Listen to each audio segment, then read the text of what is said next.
p. Anarchist Popular Power. Dissident Labor and Armed Struggle in Uruguay, 1956–76. Troy Andreas Araiza Kokinis. Dedication. For Petros Emiliano Amilcar.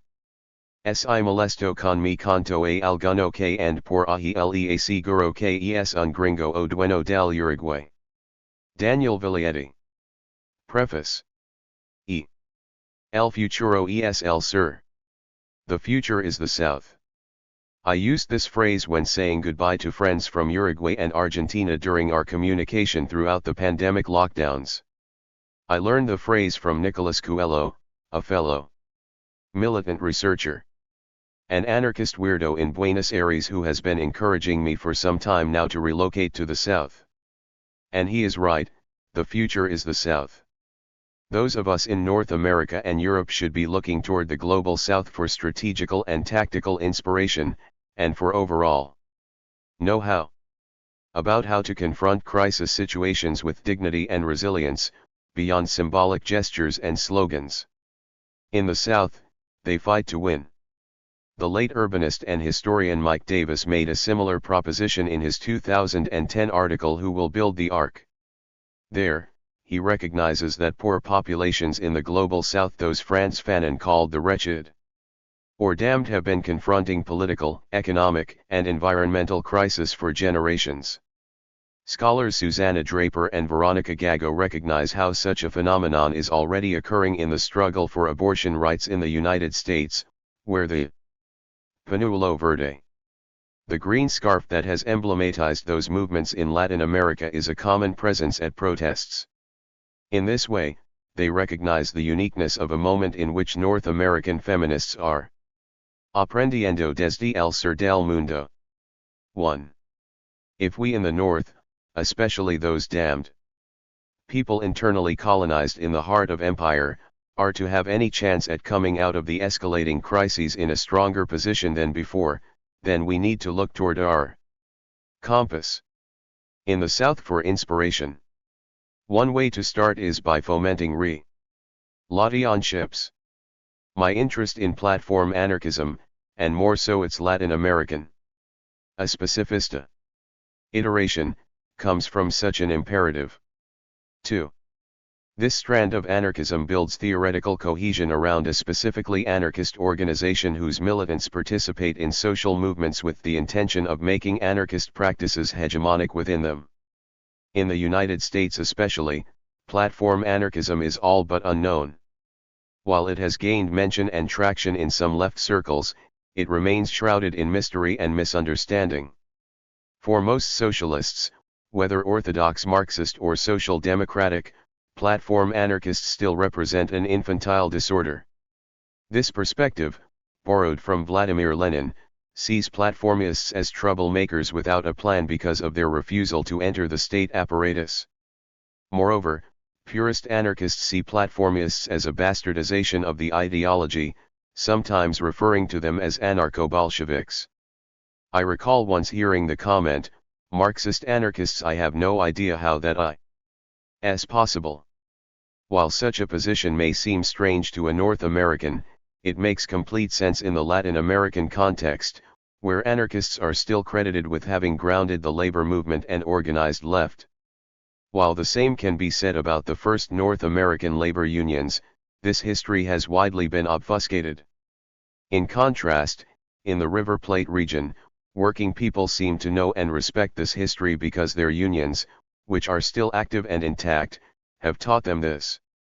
I was often struck by my conversations with cab drivers in Buenos Aires, of which the following is illustrative.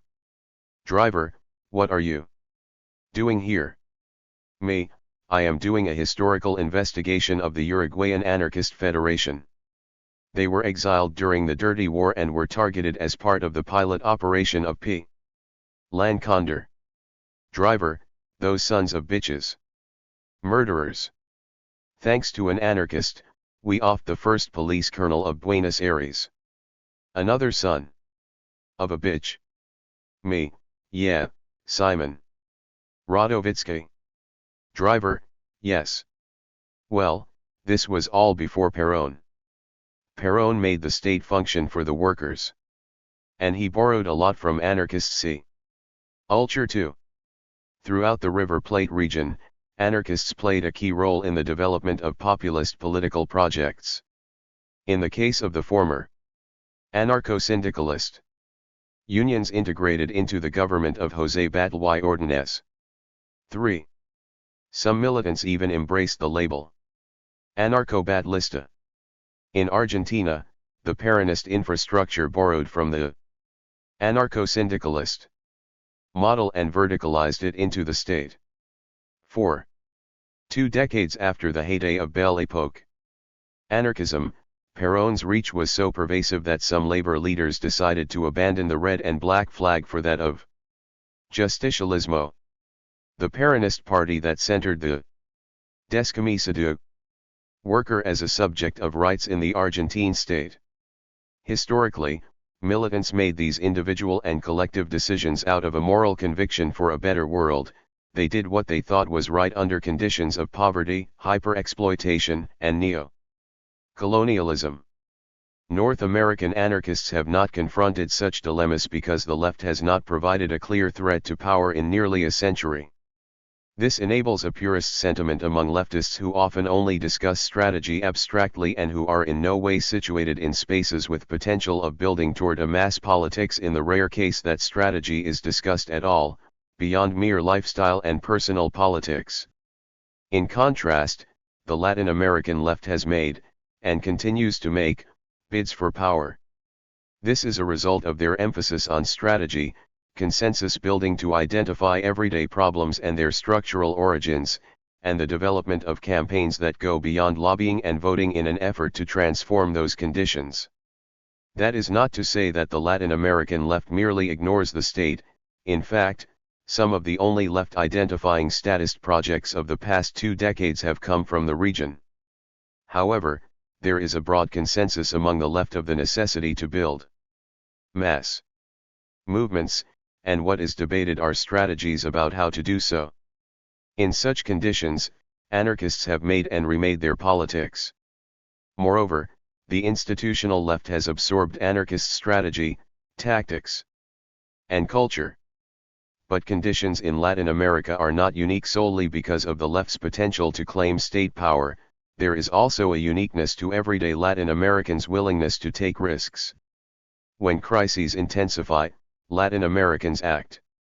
And they do so unapologetically, because their lived experience directly reflects the immiseration and precarity brought on by centuries of coloniality. Thus, everyday people are aware of the stakes of their actions, and they organically respond to their realities in ways that are only possible from generations of practice. Crisis comes in cycles. And the cycle that hit Uruguay in the late 1960s and early 1970s provided background in which the Uruguayan Anarchist Federation developed its politics. One militant told me, people just acted on their own. We don't even know half of what went on, because it was impossible to keep up with. There is no North American comparison to the half-decade of intensified conflict in Uruguay from 1968 to 1973. All said, this climate of conflict was also a climate of chaos. As feminist activist Lillian Kelly Bertie shared, it was like we lived 20 years in only 2. The social upheaval admittedly lends itself to moments of chaos in the written historical narrative. Nevertheless, I consciously set out to capture details of what everyday people were doing during this time. For in this context, it is not enough to simply write, there was a strike. After all, the details of what took place matter. We must ask, what did these strikes look like? What were people doing at the micro level?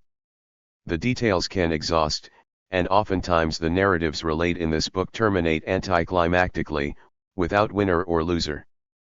But, according to the FA, all these dissident activities proved vital for the accumulation of experiences toward collective subjective transformation.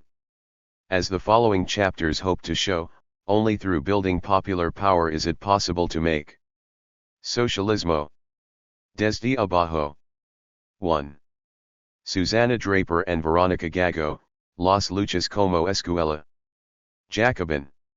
August 2, 2022, https://jacobianlat.com/2022/08/02 Las Luchas como Escuela. 2. Platformism is the name attributed to an approach to anarchist organization developed after the defeat of the working class during the Russian Revolution, and subsequent growth of Marxist-Leninism. 3. José Batlle y Ordóñez was in power from 1903 to 1907 and 1911 to 1915. 4. The Peronist era ran from 1946 to 1955. It saw General Juan Domingo Perón integrate organized labor into the state and make working class culture, identity, and interests synonymous with that of the Argentine nation. The Peronist model drew input from unionized labor in state economic planning. Acknowledgements. I am deeply grateful to AK Press for dedicating the time, energy, and resources to publish this book. For the duration of my research project, I dreamed of and envisioned releasing my work through AK. I wanted my work to circulate among anarchists and other factions of the left, and I hope that they find my work useful when thinking about strategies and tactics in their own sites of organizing. Thank you, especially, to Zach Blue and Sam Smith for accompanying me through the editing process. And to AK for inviting me to paint the cover image. Research for this book would not have been possible without financial support from the Fulbright Commission, Tinker Foundation, and UC San Diego's Institute of Arts and Humanities, Chancellor's Research Excellence Scholarship, and Friends of the International House. I am incredibly grateful for the institutional, grammatical, and emotional guidance of my dissertation co-advisors, Michael Montion and Eric Van Young. I feel very fortunate that both took me on, in each case as one of the last advisees to benefit from their lifelong dedication to Latin American history. I also benefited from the direction of Carlos Weisman, Pamela Radcliffe, Wendy Matsumura, Matthew Vitz, and Nancy Kwok, whose combined expertise offered a perfect balance of support for my mixed methods approach. I cannot imagine a better fit for me than the UCSD Department of History. Also, a sincere thank you to Aldo Marquesi, who offered his friendship and guidance during my cumulative year of research in Montevideo. This investigation was only possible with the participation of various militants of the Uruguayan Anarchist Federation, People's Victory Party, and National Liberation Movement, Tupamaros, who shared their time, energy, and stories. I had the privilege of living unforgettable moments with militants and their family members who inspired me to produce a manuscript at my highest potential. Not only did they offer enriching narratives, but they also helped guide my analysis. They are, Augusto Chacho Andres, Edelweiss Zahn, Lillian Kelly Berti, Christina Marin, Marina Mekiso, Zelmer Dutra, America Garcia, Ana Rosa Amoras, Juan Pilo, Juan Carlos Mekiso, Sarita Mendez, Raúl Oliveira, and Oscar Delgado. Throughout my 6 years moving between California and the Southern Cone, I met fellow researchers and militants whose work has inspired me greatly. While their intellectual work is provocative and stimulating, their political work is a shining example of resilience, dedication, and self-sacrifice in hopes of making a better world. Most importantly, their companionship made my partner and I feel welcome and at home.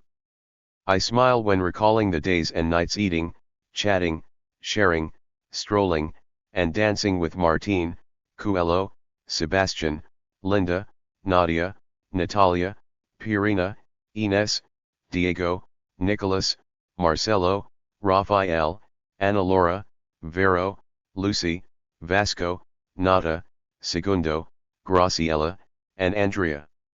I am forever grateful for Marcos and Thalita in Buenos Aires. To welcome 2 strangers and a dog into their home for 5 weeks without asking anything in return is truly a gesture of solidarity that can only come from such political convictions and commitments as their own. The project came together as a result of over a decade of relationship building and community organizing alongside friends and acquaintances in Southern California's peripheral neighborhoods. While spending time abroad, it was always difficult to translate our subaltern realities with the hegemonic imaginary of Gringolandia that is projected abroad via mass media.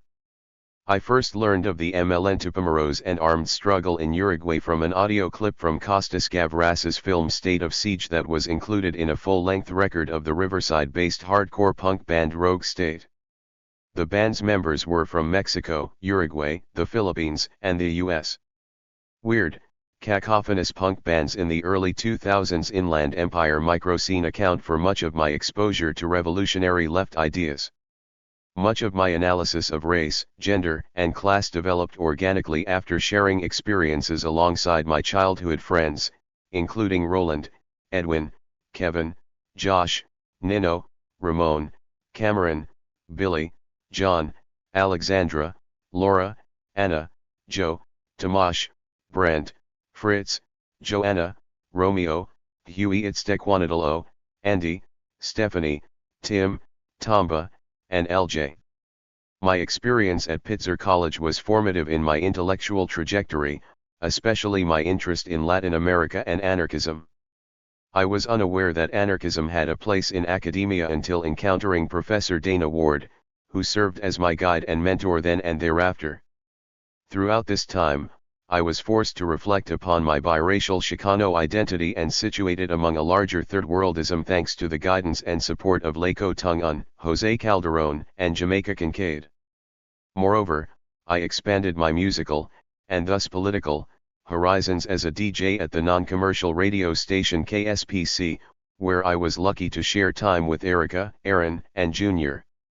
Finally, I was forever shaped by my first experiences consciously applying anarchist ideas in the political organization Direct Action Claremont, where I met Maya, Chris, Kendra, Amanda, Anthony, Natty, Paul, Nathan, Pilar, Danielle, Michael, Arthur, Priscilla, Liana, Brian, Yoatl, and Claire. My UC San Diego graduate school experience allowed me not only to venture around the continent, but also to move throughout California to organize alongside fellow graduate student workers as a bargaining team representative for the UAW 2865 union during our 2014 contract campaign. My experience participating in the Academic Workers for a Democratic Union Dissident Workers Caucus offered a perspective of great use in writing this book. Moreover, the experience led me to cross paths with some of the most thoughtful and dedicated organizers and people, including Daniel, Albors, Janine, Yasmin, Nisreen, Tanner, Justin, Pablo, Nick, Josh, Jason, Katie, Shannon, Cody, Amanda, Michelle, Robert, Brenda, Dwayne, and Beezy. I must also recognize those fellow students and workers who participated in the formation of UCSD's Lumumba Zapata Collective and who dedicated countless days to planning for the January 20, 2017, strike on the event of Donald Trump's presidential inauguration, especially Davide, Marcella, Michael, Bernardo, Andy, Jessica B., Jessica N., Caroline, Lisa, Luke, Sam, Maria, Grant, Luca, Ezra, Utti, Zultzin, Ian, Seth, and Saul, among others. Our experiences together have helped guide the analysis of this book, but most of all, they helped me grow as a person. My 2 years as an MA student at the UCSD Latin American Studies program led me to cross paths with Teresita, Catherine, Jackie, Esteban, and Rafael. Our bond as a cohort showed me the power of uncompromising and unconditional care, support, and friendship. To Caribbean, Ryan, Romeo, and Alex of South El Monte Arts Posse and Tropics of Meta Popular Historiography blog, thank you for always offering a platform for me to share my ideas with a broader audience. Gratitude is due to Sky and Juan for all the helpline editing drafts of articles and grant proposals, and to Jared for his incredible attention to detail with footnote formatting. Much love and respect to Comunidade Pereira da Silva in Rio de Janeiro for receiving jail, Pilona, and I for 9 months during the writing of the dissertation that became this book. Their resilience, creativity, and love for life has left a lasting impact on the trajectory of my career. I aspire to create and maintain relationships based on care and support beyond the logic of the market and state as they have shown me to be possible during our brief time together. Finally, I have benefited greatly from a support community in San Diego, where I reside and work since returning from South America in 2018. I greatly miss making music with Peter, Doga, CJ, Jack, and Hillary. I have endless gratitude for the support I have received from Patty and Catherine, Chad, and my co-workers at Kilowatt Brewing, Stu and Mail, Fabian, and Mira, Matthias, and Farah, for the UC Cognitariat fighting for a life of dignity cola for all, and for Petros, who teaches me to love unconditionally. Introduction. On October 11, 2017, I received Juliana Martinez at my Montevideo home in Barrio Sur. I had visited her home 5 months prior to interview her alongside fellow Uruguayan Anarchist Federation militant Zelmer Dutra. In the initial May visit, I learned a rather superficial and linear narrative of Juliana's FA militancy in the early 1970s, when she joined, why she joined, when she fell prisoner, and so on. Following our initial chat, we developed an amicable relationship. I often visited while she organized the FA library, and she frequently invited me to dinner at her home. On one winter Sunday, we spent the day alongside her 2 lifelong friends from the armed Marxist National Liberation Movement, Tupamaros.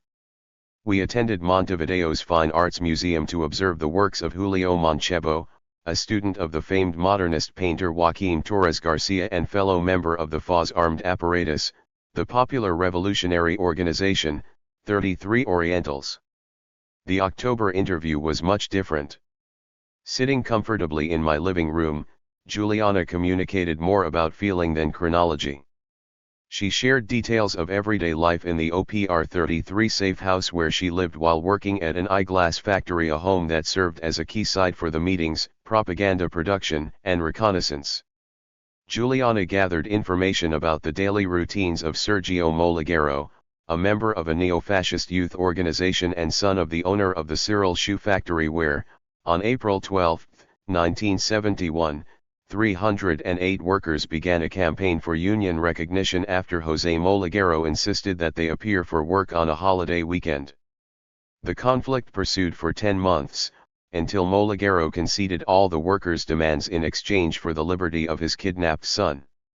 The event was one of many examples of popular violence in the face of a deepening economic and political crisis between 1967 and 1973. Juliana spent 11 years and 5 months in prison for her role in the kidnapping. Her participation came as part of the FA's unique strategy to merge mass action in the labor movement with armed struggle. Unlike other armed political organizations throughout Latin America and the Third World, the OPR 33 did not identity as a vanguard. Instead, they saw themselves as a technical apparatus that could be called upon to intervene in escalating social conflicts. Juliana, one of myriad actors amid a historic moment of popular revolt, humbly insisted that I not use her real name. She clarified that those she cares most about participated alongside her and that she need not be glorified as an individual. She did not see the point. Instead, she insisted that the real protagonists were Cyril's workers, most of whom remain unknown to either one of us.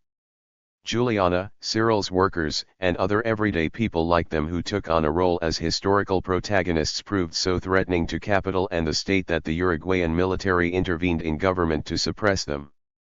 This is a story about them. During the 1970s, Latin America's southern cone was a laboratory for neoliberal political economic restructuring. These experimental governments made up a region-wide network of US-supported military dictatorships, eventually consolidated under Plan Condor.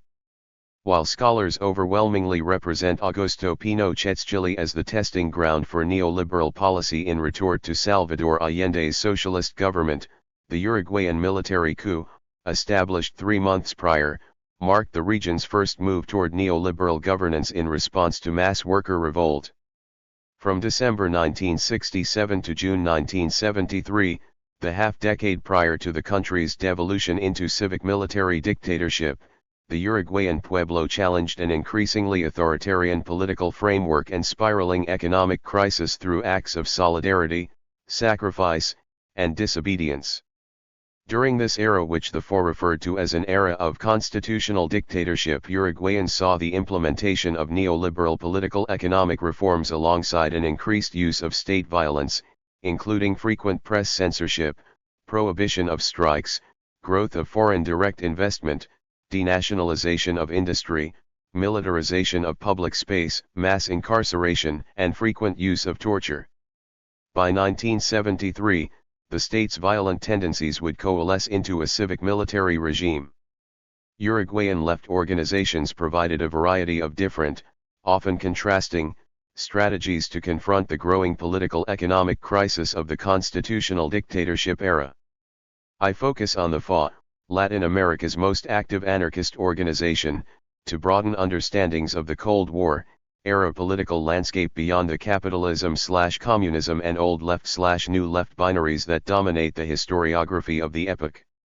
The FA saw everyday people as revolutionary protagonists and sought to develop a popular counter-subjectivity by accumulating experiences that directly challenged the market and the state. The organization did not see any objective revolutionary character of the working class nor of vanguard political organizations. Instead, its militants argued that everyday people transformed into revolutionary subjects through the regular practice of collective direct action in labor unions, student organizations, and neighborhood councils. In other words, the working class was not objectively revolutionary but came into being as such through an extra-parliamentary strategy that incorporated the regular use of anti-legal methods. I argue that the strategies and tactics promoted by the FA, ones in which everyday people became revolutionary protagonists, offered the largest threat to the maintenance of social order in Uruguay and thus spawned a military takeover of the state to dismantle and deflate a vibrant popular revolt.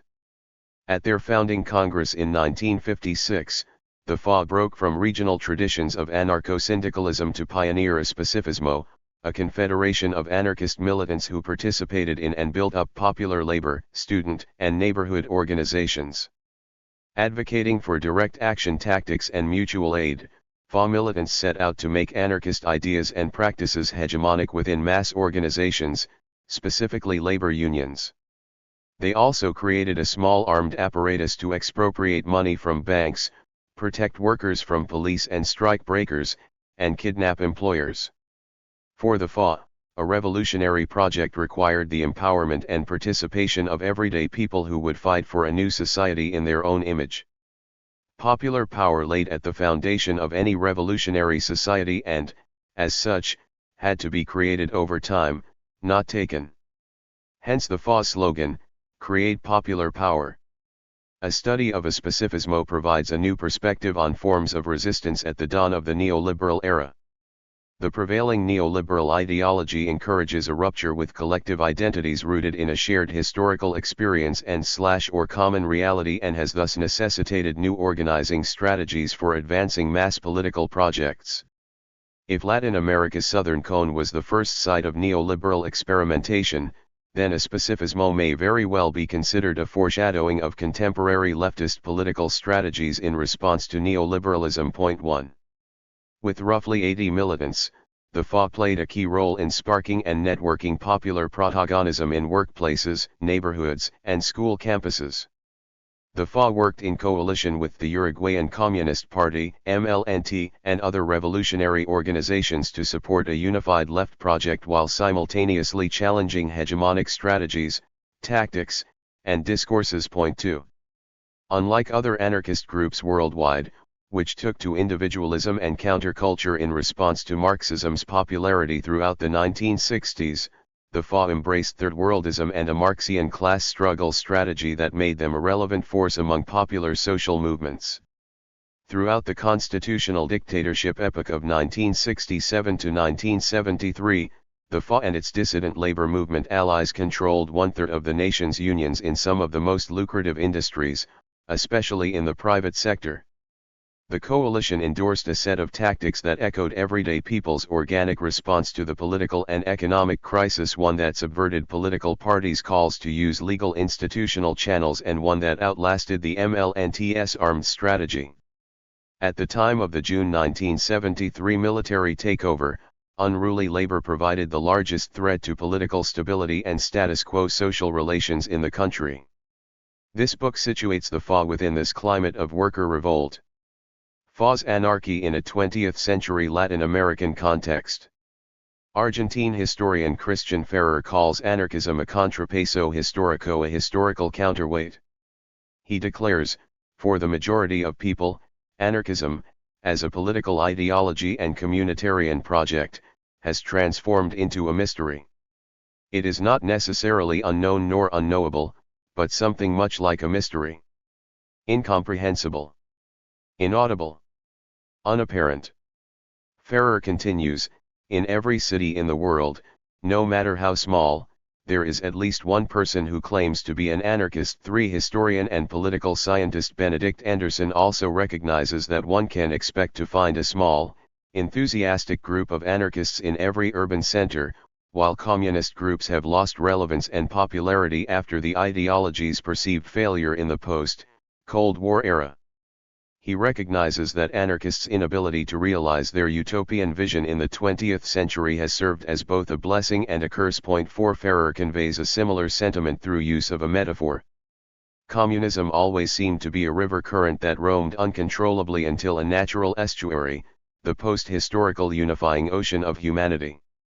For its critics, this river was dirty, irredeemably polluted, but even for them the current was unstoppable. Nevertheless, this river dried up, as if an overpowering sun dried it up in an instant. If we continue with the hydro-metaphors, anarchism does not correspond with the figure of the river, but instead with the geyser, as well as a flood, a downpour, an underground river, an inundation, a deluge, a breaking wave, the eye of a storm. 5.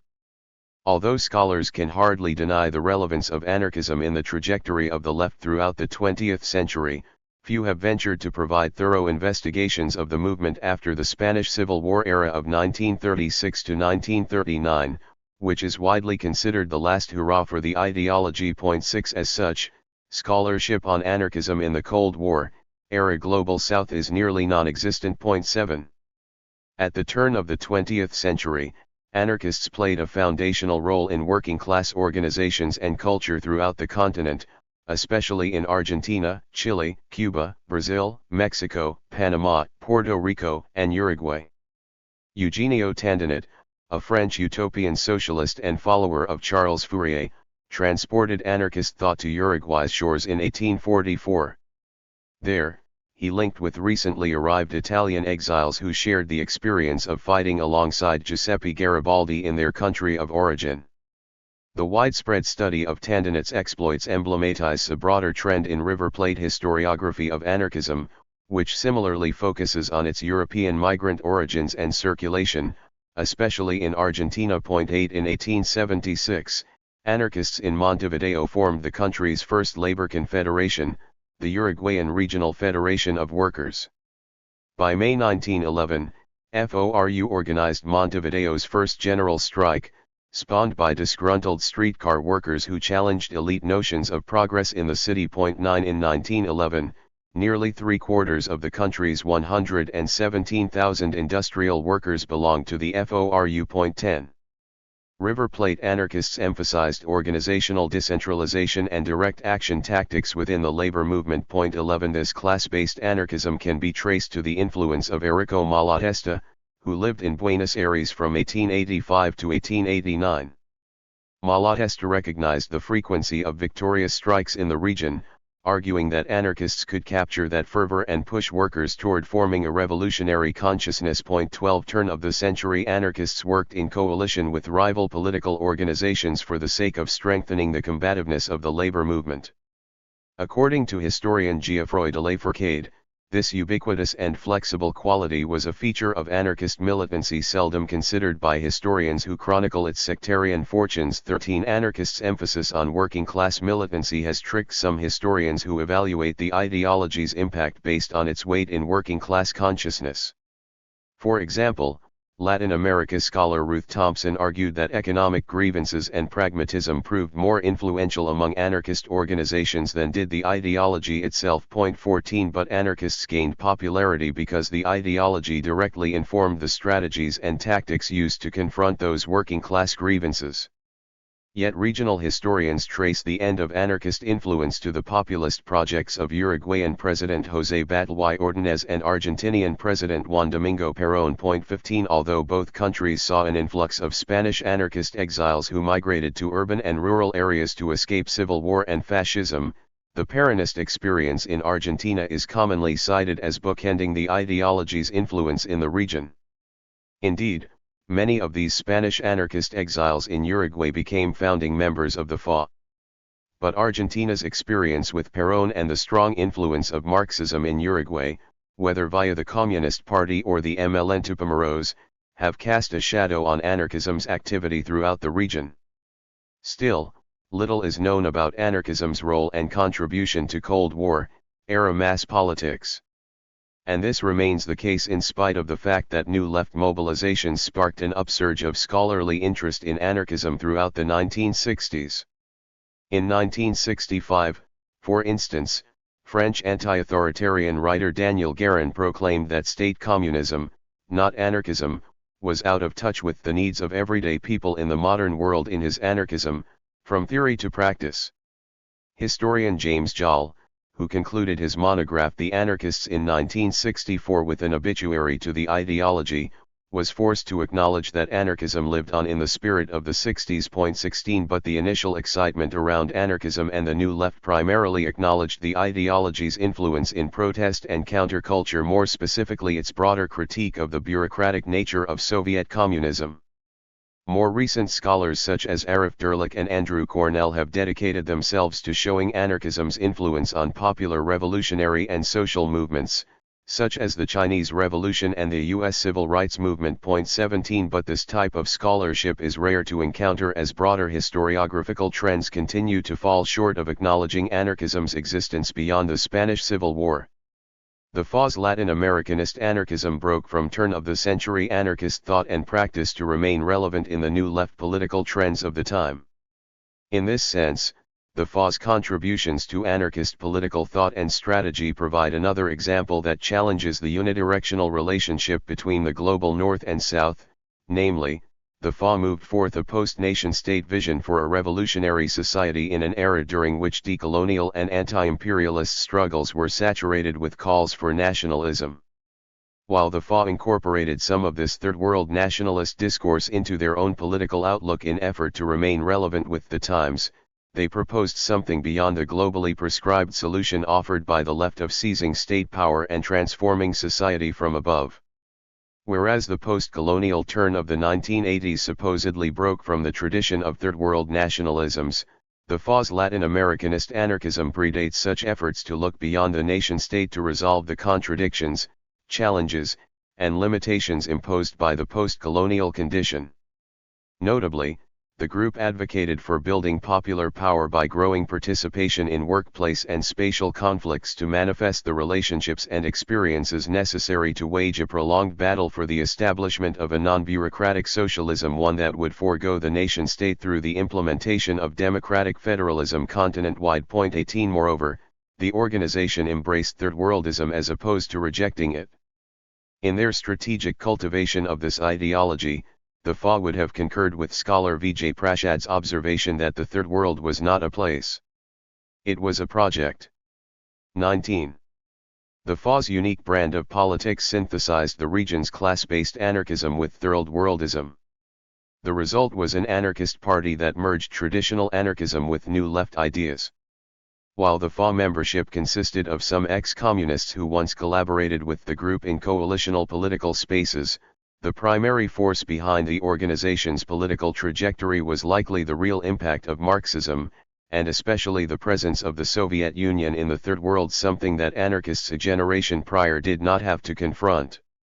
Thus, a study of the FA also breaks from the capitalism/communism binary that dominates Cold War historiography.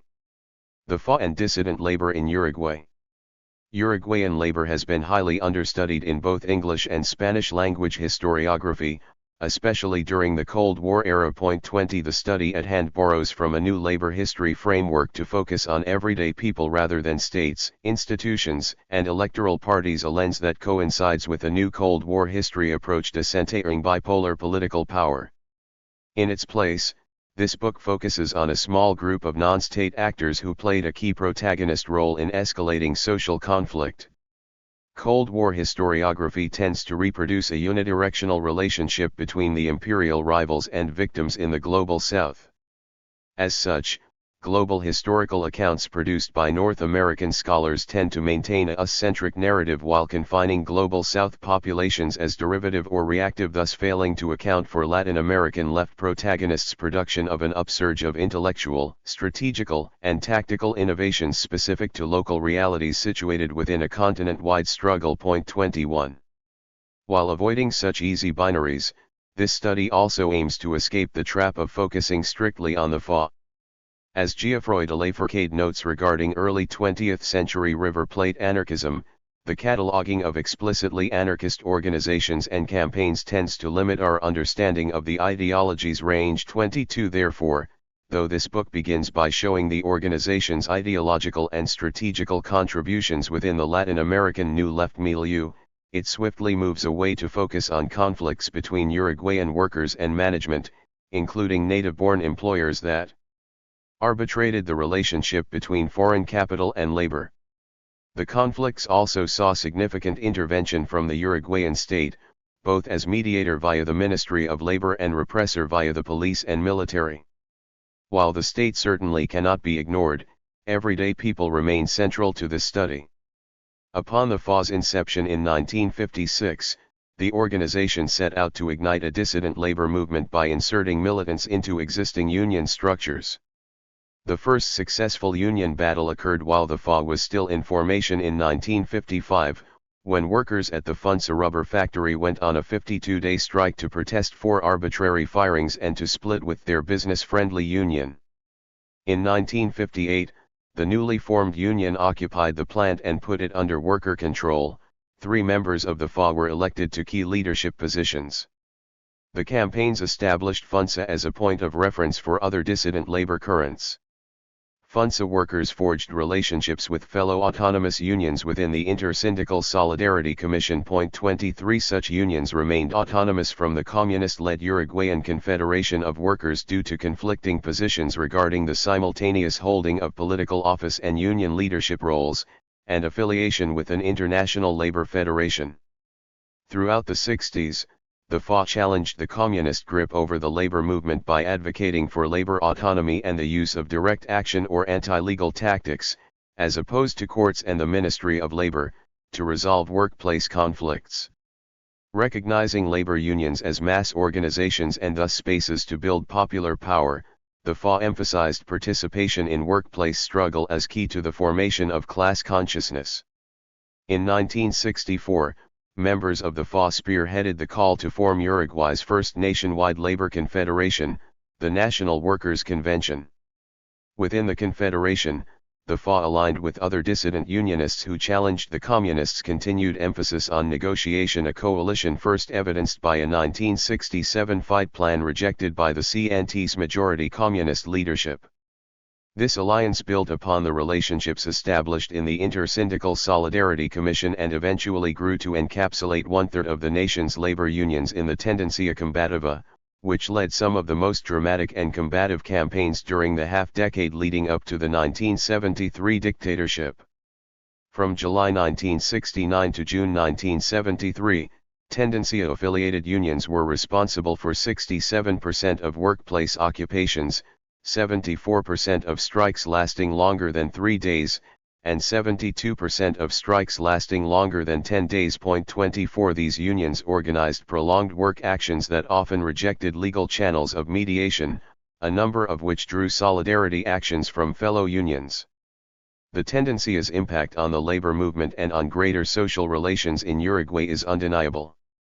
Notably, at the time of the June 27, 1973, military coup, a majority of Uruguayan industrialists recognized the CNT as the most serious threat to national security. 25. Moreover, according to communications between U.S. Ambassador to Uruguay Ernest V. Siracusa and U.S. Secretary of State Henry Kissinger, the dictatorship's primary concern was to repress a surging labor movement rather than confronting a waning guerrilla movement. 26. After the coup, Uruguayan Minister of Interior Walter Ravenna identified the tendency as influence in the CNT as warranting military intervention and labor reform. 27 Such intriguing indicators notwithstanding, previous historiography provides insufficient depth to understand the broader climate of labor unrest and popular revolt in the half-decade leading up the 1973 civic-military government.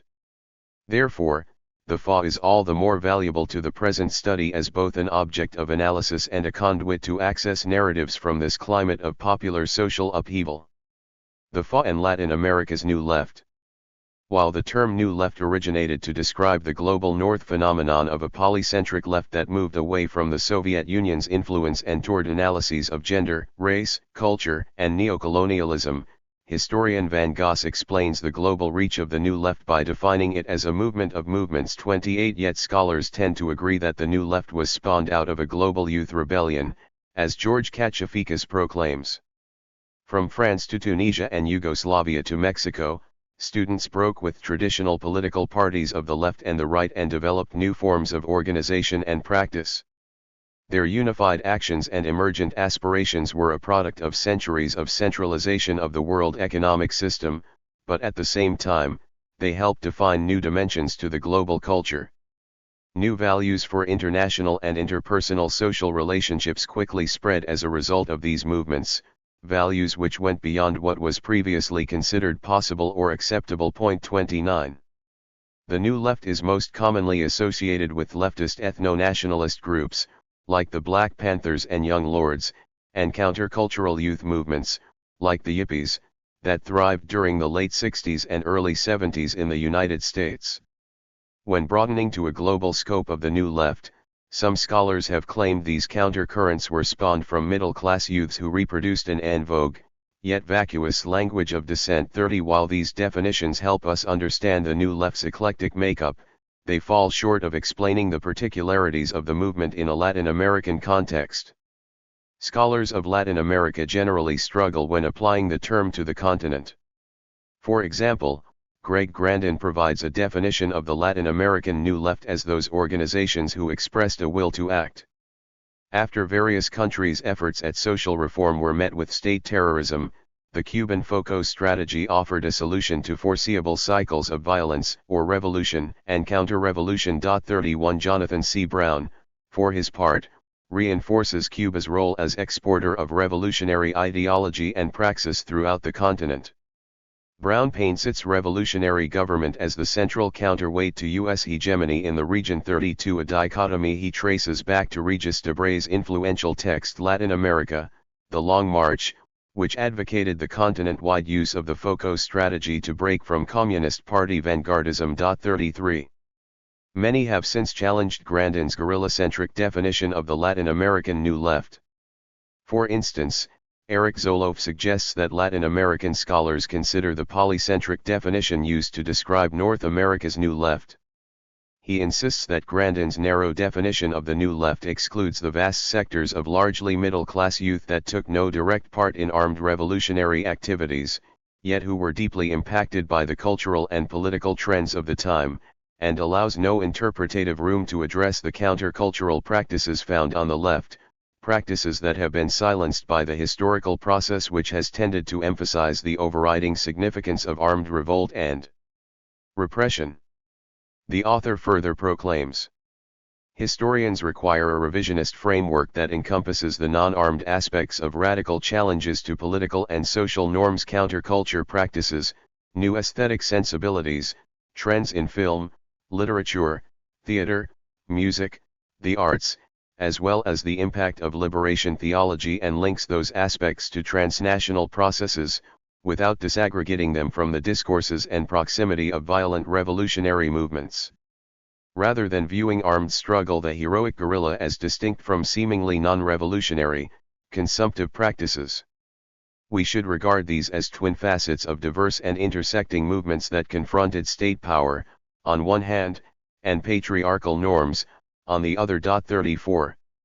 In contrast, John Beverly argues that Cold War era armed groups laid the foundation for contemporary Latin American politics by making it the only region in the world where socialism is seriously on the political agenda today. This is the case even though the popular representation of armed struggle remains one of a romantic adolescence prone to excess, error, irresponsibility, and moral anarchy. He sees this present in both popular culture, such as the 2001 film Amores Perros, and in the recent comments by some ex-militants, such as Beatriz Sarlo, who claimed that armed strategies should be abandoned not just because they were defeated but because they were an error. 35 Those scholars influenced by the polycentric definition of the New Left agree that the term describes a broad movement that united various social classes, political ideologies, and revolutionary strategies in an effort to move beyond orthodox analyses and definitions of the Latin American left. According to Zoloff, in Latin America during the 1960s, to be on the left meant clearly more than choosing between the competing ideological strategies of an older communist party beholden to the Soviet Union's cautious approach to revolutionary transformation, and China's brasher insistence on revolutionary action. 36 This diffuse, and often tenuous, effort to confront the challenges presented by the free market and state power resulted in a resignification of left symbols, a stretched political imagination, and experimentation with new thought and praxis. Uruguay's 1968 differed significantly from other popular mobilizations and street confrontations that surfaced globally during the same epoch. Indeed, Uruguay saw a unique convergence between old and new lefts. On this aspect, Uruguayan historian Vania Markarian claims, the violent protests of 1968 were innovative, but the novelty arose largely from the relatively widespread use of strategies, slogans, and even forms of organization that were already present in various sectors of the Uruguayan left. 37 The author argues that Uruguay's student movements maintained close relations with traditional left organizations, especially labor unions. Similarly, Jeffrey Gould identifies strong linkage between the student and labor movement. While Gould is accurate to identify the continued popularity of mass politics and vanguardism, even among the New Left, he is wrong to paint the PCU as supportive of more militant strategies and tactics, especially within the CNT. 38 For while Uruguayan communists had to contend with New Left influence in the labor movement if they wished to maintain a united labor confederation, they certainly maintained an alternative vision throughout. While the Uruguayan case certainly shows a closer entanglement of the old and new left, scholarship on the latter focuses exclusively on the MLN Tupamaros. Many newer works also show connections between armed struggle and counterculture, but, beyond mere lip service, they omit the place of the new left in the labor movement.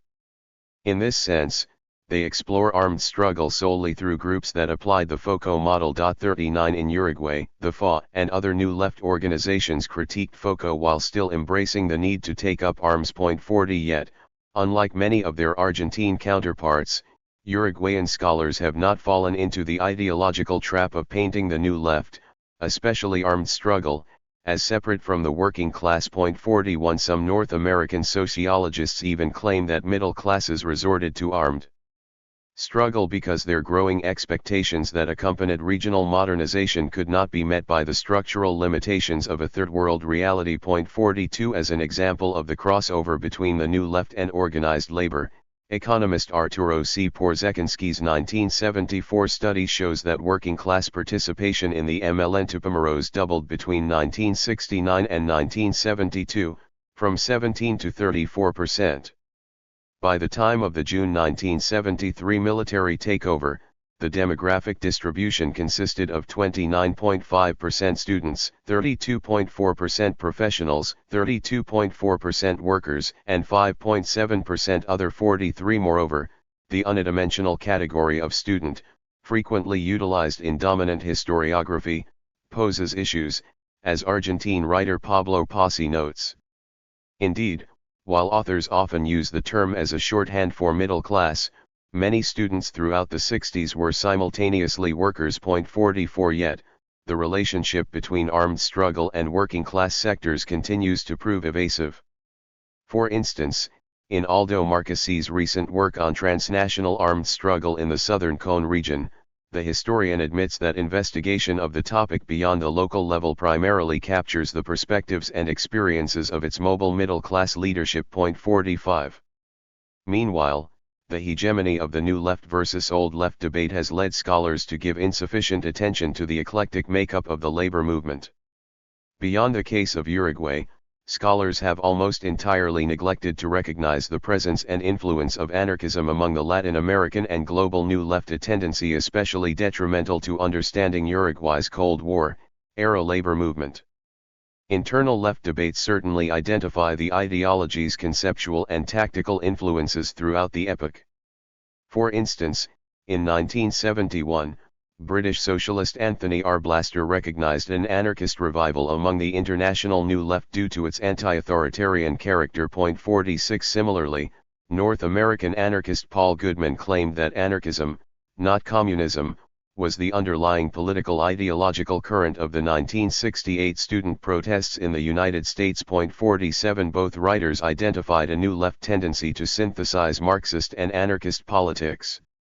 Arblaster acknowledged that while anarchist organizations were few, many New Leftists first developed an affinity for the ideology and later sought to combine it with elements of Marxism and socialism. Similarly, Goodman recognized a tension in the New Left rhetoric of participatory democracy and cadres. While both scholars speak to a global North New Left, the anarchist presence in the Latin American New Left remains understudied, although some historiographical scholarship has acknowledged the anarchist origins of the Chilean revolutionary left movement and anarchist membership in the Uruguayan MLNT. 48 This can be seen as evidence of the effectiveness of the FAS strategy, as members' social insertion via the tendencia was so seamless that many scholars do not even recognize the presence of anarchism at all. Beyond the FAS' pervasive presence in the labor movement, members participated in two of Uruguay's most important spaces for the development of New Left debate and praxis, Epoca and El Coordinator. The former, a New Left journal with participation from 6 political organizations, offered a venue for independent left thought outside of the Communist Party organ. The journal declared support for the 1967 Latin American Solidarity Organization Congress verdict, which advocated for armed struggle throughout the continent. Gerardo Gatti, a FA militant and graphic artist, maintained responsibility of the organ's print shop. However, the FA's understanding of armed struggle differed significantly from those conceptions popular throughout the rest of the Third World. In 1966, as a result of ongoing disagreements, the FA parted ways with El Coordinator, which went on to become Uruguay's first armed revolutionary organization modeled on the Cuban FOCO approach and eventually evolved to become the National Liberation Movement Tupamaros. In mid-1969, the FA challenged the MLNT's armed strategy by forming the Popular Revolutionary Organization, 33 Orientals, an armed apparatus of roughly 60 militants to confront escalating state violence. More than a guerrilla unit replicating the Cuban model, the OPR-33 operated as a technical apparatus with clear targets and goals to support workers in labor conflicts. From 1969 to 1974, the OPR-33 carried out 8 kidnappings, roughly 24 robberies, and over 30 acts of significant property damage. The organization opposed assassinations and never killed a political opponent.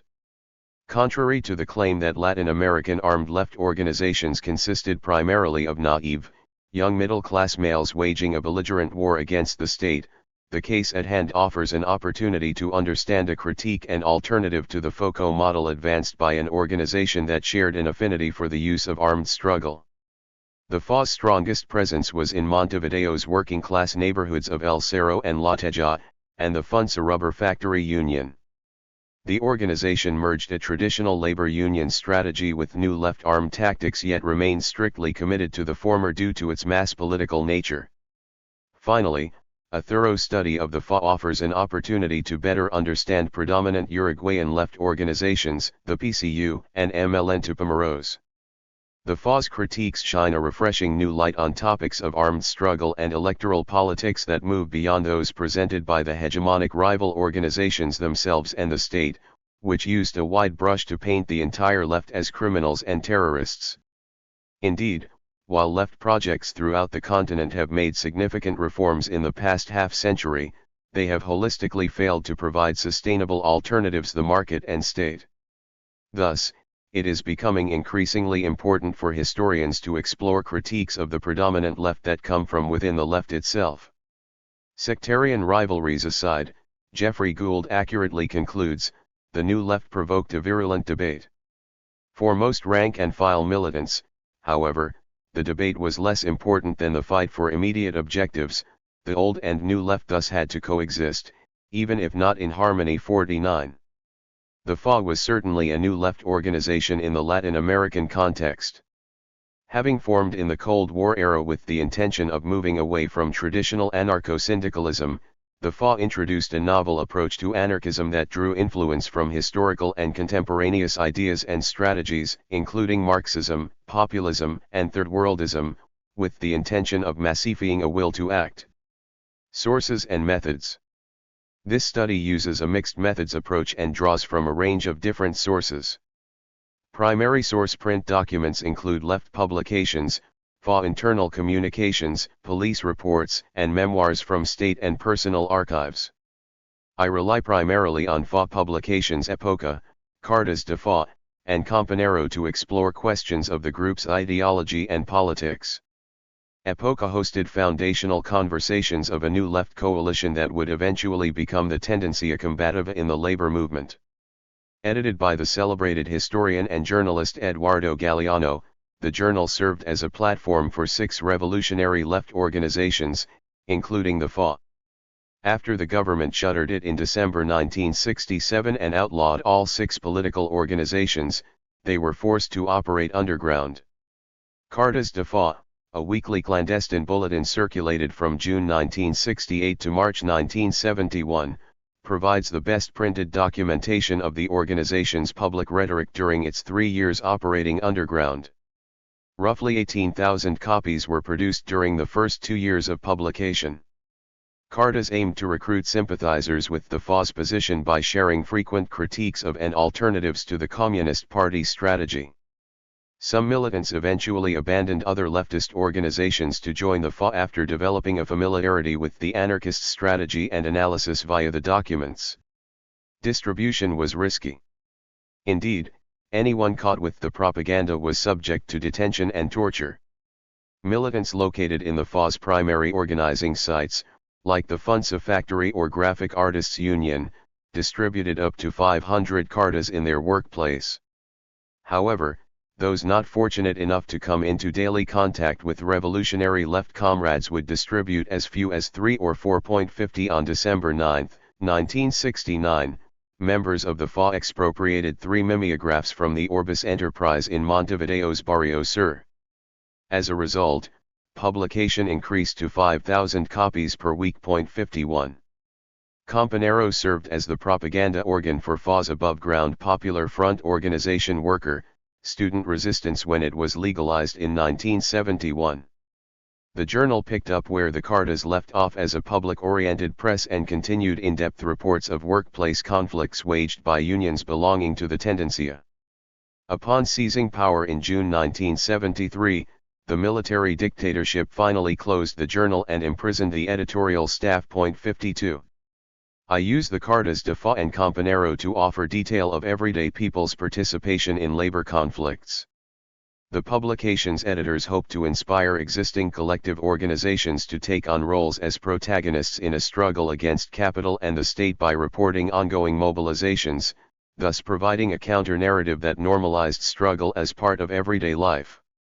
After the closure of Epoca, radical left perspective was absent from mainstream press, leaving the PCU newspaper El Popular as the sole consistent above-ground source for left reporting.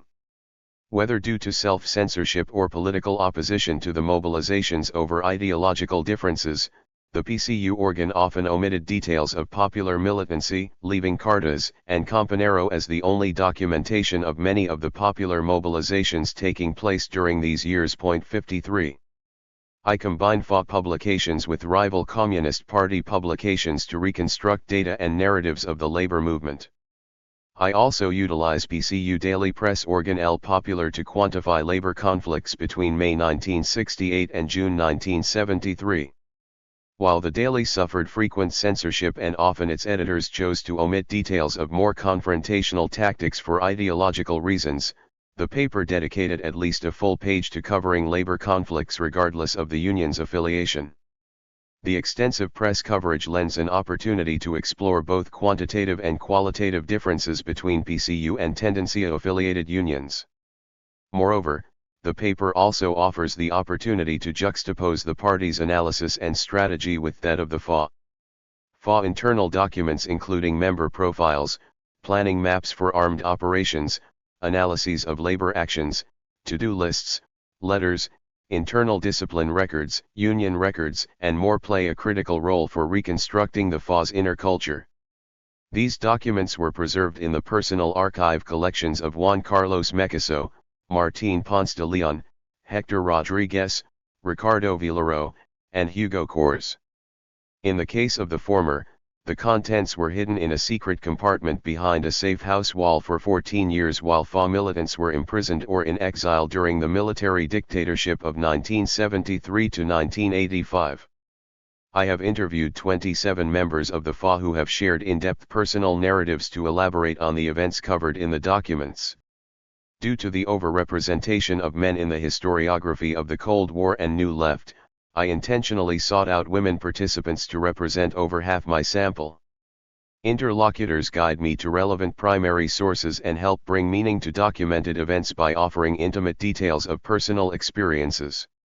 I also rely heavily on published memoirs and personal historical research by Hugo Cors, Eleuterio Fernández Huidobro, Maria Julia Alcoba, Jorge Chagas, Juan Carlos Mecaso, Iván Trias, Universindo Rodriguez, and Augusto Andrés. While the abundance of propaganda produced by the FA allows for a unique look at the organization's broader analysis and strategy, it does not always capture the nuances of workplace conflicts, which were often sparked by communication between the organization and one or two workers located at the site of conflict. Oral and written testimonies have proven indispensable to the work's final chapter on the FA's experiences with transnational state terrorism. As Italian historian Alessandro Portelli proclaims, there are no false oral sources. Once we have checked their factual credibility with all the established criteria of philological criticism and factual verification which are required by all types of sources anyway, the diversity of oral history consists in the fact that wrong statements are still psychologically true and that this truth may be equally as important as factually reliable accounts. Point 54.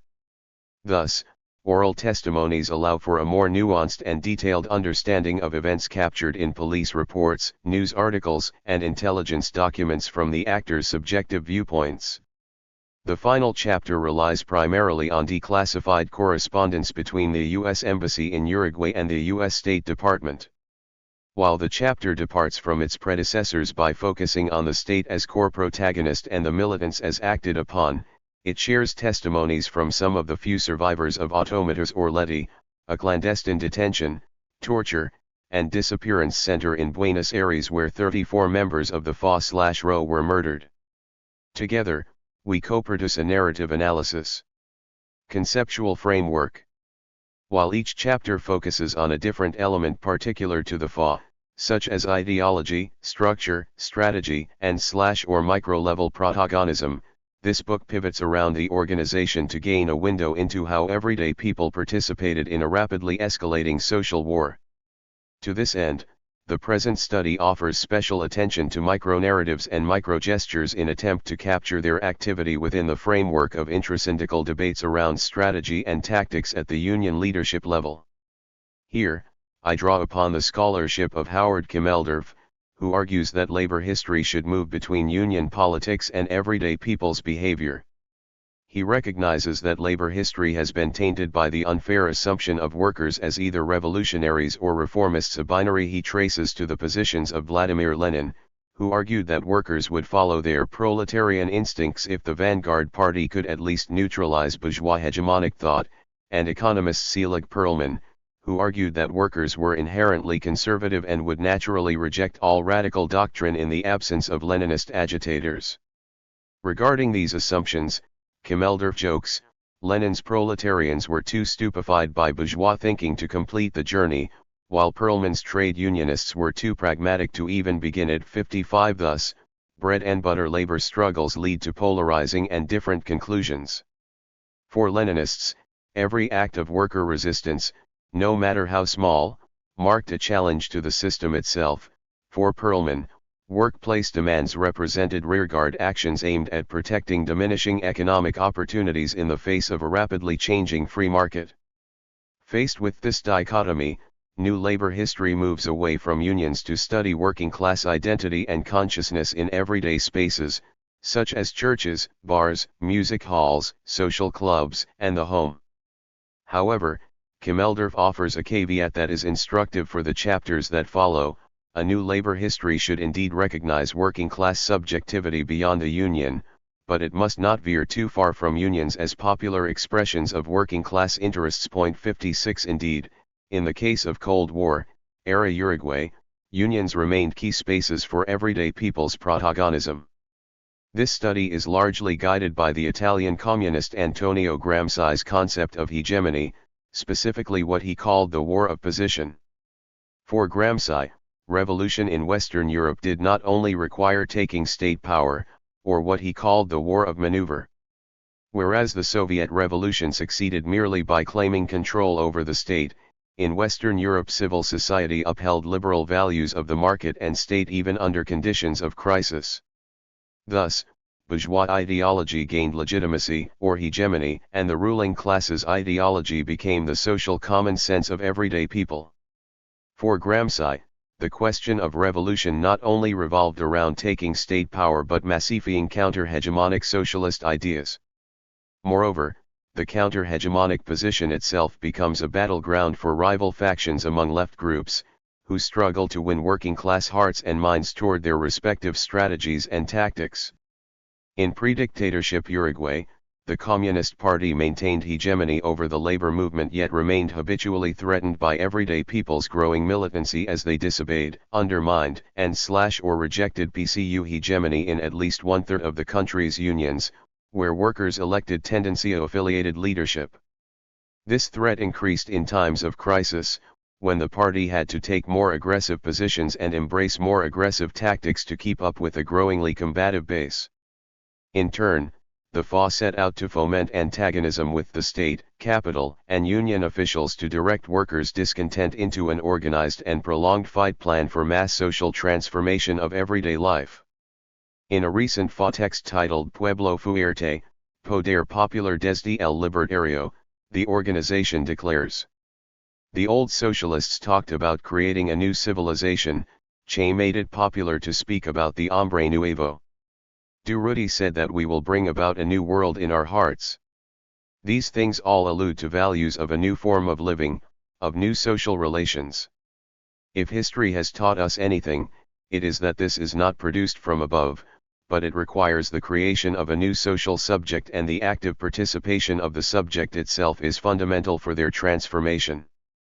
If the social subject does not come into contact with new social forms and relations, even if they are incipient, they will not have any other points of reference beyond those that they know and tend to reproduce." 57.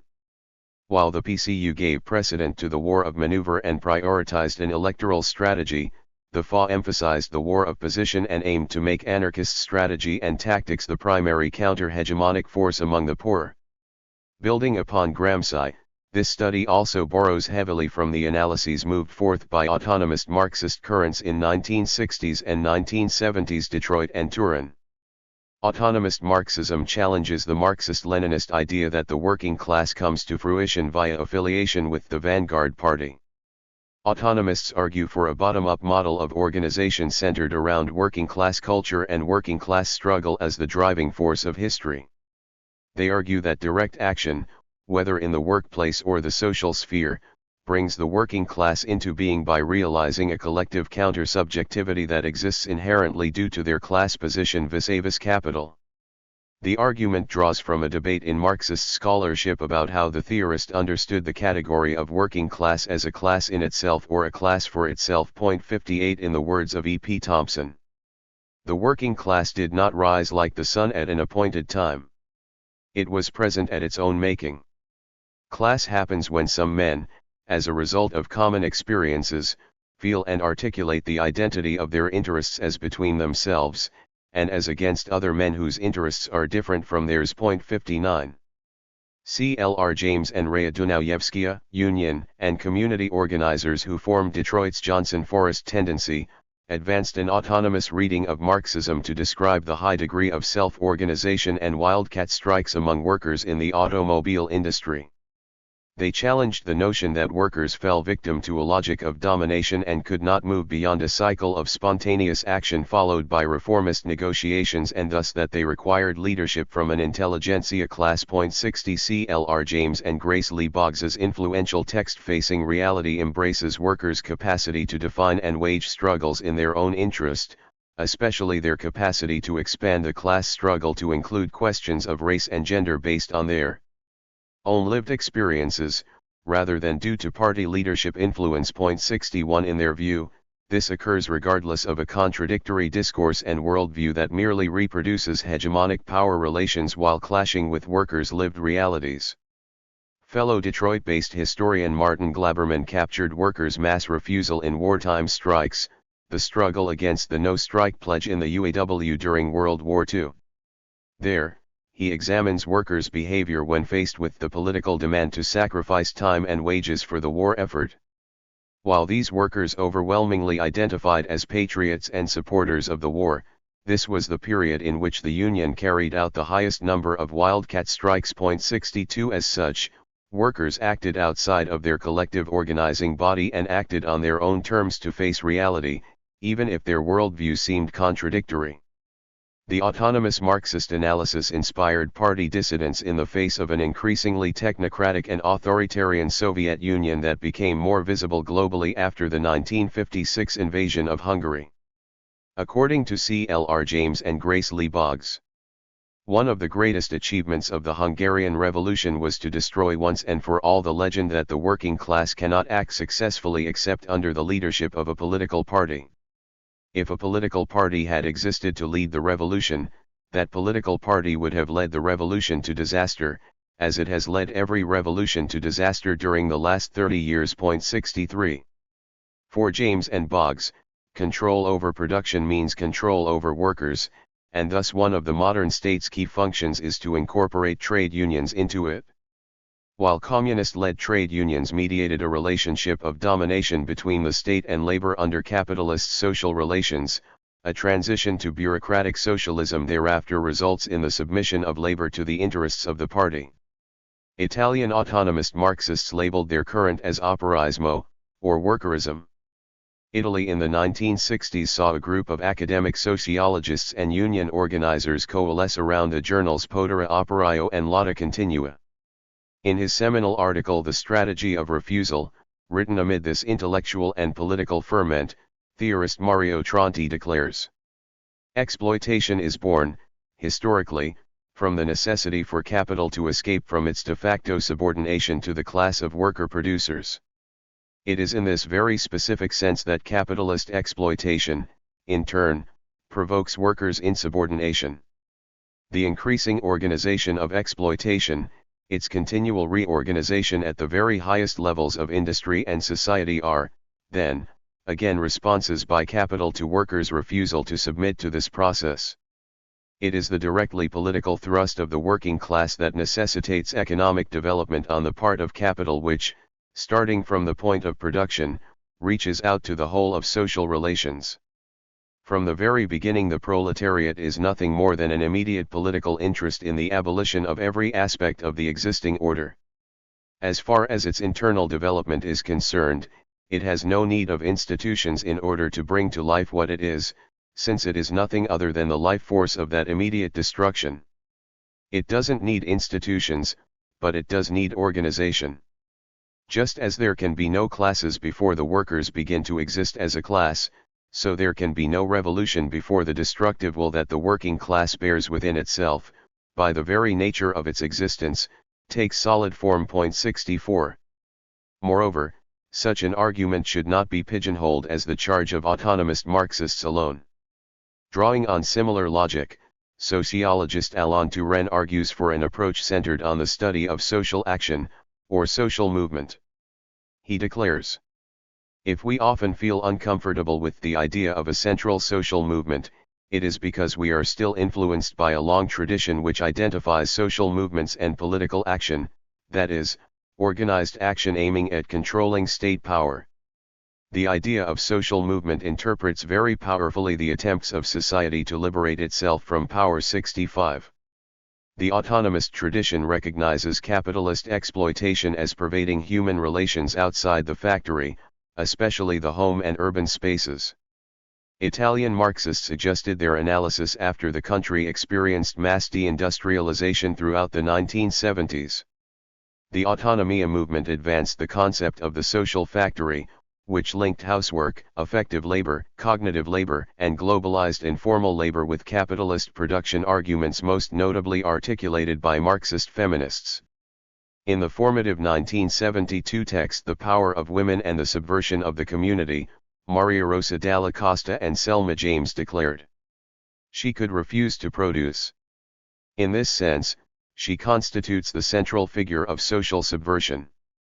The starting point is not how to do housework more efficiently, but how to find a place as protagonist in the struggle, that is, not a higher productivity of domestic labor but a higher subversiveness in the struggle. It does not automatically follow that to be cut off from socialized production is to be cut off from socialized struggle.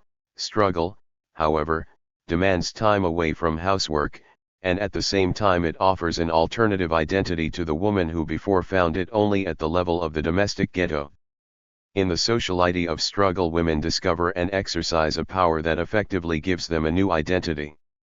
The new identity is and can only be a new degree of social power. The possibility of social struggle arises out of the socially productive character of women's work in the home. 66. In other words, workers, whether in the factory or the home, form their own collective class identity and individual subjectivities through participation in social subversion. While the domestic sphere serves as point zero for the social reproduction of labor power, the domestic sphere can be a space for counter-subjectivity and social subversion by breaking the public/private divide. Similarly, Argentine philosopher Leon Rosichner inquired about rearguard production, subjectivity, and autonomy. Speaking directly to debates between the old and new left, he declared, "All of society is not solely a producer of things, but a producer of people. The entire production system falls into crisis because its production of people, which entails the production of appropriate goods, methods, and relations, produces crisis. Productive forces and production forms are human forms. Thus, we must ask, have we, militants of the left, developed our own productive force? Or are we located with privilege at the margin of the system of production?" 67. Rosichner recognized that market-oriented production created not only a material world but also social subjects. In a clear critique of reformism, he went on to accuse self-identified leftists of succumbing to a hegemonic passiveness in the everyday while only engaging politically via elections and protests. He questioned the left's ability to produce and reproduce counter-subjectivities. The answer to this question lies in an analysis of the private, or the rearguard, a site the present study lends special attention. The chapters that follow examine the intersection of mass social movements and revolutionary aspirations during a historical moment of transition from industrial to post-industrial society, or liberalism to neoliberalism, bridged by a military dictatorship that directly attacked popular organizations. For more than a half-decade prior to the country's military takeover, everyday Uruguayans embraced a unique role as protagonists challenging social domination by capital and the state. While the Soviet-influenced left aimed to channel this popular protagonism into an electoral bid for control of the state, the FA maintained an anarchist critique of state power. Instead, they sought to build popular power and mass subject transformation via collective gestures of solidarity and mutual aid, primarily within organized labor, oriented toward an eventual revolutionary goal. Yet, at the moment of their protagonism, not all actors were revolutionary, nor were all of them workers, and even those who were did not solely act in response to economic conditions. Who were they? What were they doing? What were their aims? And what moved them to act? The case at hand can be seen as a predecessor to the new social movements that transitioned into the 21st century. Scholars Sandro Mesadra and Veronica Gago argue, while new struggles, movements, and practices articulated an effective critique of traditional organizations, they also reactivated histories and currents of radical politics that had their origin in the 1960s and 1970s, even while emphasizing apparent programmatic differences. The issue of power was not absent from the movement's practices and discourses, however, it was mainly articulated in a critical way, starting with radical challenges to any understanding of politics that centered the state as its privileged side. 68. Borrowing from the autonomist understanding of history, if everyday people's protagonism played a key role in pushing capitalism toward neoliberalism and its accompanying violent reaction from numerous states, then everyday people's protagonism will also be fundamental for moving toward an alternative. 1. David Harvey's A Brief History of Neoliberalism declares, all forms of social solidarity were to be dissolved in favor of individualism, private property, personal responsibility, and family values. The emphasis on the hyper-individual is best captured in Francis Fukuyama's The End of History and the Last Man, which argues that the conclusion of the Cold War had broken humanity from the constraints of history, leaving individuals free to make their own futures by one's own merit. This new subject, an individual, is imagined as a rational actor who places economic motives at the forefront of decision-making rather than any moral obligation to a particular ideology or responsibility to a collective or group. In The Conclusion of the Last Colonial Massacre, Latin America during the Cold War, Greg Grandin recognizes how this process played out in Cold War Latin America, declaring, divorce between self and solidarity, two qualities that are, after all, the defining essences of liberal democracy and socialism, was the fundamental requirement of Latin America's neoliberal regimes. Democracy is now by a shade of its former substance. This is Cold War terror's most important legacy. David Harvey, A Brief History of Neoliberalism, Francis Fukuyama, The End of History and the Last Man, and Greg Grandin, The Last Colonial Massacre, Latin America during the Cold War, 198. 2. The FA departed from the Reform versus Revolution debate emblematized by the Moscow-inspired Uruguayan Communist Party's electoral strategy and the Cuba-inspired MLNT's guerrilla strategy. Uruguayan historians Jamie Yaffe and Aldo Marquesi recognize how scholars reproduce this debate by speaking monolithically about the Uruguayan labor movement and by giving too much weight to the MLNT. While both the PCU and MLNT were indeed hegemonic, they saw strong competition from the FA, who challenged the PCU's electoral strategy and the MLNT's paramilitary strategy. As anarchists, the FA saw an equivalent shortcoming among both political rivals due to their emphasis on taking over the state. The FA were strong proponents of coalition building and collaboration with both the PCU and MLNT, but they remained autonomous. They saw both rivals' strategies as inevitably leading to failure. While new left organizations globally gained a reputation for refusal to dialogue and/or collaborate with political rivals, instead writing them off as reactionary or reformist, the FA set out to debate the ideological foundations and subsequent strategies of each rival organization in the spaces where they were hegemonic, and did so with a significant amount of success and popularity among working class and student demographics. See Aldo Marquesi and Jamie Yaffe, La Violencia bajo la lupa, una revisión de la literatura sobre violencia y política en los 60, Revista Uruguaya de Ciencia Política, Volume 19, No. 1, 95-118. 3. Christian Ferrer, Misterio y Jerarquía, sobre la inasimable del anarquismo, in Cabezas de Tormenta, Ensayo sobre el Ingobernable, 66. 4. Benedict Anderson, Preface to Stephen Hirsch and Lucien van der Walt, eds, Anarchism and Syndicalism in the Colonial and Post-Colonial World, 1870-1940. 5. Ferrer, Misterio y Jerarquía, 71. 6. Most research on mid to late 20th century anarchism has been conducted by non-academics located within the movement. There are a few exceptions to this trend among scholars, such as Andrew Cornell's Unruly Equality, U.S. Anarchism in the 20th Century, which explores U.S. anarchist militants' contributions to civil rights, anti-war, feminist, and environmental movements of the New Left. 7. Among the existing historiography, most works that touch significantly on the FA focus specifically on the organization, especially its internal politics.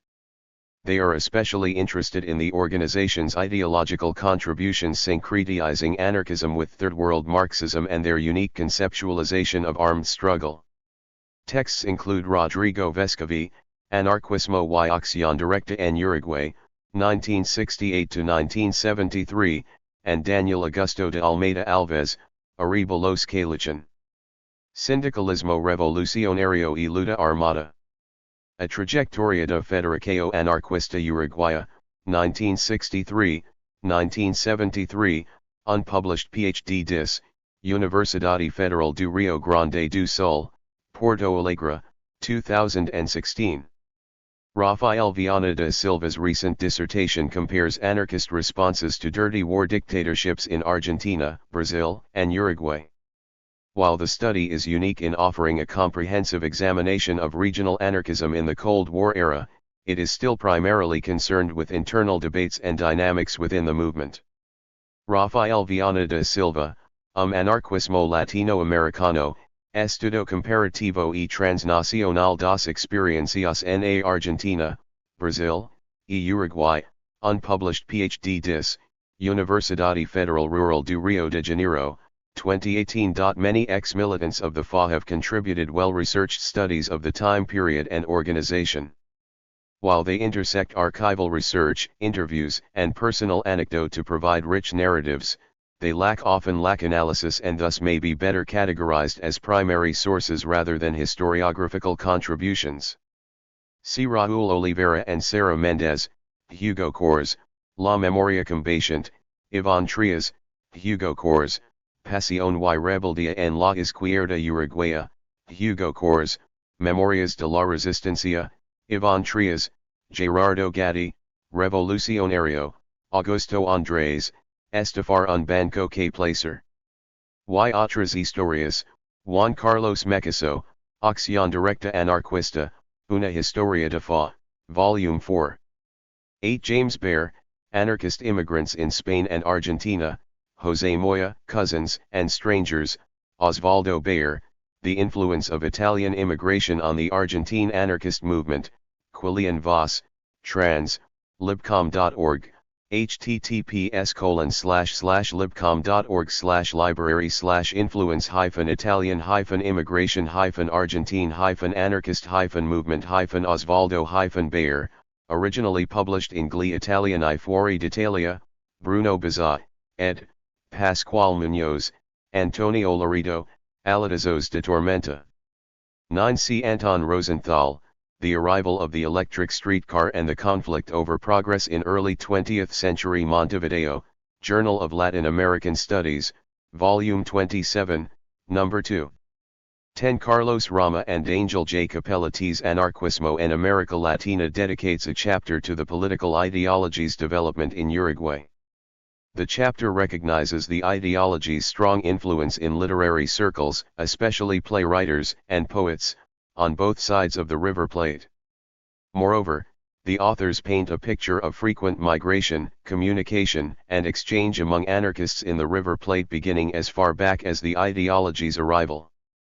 See Angel J. Capelletti, Anarchism in Latin America, Gabriel Palmer Fernandez, trans.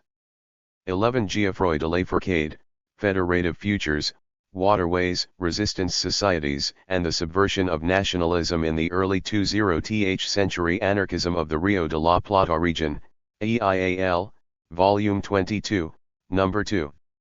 12. Gonzalo Zaragoza Rivera, Erico Malatesta y el Anarquismo Proletario, in Historia y Bibliografía Americanistas, Volume 16, No. 3. 13. De Lafourcade, Federative Futures, 73. 14. Ruth Thompson, The Limitations of Ideology in the Early Argentine Labor Movement, Anarchism in Trade Unions, 1890, 1920, Journal of Latin American Studies, Volume 16, No. 1, 98. 15 Carlos M. Rama, El Movimiento Obrero y Social Uruguayo y el Presidente Batlle, Revista de Historia de América, No. 46, Jorge Bucio and José Batlle y Ordóñez, Uruguay a la Vanguardia del Mundo, Ronaldo Monk, Ricardo Falcon and Bernardo Galitelli, From Anarchism to Peronism, Workers, Unions, and Politics, 1855 to 1985, Daniel James, Resistance and Integration, Peronism and the Argentine Working Class, 1946 to 1976. 16 For an in-depth exploration of anarchist historiography, see Peter Marshall, Demanding the Impossible, A History of Anarchism. 17 Arif Derlich, Anarchism in the Chinese Revolution, Cornell, Unruly Equality. 18 Arif Derlich recognizes that many of the arguments moved forth by post-colonial thinkers in the 80s had long existed in academic and political circles. According to Derlich, the term post-colonial mystifies both politically and methodologically a situation that represents not the abolition but the reconfiguration of earlier forms of domination. The complicity of post-colonial in hegemony lies in post-colonialism's diversion of attention from contemporary problems of social, political, and cultural domination, and in its obfuscation of its own relationship to what is but a condition of its emergence, that is, to a global capitalism that, however fragmented in appearance, serves as the structuring principle of global relations. Now that post-coloniality has been released from the fixity of third world location, the identity of the post-colonial is no longer structural but discursive.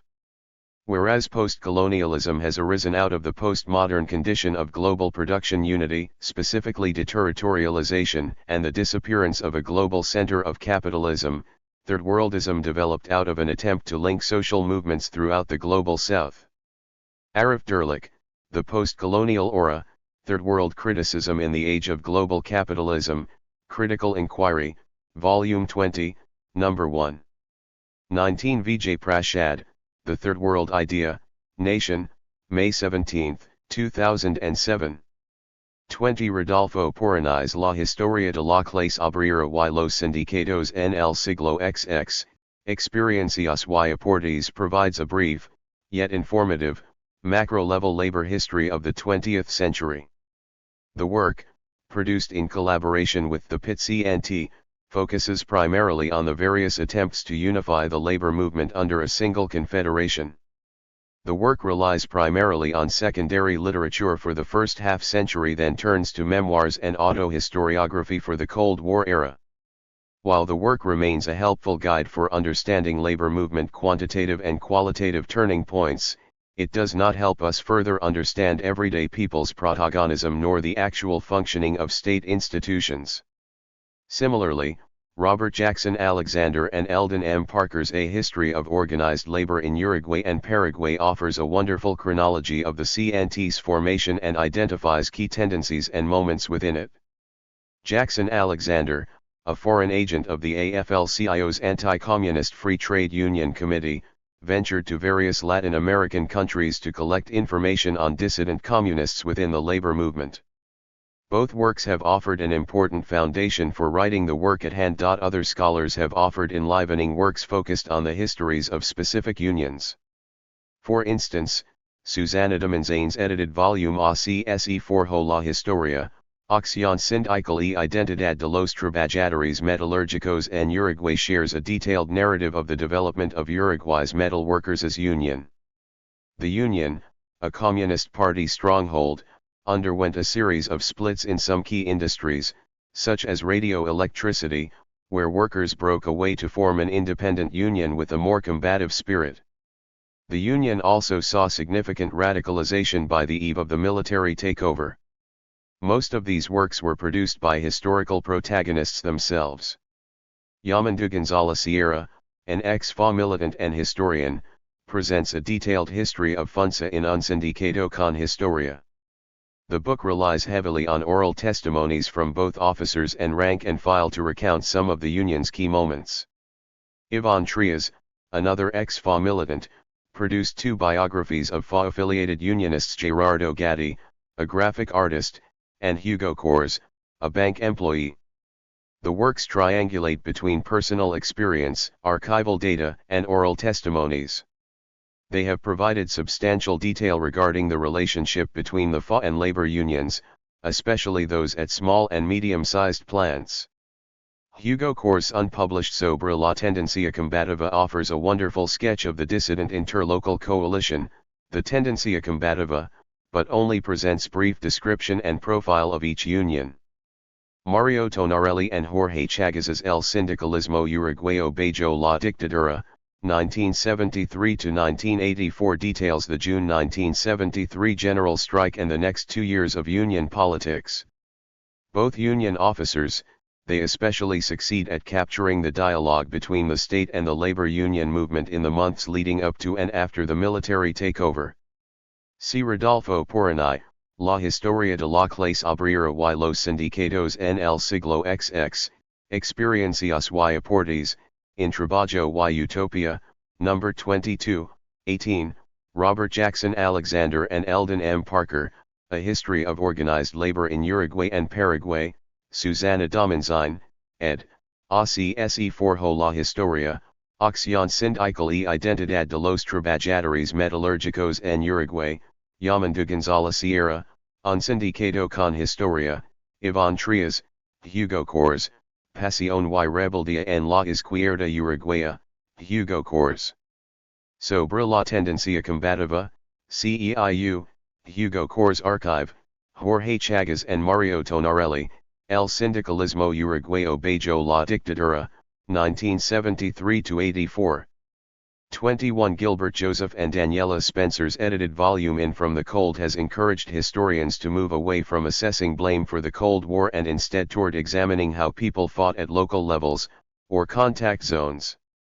Gilbert Joseph and Daniela Spencer, In From the Cold, Latin America's New Encounters with the Cold War. Hal Brands has identified the region's Cold War as a multilayered conflict, one that recognizes U.S. hegemony in the Western Hemisphere but also emphasizes the role of Latin American actors throughout the epoch. Hal Brands, Latin America's Cold War. Jadwiga Piper Mooney and Fabio Lanza insist we explore street-level politics throughout the continent to add complexity to maneuvers of the big players.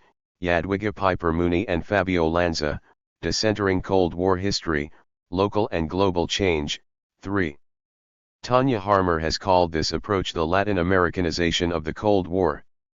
Harmer also advocates for a global history of the Cold War, one that is interested in regional internal dynamics and how they played out beyond the continent and within it.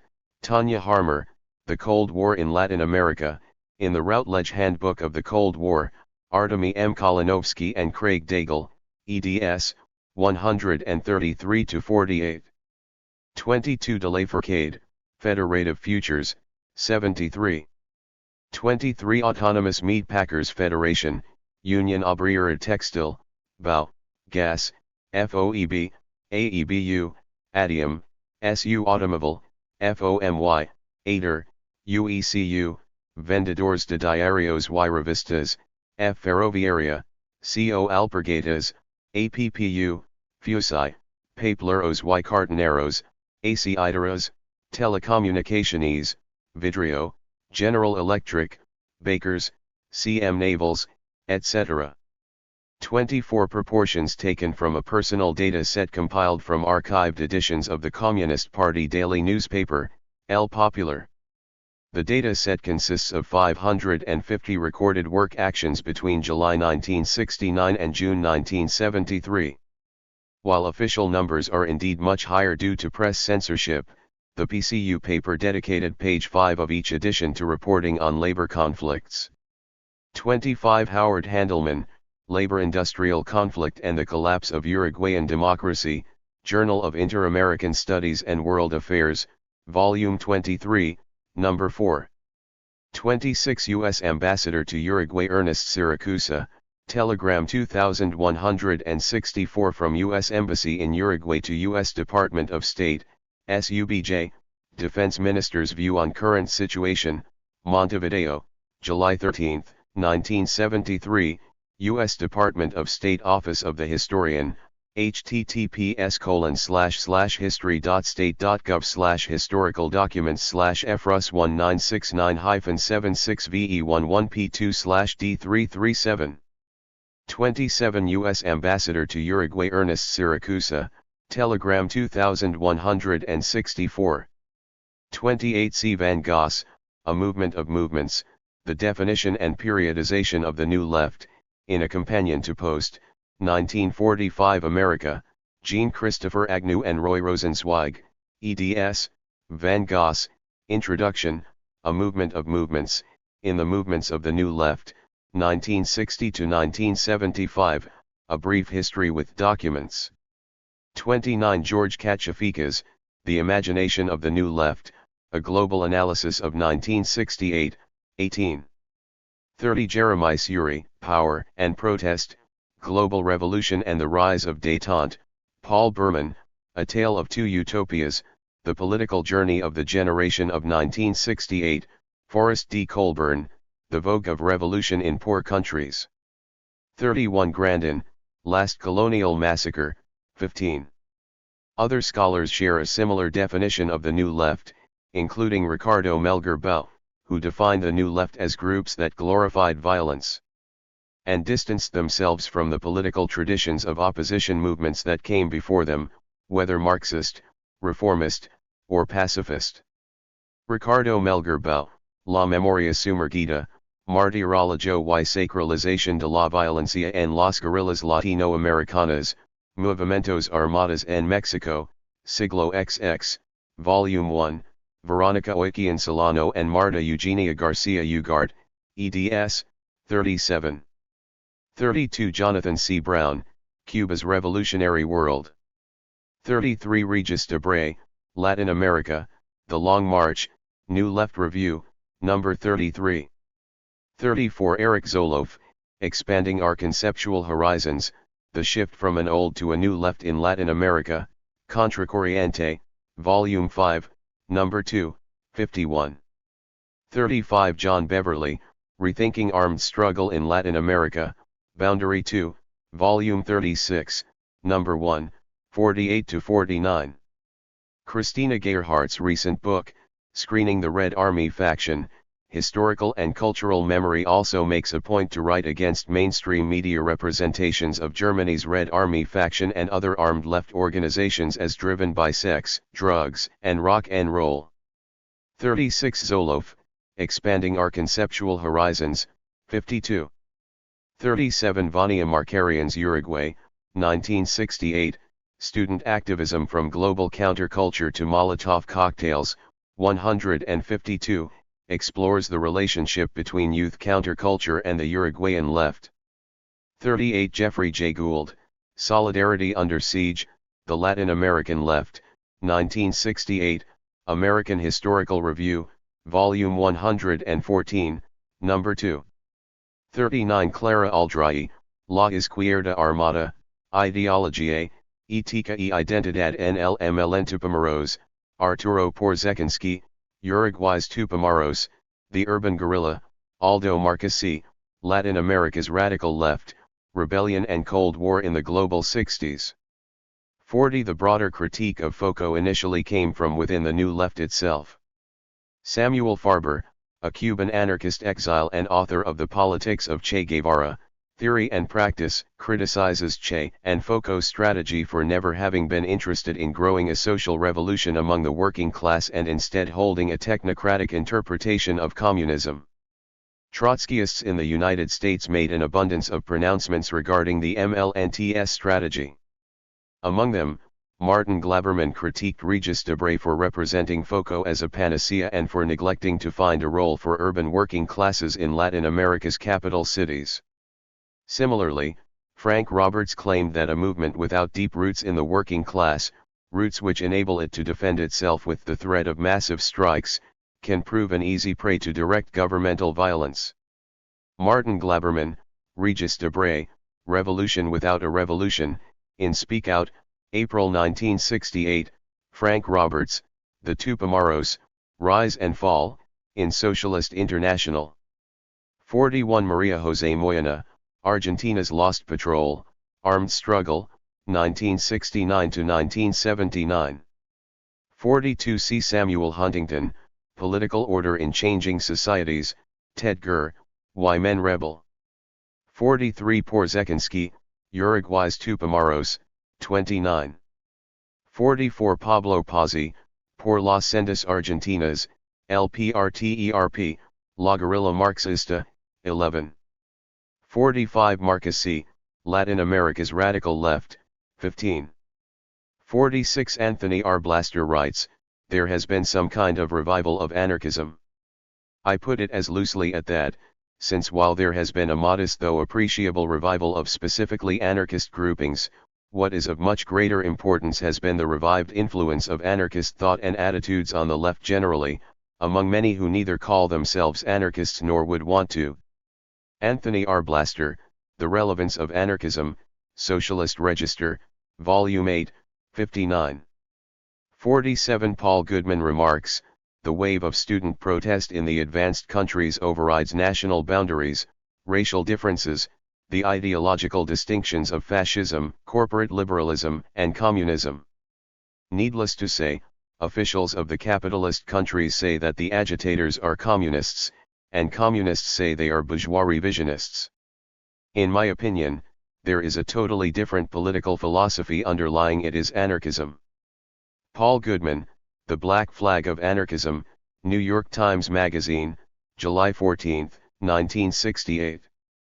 48 Felipe del Solar and Andrés Pérez, El Anarquismo en los Orígenes del Mir y las Brigadas del Pueblo, in Anarquistas, Presencia Libertaria en Chile, Felipe del Solar and Andrés Pérez, eds, available at https://seedma.org/digital_item/4753.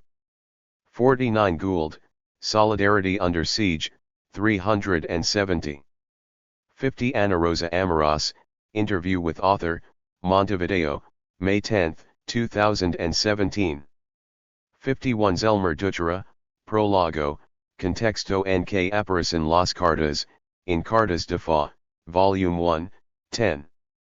52 I have benefited greatly from use of the Uruguayan Center for Interdisciplinary Studies at the University of the Republic, where I have accessed archived documents and received mentorship from Professor Aldo Marquesi. There, I found the personal archives of Hugo Cors and Hector Rodriguez. Both provide important references to the tendencia combativa, specifically by identifying those unions who belonged to the coalition at a given historical moment. I also accessed folders with contents from FA exiles in France, including propaganda documents smuggled from Buenos Aires to Montevideo when the organization relocated to Argentina in exile. The folders also consist of various human rights testimonies from members of the FA who shared their stories with the Bertrand Russell Tribunal and Amnesty International. 53 The back page contained a small section called This is the Response, which consisted of short annotations of ongoing struggles compiled by Mauricio Gatti, who gathered reports from networks among labor unions. Beyond debates and activities internal to the left, the documents contained blacklists of employers and reports about state-led repression, such as detentions and torture. Dutra, Prologo, 7-13. 54 Alessandro Portelli, What Makes Oral History Different, in Oral History Reader, Robert Perks and Alastair Thompson, eds. 68. 55 Howard Kimmeldorf, Bringing the Unions Back in, Labor History, Volume 32, 96. 56 Kimmeldorf, Bringing the Unions Back in, 91-129. 57 Fa, Pueblo Fuerte, Poder Popular desde el Libertario, 7. 58 C. Edward Andrew, Class in Itself and Class Against Capital, Karl Marx and His Classifiers, Canadian Journal of Political Science, Vol. 16, No. 3. 59 E. P. Thompson, The Making of the English Working Class, 9. 60 Vladimir Lenin proposed a solution to these cycles of spontaneity in What is to be Done. 61 C. L. R. James and Grace Lee Boggs, Facing Reality. 62 Martin Glaberman, The Struggle Against the No-Strike Pledge in the UAW During World War II. 63 James and Boggs, Facing Reality, 10. 64 Mario Tronti, The Strategy of Refusal, in Operae Capitali, 234-52. 65 Alain Touraine, An Introduction to the Study of Social Movements, Social Research, Volume 52, Number 4, 775-76. 66 Maria Rosa della Costa and Selma James, The Power of Women and the Subversion of the Community, available at https://libcom.org/library/power-women-della-costa-selma-james. 67 Leon Rosichner, La Izquierda sin Substituto, La Rosa Blindada, Volume 2, Number 9, 8. 68 Sandro Mesadra and Veronica Gago, In the Wake of the Plebeian Revolt, Social Movements, Progressive Governments, and the Politics of Autonomy in Latin America, Anthropological Theory, Volume 17, Number 4, 482. List of abbreviated terms. ADIUM Montevideo Association of Municipal Staff and Workers. AEBU Uruguayan Association of Bank Employees. CNT National Workers' Convention. Copran Council on Prices, Wages, and Productivity. CA Textile Workers Congress. CUT Uruguayan Confederation of Workers. FA Broad Front. FA Uruguayan Anarchist Federation. FER Revolutionary Student Front. FEUU Uruguayan University Student Federation. Fidel Left Liberation Front. FOEB Federation of Beverage Workers. FORU Uruguayan Regional Federation of Workers. FRT Revolutionary Workers Front. FUM Teachers Association of Uruguay. FUS Uruguayan Health Federation. DAO Unified Action Group. JUP Uruguayan Youth at Attention. MAPU Uruguayan Popular Action Movement. MIR Revolutionary Left Movement. MLNT National Liberation Movement Tupamaros. MPS Prompt Security Measures. MRO Eastern Revolutionary Movement. OCOA Coordinating Organizations for Anti-Subversive Operations. OLA's Latin American Solidarity Organization. OPR 33 Popular Revolutionary Organization, 33 Orientals. PCU Uruguayan Communist Party. PSU Socialist Party of Uruguay. PVP People's Victory Party. Row Worker, Student Resistance. SAG Graphic Artists Union. UF Railway Union. UJC Communist Youth Union. UNMRA National Union of Metallurgical Workers. UOSF Union of FUNSA Workers, Employees, and Supervisors. UTAA Artigas Union of Sugarcane Workers. 1. Anarchy, Patria, OMURD. Organized Labor, Armed Struggle, and the Origins of the Uruguayan Anarchist Federation, 1956-67. In April 1958, the Union of FUNSA Workers and Employees initiated a strike in response to management's arbitrary release of 4 workers. Management retaliated by locking workers out various times throughout the next 6 months. The conflict escalated on October 9, 1958, when workers responded to a lockout with a shift-long factory occupation. The day prior, management had suspended a supervisor at the Incal satellite plant, where a team of 30 assembly line workers did not meet the daily quota. Workers responded by implementing rolling strikes, taking 2-hour breaks to disrupt the flow of production. Management contested once more by suspending the supervisor for 48 hours and the assembly line workers for 1 full day. Upon returning to the plant at 6 o'clock the next morning, management notified workers of the supervisor's release. Impromptu negotiations between union representatives and management failed to bring resolution to the conflict, eventually leading to a planned 3-hour work stoppage to begin at 9 a.m. When attempting to start their shift again at noon, workers were greeted by locked doors and non-operating utilities, a lockout. They reacted by cutting the locks and breaking in to occupy the factory. The occupation committee consisted of FA militants Leon Duarte Washington Perez, and 7 other union delegates, who met on October 12 and decided to put the factory back into operation under workers' control if the conflict was not resolved within a week. Workers were unaware that they were making history by partaking in the first experiment of expropriation and autogestion in Latin America. FA militant and union officer Miguel Gromas recalls, "We were looking for something that was spectacular. We told ourselves, a peaceful strike is a long strike, so we looked for something that would call attention and that could catch the management off guard." One worker remembers the experience similarly, declaring, "We worked with such drive and consciousness. We didn't keep track of the time that we worked, the only thing we wanted to do was produce the same quantity of batteries as if it was a normal workday." Two strikers occupied the factory in shifts while sustaining a protest encampment in front of the Uruguayan parliament. They marched repeatedly to the executive palace in Montevideo's center, where they carried out frequent acts of petty vandalism and property damage. On one occasion, women of the factory used iron rods to break through the windows, allowing a flood of protesters to rush in and take over the ground floor. Workers reimagined the occupied plant as more than a site of production and opened it to student activists fighting for co-governance of the University of the Republic.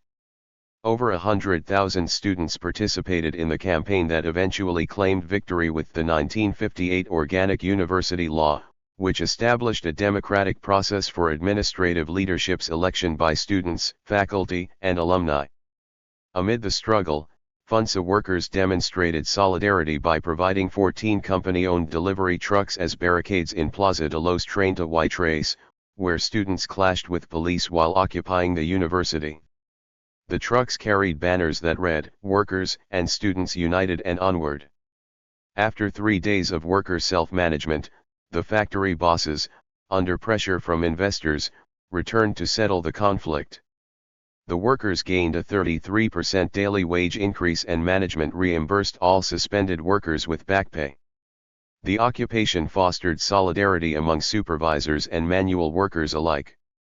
Gromas recalls, "The vast majority of workers who participated in mobilizations demonstrated wide agreement within the attitudes of the union.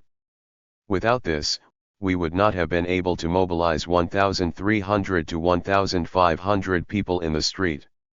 What's more, I was always taken back that regardless of the fact that the majority of workers were either Blancos or Colorados conservatives or liberals, they expressed a strong loyalty to the union, and on many occasions put their party divisions aside." 3.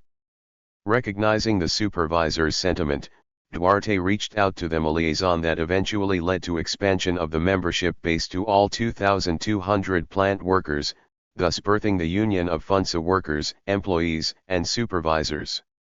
In early 1961, FUNSA owner Pedro Sainz sold the plant to US-based Firestone, a development that would give new meaning to the frequent workplace strife as the site became another emblematic example of neocolonialism throughout Uruguay and Latin America. 4 For the next 15 years, workers consistently elected List 1, a radical coalitional caucus with the FA's Leon Duarte as general secretary, thus placing an anarchist at the helm of organized labor in Uruguay's largest industrial plant. 5 Upon assuming the role, Duarte began to work full-time as a union organizer. Management refused him access to the workplace because he was no longer on the shop floor. Duarte subsequently developed a knack for sneaking into the bathrooms, where he would spend all day chatting with workers. 6 The 1958 coordination between the UOSF and the Uruguayan University Student Federation took on a mythical quality due to revealing the potential for collaboration between Old Left and a growing and enthusiastic New Left rooted in the student movement.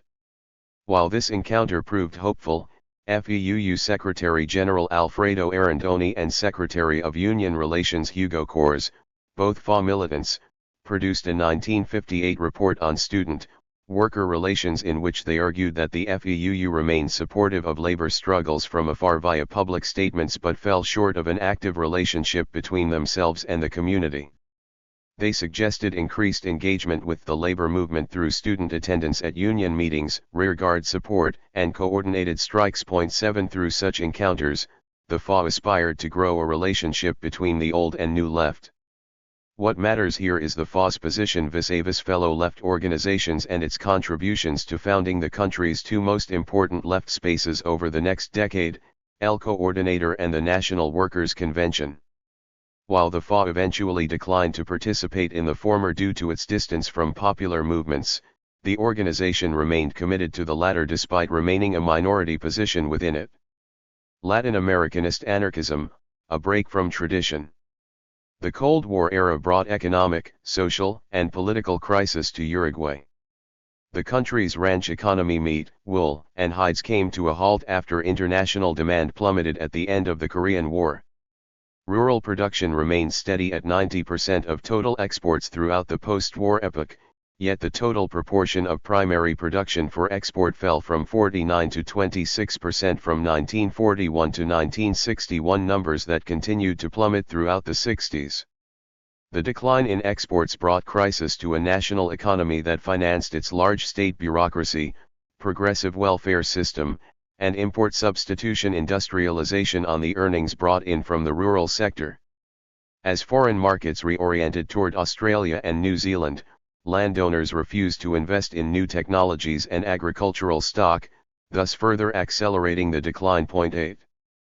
By the 1960s, over half of workers in Montevideo labored in the public sector.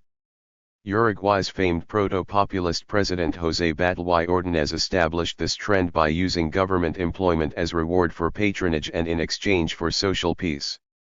He nationalized electricity, implemented the 8-hour day and compulsory rest for every 5 days worked, opened higher education for women, and spread public schooling to rural areas. President Battle's reforms responded to growing militancy in the labor movement. In some ways, the government's own policies contributed to labor's combativeness, such as unrestricted immigration to political radicals from Argentina and Europe and implementation of the right to strike.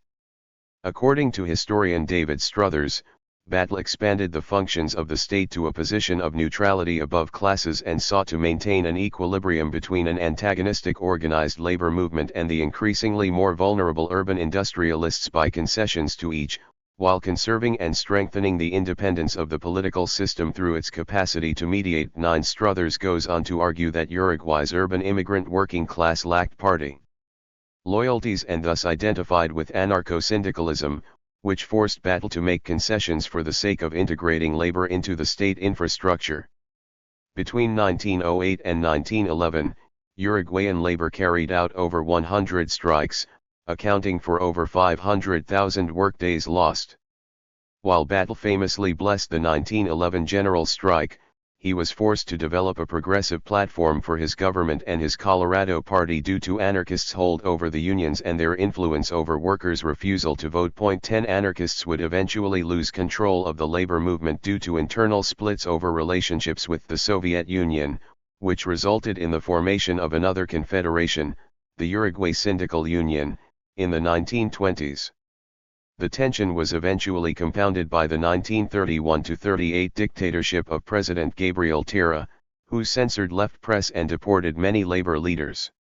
In 1942, the Uruguayan Communist Party spearheaded the formation of the General Union of Workers, a new labor confederation made up of its affiliated unions. In this moment, the party made use of Soviet financing and the symbolic importance of the Russian Revolution internationally to claim hegemony in the labor movement.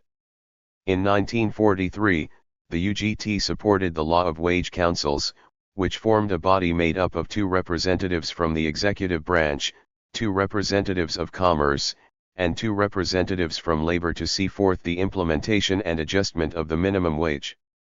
While rival USU viewed this as a defeat representing the bureaucratization of labor, the UGT declared the law of wage councils as victorious due to its guarantee of labor's representation within the state. 11.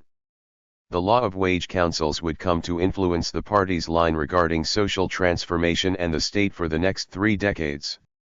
In 1955, the widely read Marxist writer Rodney Arizamendi assumed the position of PCU General Secretary, arguing a unique position that challenged the Soviet backstage theory. While the Soviets claimed that socialist revolution in the periphery first required a national bourgeois revolution before a proletariat one, Araiza argued that both stages could be carried out together so long as the proletariat was in command via the Communist Party in political power. He argued that such transformation could be achieved within the parameters of liberal democracy. This strategy translated into a labor movement that moved away from the direct action tactics of the Uruguayan Regional Federation of Workers and toward negotiating within institutions. 12. By the mid-50s, the engorged public sector paid poorly and offered many part-time or no-show jobs. Many public employees began working 2 or 3 jobs to survive. Moreover, the bureaucratization of the urban economy drew nearly 2/3 of the population to the nation's capital, Montevideo, leaving the countryside depopulated and impoverished. From 1952 to 1967, the role of the presidency was replaced by a National Council of Government, which consisted of 9 representatives from Uruguay's 2 dominant political parties, the National Party and the Colorado Party. 13 The rural crisis reverberated in the industrial sector, causing capital flight due to an unpredictable economy and a shortage of money in circulation, and thus inflation rates as high as 136% per year. From 1956 to 1972, gross national product fell 12%, per capita GNP stagnated at about $500 for this duration as well. While Uruguayans enjoyed the highest per capita income of any Latin American country in 1956, real salaries dropped nearly 24% over the next decade. 14 By this time, communists controlled nearly 2/3 of the nation's unions. However, the growing state of crisis generated dramatic shifts and new possibilities for the left. The FA originated under these conditions.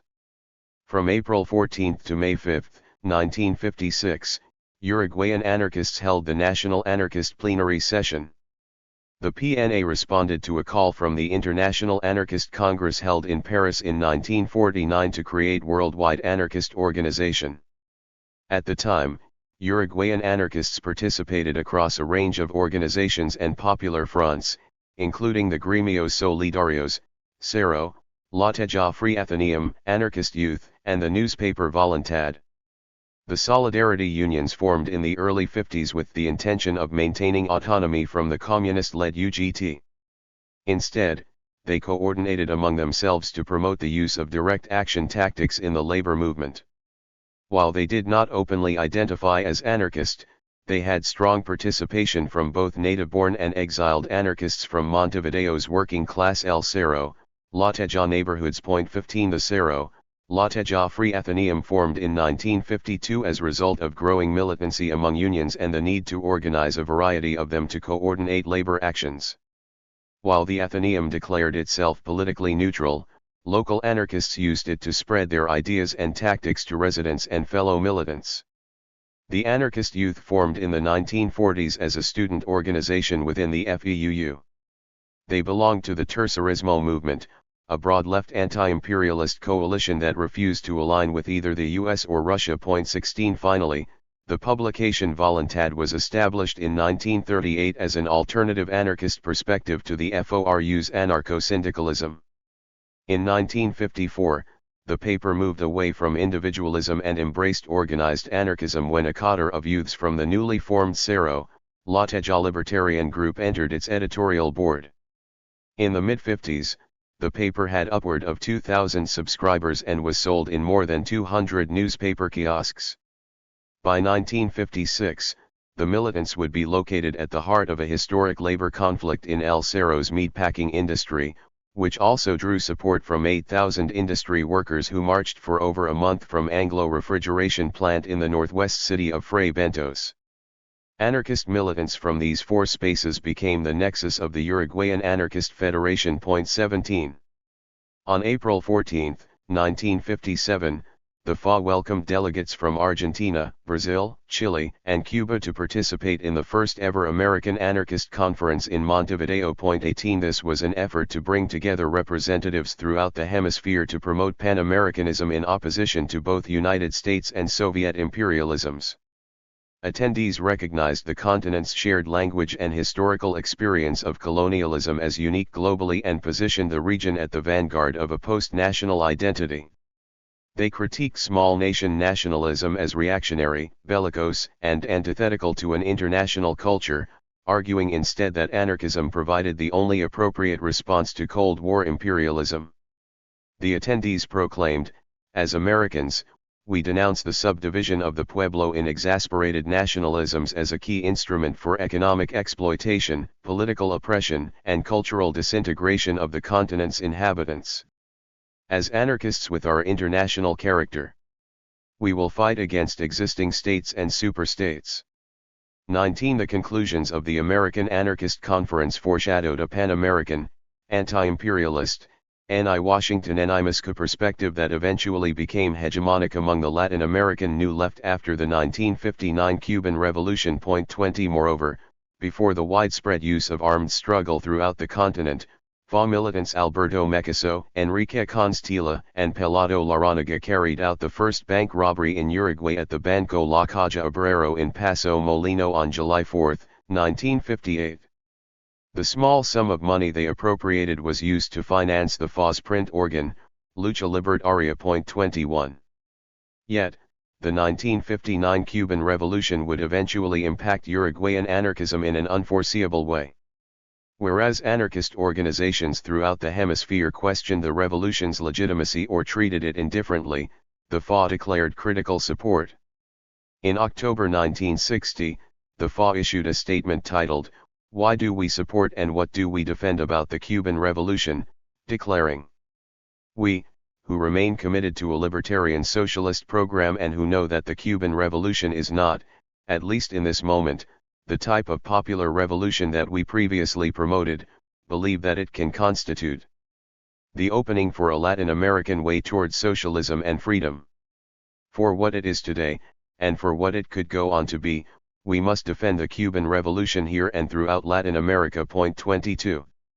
While the statement recognized the important reforms advanced by the revolutionary government, the FA saw the true spirit of the revolution in common people's gestures, especially their sacrifice and support for the guerrilla movement prior to any state-centered revolutionary project. Everyday people's gestures, including those of non-working class sectors such as students, peasants, small shopkeepers, and vendors, proved vital to their taking an active role in the revolutionary process.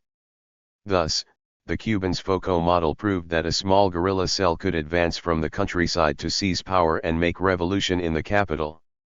This guerrilla vanguard, rather than an urban proletariat insurrection, would ignite revolution with support from popular sectors.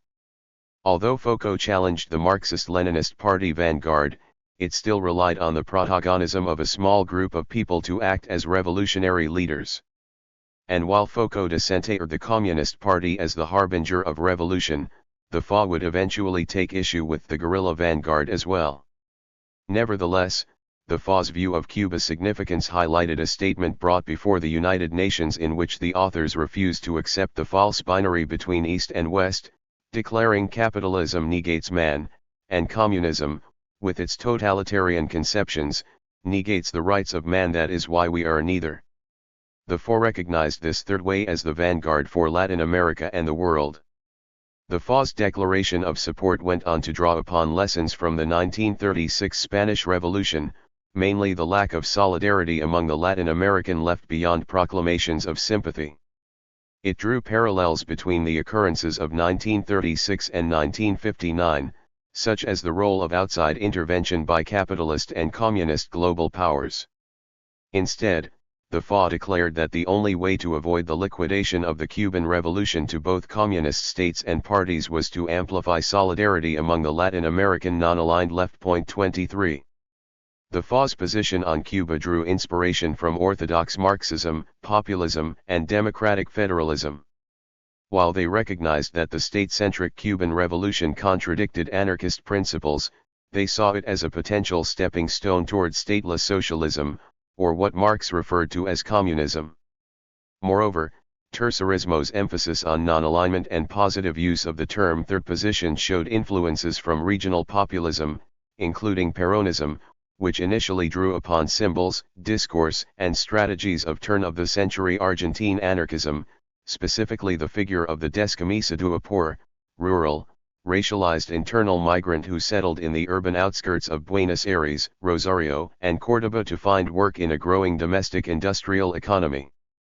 Finally, the FA imagined Latin America's future as a democratic confederation, liberated and self-organized through participatory democracy rather than a nation-state model. 24 While Cuba did not represent this vision, the revolutionary government's emphasis on continent-wide revolution demonstrated a shared ethos that could be pushed further toward an anarchist horizon. The FA's position on Cuba sparked internal division within the organization. Historian Eduardo Ray Tristan identifies the two competing sides of the debate as traditionalist versus New Left. Throughout 1961, militants Lux Fabri and José Jorge Martínez debated the FA's support for Cuba in the pages of Lucha Libertaria. Fabri, a professor in the Faculty of Humanities and daughter of famous Italian migrant and anarchist intellectual Luigi Fabri, represented a minority position that was popular among students belonging to anarchist collectives in the School of Fine Arts, Faculty of Medicine, Union Group, and Comunidad del Sur Housing Collective. She advanced a traditional anarchist perspective of the Cuban Revolution, which remained skeptical of any project that claimed state power.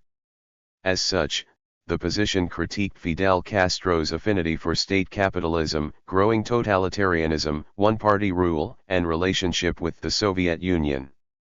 For Fabri, anarchism was irreconcilable with what took place in Cuba. Their strategic solution looked something like dual power, in which anarchists built cooperative alternatives to the market and state. Martínez, the elected FA secretary, represented a majority position that was popular among founding members of the FA active in the labor movement, including the Graphic Artists Union and UOSF.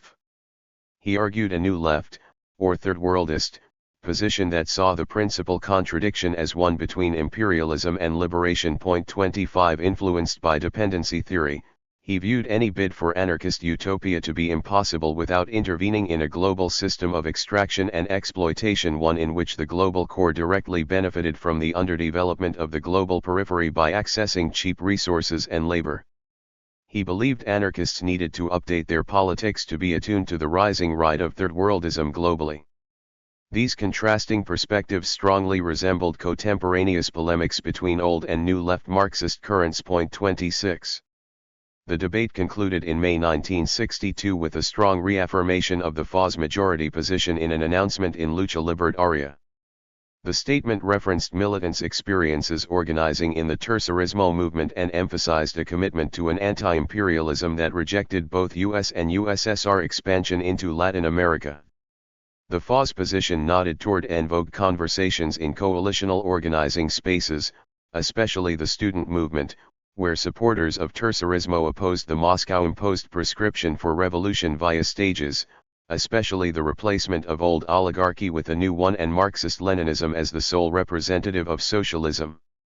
Instead, the FA emphasized the importance of building and linking a network of self-managed production and consumption cooperatives throughout the continent to build regional solidarity and transcend the market and state.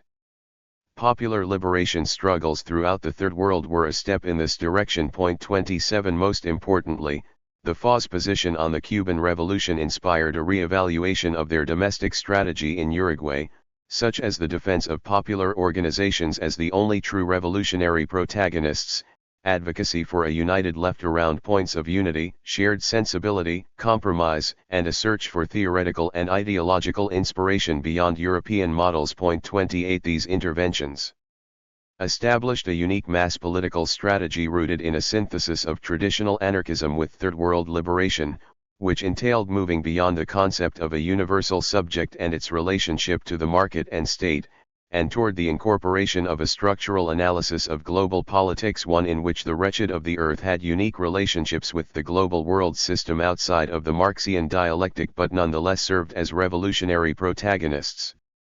By this time, anarchist organizations throughout the continent and around the world had begun withdrawing their support for Cuba. Among the global anarchist community, initial reports of the Cuban Revolution came from Manuel Gaona Sosa, the Relations Secretary of the Cuban Libertarian Association, who supported Castro and sought to cooperate with the new government. In a 1961 document titled A Clarification and a Statement by the Cuban Libertarians, Gaona denied that any anarchists had been detained or persecuted during the first years of the government. However, word rapidly circulated of the purging, imprisonment, exile, and killing of many Cuban anarchists who had initially played key revolutionary roles, especially as labor leaders in Havana. The Cuban government also suppressed the anarchist press in an era when free journalism all but disappeared. 29 On the other side of the River Plate, the Argentine Libertarian Federation published some of the first testimonies of Cuban anarchist exiles in the periodical Reconstruir. 30 Yet, the FA maintained its line of critical support in publicly oriented propaganda throughout the 60s and early 70s. By late 1962, nearly all militants affiliated with the traditionalist current left the Confederation, reducing the organization to roughly 4 dozen people. 31 While the two differing factions had smoothly collaborated for 2 years after the organization's foundation, the debate surrounding Cuba eventually pushed existing tensions over the top. 32 The new left current identified more strictly as workerist or clasista and focused on building strength in mass organizations, especially labor unions. They viewed organized labor as the best avenue to build popular power through the establishment of relationships with everyday people around material-based struggles. They advocated a strict internal structure, including a central organizing committee as opposed to open assembly. 33 They emphasized organization and discipline in attempt to move toward clandestine, revolutionary armed struggle. The traditionalist current, in contrast, identified more closely with the cooperativist anarchism and sought to build alternative spaces and practices. The traditionalists sought to make cultural interventions, primarily at an aesthetic and immaterial level, and spent time building relationships with common people through community-based art projects and cooperative living experiments. They had specific concerns as students that could not be addressed by the FA's labor-based strategy. In fact, they saw the Federation's development of a stricter and disciplined internal structure as an obstruction to the student movement's autonomy and critiqued the workerist members of the FA for pushing a party line. Strongly pacifist, they commonly dismissed their ex-comrades as anarcho-Bolsheviks or Castroists. 34. The 1962 schism enabled each faction to pave an independent path. The FA would organize a central committee around the group's veterans, Juan Carlos Mecaso, Leon Duarte, Roberto Frejano, and Mauricio and Gerardo Gatti. This group would set out to build an analysis and strategy toward a unified labor confederation and accompanying armed apparatus. It was a way to ground the organization in a class-based strategy that people could take or leave upon joining. The traditionalist current, meanwhile, moved on to establish a student worker-run campus at the School of Fine Arts, which included strong participation from community members via the extension program. In 1965, students and faculty launched a community-based art project to engage with people outside of the university by painting the facades of houses in working-class neighborhoods, such as Barrio Sur. The project, titled Visible Sensibility, emphasized the potential for liberation through self-expression and collective labor. 35 They coalesced around a network of housing collectives, called Comunidad del Sur, which eventually grew to as many as 200 members. Both currents maintained a distant communication via a small handful of members who continued to participate in both spaces. 36. Inspired by Cuba, the FA's Latin Americanist anarchism marked a break from the historical European migrant torchbearers of the movement in the region. At the turn of the 20th century, Southern and Eastern European anarchist migrants had brought with them a global perspective rooted in their travels. While they had often been forced to migrate by exile or state repression, they laid the foundation for a global anarchist movement of the time. Workers who moved across borders found themselves in similar exploitative conditions no matter the country of their workplace, but it all seemed to fit within a more liberal universalist worldview. Mid-century working-class Uruguayans were autochthonous. Many were born in Montevideo's western neighborhoods of El Cerro, La Teja, or internal migrants from racialized regions in the northwest region of the country. The new working class encountered a previous generation of mostly inactive anarchist militants from Eastern and Southern Europe.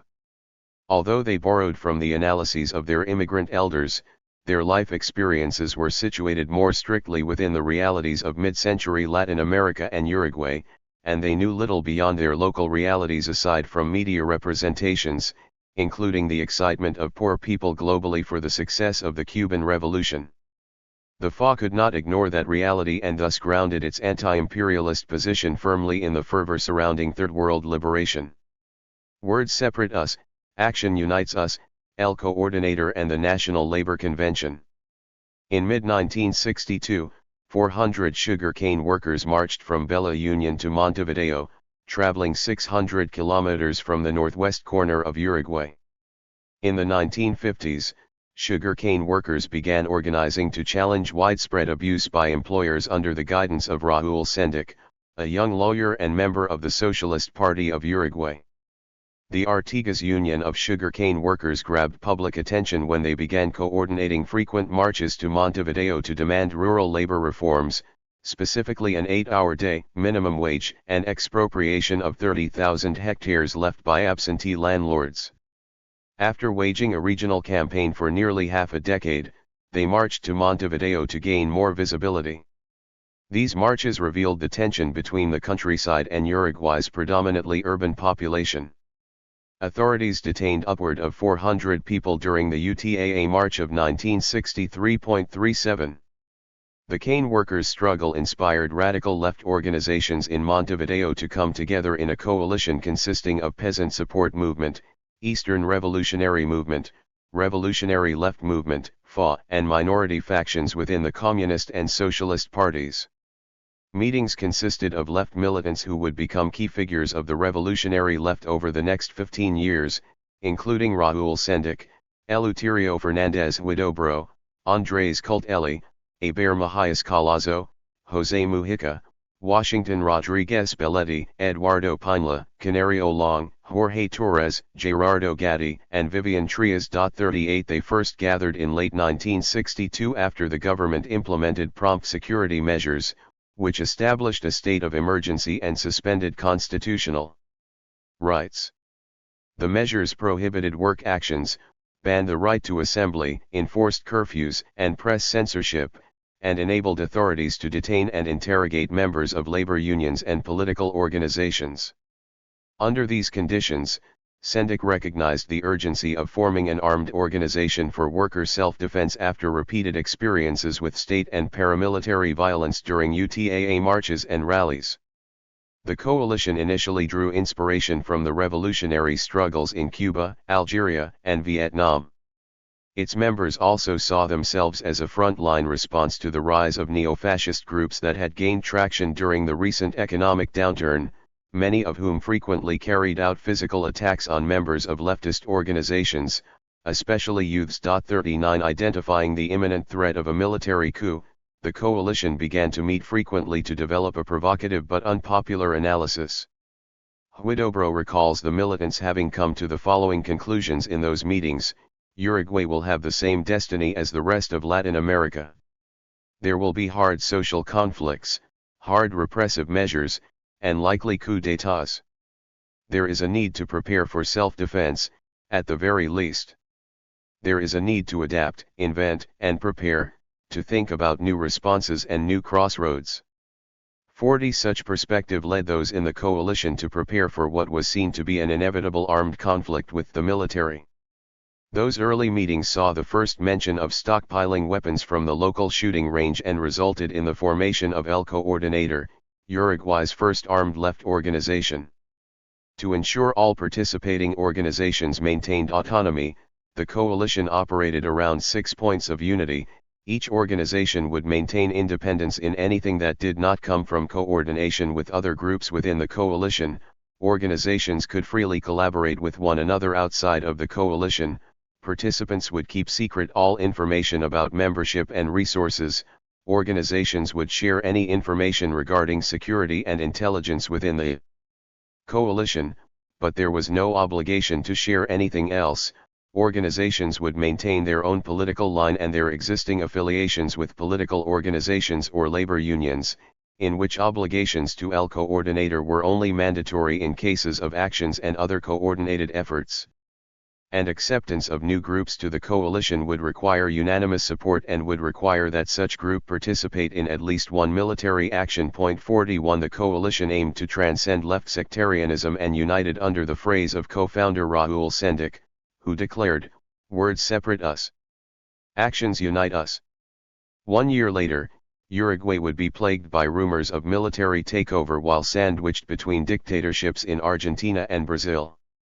On August 1, 1963, El Coordinator carried out its first expropriation of the Swiss Rifle Club in Colonia.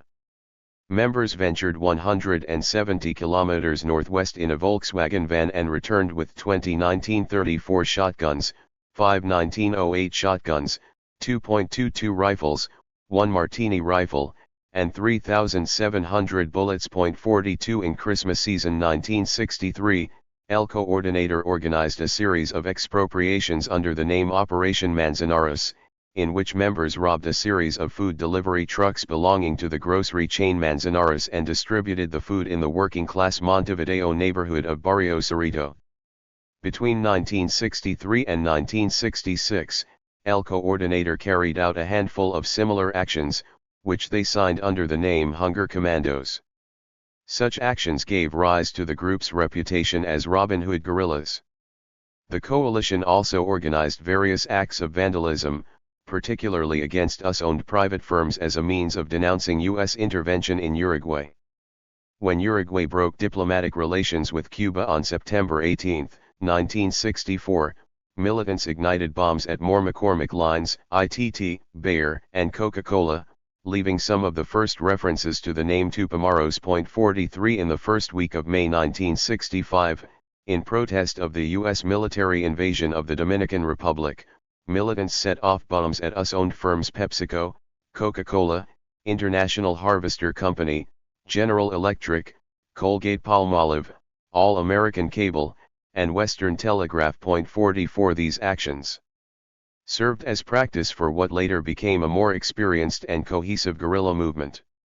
While El Coordinator challenged communist hegemony by introducing a new set of tactics in dialogue with rising revolutionary left currents throughout the continent, PCU leaders held key positions within labor unions and ran the only viable third-party position in electoral politics. Influenced by Marx's stage theory of history, the party promoted a reform-oriented platform that was standard among Soviet-linked parties worldwide. After a 1955 Reform Congress, however, the party combined an electoral and syndicalist strategy and installed Rodney Arizamendi as the general secretary. Although the PCU never gained more than 6% of votes throughout the 50s and 60s, the party gained weight among organized labor with help from finances coming from Moscow. Yet, the party claimed only 20,000 members, of which roughly 8,000 were active militants. The PCU remained committed to an electoral political strategy and negotiation with workplace management. Its platform sought to gain an alliance with the landed national bourgeoisie to challenge dependency on first world economies, organize the largest sectors of the working class, and increase the membership of the mass political organization Left Liberation Front. The party was a strong opponent of both direct action and armed struggle. Similarly, in 1964, party leader and Marca editor Carlos Quijano declared, "Today, here Uruguay 1964 with a middle class, with 250,000 public officials, with 350,000 retirees, with nationalized public services, with a weak and unorganized proletariat, with a dispersed and non-existent peasant class, force can only bring reaction. Objectively, there is no revolutionary possibility." 45 Importantly, the PCU was the only communist party in Latin America to remain legal throughout the height of the Cold War era. 46. But skepticism around the effectiveness of armed struggle in Uruguay was not unique to the communists. El Coordinator's formation also challenged Cuban revolutionaries' initial assessment of a path toward revolution in the country. In August 1961, Ecobedo Che Guevara called armed struggle incorrect during a speech at Montevideo's University of the Republic. Ironically, a neo-fascist gang fired upon him upon leaving the auditorium. Although Che escaped unscathed, Arbolio Ramirez, a history professor, lay dead on the street thereafter. 47. However, the FA's participation in El Coordinator proved short-lived. In 1964, FA militants carried out their last action, an expropriation of arms from the Armeria El Gaucho, 1 year after the coalition's formation. 48 Sectarian conflicts grew to produce an eventual separation based on strategic differences. Most members of El Coordinator did not see a role for the organization in labor union struggles beyond that of the UTAA, rather, they looked to Che and to Mao Zedong for influence and began pooling money for boots, blankets, flashlights, and maps in preparation for a future guerrilla campaign from the rural province of Artigas. 49 But the FA's strategy of combining armed struggle and work action pushed against the Cuban-influenced rural strategy popular among the majority of the coalition's members. As a small organization, the FA had limited resources and thus could not commit to a coalition without full confidence in the shared strategy. Those who remained part of El Coordinator went on to form the National Liberation Movement, Tupamaros. At the time of the split, neither the FA nor MLNT claimed more than 50 militants. 50 Yet, both organizations would become the primary threats to communist hegemony over the left. The FA retracted from the coalition but maintained a formal structure for weekly communication with the MLNT, MRO, and other member organizations. They shared resources, including arms, and falsified documents. The groups also continued dialogue through their participation in the independent New Left journal Epoca, the country's first broad left publication independent of party affiliation and without participation from the Communist Party. Over half a dozen left organizations participated in the journal, which sold upward of 4,000 copies per week. In 1962, after 4 years of publishing its own independent bulletin Lucha Libertaria, the FA halted its publication to participate solely in Epoca. By 1966, Eduardo Galeano, who would later pen the seminal Open Veins of Latin America, undertook the role of chief editor and established weekly columns from each participating political organization. 51. The CNT People's Congress. In May 1964, conversations around a labor confederation solidified amid another UTAA protest encampment in front of the Faculty of Medicine in Montevideo. The marchers received daily support from local unions, including UOSF, SAG, and various textile plants organized under the recently formed Textile Workers Congress. Daily visits to the camp brought FA militants into frequent contact with Washington Rodriguez Belletti, a founding member of the MLN Tupamaros, and Hector Rodriguez, a recently expelled member of the PCU. The militants had worked together while participating in El Coordinator, but growing repression of cane workers called for a new urgency. On May 14, 1964, police attacked the UTAA encampment with tear gas and rubber bullets. With rumors of a military coup spreading, unions discussed their limited options. While many suggested a 24-hour general strike, Leon Duarte and Hector Rodriguez advocated an indefinite general strike with workplace occupations. Moreover, they saw the need to practice coordinating strikes and occupation tactics. The networks established throughout the UTAA struggles culminated in the Plenario General de Apoyo a los Caneros, which called its first 24-hour national general strike on June 17, 1964. While the PCU leadership was initially reluctant to sacrifice their hegemonic position among the labor movement by forming a pluralist confederation, the June 17 general strike's success animated students and workers.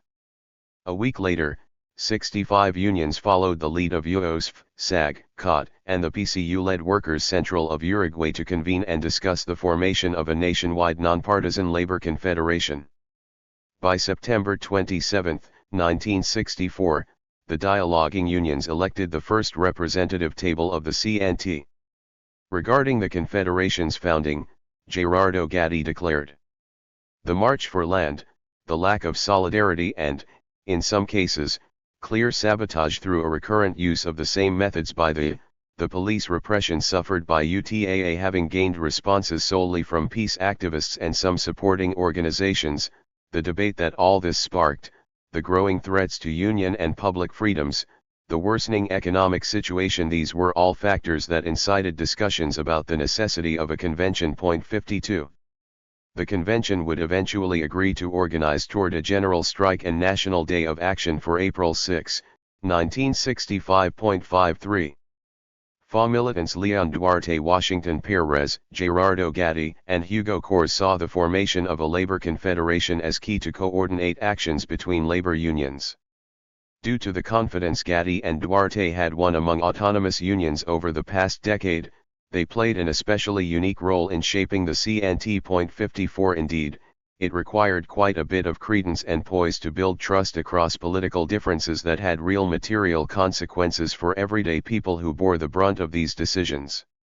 For example, El Cerro residents frequently heckled PCU organizers with sheep noises as spite for the party's role in squashing the 1956 meatpackers strikes. 55. Thus, organizing across sectarian lines required fighting against many bad historical memories. While many unions had remained autonomous as opposed to joining the PCU-led initiatives to form the UGT and CTU, the anarchists' participation in the formation of the CNT showed the potential for a more pluralist labor confederation. The UOS earned a nationwide reputation for its campaigns alongside students throughout the 50s, and Gatti was widely known among communists for his work as an officer in SAG, although the Artists' Union remained a PCU stronghold. Moreover, communists felt threatened by growing discontent among workers within the CTU and the rising trend of laborers rejecting their unions. All these factors combined to ignite the formation of Uruguay's CNT.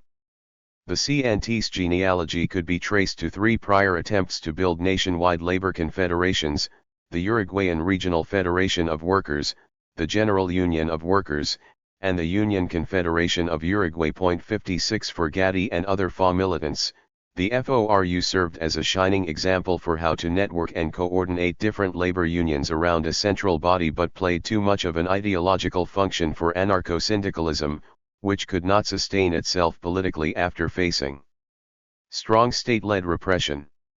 Contrarily, they argued that the UGT and CSU fell short of growing worker combativeness due to their international political associations. The former was directly linked to the Soviet Union via the PCU, and the latter eventually fell into the hands of the US-based American Federation of Labor and Congress of Industrial Organizations after various political maneuvers enacted by a small fraction of its leadership. The CSU was an especially interesting historical case. While primarily an initiative of the Uruguayan Socialist Party with Juan Acuna, José D'Elia, and Jorge Pereira at the helm, it eventually settled into the stewardship of the International Confederation of Free Trade Unions. The CSU served as an alternative to the Communists' UGT and CTU. Throughout the 50s and early 60s, it was the largest labor confederation in the country. In 1953, it doubled UGT membership with 40,000 workers. By 1962, the CSU claimed 80 unions among its membership. In the early 60s, the Confederation began to unravel after key member unions, such as AEBU, voted in communist leadership. In 1961, the American Institute for Free Labor and Development, a subsidiary project of the U.S. Agency for International Development, demanded a CSU-affiliated housing cooperative be turned over to their control. Tensions mounted when General Secretary Juan Acuna refused, and numerous communist and PSU-led unions began to withdraw from the federation. Heeding the CNT call for labor unity, Acuna retired from his position in 1965. The CSU disbanded on June 16, 1966.57. Having learned from the shortcomings of such sectarianism, Gerardo Gatti and other FA militants envisioned a labor movement more appropriate for the historical moment, in which the National Confederation was open to all political perspectives and all workers. Such a project would also require that the labor movement remain free from interference by national political parties, foreign governments, and religious institutions. The CNT structure was meant to encourage rank-and-file participation and decision-making, in which active and vibrant conversations within fields, factories, and workshops could define a political culture and strategy specific to the realities of the working class, without electoral or reformist illusions. 58. In August 1965, the CNT hosted the Congreso del Pueblo, a gathering of over 1,300 delegates and 707 organizations representing almost 1 million people to assess the country's socio-economic situation and devise a program to confront it. With PCU-affiliated and autonomous unions all committed to participate, over two-thirds of Uruguayan workers were represented in the Confederation. 59 While most attendees represented unions, other groups included university students, retirees, and production cooperatives, among others. Even as the Congress showed the left's potential to organize, it became a battleground for competing ideologies and strategies when participants selected 9 officers to serve on the National Directory. While most belonged to the PCU, Gerardo Gatti and Hector Rodriguez represented a challenge to the PCU line in the CNT's highest body. 60 The CNT was divided into over 20 different zonal committees with delegates representing each worksite in each geographical area of Montevideo and the interior. For example, Zone 20 consisted of Funza, Giringheli, Naboplast Toy Factory, and 8 textile factories, including Fueza, Hisisa, and Sadile, some of the most combative in the industry. Patrons agreed upon 6 points: agrarian reform, import substitution, industrialization, nationalization of foreign trade, nationalization of the banking system, progressive tax reform, and extension of the social welfare system. The Congress also took on complex social issues such as education, especially widespread illiteracy, and transportation. Attendees divided into workshops where presenters shared research on unemployment, hunger, education levels, banking systems, and international relations. One document proclaimed, "The word crisis is not just something used for propaganda, it is our daily reality." 61. The energy surrounding the formation of the CNT reverberated into the streets and factories. From January 1964 to March 1965, Uruguayan workers took part in 657 work actions, including stoppages, strikes, and occupations. The total number of shift labor lost due to strikes doubled to 2.5 million since the mid-50s. 62 On October 7, 1965, the government utilized MPS security protocols to flex its power and manage labor unrest while negotiating for an International Monetary Fund loan. 1 week later, the CNT called its first general strike, followed by a series of mobilizations throughout the month. In early November, the government lifted the MPS but attempted to instill them once more on December 9, when both Epoca and El Popular received censorship notices. Again, the CNT met the decree with wide-scale strikes, putting a halt to various key industries for multiple days at a time. In response to the censorship, graphic artists and journalists carried out multiple 48-hour strikes. The government retreated, calling an end to MPS 2 weeks later. 63. The solidification of the CNT and rising popularity of armed struggle led to intensified government repression, especially torture with a hemispheric reach. Indeed, the United States was already running counter-revolutionary programs throughout the continent. Uruguay-based CIA agent Philip Agee recalled a December 12, 1965, encounter with a Uruguayan armed forces officer with whom he was sharing information. While visiting a military outpost, Agee heard screams from the other side of the wall. Agee cringed after realizing that his information gathering was likely responsible for capturing the victim. Upon noticing Agee's discomfort, the officer raised the volume of the radio to drown out the cries with the voice of play-by-play commentary of the evening's football match. Agee retired from the CIA in 1968 and eventually published Inside the Company, a book that details his experiences in Uruguay. 64. A fight plan. At a practical level, perhaps the most interesting and resurgent question concerned the CNT fight plan. In a document leading up to the 1966 National Union Assembly, the CNT representative table agreed on 3 key elements upon which to focus in order to expand CNT membership in both Montevideo and the interior, finding points of unity among campaigns in both urban and rural contexts, and building solidarity around them, coordinating simultaneous actions among the entirety of the CNT to confront the government, landed oligarchy, and industrial class, and utilizing coordinated action via the CNT. Specifically its zonal committees, as a base to broaden participation from other social sectors. 65 Moreover, the table recognized the growing climate of crisis and the necessity of going beyond defensive spontaneity and toward permanent and long-term action. Recognizing the CNT's diverse political makeup, the table proclaimed that sectarian tensions would dissipate by leaving no workplace conflict isolated. In other words, unity in action. 66.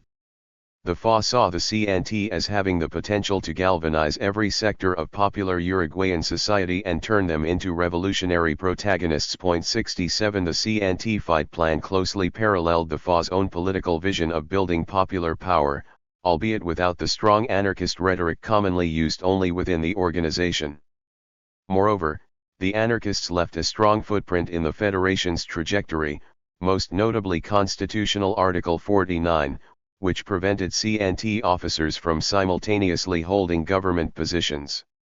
Yet, the PCU remained hegemonic among organized labor and thus became synonymous with the CNT majority.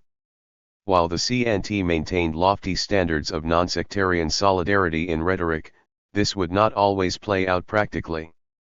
Although the fight plan promised not to leave any conflict isolated, leadership's energy often went into institutional efforts. Whereas FA militants interpreted the fight plan as a blueprint for a strategy of tactical escalation around the use of direct action, the CNT majority consistently respected and legitimized state institutions as avenues for resolving class conflict, whether through legal codification or arbitration. Majority-aligned unions often used short-lived tactics such as 2-hour work stoppages or 24-hour strikes to flex their might to the government. The mobilizations terminated with a rally in front of the parliament and a return to work the next day. Moreover, communist leadership often stretched themselves thin and struggled to prioritize the labor movement with their political maneuvering. Indeed, it was on such grounds that the FA and other New Left groups critiqued the Communists' Yellow Reform campaign leading up to 1966 elections. The Reform, an initiative of the PCU-centered Fidel Electoral Coalition and Mass Front, set out to establish an executive power alongside the president and, most importantly to the labor movement, to eliminate the draconian institution of MPS.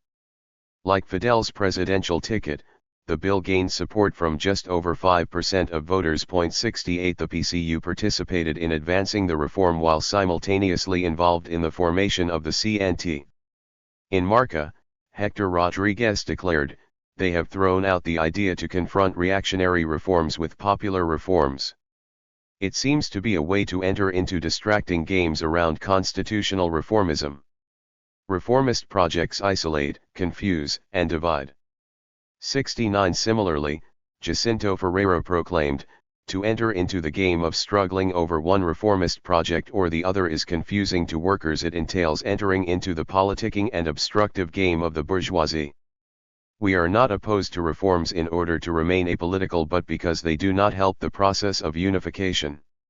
70 In other words, communist political wranglings gave workers the impression that leadership was operating in the institutional sphere, although many of them distrusted it to begin with. FA militants raised concern over what they called fetishism of a utopian strong parliament. They argued that the success of labor mobilizations should not be measured by their ability to create sensibility in the parliament, but instead for their ability to win demands directed toward management or the state. In this sense, mass action played a key role in bringing workers together around the CNT and continued as a solidifying force in the face of multiple government attempts to make orange reforms. In a speech at the FA's 10th anniversary celebration, Gerardo Gatti declared, "The conditions must be created, we say. For that we must unite all of those who live by working beyond the banners of a party. The electoral bid does not create consciousness, it confuses. It does not promote struggle, it paralyzes it behind facades. It does not aim for concrete victories, it diverts them. In the same way that it deviates, it also paralyzes, confuses, and divides popular mobilization and substitutes it with a workers' program, one that plays the game of reform for and against the Constitution." 71. Gaddy drew from past experiences among anarchists to warn of the dangers of orienting the labor movement toward a specific political party or ideology. Thinking historically about the FORA and FORU, he proclaimed, "We must evade the mistake of intending to convert unions into extensions of political parties. This is the same mistake that anarcho-syndicalists fell into when they took on the difficult task of founding the first resistance societies in the River Plate region 72 here." Gaddy was especially referencing the famous 1905 Fifth Fora Conference in which the Union declared itself committed to anarchist communism, sparking the departure of socialists and reformists from Union ranks. This position was eventually overturned in 1915, leading to a split in the Union. 73 Thus, not only were contemporaneous communists guilty of sectarianism in the labor movement, but past generations of anarchists fell short too. Conflicting visions of the CNT went as deep as questions around nomenclature. While the autonomous unions grounding the coalition had already agreed on its name Convención Nacional de Trabajadores, the PCU argued for the use of Central Única de los Trabajadores Uruguayos. Thus, a debate ensued over the use of the terms Convención versus Central. Having initially drawn inspiration for the CNT name after the Spanish anarchist Confederación Nacional del Trabajo, Gaddy firmly rejected the use of the term central due to its hinting at a top-down structure under communist control. Contrarily, Vladimir Turiansky, a high-ranked PCU official, argued, "There is a statute, there is a program, there is a declaration of principles, and thus, it is a central. But we are not going to risk the thin specter of unity that we have over a name. It is a central, meanwhile we will call it a convention." 74 Agreement around even-minute questions proved difficult. Disputes around the initial direction of the CNT would result in a series of street fights throughout Montevideo in its inaugural years. 75 But militants persisted. Yet, the FA and PCU shared the analysis that revolution was not on the horizon. In a 1967 interview, Gerardo Gaddy declared, "I emphasize that whatever direction a union takes, it will finish a conflict or struggle negotiating. Except for the case in which there is a complete triumph of the working class, something that is not possible at the moment, the correct route is negotiation." 76 The overarching question was around the role of negotiation and its prioritization vis-a-vis popular direction, considering militants had limited amounts of time and resources. The FA critiqued the PCU for having demobilized everyday people and prevented them from sharing experiences that would make them more militant. Hugo Kors declared, "Class struggle is not only the apocalypse of the Union, instead it is a determinant in the process of unity and liberation of workers and the pueblo. It is also what unites workers with the pueblo in the way that they express solidarity during conflicts." 77 Such conversations around the role of campaigns for wage increases existed within FORU at the turn of the century. The FORU generally opposed wage-based struggles for reformist ends, seeking instead to organize toward one revolutionary general strike and insurrection. Yet FORU militants like Antonio Laredo argued that workplace struggles for wage increases provided the training ground for revolutionary insurrection, specifically the use of firearms and explosives. 78 The FA would eventually take a similar line. Tensions between the PCU majority and dissident union currents were on public display on June 3, 1967, when the UOSF submitted a second fight plan to the CNT Executive Board. The document criticized the CNT majority for neglecting to devise an offensive strategy in 2 years since the Confederation's formation. Instead, it proposed that the CNT reflect on and define a set of precise, tangible, and immediate common goals for the labor movement, and to develop a strategy for winning them. While the high number of work actions, including a successful general strike in 1965, proved labor's capacity to act on the offensive, the CNT's lack of orientation risked relegating the movement to the defensive. It critiqued CNT leadership for establishing a close relationship with the Ministry of Labor, including monthly conversations. The authors perceived the CNT's bureaucratization, including leadership's consensual participation in government-sponsored commissions whose members were without clear objective or function. While the CNT frequently published declarations, the authors raised concern that the Confederation was in danger of transforming into a mediator between labor and the state. The document went on to advocate for the right to dignified labor, living salaries, wages, and pensions adjusted to the rapidly surging cost of living, universal access to education, price and rent controls, and the nationalization of the banking, transportation, and meatpacking industries. The authors further suggested to build base organisms, such as committees, internal commissions, and delegate councils, and to politicize union membership against the government's increasingly frequent human rights abuses.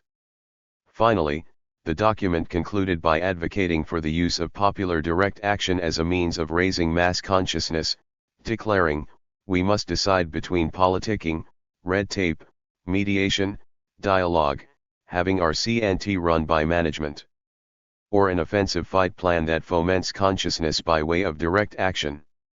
79 While the second fight plan grew excitement among radical tendencies in the CNT, it did not win the attention of the majority leadership. In spite of the increasingly vocal labor militancy, President Oscar Gestado's government stepped up repressive measures in the second half of 1967, after the IMF blamed salary increases for Uruguay's 182% inflation rate.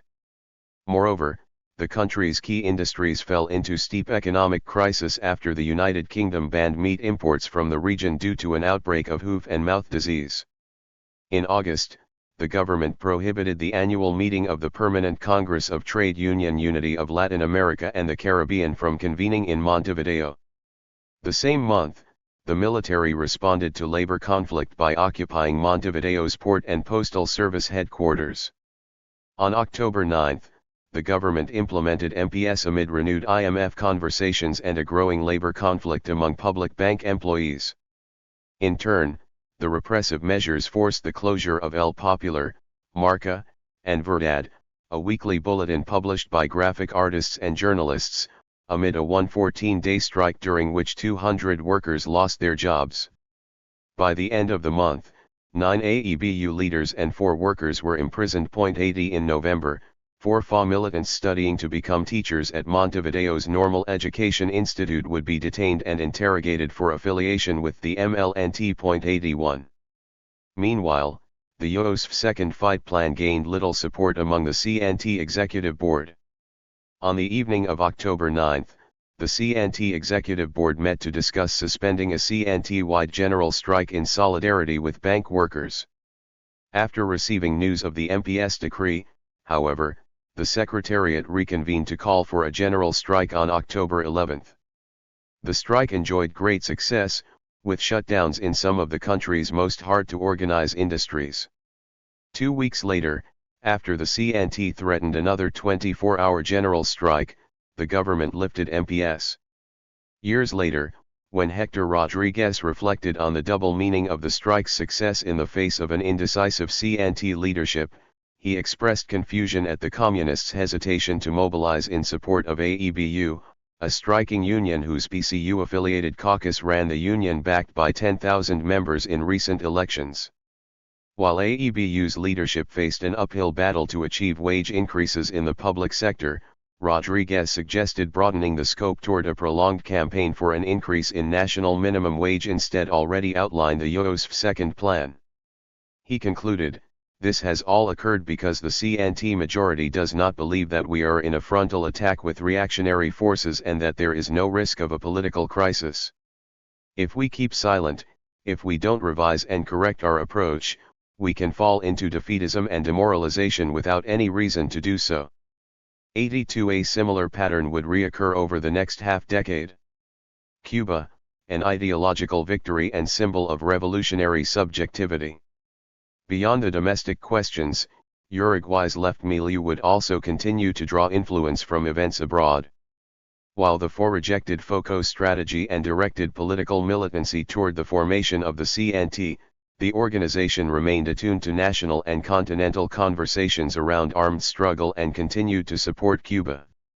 The FA spearheaded the Committee for Solidarity with Cuba, including hosting the coalition's first meeting in the organization's local Drawing participation from nearly all non-PCU-affiliated left organizations, the body maintained a strong presence in neighborhoods and factories throughout Montevideo. 83.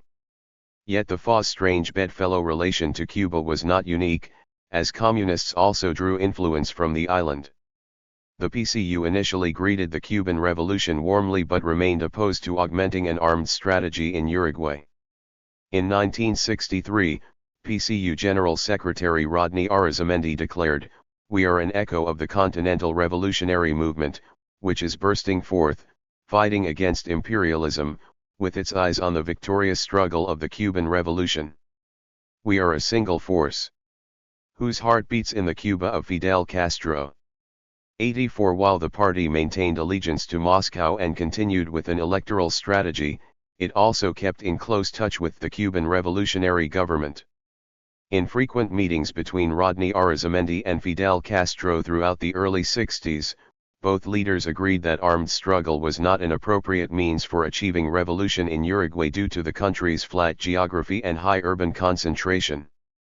By 1966, the PCU's position caused dissent in the party, most notably indicated by the growth of the Eastern Revolutionary Movement, a pro-armed struggle current whose membership increased 10 times to over 1,000 core members by the end of the year. 85. Under pressure to keep up with a growing left alternative, the PCU advocated for other forms of political violence, such as property damage. In January 1966, the Communist Youth Union orchestrated attacks against Pan American Airways headquarters and other US-owned commercial enterprises during a visit by IMF officials. Party leadership mandated that damage be restricted to stone throwing and prohibited the use of Molotov cocktails and other incendiary devices. 86. Eventually, the party sent a group of UJC youths to Cuba for weapons training and established a sizable weapons reserve. In August 1967, tensions around armed struggle spilled into the international arena when 160 delegates from 9 countries participated in the first conference of the Latin American Solidarity Organization in Havana, Cuba. The conference set out to build a consensus around the use of armed struggle on the continent. After having trained upward of 5,000 revolutionaries in handling arms, the OLAS conference served as a litmus test for the formalization of organizational support behind them. Most delegates belonged to revolutionary left organizations unaffiliated with their country's communist parties. As such, Brazilian and Argentine parties, out of strict allegiance to Russia, declined to send delegations. The Uruguayan delegation was headed by Rodney Arizamendi and Ariel Collazo, who attended alongside other representatives from Fidel and PSU-affiliated organizations. 87. The FA sought to participate in the conference and to send militants to Cuba for training, but the Cuban government rejected their offer due to their identification with anarchism. Regardless of the FA's participation in the Committee for Solidarity, the organization's political ideology raised suspicion among Cubans. This began in October 1966, when Haiti Santamaria, the General Secretary of the OLA's Organizing Committee, wrote to the PCU to inquire about the FA's presence at the conference. 88. In the end, the FA did not send a delegate to OLA's and instead entrusted EPOCA-related allies with advancing a position in favor of armed struggle. Regardless of being excluded from the OLA's conference, the FA remained supportive of the effort to convene left organizations throughout the continent around the topic of armed struggle. To celebrate the OLA's convergence and the 14th anniversary of the Cuban Revolution, the FA held a speaking series in the weeks leading up to July 26, with appearances from Eduardo Galeano and Mario Benedetti, among others. Advertising the series in Marca, the FA declared, "Aside from our support and participation for the popular mobilizations taking place on July 26, the FA would like to contribute to the public understanding of Latin American revolutionary experiences and, especially, take from them some conclusions that can be applied here as they are appropriate to our reality, those of a combative orientation, without hesitations, and of an offensive struggle against the oligarchy and imperialism." 89. While the FA clearly recognized the importance of the Cuban Revolution at a symbolic and practical level, they always made subtle references to the specificity of the Uruguayan context and insisted on studying foreign events, as much to ask questions as to look for ready-made answers. The 10-day conference concluded with a majority vote in favor of armed struggle.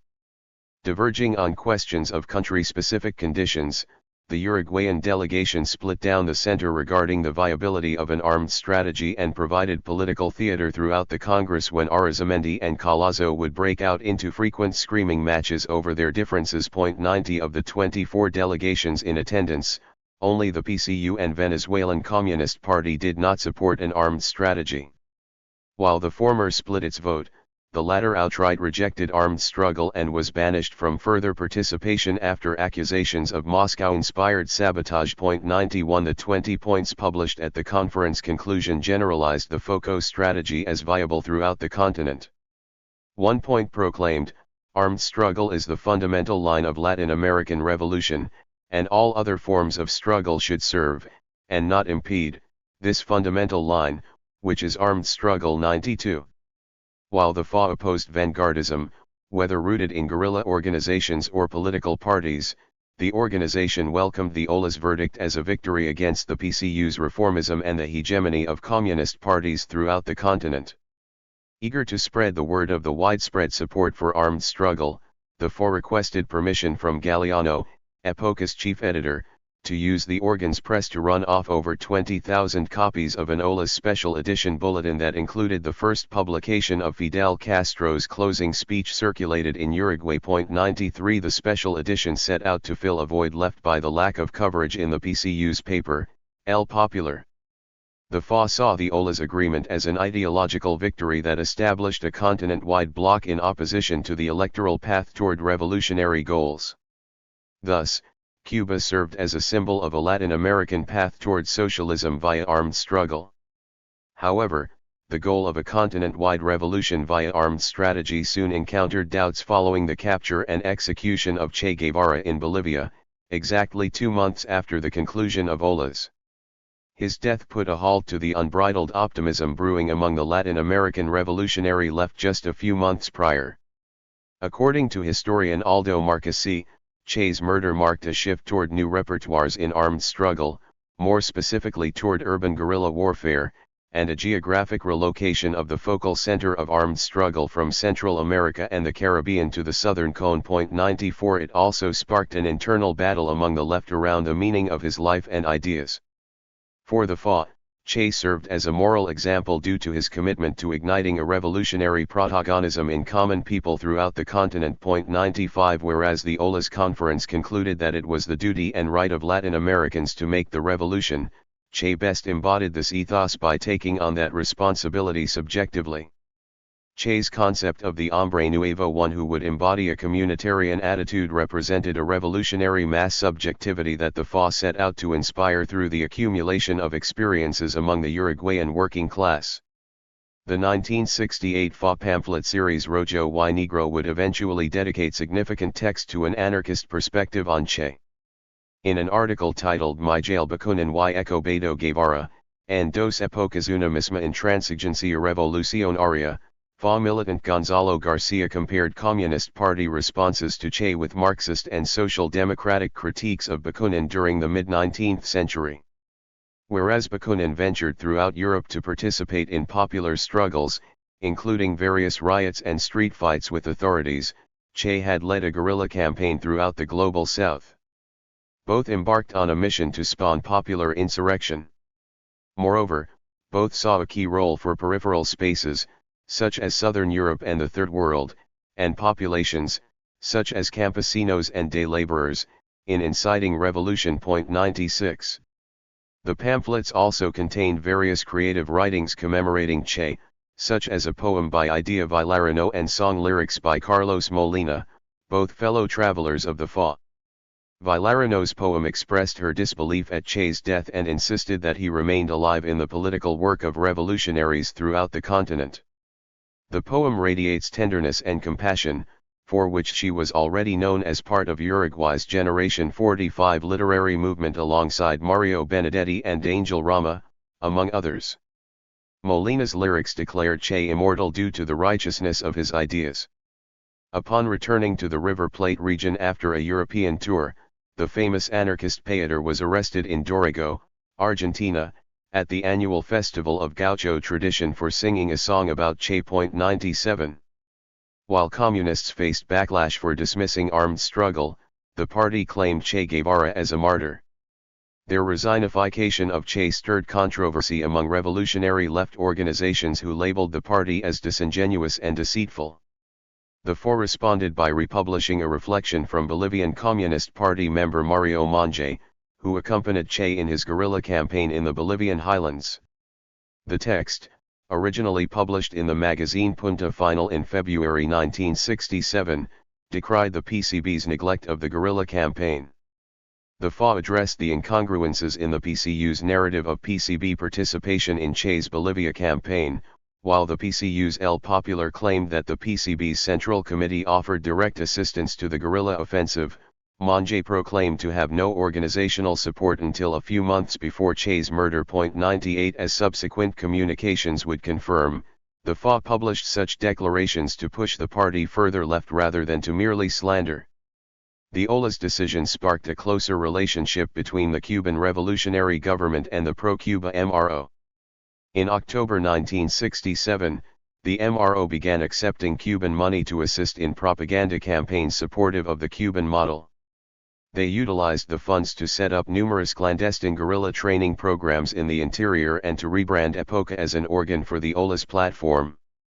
The FA, MRO, PSU, Uruguayan Popular Action Movement, and MIR agreed to the organ's new function in November 1967.99. The paper also pledged support to the CNT's fight plan and vowed to develop a political strategy merging labor militancy with armed struggle. 100 This two-foot strategy was eventually taken up by the FA. The merger occurred amid a broader transitory climate in Uruguay. President Oscar Gestado's reign, which would last a mere 9 months, marked an end to the National Council of Government and a move toward a single-man presidency. Gestado struggled to resolve the country's growing economic crisis, which saw cost of living increases double during his presidency. Minister of Economics Amilcar Vasconcelos initially cut ties with the IMF in search of a domestic economic solution. However, labor strife continued to escalate, resulting in a complete overhaul of economic policy and implementation of MPS once more in October 1967. A week before Gestado's sudden death in office on December 6, 1967, a CIA special report commented, "President Gestado has now surrounded himself with realist economists and the government is showing a new determination to curb communist labor agitation." 101 His cabinet overhaul would carry over when Vice President Jorge Pacheco Araujo assumed the nation's helm from 1967 to 1971. On December 12, 1967, less than 1 week in office, President Pacheco Araujo made his first governmental decree ordering the closure of EPOCA and mandating the dissolution of all 6 organizations participating in its production. The reason, although never explicitly stated, seemed to concern a text published by the MLNT regarding their relationship with the police. In the open letter to the police, the MLNT clarified a series of events that resulted in a shootout 1 year prior in Montevideo's El Pina suburbs. The group assured police that they were not interested in waging war against them but instead saw them as allies in a class war against the oligarchy. The government accused the journal of breaking constitutional law by attempting to incite treason. 102 Over the next 2 weeks, police forcibly closed all 6 organizations' locals and detained many of the group's primary organizers. Foreseeing the possibility of a raid, Gerardo Gatti fabricated an archive of fake FA documents to confuse authorities about the group's activities. 103 The 4 relocated meetings from their local to El Tropero, a safe house in the Parque Rodó neighborhood of Montevideo rented out by Idea Villarino. 104 On December 26, the FA clandestinely circulated a communique announcing the detention of 6 members, Gerardo Gatti, Pedro Cyr, Pedro Aurcochea, Julio Araizaga, Armando Cuervo, and Carlos Machado. The communique identified the government's attack as an effort to strike a blow against those groups on the left most dedicated to inspire and expand participation in struggle. 105 Having learned from historical examples of illegalization of anarchist and other radical left press, specifically those of Belle Époque, Arab Barcelona and Buenos Aires, the FA prepared to operate as an underground political organization. 106 The December 26 communiqué was the first of over 100 secretly produced editions distributed to FA members and supporters through an underground network that would be used over the next 3 years. The communiqué also responded to Araiza's banning of the EPOCA-affiliated organizations by announcing the commencement of the legal dictatorship era. 107. In the days after the EPOCA ban, the PCU made a series of statements in El Popular decrying the government's use of censorship as unconstitutional. According to the CIA, the communists protested the government's repressive action, but in lackluster tones that barely disguised their contentment with the misfortunes of their rivals. 108 Unaffected by the ban, the PCU became the only legal left organization in the country. Conclusion. Amid the eventual fervor of mid-1968, an underground FA bulletin reminded readers, our country is not an exception among a broader Latin American historical process to fight for national liberation. 109 The FA's support for Cuba marked a clear break from turn-of-the-century anarchist thought and toward a Latin American anarchism, one rooted in aspirations for mass subject transformation in Uruguay and Latin America. The Cuban revolutionaries served as a moral point of reference. They challenged orthodox Marxist and liberal democratic prescriptions for social change. Their ethos and praxis of direct action followed a historical precedent of everyday people's participation in fending off foreign occupation and influence on the continent, beginning with the Wars of Independence. While the FA did not support the FOCO model, they looked toward the spirit of the Cuban Revolution as inspiration for the type of mass subject transformation via direct action they sought to foment in the CNT. The decision to support Cuba shattered relations within Uruguayan anarchist circles and moved the FA into closer relations with the new left organizations network to OLAs. Thus, 1962 marked a key moment in the organization's formation. Hugo Corres declares, "The has to be the only anarchist movement in the world that was equally influenced by anti-colonial and anti-capitalist revolutions and that stood for another very important thing. That Gerardo, Duarte, and Raúl Cariboni defended the integration of the CNT alongside communists. You have to keep in mind that they were doing this in 63, 64, 65, and 66, when the wounds of the Spanish Civil War were still fresh. 110. While anarchists worldwide declined to cooperate with communist parties due to tensions that spilled over after the Spanish debacle, the FA's insistence on coalition building among the left laid the groundwork for their own internal shift toward a hybrid Marxist and anarchist politics. Similarly, while the PCU remained pro-Soviet and upheld peaceful coexistence, the party also developed close links and collaborations with anarchist, Guevarist, and Maoist groups. 111 These relationships, while riddled with tension and filled with compromise, provided an infrastructure for mass unrest that would foment rebellion over the next 6 years in Uruguay. 2. Dark Red, Light Black. Mass Politics and Marxist, Anarchist Synthesis, 1968. Prior to 1968, Uruguay enjoyed relative social and political stability, especially in comparison to the turbulent histories of neighboring Argentina and Brazil. But the year brought to light a climate fraught with conflict. While Uruguay's 1968 borrowed from growing global countercultural trends, including rock music and sexual liberation, it also drew strong lineage to older left projects that remained relevant at the time. As opposed to a reactive explosion of repressed popular grievances, Uruguay's labor movement already showed great strike capacity, and students were well organized and always willing to engage in street confrontations with authorities. These trends continued to intensify in the years following.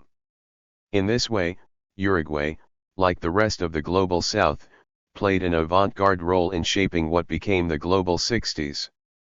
Indeed, they had been preparing for it for decades or even centuries. 1. By early 1968, the FA's presence was growing in both the labor and student movements.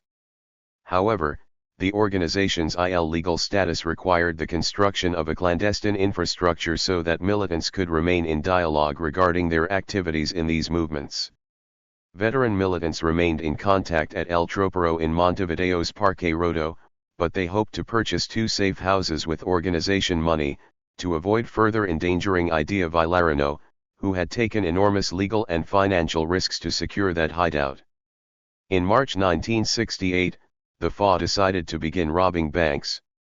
They considered the risk significant, based on their comrade Alberto Mecaso's lengthy sentence for participating in the 1958 robbery of the Banco La Caja Obrero, but they were also emboldened by the left's new embrace of bank robberies as well as the growth of the MLNT.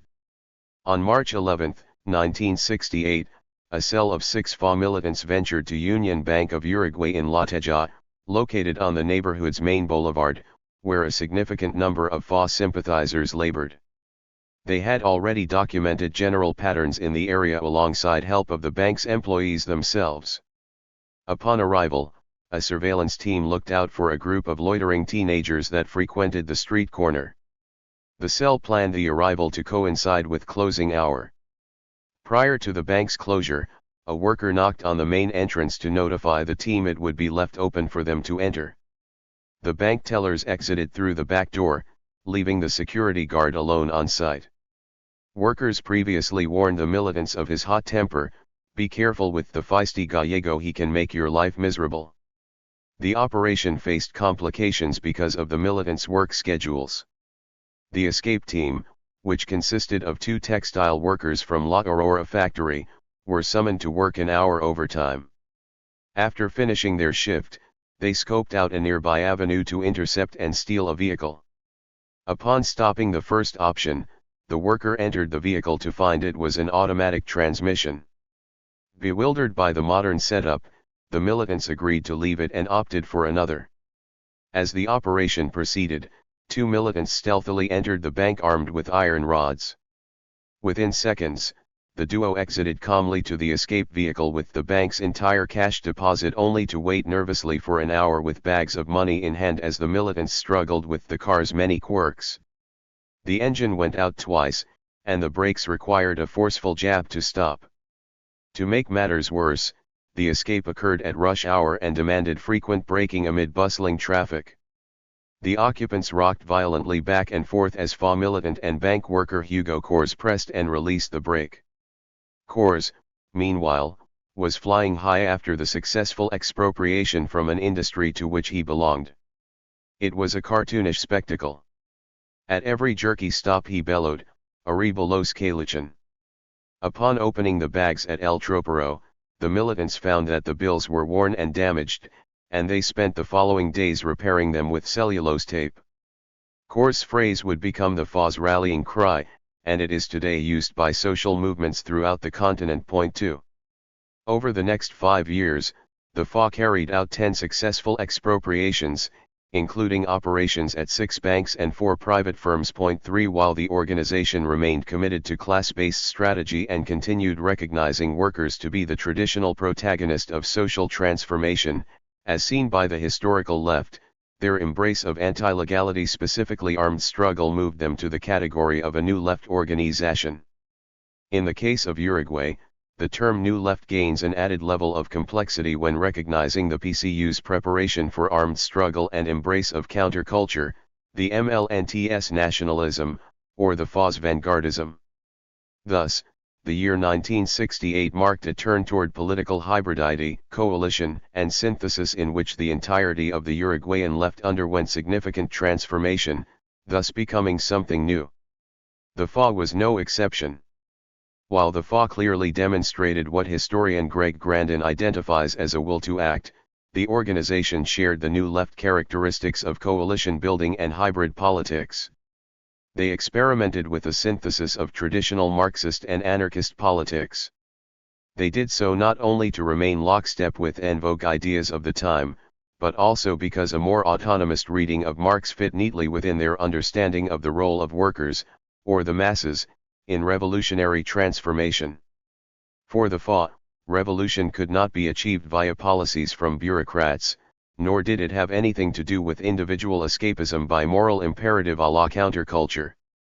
It required a role for and participation from masses of everyday people. The group shared this perspective publicly in a May 1968 pamphlet titled Rojo y Negro. This synthesis was the basis for a specifismo. Point 4. A specifismo, 1968, and the Uruguayan New Left. Since Marx and Bakunin initiated their famous debate that resulted in the division of socialism in two different tendencies, many things have happened to warrant a re-evaluation of the points of view from which they departed. Of course, in the past half-century of history the capitalist world has greatly changed, producing a wide variety of revolutionary experiences. Fa, Rojo y Negro, May 1968.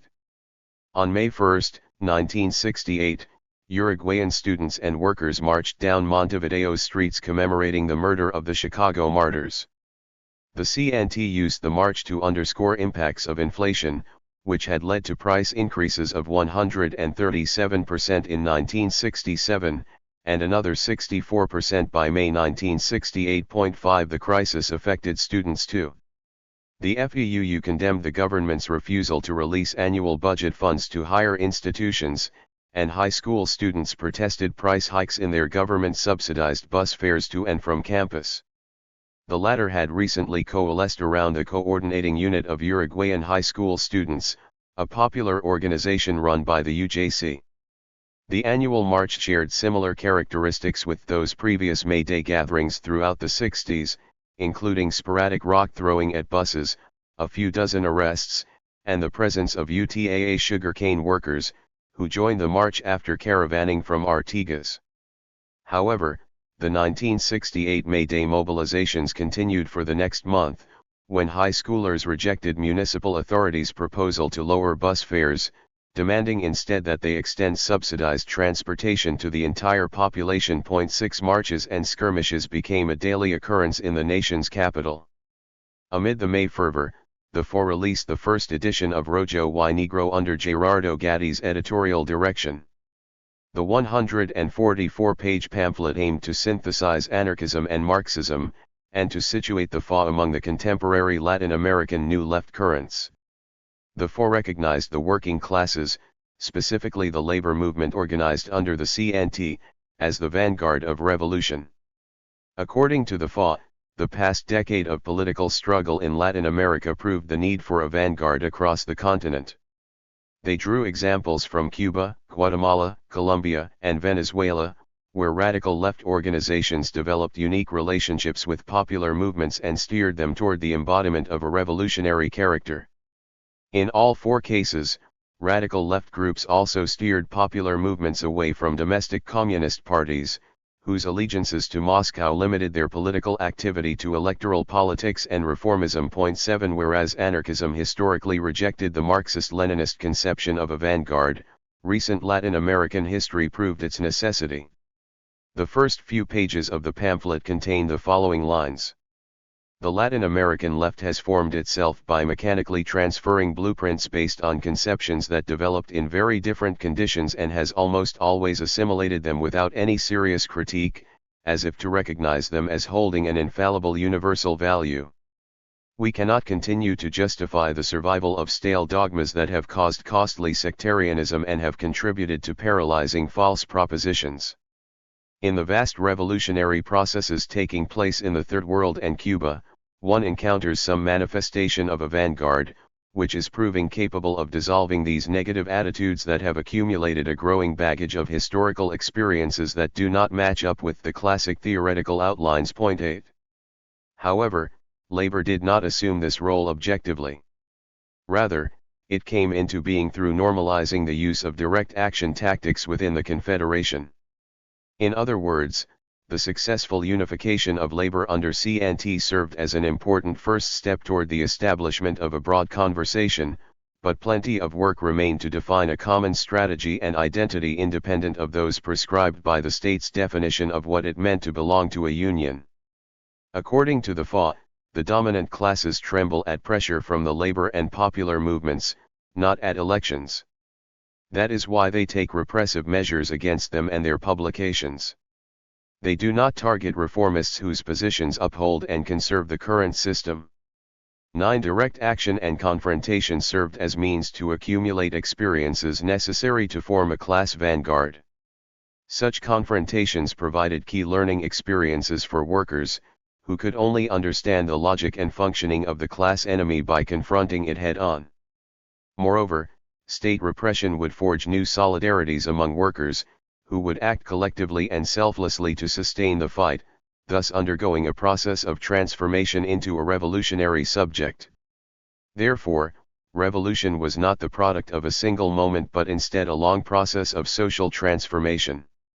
While many left organizations including the MLNT and, to a lesser extent, the PCU insisted on the near prospect of revolution, the FA argued that working-class activity was in a stage of resistance in a prolonged revolutionary process, which required working-class protagonism at the vanguard and a mass infrastructure of social reproductive labor and mutual aid in the rearguard. Point 10 Moreover, wide-scale change could not be implemented from above without the collective transformation of everyday people. This position lies at the heart of the FA's conception of poder popular, the notion that power must be created, not taken. The pamphlet introduced the FA's strategy of a specifismo, a synthesis of Marxist and anarchist currents in the form of a revolutionary political organization. After analyzing the historical processes occurring throughout the continent, specifically the use of repression by counter-revolutionary forces, the FA recognized the need for a combative, disciplined, and functional revolutionary political organization embedded in popular movements to prepare the whole pueblo and its authentic vanguards to lead the transformation processes that are inevitable if the country wishes to save itself. 11 While the attempt to accommodate Marxism was novel for the era, a specifismo's genealogy traced back to the origins of anarchism. For instance, this current can be identified in the writings of Russian anarchist thinker Peter Kropotkin when he declared, "Consider as a definitive mistake a program which demands full agreement among participants of all details of the ideal and, besides that, the organization of an extensive group of participants before proceeding to activity among the people." 12. The first practical example of a specificista anarchism in the River Plate was the Argentine Anarcho-Communist Federation, a group that split from the more orthodox anarcho-syndicalist Argentine Regional Federation of Workers in 1935. They drew influence from another local anarchist thinker, Antonio Pellicer Pereira, whose 1900 article Worker Organization called for anarchists to remain dedicated to economic fights in the workplace while maintaining local revolutionary cells committed to larger political questions. The FACA had strong pull in the Construction Workers Union but saw the labor movement solely as a field of action and sought to mobilize all members of society instead. The Spartacus Workers Alliance, another anarchist group that splintered from the FACA, emphasized unity of action within the labor movement and remained open to working with Marxist political parties. Like the FA, both organizations operated clandestinely. Point 13. The anarchist political organization differed from the traditional left electoral party in its rejection of parliamentarianism and legality. Moreover, the FA sought to challenge the conservative conception of labor unions as a political economic organizations, proclaiming, union activity alone, even with the best orientation possible, is not sufficient. The existence of an organized revolutionary political movement is a decisive factor for advancing the process of struggle in this country. 14 Whereas the labor movement already operated under the hegemony of the PCU, the anarchist organization served as a counterweight to advocate for the autonomy of popular movements while ensuring they do not lose sight of a revolutionary horizon. For the FA, unions provided the highest form of mass organization and democracy due to their legal status, open membership, participatory decision-making process, and heterogeneous ideological makeup. Because traditional parties viewed unions as arenas in which to compete for an electoral base, anarchists had to challenge them in this popular sphere to undercut their influence and promote political independence, direct action, and class consciousness. Failure to do so voluntarily surrendered the realm of mass politics to election-oriented organizations while isolating anarchists, and anarchism, as something countercultural and disconnected.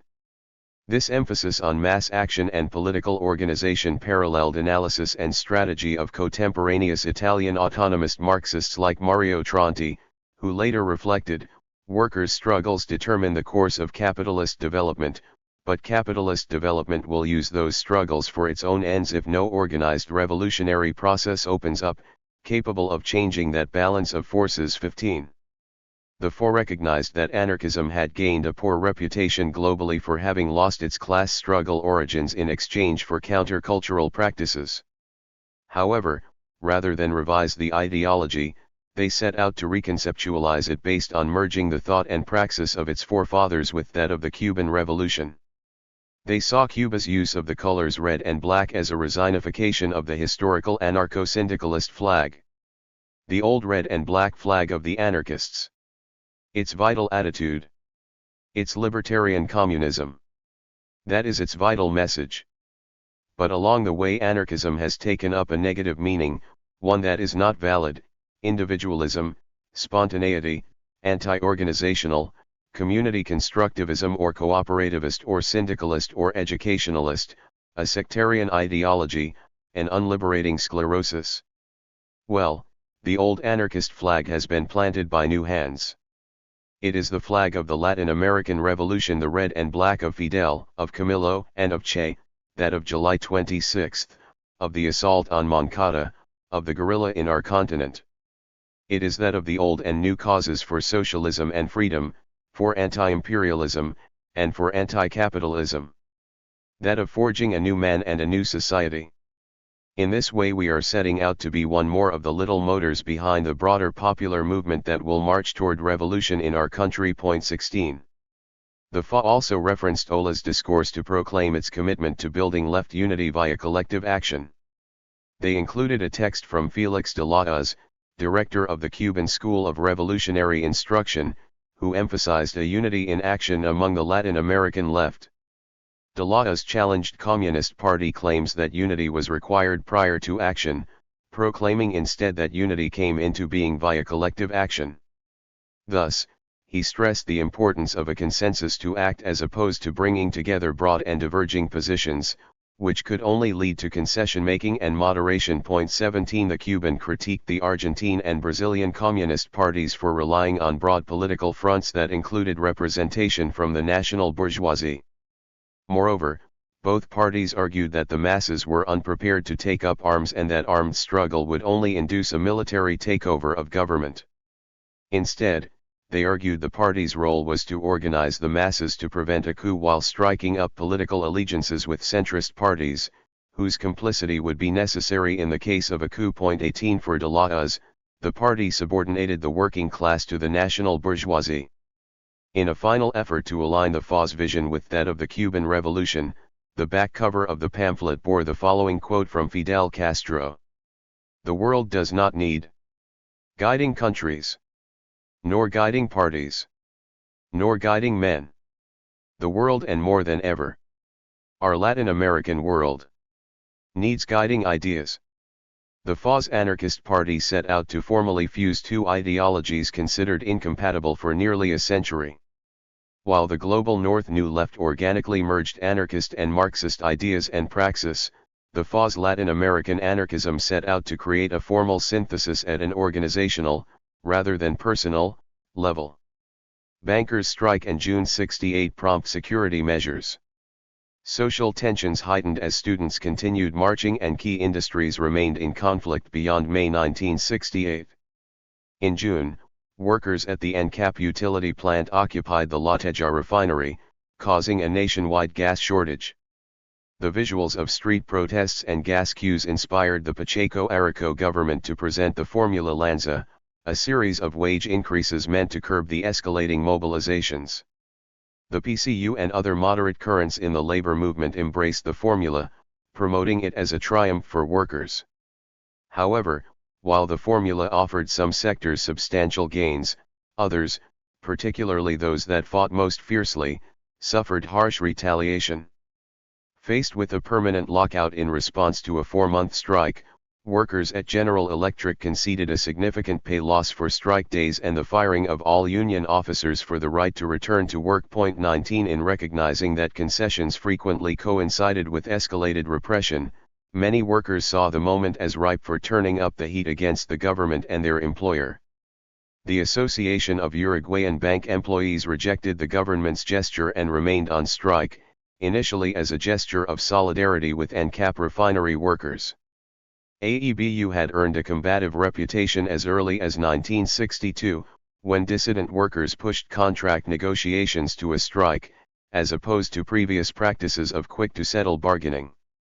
The long-fought contract also saw solidarity strikes in the textile industry.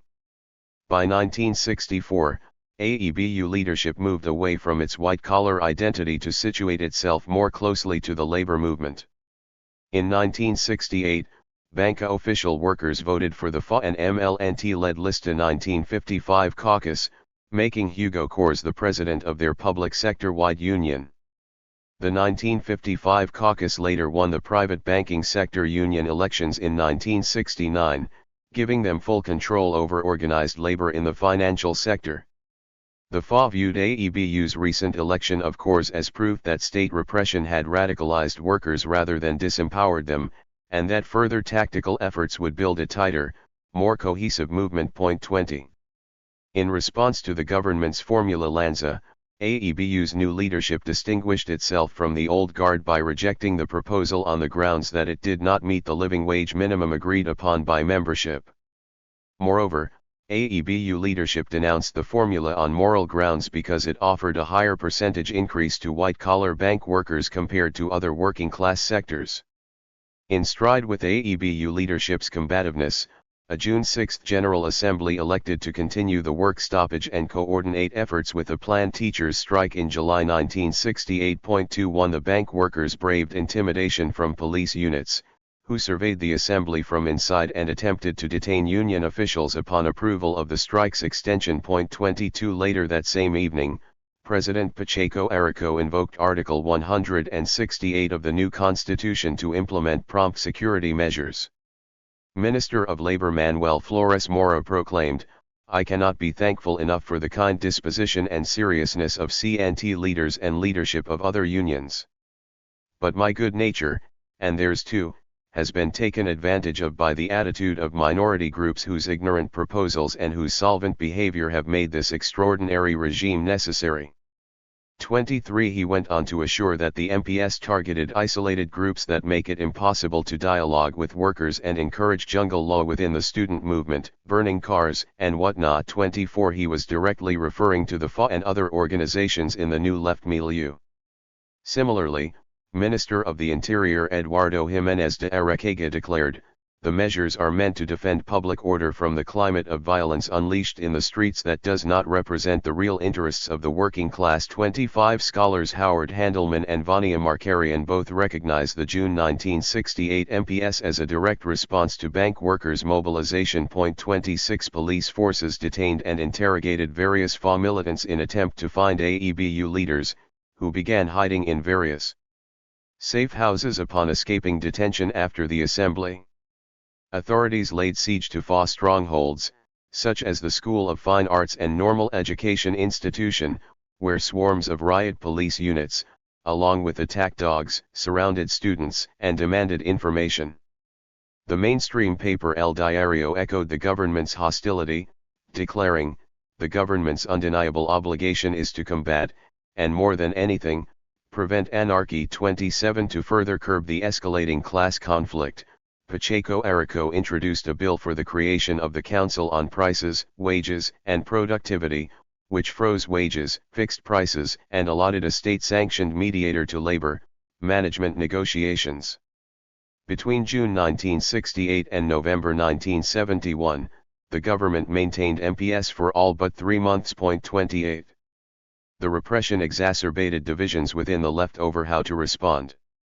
Hours after the government announced the MPS decree, the UOSF presented the CNT representative table with a proposal for a general strike on June 18 and a long-term fight plan. The CNT majority approved the former in hopes that the government would retreat in the face of a one-day strike, as they had done in October 1967.29. However, the table rejected the latter under the auspices that prolonged and aggressive labor action would inspire a military coup.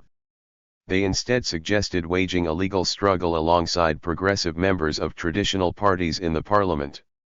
The FA argued that Uruguay was already under legal dictatorship in which the government utilized legal means to intervene in, demobilize, and dismantle social organizations in the interests of the national bourgeoisie, mainstream political parties, foreign enterprises, and imperialist nations. 30 On June 21, an article in El Dia reported on a meeting between newly appointed Minister of Labor Julio Cesar Espinola and CNT President José D'Elia regarding potential wage increases for public sector workers. 31 The FA viewed such negotiations as bribery, considering workers' concerns had begun to far surpass mere bread and butter reforms. Opposing sectors also clashed within the FEUU regarding the urgency of a prolonged strategy and use of combative tactics. Lists of radical students from the schools of architecture, medicine, humanities, engineering, natural sciences, economics, law, and chemistry coalesced around a position influenced by the FA, MLNT, and other new left organizations. On the eve of the general strike, they submitted a letter to D'Elia with their manifesto attached.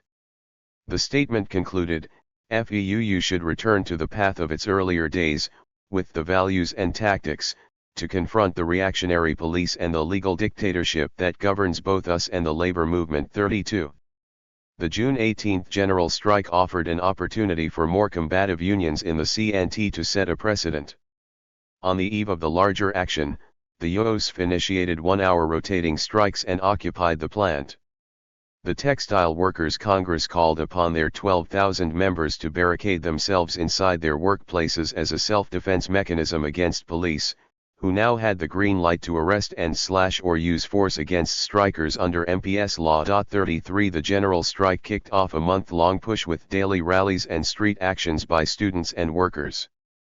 The fervor provided a political opportunity for factory workers and white-collar employees to meet one another. In so doing, they discovered similar conditions in their seemingly disparate industries. Crowds frequently targeted transit by blocking routes and breaking windshields in opposition to the fee hike. FA youths from the night school led a campaign to paint buses with slogans in opposition to the MPS. Regardless of authorities' insistence that the state of siege corresponded to members of fringe groups on the revolutionary left, the government violently repressed a much broader sector of the population, including rank-and-file workers.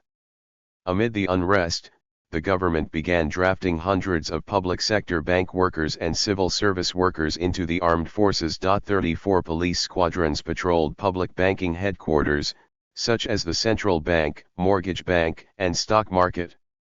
On June 24, private sector bank workers held a solidarity strike to denounce state repression against those in the public sector. 35 Wives of conscripted bank workers held a sit-in and blocked traffic on Sarandi Avenue, the main artery in Montevideo's Ciudad Vieja. 36. On July 2, the CNT carried out another general strike that shut down major national industries and essential services, including workers in the electrical grid, sanitation, gas and petroleum, and public banking sector. Dissident workers at the Battle Thermoelectric Central and the ANCAP refinery remained on strike for the next 2 days, while contingents of textile workers occupied nearly every plant in Montevideo and its periphery. On July 3, public bank workers resisted authorities entering the central bank in response to a work slowdown. Bank officials then closed the site for the rest of the day. Police refused to leave the building, remaining locked inside until a military squadron surrounded the building at midnight. Soldiers beat and detained workers to ensure the eviction succeeded. The following day, private sector workers again launched a half-day strike. 37. The government gave mixed signals regarding settling the conflict. On July 6, Central Bank President Enrique Iglesias shocked the nation by announcing the possibility of mediation between bank management and the AEBU. The next day, the Office of the President released a statement declaring the government's refusal to participate in negotiations. 38 Meanwhile, over 50 bank workers from the Villa Garcia branch remained detained for nearly a week, and military forces occupied the ANCAP oil refinery in La Teja, threatening workers with conscription should they strike. 39. As everyday people demonstrated a heightened militancy, the FA insisted on disseminating an anarchist perspective, regardless of the organization's banned status. On June 20, a team comprised of Raul Cariboni, Mauricio Gatti, Gerardo Gatti, and Elena Quinteros produced the first edition of a 4-page weekly propaganda organ, titled Cartas de FA. The cartas circulated underground to reach an audience of roughly 3,000 readers. They provided macro-level analysis, but also local-level reports on popular mobilizations, workplace activities, and popular violence. True to the FA's position in support of resistance, the weekly paid special attention to workers' illegal activities, especially germane considering that the bulletin already circulated via clandestine infrastructure. The FA found importance in these narratives of resistance given their omission from mainstream and PCU-related press organs. Editors encouraged readers to pass their news to trustworthy peers, Hague Circular. On July 17, a coalition of 6 unions proposed a new fight plan to the CNT representative table to broaden participation in the growing conflict. The plan's authors UOSF, Union of Bau Workers, Glass Workers Federation, Health Federation, Gering-Helle Union, and Autonomous Union of TEM Workers called for a 2-day general strike accompanied by factory occupations and sabotage to be scheduled for the first 2 days of August. Yet the proposal found lukewarm reception, and the CNT representative table approved a scaled-down version, another 1-day nationwide work stoppage on August 1.40. Regardless of this attenuation, various industries launched strikes and other work actions during the last days of July to intensify the impact. Graphic artists at Guerrero Hermanos, Barrero, and Impresora Uruguay occupied their plants, and police detained various SAG officers in response, including Gerardo Gatti. In answer to the police harassment of their officers, SAG called to extend the strike to 72 hours, but the CNT representative table again rejected the proposal. Moreover, recognizing the growing climate of repression, the table called off stoppages in key sectors. It was too late, workers' outrage had outrun the leadership. Strikers paralyzed Montevideo by shutting down railways, textile factories, banking, utility services, construction sites, press, transportation, healthcare, and more. During the demonstrations, small incendiary devices were installed at various bank locations, train stations, and government buildings. Students threw rocks at U.S. symbols such as Pan Am Airways and the General Electric headquarters. Moreover, clashes between strikers and strike-breakers broke out in numerous interior cities. In Salto, workers from the Federation of Beverage Workers and SAG smashed windows of establishments that remained open, and workers in Fray Bentos spray-painted strikebreakers' homes with slogans. Graphic artists in Salto sabotaged the newspaper El Diario by changing its name to Verdad Saltina and inserted subversive messages throughout the edition. 41. Regardless of the successful nationwide stoppage, the CNT representative table maintained opposition to extending the strike for another day despite pressure from UOSF and other combative unions. On August 8, the 6-union coalition organized a day of action among themselves and other radical sectors of the labor movement. They released a joint communiqué critiquing the representative table for not having returned to discuss a strategy in the days prior to the general strike. It proclaimed, "We have all contributed to forming the CNT and cannot keep going with this lack of direction, especially when the working class and Pueblo legitimately want so much more than simple declarations, compromised work stoppages, and public rallies that simply depend on the authorization of the government and police." 42. The coalition's day of action saw health service workers walk out for a half-day strike, and workers at TEM, FUNSA, Gering-Helle, and nearly every textile factory occupy their plants. It synergized around conflicts in precarious industries, where some workers had already been sustaining occupations for weeks. For example, workers at Camp Omar and Bau had been occupying their factories since the beginning of June and July respectively. 43. At some work sites, the mobilizations had begun achieving notable gains against the MPS. For instance, at Guerrero Hermanos publishing firm, graphic artists successfully pressured management into breaking the state-sanctioned wage freeze after having stopped work 24 times since the June 13 MPS decree. 44. These actions and the gains achieved from them offered hope at a time when more radical factions in the labor movement felt that it was not reaching its full potential. As the unrest accelerated, the FA and other revolutionary left organizations remained targets of state repression. On August 9, police raided the University of the Republic and Faculty of Agronomy, Architecture, Fine Arts, Economics, and Medicine in search of UT Director Ulysses Pereira Reverbal, who had been kidnapped days prior in one of the MLNT's first high-profile actions. 45 To avoid welcoming further repression, the MLNT released their captive within 24 hours, but student unrest continued against police invasions and government interference with the university system. The Ministry of the Interior also coordinated house raids of numerous FA militants and sympathizers. 46 On August 12, police shot dead communist youth militant and faculty of odontology student Liber Arce. High school and university students demonstrated against the killing over the next month, often throwing rocks and Molotov cocktails, building barricades, and burning cars and storefronts. They utilized the centrally located Instituto Alfredo Vázquez Acevedo, faculties of chemistry and medicine, and National Trade School as gathering points and organizing centers. The CNT called for a day of action on August 16, which consisted primarily of walkouts during the last hour of the workday. Again, workers in textiles, health services, FUNSA, and BAU occupied their factories while graphic artists at the newspaper El Diario went on strike for the duration of the weekend. 47 In El Cerro, refrigeration plant workers launched a month-long occupation of Frigorifico Nacional.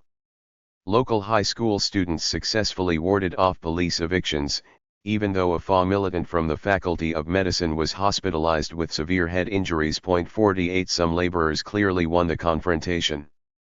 Among them, rubber workers at the FUNSA and Gearing Heli factories achieved a cost of living wage increase. 49 More broadly, the mobilizations demonstrated everyday people's capacity for a quick response to growing state repression. Although spontaneous and reactive, the FA saw them as a litmus for the risks people were ready to start taking. The promising demonstrations and successful wage gains inspired the COT to resubmit the July 17 fight plan for approval from the CNT representative table. The reformed proposal called for mass demonstrations and factory occupations on September 4, followed by the launch of an indefinite general strike the next day. COT's proposal gave new life to the July 17 plan, which the CNT table delayed, but never fully rejected. However, the table, including the COT representative on it, voted unanimously in favor of a new proposal to hold rallies on September 5 instead.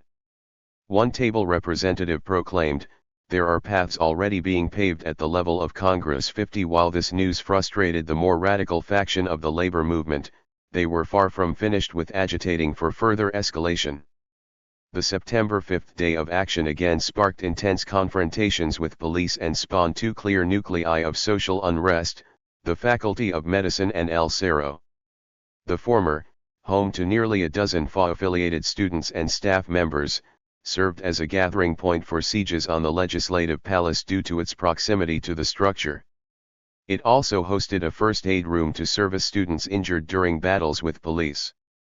In El Cerro, a contingent of teachers, students, and workers from BAU, FUNSA, Alpargatas, Health Services, and Frigorifico Nacional barricaded the bridge connecting the neighborhood with the city center. 51 Again, everyday people's actions in the streets proved to be a step ahead of labor leadership. Taking notice of the trend, the FA labeled the table's timidness as traitorous, declaring, "We are not opposed to negotiations, but they must be carried out above principled foundations that maintain the highest level of mobilization and conflict possible by the working class, because only this guarantees and preserves its protagonist and vanguard role." 3 months have passed in which we have confronted an unprecedented reactionary offensive. In this time span we have seen many brief work stoppages, sometimes even for just minutes, that did not cause them to stop enforcing union sanctions. There have been isolated strikes that, without having been surrounded by a broader fight plan, continue to be difficult to understand in their context. There are sectors that proclaim tiredness and bewilderment with a more complete struggle and whose objectives are tangled up, one way or another, with mediation, contact, and negotiation. 52. Yet the CNT Executive Board offered a different analysis of the situation. Its leadership insisted that the labor movement was not equipped to take on the government's executive orders alone and instead needed to continue pushing for solutions in the parliament while simultaneously building a broader coalition with the Uruguayan Chamber of Commerce, Catholic Church, and Masonic Lodge. The board also saw the need to find foreign support in the International Red Cross and United Nations. The CNT announced its position publicly at a high-profile football match between CA Cerro and FC Rampla Juniors, where they also invited audience members to a fundraising rally the following week. 53 Many spectators responded with mocking sheep noises, which El Cerro residents commonly used to haze party members upon encountering them in the streets, a practice that had begun following the failure of communist-led meatpackers' union campaigns in the decade prior. As the CNT retreated, state repression continued to escalate. 54 On September 20, police shot and killed Faculty of Economics student Hugo de los Santos and U2 student Susana Pintos, both UJC militants, amid a worker-student demonstration. The government took advantage of the murders to close all school campuses in Montevideo until October 15. The government also ordered the closure of the CNT and AEBU locals, and military forces surrounded both buildings to prevent them from being used as organizing spaces. 55 By the end of September, 65 bankers were detained and conscripted into the military.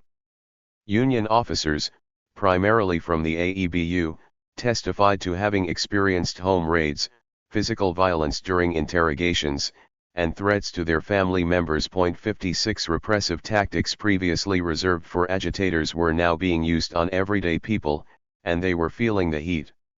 Regardless of the heightened state repression, workers continued to be both resilient and proactive. The CNT again responded to the students' murders by calling a general strike on September 24. Leading up to the strike, State Savings Bank workers climbed to the second story to drop plastic bags filled with water onto the heads of businessmen who gathered there to inaugurate a statue to national hero José Artigas. Upon the arrival of police, workers scampered off to avoid arrest. On the eve of the strike, private bank workers held a half-day work stoppage and entered the public mortgage bank to distribute flyers and chant slogans. Workers at Banco Italo-Americano occupied their workplace and denied management access. On September 24, a FA-MLNT coalition calling themselves the Comandos de Autodefensa del Pueblo awakened 3 police chiefs to the sound of Molotov cocktails exploding in their front yards. 57 Workers at the Apollo paint factory in La Teja experimented with occupying their plants for the first time after voting a reform caucus to power in their autonomous union. The occupation lasted into mid-October, funded by numerous tolls they organized to collect contributions from passing drivers. 58 The mid-1968 responses to police murders of the politicized youths would prove to be the most explosive of the year. By late October, student mobilizations had fizzled out. Uruguayan historian Vania Markarian has recognized the lull as reflecting the cycles of protest historically associated with the academic year, in which tensions often peak in May, roughly a month and a half after the school year's fall commencement, but eventually die out by exam season in October, as students begin preparing for final exams and transiting into summer break. Markarian goes on to argue that both student and labor organizations transition toward new forms of resistance after the events of mid-1968. 59 During the month-long closure of school campuses, militants continued meeting in union locals to devise new strategies and tactics amid a growing climate of state repression. The government also took note of its own weaknesses, remediating them with an increase in military and communications equipment, often purchased from the U.S. government. Between May 1968 and January 1972, the government more than doubled Montevideo Police's riot control inventory to include 11 armed vehicles, 5 SUVs with chicken wire protection, 3 water cannons, large touring buses, 1 cattle truck, 2,000 helmets, 87 plastic shields, 30 riot shields, 380 gas masks, and 99 gas guns. In Montevideo alone, upward of 3,500 riot police were available for mobilization. 60 In the face of such preparations, militants agreed that the current political situation warranted the use of popular violence. While spring 1968 marked a strategic and tactical shift in the student movement, workers continued clashing with state forces in Montevideo's streets into early 1969. They were not affected by the academic year cycle. Although street skirmishes were less frequent, they were often sparked by workplace-specific grievances and came in spurts lasting 3 to 4 days. On November 12, construction workers utilized building materials to erect barricades and block traffic in front of Plazoleta El Guacho to protest the sizable, yet inadequate, 25% pay raise offered by the executive branch. 2 days later, health service workers burned debris to barricade 7 main intersections in the city center. Police used water cannons and tear gas to break up protesters as they threw stones and Molotov cocktails at the portal of the Ministry of Public Health. The Subsecretary of Public Health watched on as his car went up in flames. On November 15, students marched in opposition to government interference in university elections, leaving the windows of 18 banks shattered. 61 bank tellers occupied the Banco Commercial to protest the firing of 3 union officials. They fled the site after police evicted the occupation by spraying tear gas into the building through a broken window. Yet, upon clearing the building, they immediately initiated a 2-week-long strike. In the interior, packing workers at Frigorifico Tacuarembó protested a visit from President Pacheco Arico by occupying the factory and refusing him entrance. Police detained dozens, including a priest, for distributing flyers denouncing his visit. 62 However, these actions went largely unsupported, and even antagonized, by CNT leadership. By late December, the CNT majority's strategy to court progressive elected officials to the side of labor proved a bust when the parliament permanently established COPRIN, which regulated private sector wages and prices, and ruled on the legality of strikes. 63 The body consisted of 5 government officials, 2 labor representatives, and 2 business representatives. While the government had already capped wage increases at 70% for 1968, even though the cost of living had risen more than 200% since 1967, COPRIN would prove even more conservative, allowing only a 16% wage increase in its first year of operation.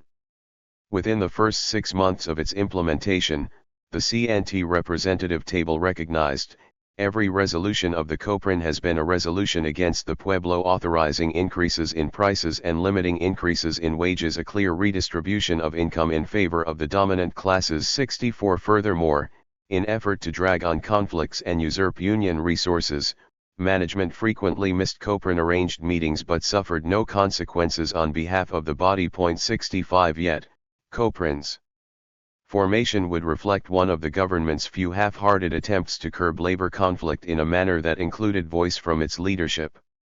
Dissident labor, the tendencia combativa.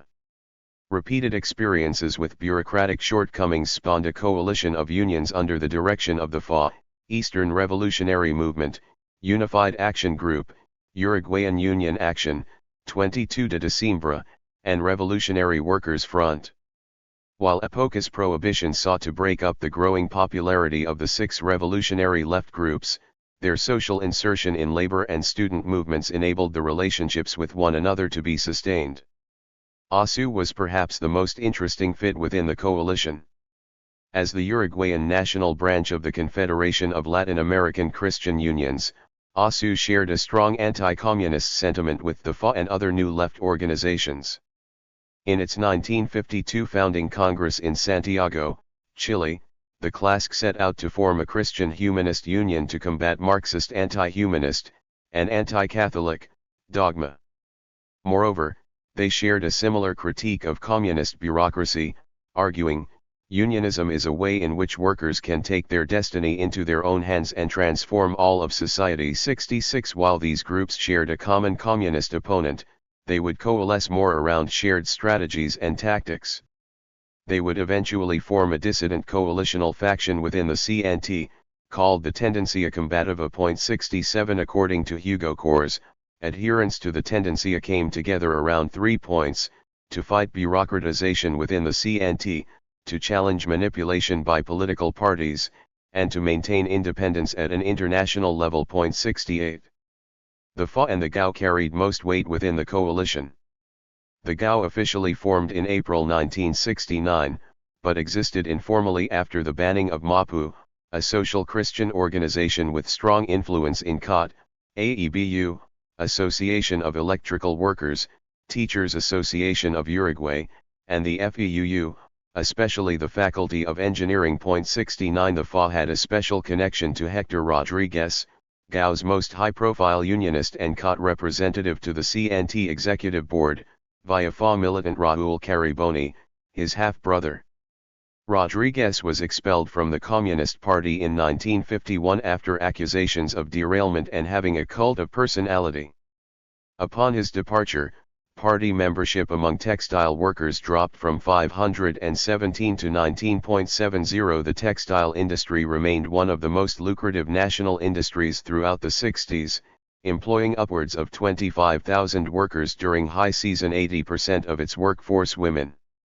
The tendencia's commitment to apoliticism was especially attractive to female workers, who often felt turned off by the party's dogma and unidirectional communication style. Maria Julia Alcoba, a COT officer and Sadile factory worker, recalls her union as women's gateway into politics. While parties remained dominated by male counterparts, women in textiles, nursing, and meatpacking identified foremost with their unions before any political party, regardless of how they voted in elections. 71 It was their close-knit group of trusted companions, and that intimacy proved key for taking risks together. Like the FA, Rodriguez and GAU continued to challenge the PCU around interpretation of the CNT fight plan.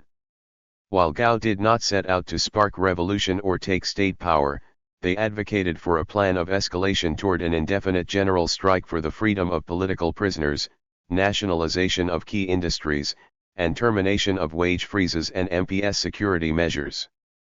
The coalition had a clear strategic purpose within the CNT.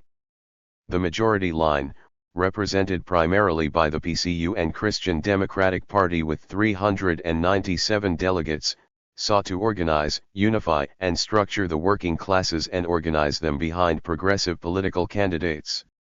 The minority position, represented by the Tendencia Combativa with 150 delegates, sought to confront the everyday conditions of the political and economic crisis through direct action tactics, specifically by coordinating labor actions across industries. They also worked toward building strike capacity for an indefinite general strike, although the groups differed in their respective visions of revolution and the role of a strike within it. 72 Victor Baqueta, student movement leader and GAU militant, explains, the Tendencia Combativa came about as a necessary agreement of common action between distinct groups within the union movement that had substantial disagreements with the majority politics of the CNT advanced by militants belonging to the Communist Party. 73. UOSF, AEBU, SAG, COT, FOEB, Health Services Federation, BAU Soap Factory Workers, and the UTAA were the largest unions affiliated with the Tendencia. Each claimed membership numbers in the thousands. Moreover, AEBU and COT were the first and third most represented unions on the CNT representative table, with 63 and 45 delegates respectively. Tendencia-affiliated caucuses also carried considerable clout, and sometimes won out, in other large industries and professions, including the medical laboratories, railway workers, and teachers' unions, among others. 74 Lists developed around only one or two militants who laid groundwork for claiming leadership positions in the locals' elections. For example, FA militant Gustavo Inzarolde began agitating in the Student Association at the Normal Institute for Teachers, a public academy made up of primarily lower-middle-class students seeking careers in public education. Many students, whose primary and secondary education took place in clergy-led Catholic schools, were attracted to the institute because it served as a pipeline to placing teachers in underserved schools. The student union was divided into two caucuses, List 5, representing the PCU, and List 3, representing a hodgepodge of oppositional currents spearheaded by students who identified with social Christianity and liberation theology.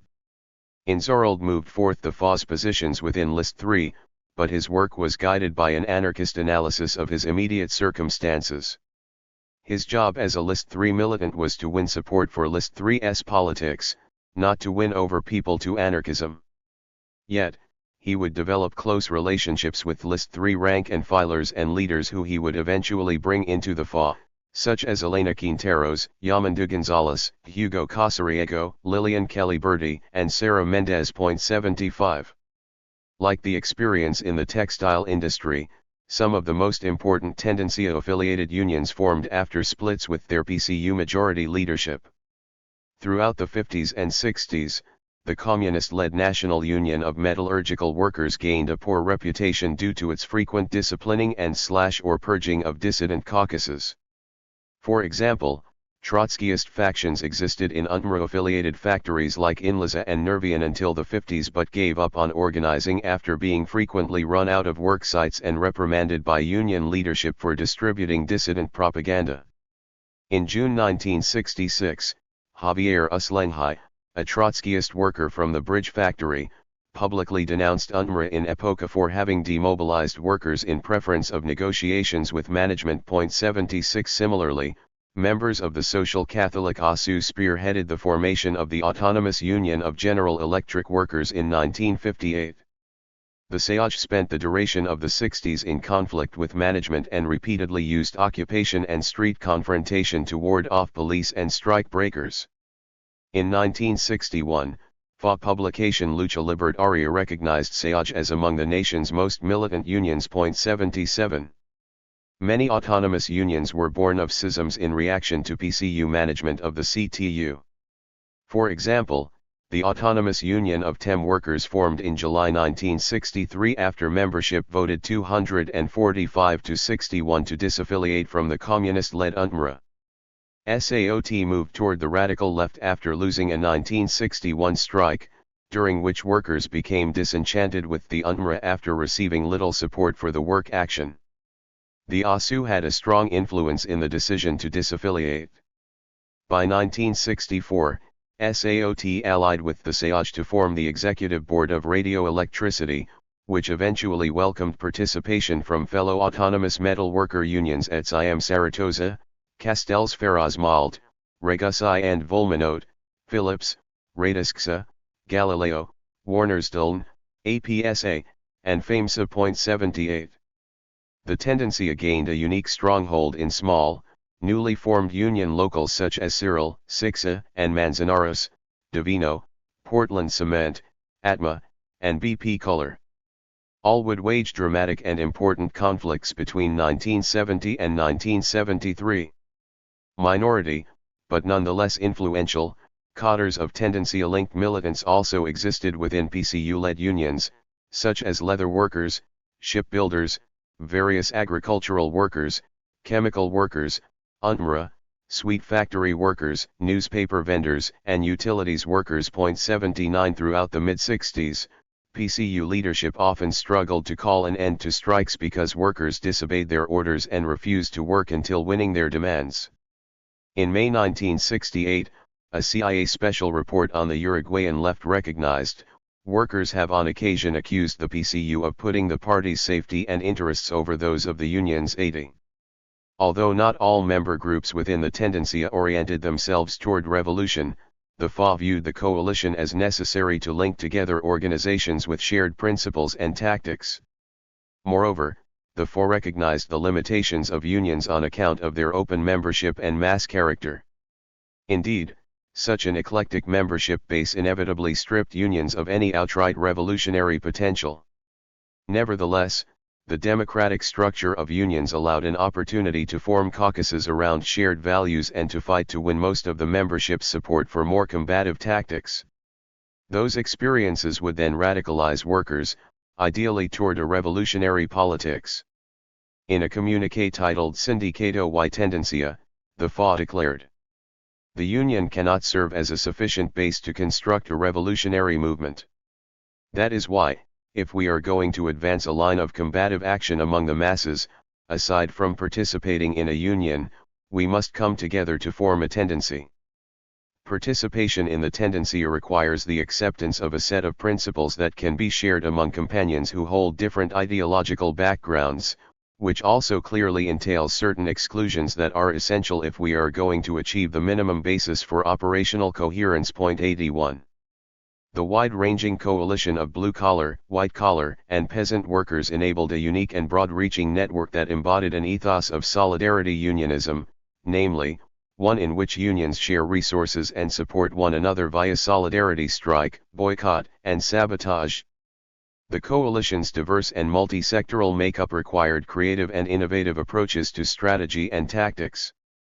Many described the coalition as representative of a return to old-school style unionism, although the 19th-century anarchist influence can be seen not only in the use of direct action, but also in the assembly of a multi-sectoral alliance. 82 Reflecting on the tendencia, FA militants Ivan Trias and Universe Indo Rodriguez explain. The tendencia was, in the first place, a movement with all of the creativity and dynamism of any other movement, and with all of its difficulties and challenges. Its methods can be characterized by a trust in street mobilizations and the pressure of direct action to achieve a solution for the problems of everyday people. The tendencia's limitations and contradictions are not enough to affirm that it was a phenomenon alien nor marginal to the Uruguayan labor movement, such as an import from the outside. It instead expressed a popular reaction that encompassed labor and student unions, as well as sectors of cultural producers, characterized by rebellion against the growing authoritarianism in Uruguayan society. 83. Perhaps the largest wedge between the tendencia and the CNT majority manifested in the division between union leadership in the public and private sectors. The majority line overwhelmingly controlled public sector unions, such as public administrators, utilities workers, and educators. However, tendencia discourse frequently commented on the need to coordinate struggles in the private sector with mass action in the public sector. Such unity showed sporadic signs of potential, primarily due to autonomous action of militant factions in blue-collar public industries, like railway and oil refinery workers. In 1972, teachers waged a 64-day strike against an education reform bill drawing solidarity from all sectors in the CNT. State workers, however, mobilized around partial strikes and rallies. Considering over half of Uruguayans labored in the public sector, its risk aversion strongly held back the labor movement from reaching full capacity. Finally, the strong relationship between Uruguay's private sector and foreign investment placed tendencia-affiliated unions at the forefront of resistance to imperialism. US-based capital owned 80 of the country's largest private firms, including Portland Cement, FUNSA, Coca-Cola, General Electric, Sixa, Bayer, Chase Manhattan, and Citibank. Other large foreign-owned firms under tendencia control included National Beverage Factory, and appliance firms Tem, Philips, and Farrows Malt. Moreover, foreign firms owned much of the textile and wool industry, including Hart, Sadile, and Fibratex. While these Uruguayan factories produced for export, they often replaced labels with Made in England or Made in USA for consumption in the foreign market. 84 Combined with the tendencia's strong presence in administration of state railways, Regus y Volminot, and the meatpacking industry, the coalition controlled the country's most lucrative national industries and export infrastructure. 85 Knowing this, militants recognized the real potential for economic damage in coordinating action across tendencia-affiliated unions alone. While there remained little hope of winning over the public sector unions to the tendencia line, this mattered little beyond the symbolic considering the relationship of existing tendencia-affiliated unions to global and domestic capital. Conclusion. Regardless of the CNT's rejection of the July 17 fight plan, many labor unions continued to utilize radical tactics, such as street confrontations and occupations, throughout 1968. During the second half of the year, lengthy factory occupations took place in at least a half-dozen factories, including General Electric, Giring Heli, FUNSA, Frigorifico Nacional, and Tem. Textile workers at the Campomar factory in Juan Lacazzi occupied their plant for over 50 days beginning in mid-June. Graphic artists, including those at mainstream press organs, maintained daily 2-hour work stoppages for 3 months. Workers at over 24 work sites occupied their plants multiple times, including Bausoaps, Alpargatas, National Beverages, Inca Paints, Health Services, and various textile mills. The AEBU strike ended in a stalemate and would be reignited again the following year. Although these unions differed greatly in their political orientation, their shared tactics and analysis thrust them into a dissident coalition within the CNT, the Tendencia Combativa. The Tendencia's diverse political makeup represented a movement of movements. While the Uruguayan New Left did not approach questions of race and gender in the same way as their global North counterparts, the struggles of UTAA's racialized sugarcane workers and COT's overwhelmingly female base showed an embrace of minoritized categories and peripheral workforces. The Tendencia remained committed to building a combative union movement around workforces historically pushed to labor's margins globally and thus moved beyond the communist strategy of focusing on labor's most advanced industrial sectors. Moreover, to build solidarity among other everyday people, Tendencia-affiliated unions emphasized flexibility in their tactics. During the 1968 AEBU strikes, for instance, certain sectors remained on post to ensure the processing of paychecks, retirement, and Social Security. 86. The FA and other Tendencia-linked groups declared the government's austerity politics as the core source of their grievances. Indeed, they recognized the state-sanctioned wage and salary freeze as a direct attack on workers' rights because it further entrenched class disparities and illegalized labor's efforts to maintain a decent standing of living as cost of living and inflation surged. In other words, it reversed the labor movement's bread and butter gains of the past decade and enabled an extreme transfer of wealth into the hands of the owning class. By the time of the July 17 fight plan, workers had accumulated nearly 3 months of experience with small-scale direct action, such as partial strikes, slow-hand strikes, and protest. Some normalized sabotage and factory occupations, and many more had their first experiences confronting police.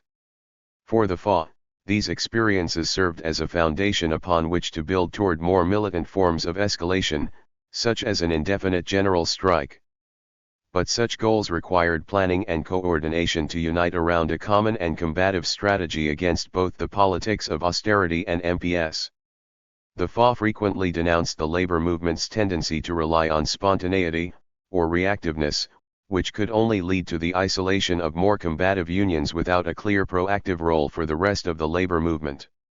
On July 29, 1968, they declared, "It is necessary to coordinate activity from a general level and to break away from the old routines, often done without conscience, of isolationist unionism. Now, fighting alone will only bring about defeat. We are all faced with the wage freezes and politics of repression. No one can escape from either. And there are not unions that are more, or less, important than others." 87. The rejection of the July 17 fight plan and subsequent failure of the bank workers' strike proved that point. The willingness to disobey laws and break social norms of civility demonstrated a broader sentiment of empowerment and high morale. Small factions of workers had begun setting off minor explosives causing property damage at the residences of strike breakers and management. 88 Workers and students frequently utilized company and campus materials to barricade streets, block traffic, and collect tolls. The bank workers' strike, and solidarity that accompanied it, demonstrated that amid heightened levels of state repression, including military conscription and physical violence, workers maintained tenacity and morale remained high. Regardless of the FA's attempt at synthesis, their texts make a strong distinction between the Marxist objective conditions and workers' subjective willingness to fight. In some cases, workers risk salary cuts, job security, physical harm, and even imprisonment. In such cases, certain struggles took on a greater meaning to both the individual actors and the social imaginary in which moving the field of play to negotiations and or falling short of winning demands resulted in collective demoralization and disempowerment. 89. The FA distinguished its position from that of the government and reformist left currents in the labor movements by emphasizing its advocacy for struggle and opposition to discourse and dialogue. 90 They accused the left of relying too much on words rather than experience, declaring, "There is too much discourse in this country and they are all relatively the same." Confronting the oligarchy and bosses and facing the closure of one's workplace that cannot continue in operation, illustrates more than 1,000 discourses about economic crisis. You think a sugarcane worker from Artigas does not understand what is a latifundio? Or that a worker at Funza does not know what are the forces of order? 91. The FA called bluff on the government's intentions to overturn its austerity politics. They insisted the calls for dialogue were disingenuous and recognized their irony amid an uneven playing field. Instead, they saw the calls for dialogue as a means for the government to buy time and offer illusions of possible solutions while waiting for the mobilizations to fizzle out. Moreover, they saw direct confrontation as a means to strengthen organizations and formulate a shared working class interest on its own terms rather than depending on illusions created from above that appear so favorable that many would long to return to normalcy. They recognized the futility of dialogue with authorities, proclaiming, "When the possibilities of making concessions to the oligarchy have run out, when they try in whatever way possible to uphold the privileges of large landowners and speculators tied to imperialism, embodied by the IMF, they replace wage increases with freezes, and dialogue with repression. This is because the actual structures have reached their critical point and their possibilities have been worn thin. They are dead. And, therefore, now, they try to maintain the dead body afoot, artificially, although it is being propped up with bayonets." 92. For the FA, the Pacheco Araco government, PCU, and US-funded Yellow Union Bloc all emphasized the importance of dialogue. This left the anarchists and other direct action-oriented organizations as a punching bag for both sides of the political spectrum. While the CNT coalition commenced on delicate grounds, the PCU's reaction to the mid-1968 labor unrest proved the Confederation's fragility. 93 The August 5, 1968, edition of Cartas de FA provides the best summary of the organization's position, which they maintained over the next 5 years. The anarchists responded to the one-day general strike on August 1, declaring, "The legal dictatorship imposed by the oligarchy does not target the vacuous parliament, but instead targets radical sectors, such as workers and their unions. This is true even among workers and organizations that do not play with words, where no one has ever proposed a revolutionary general strike. Yet, this is indeed something discussed among those same reformists who promote the theory of the apocalypse, that a revolution will follow after a military coup, in order to justify retreating now instead of facing up to the current reality of legal dictatorship. Through such opportunism reformists can cover up their weaknesses. But the more combative sectors of the working class will not be fooled, they will not fall into the trap into which many intellectual circles fall when they confuse the Uruguayan reality with some other thesis, whether poorly or accurately applied, from Russian, Chinese, or German theorists. Such confusion has caused some to identify a union strategy based on the progressive escalation of struggle, such as drawn-out strikes, occupations, and street actions culminating in a general strike politically oriented against the MPS, carceral system, conscription of workers, freezing of wages, and regulation of labor, a union strategy of resistance with a plan for revolution. This moment requires us to articulate actions destined to spark a prolonged resistance head-on. No one considers that the popular and labor actions taking place now are aimed at the immediate seizing of power. A work stoppage, sit-in, or even general strike, in this moment, does not have any other program beyond defending the integrity of our unions, our salaries, our work, and our limited vestiges of freedoms. The conditions are indeed there for this, but only if we act in an organized and serious manner. 94. Regardless of differences concerning strategy, Uruguay's 1968 marked a 5-year span during which, according to PCU General Secretary Rodney Arizamendi, the country had the highest relative index of strikes, general strikes, and demonstrations of anywhere in the capitalist world. 95. 3. Alejandra and the Eagle. Mass Front and Armed Struggle, 1969. In March 1969, Gerardo Gatti visited Augusto Andres and Edelweiss Zahn in their newly settled Barrio Pasitos apartment. Andres, a FA veteran and staff worker at the Faculty of Medicine, was one of a dozen members preparing to launch the organization's armed wing. Gatti took great interest in chatting with Zahn, who he had only met one time before. She was relatively unknown within political circles, although some members of the FA recognized her as the daughter of a meat packer from El Cerro. After over an hour of conversation, Gatti proposed that the couple take in Aber Mahias Colazo and America Garcia, two ex-Tupamaros who recently cut ties with the organization due to political differences. 1 Mahias and Garcia went clandestine in December 1966 after participating in a botched robbery at the Funsa factory. The couple parted with the MLNT due to strategical and ideological differences. Mahias, who worked professionally as a bank teller before going underground, developed close ties with the FA by way of Hugo Corrs. By mid-1969, the FA had solidified plans to form its own armed apparatus after over 3 years of internal debate. Given their thorough studies of historical and contemporary conceptions of urban guerrilla strategy and the lessons learned from the organization's 4-year stint in El Coordinator, militants understood the urgency. Mahias held skills in firearms and explosives, which he learned during multiple trips to Cuba in the early 60s. He also offered expertise in counterfeiting documents, such as national identification cards, passports, checks, and even money. Gatti saw all these skills as useful for building and maintaining an armed apparatus within the FA, and thus courted Mahias. On April 27, 1969, Uruguayan media outlets reported news of an accidental explosion at a Tupamaro safe house in Montevideo's Barrio Manga. The explosion left Daniel and Carlos Betancourt, aged 3 and 5 respectively, hospitalized with severe burns. The children, who belonged to Juan Carlos Mecaso and Guirnalda Betancourt, were playing nearby as Aber Mahias and America Garcia offered a bomb-making tutorial. Mecaso, a member of the FA's directorate, fled from his father-in-law's home to lead an underground life for the next 3 years while pursued by authorities. Mahias and Garcia, already underground, drew neighbors' attention with their ruined clothes and charred flesh as they flagged a taxi on the nearby ring road. They sought medical attention from a trusted doctor in the Tupamaro network.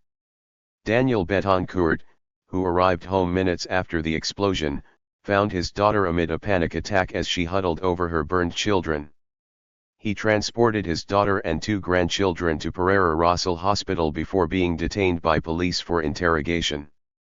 Neighbors were shocked at the incident. They recalled nothing suspicious of Mecaso's transitory hours, claiming, "He came and went from work as a graphic artist at the newspaper El Plata like anyone else." They remembered Guirnalda as performing the role of a typical housewife. She cared for the children and frequently tended to her garden. The explosion would mark the initiation of the FA's armed branch, the Popular Revolutionary Organization, 33 Orientals. 2. This chapter explores the infrastructure and pilot implementation of the FA's two-foot strategy, a unique approach that combined mass mobilization and armed struggle. By 1969, the FA realized the formation of the worker, student resistance, a mass front that sought to intersect and synergize labor, student, and neighborhood conflicts, and OPR 33, a small armed apparatus that funded the organization via bank robberies and extorted managers to settle labor disputes. Pacheco Araco's heavy hand provoked a nationwide radicalization of social movements, which brought to light clear divisions among the various left camps. These differences manifested not only in public debates between labor leaders, but also in the strategic and tactical approaches of the CNT majority and Tendencia Combativa. The FA's two-foot strategy aimed to break PCU hegemony in the labor movement while still envisioning everyday people as the core protagonists of revolution. They sought to create a new hegemony of direct action and confrontation, including the use of armed intervention, within popular organizations. As such, the organization's role was to proactively foment and stimulate class struggle by establishing concrete infrastructural, organizational, and financial mechanisms to enable workers to act. Isolation, whether within the specific organizing site or among the broader labor movement, proved the worst possible outcome of a campaign. The FA's highest priority was to remain relevant in the labor movement. Regardless of the rapidly growing number of everyday people who came to embrace direct action tactics, the combination of PCU majority within the CNT, COPRIN official channels to resolve labor disputes, and Frente Amplio electoral project created a nexus of varying, but interrelated, hegemonies that pushed the FA and other dissident workers to the fringes of popular movements. The organization, Fomento, Alejandra, Aguilar. The FA's party infrastructure took on a more formal shape by early 1969. A group of veterans made up the organization's Fomento, or directorate. Its role was to link up pieces of RO and OPR 33. All above-ground FA militants participated in RO, whereas only a select few militants participated, clandestinely or semi-clandestinely, in OPR 33. For security purposes, the anarchists paid close attention not to mix the legal and anti-legal spheres. Moreover, the compartmentalization of tasks and growing safety risks generated a need for members to abide by strict behavioral codes and logistic responsibilities. The FA required all employed militants to belong to a union, student group, or neighborhood organization. 3 Militants set out to identify struggles specific to these spaces and galvanize support for an organized campaign around them. Anarchists had to remain disciplined in their efforts to capture popular grievances around which to organize mass campaigns, rather than taking on more radical campaigns supported by only a small militant minority of workers, even where such demands may have fit better within an anarchist set of tactics and vision of the world. Yet the FA viewed missed opportunities as presenting even more of a difficulty. The worst possible scenario was to lose a conflict without putting up a fight. Similarly, militants also needed to develop an awareness of when to lay rest to campaigns due to low morale or lack of combativeness from their colleagues. Without such savvy, militants risked isolation and or were faced with having to dishonestly claim victory amid failure. Militants could avoid such scenarios only through solid relationships and trustful communication with colleagues. The FA recognized that once a combative spirit gained footing in an organizing space, reformists would attack it by labeling it adventurist, fringe, or collaborationist. 4 Such attacks would likely come amid prolonged campaigns that drew heavy repression from authorities. Therefore, militants would face tensions not only from management and the state but also from political rivals among the left. Recognizing the isolating effects of sectarianism, militants' fundamental task was to strike a delicate balance between popular appeal within their workplaces and the broader left milieu while advancing the combative position of the organization. 5. FA militants also shared responsibilities researching history and theory of River Plate anarchism and Global South revolutions. The research was synthesized and shared publicly as part of the organization's alternative perspective to that of the hegemonic left. For example, Cartes's editors worked in separate teams dedicated to political formation. One team, consisting of Lilian Kelly-Berti, Luis Prisno, and Raul Cariboni, met weekly to discuss historical and theoretical texts, especially regarding the emergent debates regarding the Soviet Union that translated to the national context by way of the differences between the Tendencia and Communist Party. Kelly-Berti recalls continuing the conversations late into the night while walking through Montevideo's empty streets. 6 Furthermore, teams of militants carried out a wide variety of thorough investigations to further the organization's understanding of legal codes, political opponents, and demographics. All members carried Know Your Rights cards, which included legal definitions of crimes and their subsequent penalties. An internal document titled Responsibilities for Every Militant, Every Team, Every Day spelled out the quotidian responsibilities of FA militants to ensure security and efficiency.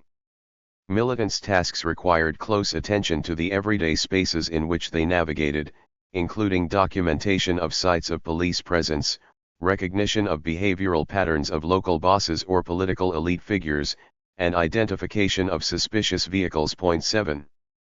For the FA, membership in the revolutionary organization meant to move beyond the individual and to make sacrifices for the sake of the collective. Membership in the collective, and commitment to the collective project, was a step toward revolutionary counter-subject formation. Militants were expected to behave as pez en el agua, remaining undetectable by authorities and indistinguishable from their peers while in public. Point 8. The organization even enforced an unofficial dress code that aimed to avoid unwarranted attention and the individual desire for superficial bids for attention.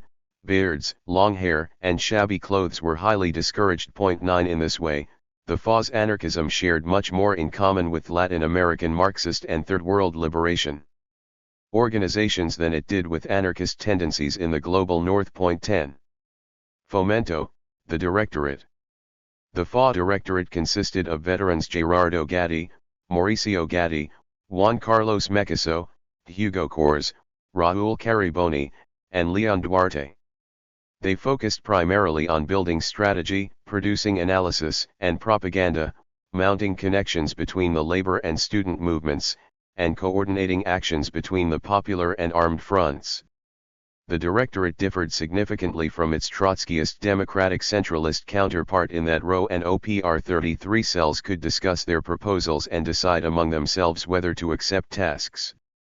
Lillian Caliberti, a normal school student and intermediary between the Directorate and both feet, recalls never having questioned the organization's structure because of its organic fluid ity in decision-making processes. Point 11. While she came to question the male-dominated Directorate after embracing feminism in the 1980s, she recalls having welcomed the veterans' role because of the knowledge and wisdom that they offered as a result of experience. While most FA militants joined the FA after being radicalized in the struggles of the late 60s, the Directorate's veterans had been involved with the organization for more than a decade. Point 12. Alejandra, worker, student resistance. The FA had been seeking to build an interlocking network of worker and student militants since the 1958 Organic University Law, which brought strong acts of solidarity between striking FUNSA workers and combative students in the FEUU. Point 13. But throughout the 60s, the organization directed its energy toward building up the CNT and Tendencia. By late 1968, the momentum of the student movement organically synergized with that of the labor movement, and the FA used the intergenerational ties to form the worker-student resistance. For many students, especially high schoolers, the May 1968 episode served as their first experiences with street protests and their first confrontations with state authorities. In the University of the Republic, these newly radicalized students primarily gravitated toward the PCU's Communist Youth Wing, which served as the major left force within the FEUU. Point 14. University students also flocked toward the newly formed the Revolutionary Student Front, a new left student group that informally served as recruiting base for the MLNT. However, many freshly energized high schoolers were not yet networked into an established political project. Given this potential, as well as communist dominance in the university, the FA therefore sought to build row chapters in local high schools, especially those in El Cerro, La Teja, and Colón, which would deepen the organization's influence and presence in all three peripheral working-class neighborhoods. Soon thereafter, RO developed a strong presence in at least 16 different Montevideo high schools. They also built a strong university and technical school student base at the U2's night school and the faculties of fine arts, medicine, agronomy, humanities, social sciences, architecture, economics, chemistry, and education. With less than 500 militants, RO would play a key role in the next half-decade of the Uruguayan social conflict. According to a 1972 internal survey distributed to 80 RO militants in the El Cerro, La Teja zone, the group was 55% male and 45% female, including 8 young mothers. The average age was 21 years old, with more than half below 20 years old.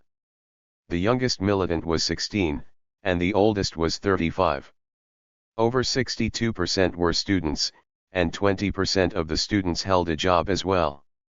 Occupations included factory workers, handymen, hospital employees, a plumber, a shoemaker, and a handful unemployed. More than 3/4 reported having no prior experience in a political organization. 15. As a mass front organization, RO was open to militants of all political persuasions who shared a commitment to escalation of social conflict through coordination of struggles and the use of direct action. Although the FA grounded RO's infrastructure and strategic framework, the popular organization refrained from making direct references to anarchism. 16 RO served as the primary vehicle by which the FA agitated to make direct action and anti-legality hegemonic within the labor movement. Due to the requirement that all FA members carry out political work at the site of their employment, all of the organization's militants participated in the RO. As part of a broader FA strategy to expand the tendencia, RO militants were tasked with identifying the most combative circles within each union and to assist in forming them into caucuses based on a shared set of goals and objectives specific to their organizing site. These caucuses were then networked into the tendencia by means of their RO contact, who could serve as a liaison for coordinating direct action campaigns alongside other workers. 17. Students and workers planned alongside one another in the union halls of the Bakers' Union in Lateja and Yoosf in the city center.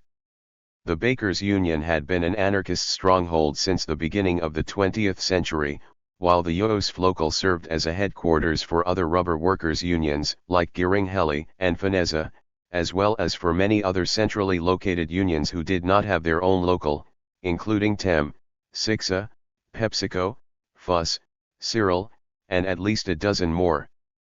The union hall served a variety of functions beyond a meeting space, including concert venue, social center, and even refuge for homeless militants without work. 18. Tactical escalation required high levels of organization to maximize the impact of actions and to lessen security risks. Therefore, students and workers planned meticulously beforehand, leaving little room for spontaneity. Scouts would research a site before a manifestation, while others would keep watch during the gathering. All illegal actions were carried out by experienced militants, who had physical and technical skills that enabled them to properly execute the task and subsequently evade authorities if necessary. The organization kept track of militants' abilities and called upon them for tasks specific to their skill set. The most common street actions were relampagos, or lightning actions, which the organization defined as under 5-minute actions such as vandalism, traffic stops, graffiti campaigns, and slash or building administration takeovers carried out by highly coordinated disciplined groups amid demonstrations.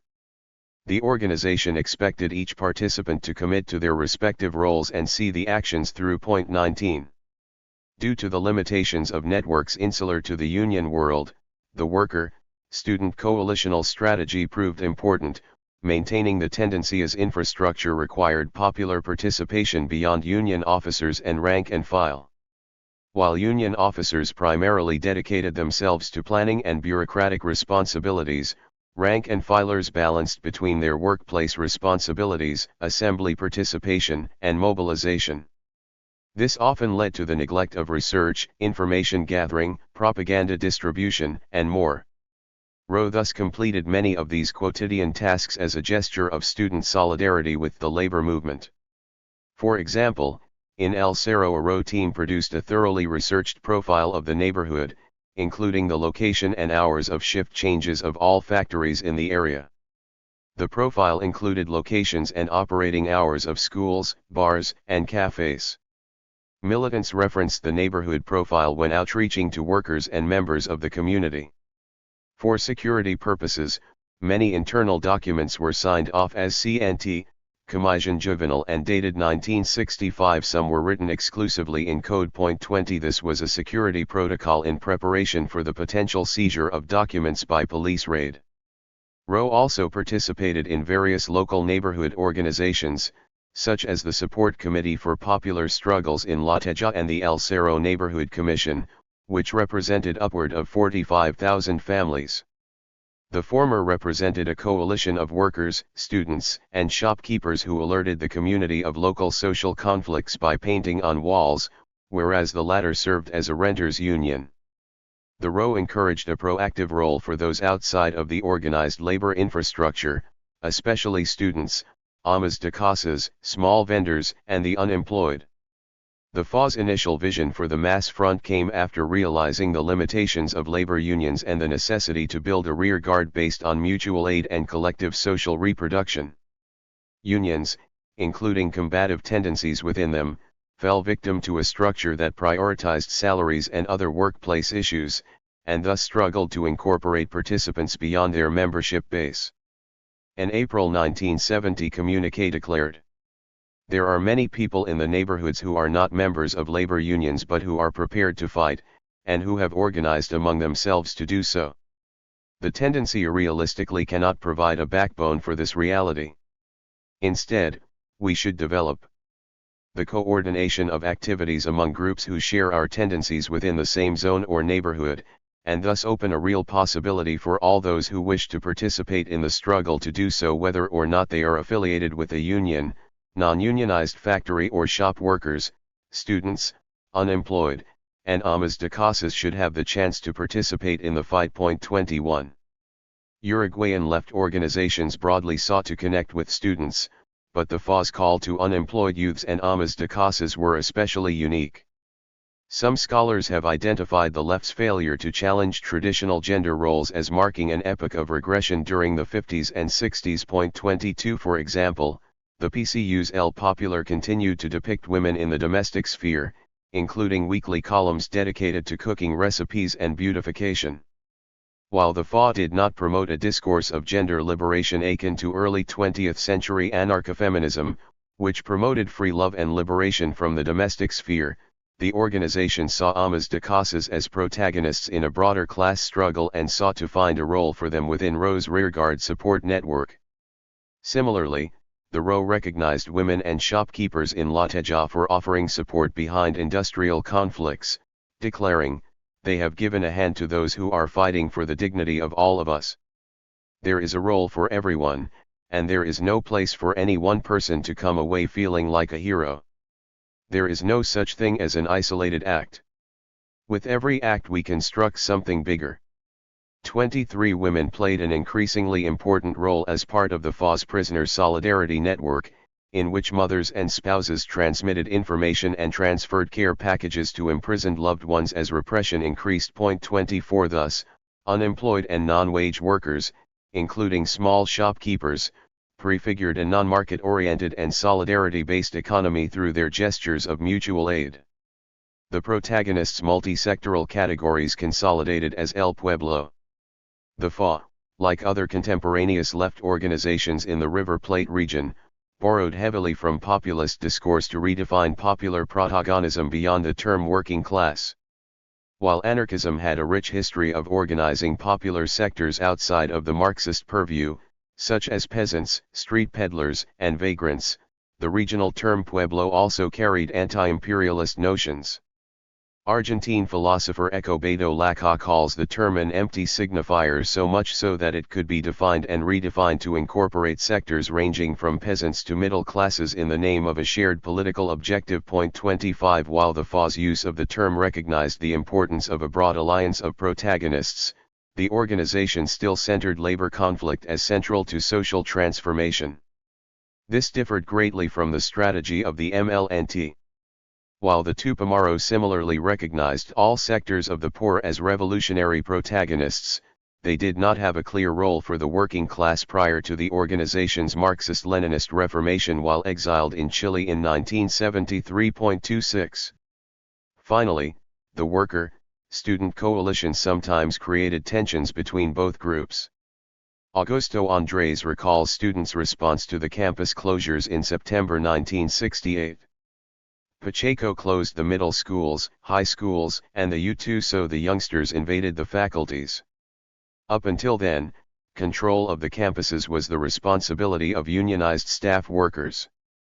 The FER and RO, each on their own, expropriated 2 rooms where furniture and files were kept in the Faculty of Medicine. They began to use them without consulting anyone. There, they began to use paint, cardboard, and papers. They kept gasoline there too, and it got all dirty. Conflicts began to develop between them and unionized staff. In Funsa it was something similar. The youngsters of the row began to operate in the main room and then occupied the secretariat that is in the entrance. They often answered the phone, and there were always a dozen militants at a time. The Funsa workers began to retreat. They would meet in the bar nearby, which was almost theirs anyway. 27. Aguilar, Popular Revolutionary Organization, 33 Orientals.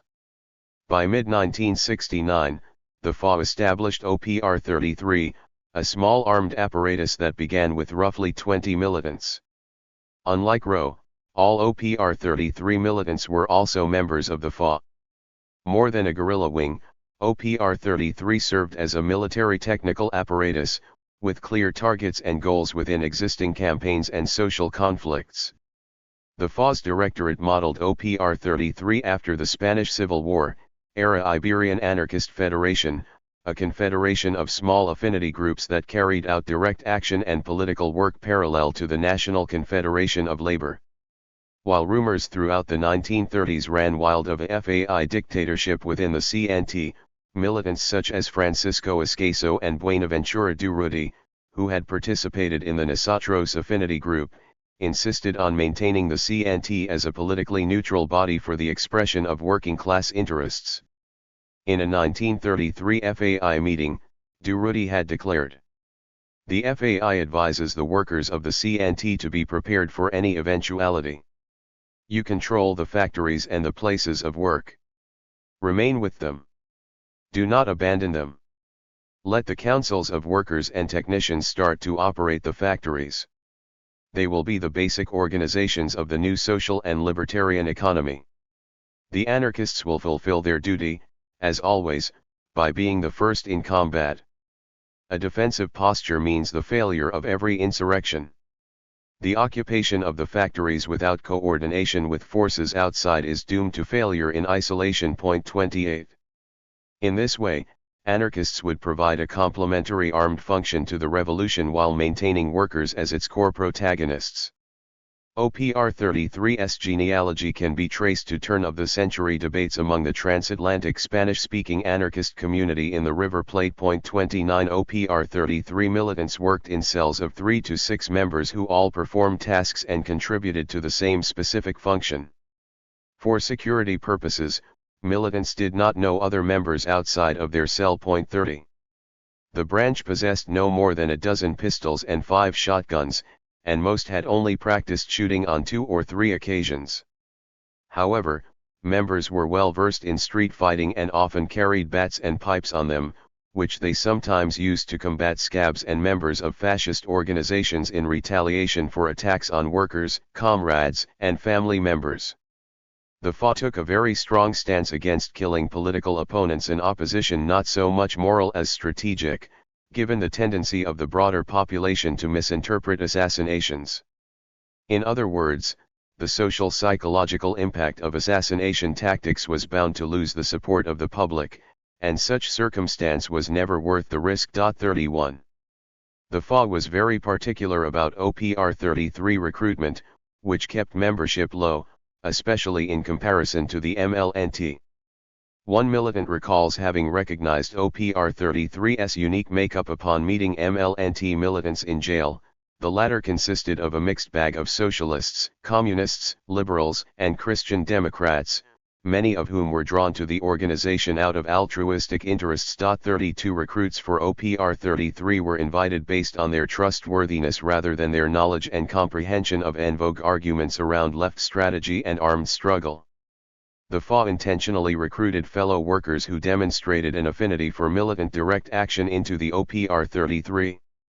As a result, many recruits came from the UOSF and SAG, where FA presence was strong, and workers already had much experience with direct action in their own workplace. Working class members always made up at least half the militants in the organization. 33 Such emphasis on working class participation strongly distinguished the OPR 33 from the MLNT, who drew their membership primarily from professional classes and students. Notably, a CIA report on the MLNT declared, "The leaders of the Tupamaros are mainly members of the intelligentsia and young professionals.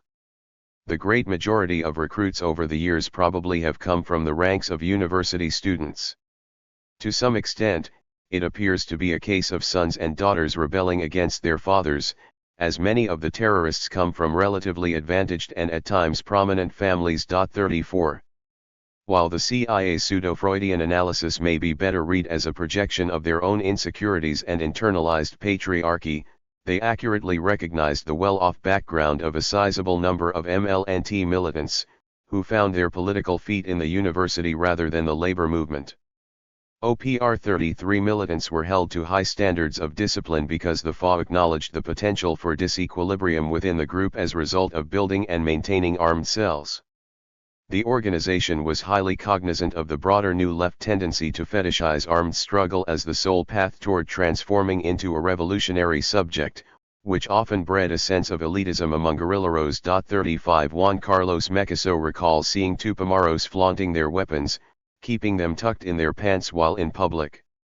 The FA viewed such gestures to be signs of vanity and individualism, or reproductions of an elitist system of values that insisted upon ascribing varying degrees of importance to different members of society. 36 Yet, the strict code of conduct developed a more reclusive and private subjectivity. Lillian Kelly-Bertie recalls a clash between the militant profiles of those in Alejandra, who acted as public figures via the Tendencia, compared to Aguilar, who acted privately via OPR 33. The latter were much more reserved. She recalls transitioning from her role as intermediary from the former to the latter as causing a sense of bewilderment, as if they were two completely distinct political organizations. 37. The FA's directorate divided OPR 33 militants into three different compartments based on their roles: Cholas, Intelligence, and Violencia FAI. Cholas, or action groups, carried out high-risk and tactically developed actions, primarily kidnappings and armed expropriations. These militants were the most competent in weapons handling. While most maintained normal lives as students or workers, some lived clandestinely due to being wanted by authorities. Intelligence groups performed information gathering to lay the foundations for the armed actions of Cholas. Intelligence tasks often required months of astute investigation of physical spaces and people. Teams would take pictures, document schedules, locate nearby police and military outposts, identify emergency escape routes, and more. Due to the longevity of their investigative assignments, this required militants to be competent performers. Militants would spend hours loitering at park benches, factory parking lots, sidewalk corners, and storefront verandas, where they had to act the part of an ordinary citizen going through an ordinary day's routine. Much of the intelligence work never resulted in an OPR 33 intervention but remained on file for potential use in the future. Violencia FAI performed the task of normalizing popular violence amid social conflicts. Formed within the OPR 33 2 years after its foundation, the FA's directorate saw the need to bridge the armed apparatus more directly with the mass front. Often participating in the RO, VF militants were responsible for tactical escalation during rallies and or strikes. They performed community self-defense, which could entail armed security for striking workers or physically confronting strike breakers and police. As protagonists in their own workplace conflicts, they laid the foundation for future class-based violence and sought to plant the seed of a popular militia among the working classes. Last, VF militants assisted and complemented Cholas by performing reconnaissance and driving escape vehicles. 38. Each OPR 33 cell had one encargado, who was responsible for keeping contact with the directorate by way of an intermediary and for organizing information within the group. Cells elected their encargado based on a survey process, which included questions about each militant's teamwork, discipline, capacity for self-criticism, organizational skills, demonstrations of solidarity, and punctuality. 39 Although the directorate assigned the cells with tasks based on the climate of union conflicts, militants debated their responsibilities internally before consenting to carry them out. Cells often decline tasks based on their own self-perceived limitations. In such cases, Fomento simply assigned them to other cells. The consent process differed dramatically with other armed organizations throughout the continent. For example, the MLNT permitted cells to debate, but it prohibited militants from disobeying orders from their superiors and even punished them with sanctions for doing so. 40. The FA's extra-legal activities required a complex infrastructure and an extended support network of sympathizers. Accordingly, the OPR 33 surveyed all its members and sympathizers to document the skills and resources they had to offer the organization. To prevent risking a leak of the participants' identities to state authorities, these profiles were hidden in a pozo at a FA safe house on the outskirts of Montevideo. 41. For example, some of the profiles included personal details of woodworkers who had been contracted to construct secret holding rooms in safe houses for kidnappees. 42. Many sympathizers did not participate in the organization beyond offering their homes as future refuge for clandestine and/or wanted militants. In fact, to maintain a clean house and low profile, those offering safe houses were often asked to refrain from participating in any further militancy. Sympathizers with higher social class positions were very important because of their networks within broader communities with means. In one example, an economics professor linked the OPR 33 to a friend's private aircraft, which was used to fly escaped prisoners across the river to Argentina. 43. Sympathizers also participated in the FA Solidarity Commission, which kept in regular contact with imprisoned members and their families. Many of OPR 33's small-scale robberies served to raise funds for imprisoned members or to offer stipends to family members and sympathizers who were sustaining clandestine militants. 44. Imprisoned militants often communicated by means of pastillas, or pills. The encrypted notes were written on cigarette papers and wrapped in nylon thread, then passed by mouth to visitors. 45. Labor Action and Armed Struggle. A report titled Standards for Mass-Level Work in the May 19, 1969, edition of Cartas de FA spells out the FA's strategy, situating it within left debates of the era. The document's argument addresses conditions specific to Uruguay, where rank-and-file union militancy and armed struggle had both obtained high levels of organization and achieved significant success. The piece directly criticizes the PCU, declaring, "In spite of accumulated experiences and practical everyday evidence, there are still those that insist on presenting the two methods as exclusive and incompatible when really, they are just different levels of the same struggle that can, and should be, convergent and harmonious. There are those who continue to create an artificial tension between mass action and armed struggle, union mobilization and direct action. Following such a trajectory one is destined to suggest, the conditions are not there yet, we should stick to legal propaganda, nonviolent action, and electoral fronts." In the same spirit they also argue, first we organize the party. 46. While legal means such as electoral politics and above-ground press had successfully won wage increases and workplace rights historically, they were not enough to break the austerity politics of the moment. 47. Furthermore, the FA argued that everyday people's development of political consciousness and counter-subjectivity presented itself in various stages and that a political organization's role was to escalate class conflict by empowering them to act collectively and autonomously, and to use direct action. They labeled the first stage as agitation, which included rallies, flyering campaigns, mural paintings, and protests to lay the foundation for a later confrontation. The second stage included work stoppages and strikes, which served the purpose of making workplace-specific gains. In the third stage, people participated in street actions with low levels of confrontation to move public opinion and galvanize workers, both within the acting union and more broadly, and to normalize the presence of a combative strategy. Finally, they would participate in direct action to defend workers from scabs, state authorities, and paramilitaries, radicalize workplace-specific conflicts, and otherwise damage the economic interests of the owning class. 48. Thus, RO and OPR 33 served as militant sectors within the labor movement that could be mobilized to escalate existing conflicts to stages 3 and 4. RO laid the site-specific groundwork for dissident workers to coalesce around an organized union caucus and provided an infrastructure to link them with other dissident currents throughout the country, OPR-33 provided the tools and skills necessary to move beyond labor-based tactics and toward normalizing, and preparing for, confrontations characteristic of an insurrection. 49.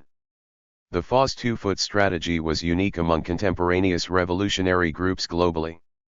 Indeed, Abraham Guillen's strategy of the urban guerrilla offers the only conception of guerrilla warfare that resembled the FA's position. 50 Guillen, a Spanish anarchist exile living in Uruguay at the time of the book's release, was inspired by both the MLNT and the OPR-33, although he saw the latter as more accurately fitting his theories on urban guerrilla warfare.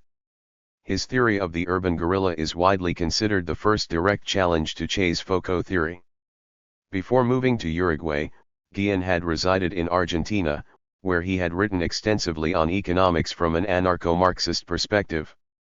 The writings gained enough traction to influence major congressional votes under the first government of Juan Perón. Guillen was eventually arrested after accusations of belonging to the Yaduruncos, Argentina's first guerrilla organization, formed in 1955 after Perón's overthrow. Guillen moved to Uruguay in 1962.51. Although Guillen resided in Montevideo, members of the FA recall little contact between him and the organization.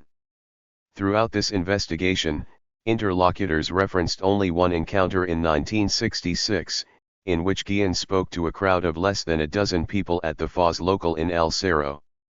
Carlos Mariela's mini-manual of the urban guerrilla was released 3 years later in Brazil, but, like nearly all theories of revolutionary violence from the epoch, diverged strongly from the two-foot strategy in its advocacy for direct confrontation with authorities. 52 Mariela's ideas were more in stride with Argentina's PRTERP, which combined the Leninist strategy of the vanguard Workers' Revolutionary Party with a Foucault-influenced armed apparatus, the People's Revolutionary Army. The group gained ground in Córdoba between 1969 and 1975. While the ERP lent armed assistance to various labor conflicts, the apparatus also waged various spatial battles, such as sieges on military barracks and a 1975 rural guerrilla campaign in Tucumán province.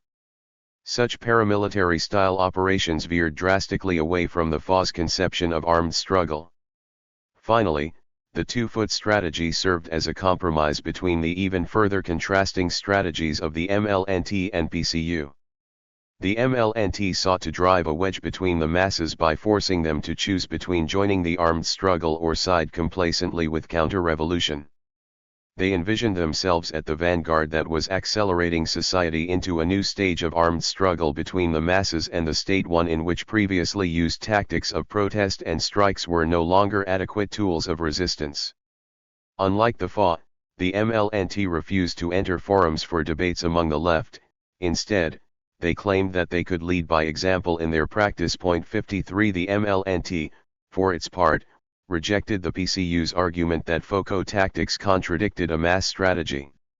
In a document titled Foucault o Partido Falso Dilemma, they clarified their concept of armed propaganda, declaring, "The kidnapping of a hated person from the regime in power registers with the masses and transforms the life of the country more than any publication or public rally of the traditional left." They drew from examples of China, Russia, Cuba, and Algeria to shed light on historical cases in which parties organized for the creation of an armed apparatus. While the MLNT accurately recognized a false dichotomy between mass politics and armed struggle, they fell short of offering a revolutionary strategy beyond arming the pueblo. Thus, their writings never resolve a contradiction between the vanguard role of the armed apparatus and the role of the masses. 54 The FA viewed this strategy as a pipe dream and felt it would inevitably confine everyday people to the role of passive observers of MLNT actions. 1969, Meat Processing Plant and Bank Workers on Strike. On April 18, 1969, Minister of Commerce and Industry Jorge Perano Faxio terminated 14,000 meat processing plant workers' right to 2 kilos of meat, per person, at the end of each shift, a prized benefit that had been earned nationwide by striking workers in the 1940s and 50s. The decree was part of a larger plan to restructure the processing industry, including the liquidation of El Cerro's Frigorifico Nacional and its division into smaller private industries in the interior of the country, where labor was easier to control and less organized.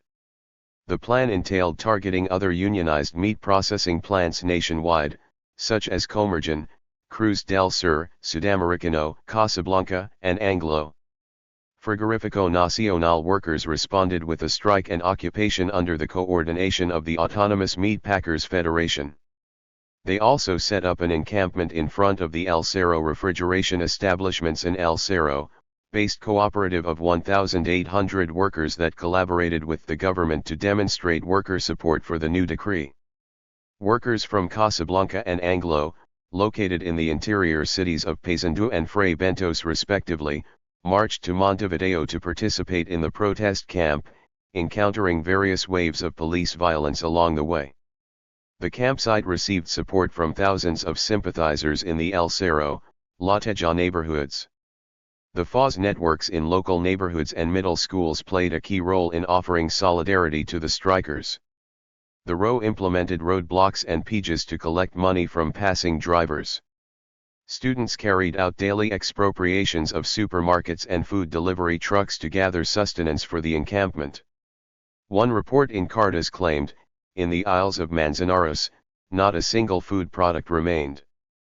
Upward of 30 people, militants and common people alike, participated in these frequent supermarket raids. 55 The occupation tactic required workers hold out inside Frigorifico Nacional and thus led El Cerro's amas de casas to take on a unique role in the home and community. Their domestic labor assumed new meaning as the backbone of labor strife, as they frequented local fruit stand vendors to request food donations and cooked large meals in a communal pot to feed their husbands. They also did the laundry to assure their spouses had clean clothes. At night, they roamed the city posting flyers and painting walls to provide updates of developments throughout the conflict. 56 Over 11 different unions affiliated with the Tendencia Combativa set up donation boxes in their union locals.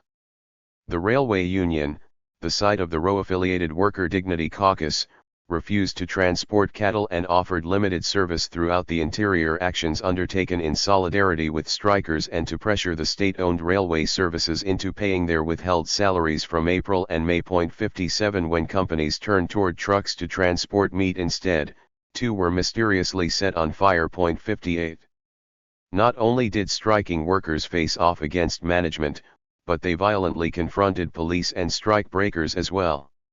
In early May, an MLNT and OPR 33 coalition organized alongside striking workers to establish a community self-defense network. Augusto Andres recalls.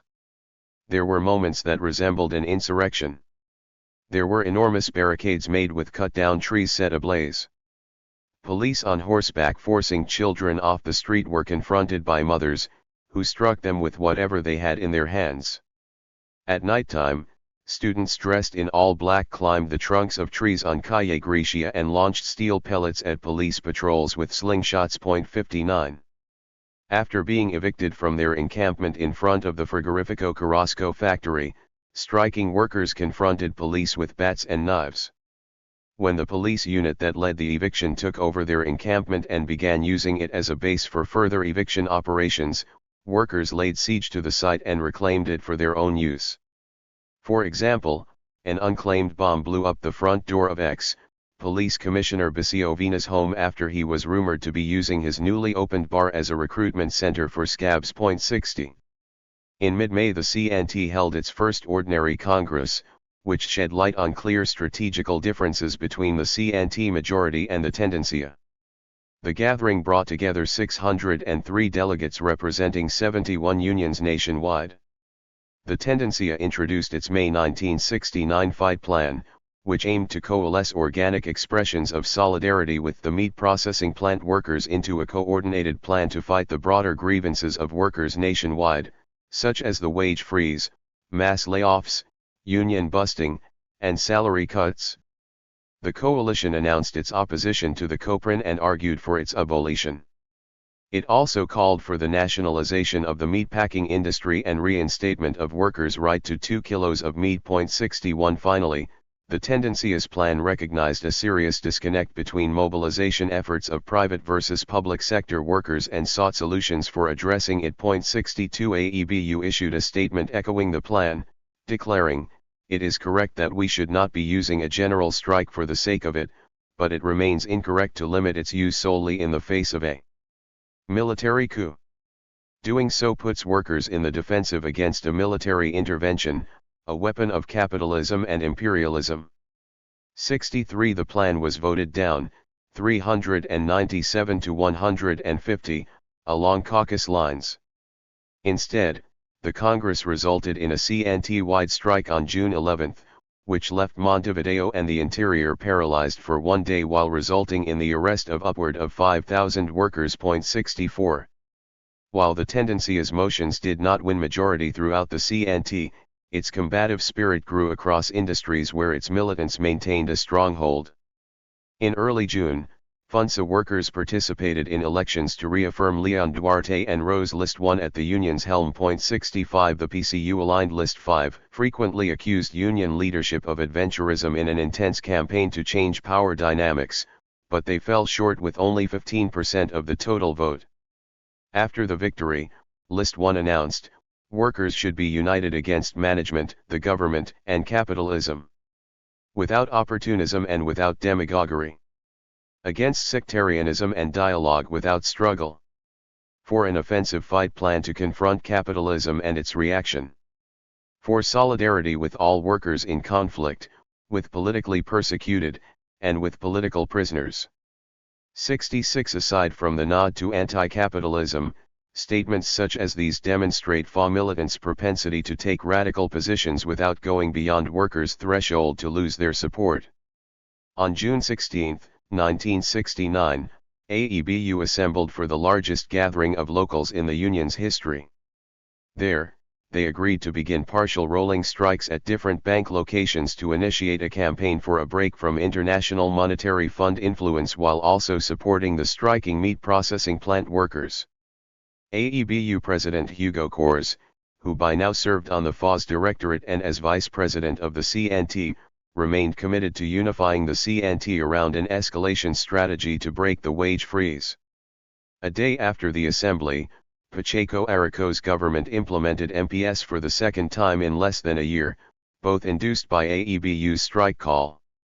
Beyond prohibiting strikes and escalating repressive policing tactics against work actions, the measures also censored major news outlets Acción, Extra, BP Color, and El Diario for 21 days and closed El Popular for 1 month. 67 Anticipating the popular response, the government's press censorship sought to obfuscate the deluge of work actions that took place for 2 weeks after the MPS announcement. 68 The wave of illegal work actions extended nationwide, including wildcat strikes, sabotage campaigns, vandalism, and censorship defiance. The revolt saw over 500 detentions, including that of José D. Elia, the standing president of the CNT. Railway workers continued to refuse to transport meat, and bank workers intervened in the supply chain by refusing to process checks for the meatpacking plants. On June 26, electrical grid workers at the state-owned UT launched an industry-wide strike in reaction to militarization, a forced draft of striking workers in the industry. Montevideo was left without electricity for 5 hours when workers at the Battle Thermoelectric Central sabotaged the grid, and rolling blackouts continued throughout the city for the next week. The El Cerro encampment continued to resemble a war zone with nightly clashes between strikers and police, often in the dark. 69 The strike drew a violent response on behalf of the state, including the opening of a new detention center at the abandoned lighthouse station on Isla de Flores, a small island 34 kilometers offshore from Montevideo. Journalists and graphic artists defied their newly prescribed role as mouthpiece for the government. Rather than legitimize press censorship by continuing production of Ministry of Interior reports, they implemented an industry-wide strike of their own. Workers at Extra occupied the plant, using the printing machinery to barricade the doors. Police refrained from evicting them after warning that doing so could destroy the company's machinery. At El País, the nation's largest newspaper and government-sympathetic press outlet, a group of writers associated with the police filed reports that defied the strike. Upon encountering them in the street, Row militants chased the writers into the bathroom at Montevideo's historic bar Dissident, where they hid out for 2 hours only to be beaten physically upon leaving Point 70 in one evening. 200 journalists and graphic artists were arrested. Point 71. Montevideo's chaotic environment led New York Governor and Alliance for Progress Representative Nelson Rockefeller to cancel a visit to Montevideo and instead take refuge in Punta del Este. The days leading up to his scheduled visit saw over 20 attacks on US-owned private firms scattered throughout Montevideo. A Tupamaro cell set fire to Uruguay's General Motors headquarters. Following Rockefeller's arrival, students and workers responded by leading a protest caravan to Punta del Este. Waving the flags of Vietnam and Cuba, demonstrators denounced Rockefeller as a symbol of U.S. aggression and imperialism abroad. The FA trumpeted their anti-imperialist position by using red and black balloons to raise a large banner proclaiming death to empire in Montevideo's Plaza de Libertad. Point 72. On June 30, after 2 weeks of rolling work stoppages and solidarity strike actions, 8,500 bank employees at 105 bank locations initiated what would become a 73-day strike demanding full nationalization of the banking sector and a break from IMF restructuring, a minimum wage equivalent to basic living standards, the return of fired workers, and the right to strike. Point 73. That day, delegates from AEBU, UOSF, FUS, COT, and FUM presented the CNT representative table with a proposal for a CNT-wide indefinite general strike on July 2.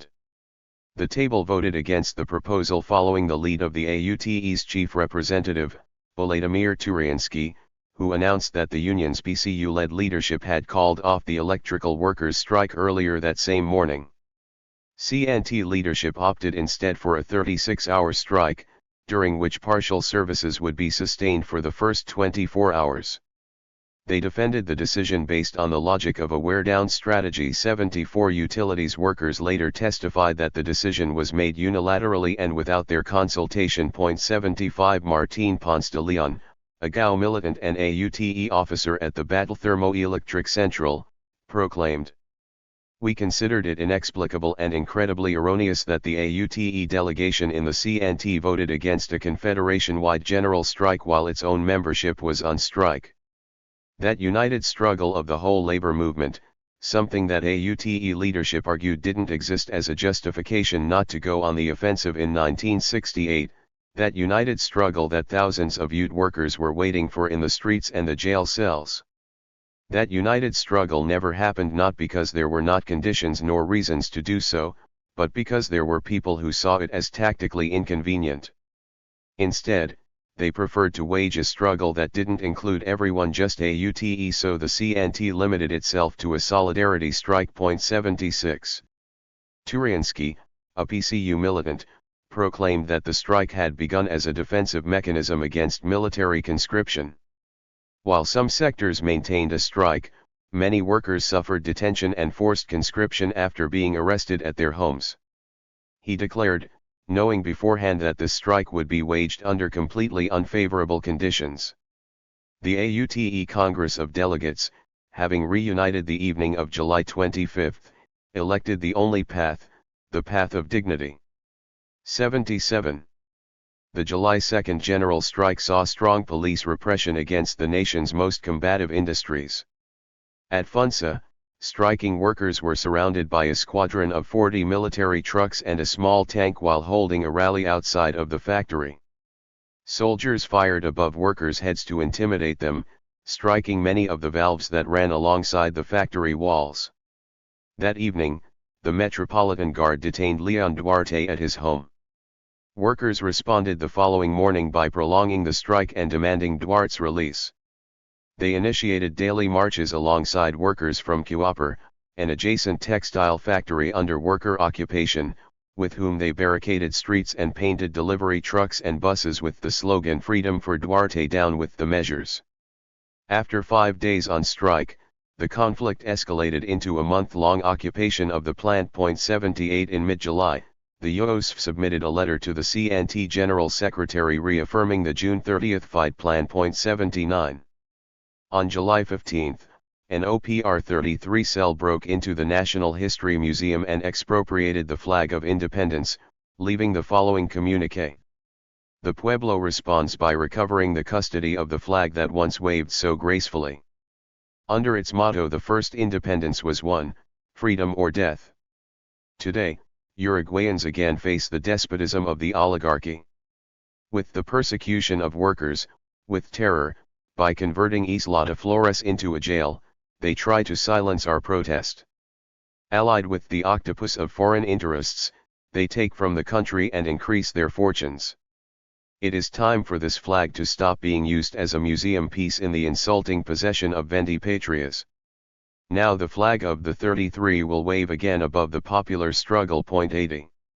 The same evening, another band of OPR 33 militants broke into the Banco Commercial and poured acid on their IBM computer, causing it to short-circuit and sizzle within minutes. The group left a statement declaring solidarity with the striking bank workers and denouncing the Banco Comercial's complicit role in finance imperialism via the IMF. 81. 2 weeks later, the armed forces occupied all state-owned finance institutions nationwide to force them open and conscript strikers to the military. 82 Management and other bank officials maintained restricted services at some locations due to a conscription-induced personnel shortage, but many bank locations had remained closed for nearly a month. The Ministry of the Interior announced the closure of AEBU locals nationwide, along with a search warrant for union leaders, who had been directing the strike clandestinely.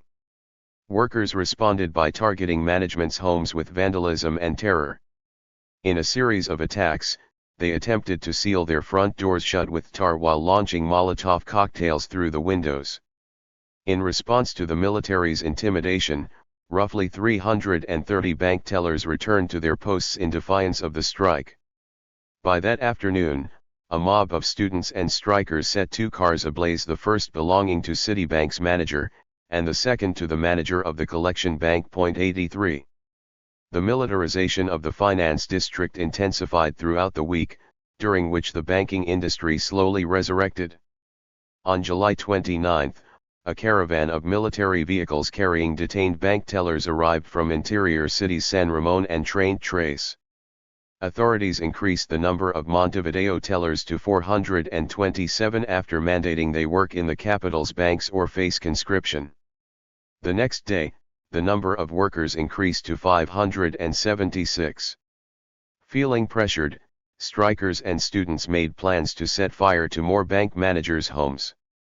The unrest sparked Undersecretary of Industry Washington Cataldi to offer mediation on behalf of the state. On July 31, AEBU and Uruguayan Bank Association representatives met and agreed upon a settlement favorable to the union. However, Cataldi dragged his feet on formally announcing the agreement in hopes that the strike would wind down without implementing a new contract. He foresaw that numbers of strike breakers and detainees would increase into the weekend to curb the strike's momentum. However, their numbers decreased, and labor combativity continued to escalate. Indeed, strikers read into the strategy and proved unfazed. On August 1, hospital staff and textile workers held solidarity strikes. Protesters in Ciudad Vieja slashed bus tires, using the stalled vehicles as makeshift barricades to prevent transit from entering the financial district. After the weekend passed without any legal headway, the strike continued the following Monday. 84. In the first half of August, nearly 5,000 bank workers gathered in separate meetings to discuss strategies for maintaining the strike. They re-evaluated tactics for communicating with strike breakers. While they had previously used shame and confrontation, such as public tarring and circulation of blacklists with personal information, they decided to do more outreach. This plan, called Rescue Operation, saw a strong decrease in strike breaking at over a dozen banks, including Citi and Banco do Brasil. Workers rotated calling in sick en masse, leaving banks with only 2 or 3 employees on hand and thus forcing closures. 85 Strikers continued attacks on bank property. At the Banco Commercial, a team of workers ransacked administrative offices, dragging out furniture and filing cabinets and setting them ablaze in broad daylight. That same evening, 4 banks burned to the ground. Students entertained themselves by breaking bank windows and throwing Molotov cocktails between classes. 86 By early September, President Pacheco Araújo called for the militarization of private banks as well. On September 9, the MLNT kidnapped Gaetano Pellegrini Pietro, secretary of the Uruguayan Bank Association and head director of CUSA, the editorial firm for both El Diario and La Mañana. Pellegrini, whose father had served as Minister of Labor in Italian dictator Benito Mussolini's government, acted as a spokesperson for management's hardline stance throughout the conflict. The guerrillas demanded settlement favorable to the workers within 48 hours. 87 In response, Minister of Labor Jorge Cepali shared news of secret negotiations between the government, Carlos Gómez, and CNT President José D'Elia that had commenced days prior. The announcement accompanied a call for an AEBU General Assembly to discuss a potential settlement. Gómez, who represented the PCU-affiliated minority caucus within the union, argued that settlement offers were growing progressively worse since July 26. He claimed that the strike's continuation would at least preserve the union's legal status and achieve the reinstatement of all conscripted workers. AEBU leadership argued that a settlement would maintain IMF control over Uruguay's financial system while abandoning the 181 workers who lost their jobs during the conflict. Moreover, they accused D'Elia and Gómez of misrepresenting the membership base. On July 12, bank employees voted to settle and return to work the next day. For Hugo Cors and other Tendencia militants, the maneuver caused an irreparable loss of trust. 88. Adding to the bankers' defeat, the meat processing plant workers' strike ended with the permanent closure of El Cerro's main source of employment, Frigorifico Nacional, and initiated an extended process of closing all other meat processing plants in the neighborhood.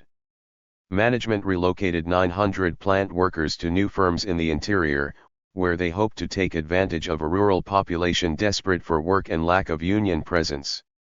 The plant's closure led to a 6-month conflict over worker compensation and reimbursement for the factory's auctioned machinery. To ensure productivity, military personnel established a presence at packing houses throughout the country, and freelance truck drivers began transporting butchered meat in response to rail workers' refusal to do so. Conclusion: by the end of these conflicts, 800 labor organizers and 5,600 workers had been detained and or imprisoned. 89 Workers in both unions suffered harsh blows on behalf of management and the state. Out of 8,500 total bank workers, upward of 1,000 bank employees were arrested throughout the conflict. Authorities detained Hugo Cors after both major strike campaigns were in full retreat. Punishment for participation was cruel. Cors and other AEBU leaders were harshly tortured. 90 Moreover, police ordered hundreds of electrical workers to stand for 18 hours in front of the UD headquarters. One UD worker died while imprisoned. 91 2,000 bank workers were marked as deserters for evading military conscription, and 181 bank employees remained without their jobs. 92 The repression of AEBU rank and file affected the April 1970 union elections, which saw participation from nearly 6,000 workers who selected the PCU-affiliated List 3 by a 154-vote margin. Election participation fell by 25% compared to the previous year. Many of the more radical workers remained in prison, while more conservative workers turned away from union participation in general. 93 By the end of the year, dozens of union officers began living clandestinely. According to MLNT commander and ex-bank worker Eleuterio Fernandez Huidobro, the 1969 bank strike was one of the largest and best organized in the history of the country. 94 But it still fell short. The 1969 conflicts provide the clearest example of diverging positions within the CNT. 95 The May 15 fight plan best reflected that of the Tendencia, which advocated for a coordinated and prolonged strategy of escalation grounded in an ethos of solidarity unionism. 96 While the call fell upon deaf ears among the CNT's majority, they would soon find a new bedfellow. The Pacheco Araújo government's poor handling of the conflicts created a political crisis within the Colorado Party. Congressmen Elmer Michel Linney and Álvaro Bello left the party, while General Liber Serigny retired from his position in protest. 97 All three soon after participated in the formation of a left electoral coalition alongside the PCU in 1971. Amid the conflicts, FA militant and UOSF Secretary Washington Perez drafted a letter to the CNT Executive Board on behalf of the union declaring that the only way to put a stop to wage freezes, state repression, massive layoffs, and increasing poverty was to coordinate a CNT-wide indefinite general strike. He recognized workers' autonomous tactical escalation among PCU-led unions, like AUTE, AFE, and postal workers, and critiqued the majority leadership for bypassing internal processes to put an end to strikes, such as in the cases of the AEBU and AUTE. 98 The Tendencia, for its part, saw these calls for de-escalation as undermining the full potential of a labor federation by returning to a strategy of site-specific, isolated conflict that could at best produce spontaneous action. The PCU, in contrast, saw the 1969 strikes as drawing energy away from the effort to build an electoral project. After the conflicts of 1969 lost steam, Hector Rodriguez and Mario Acosta publicly debated the diverging positions of the Tendencia and PCU in a series of articles over the next 6 months.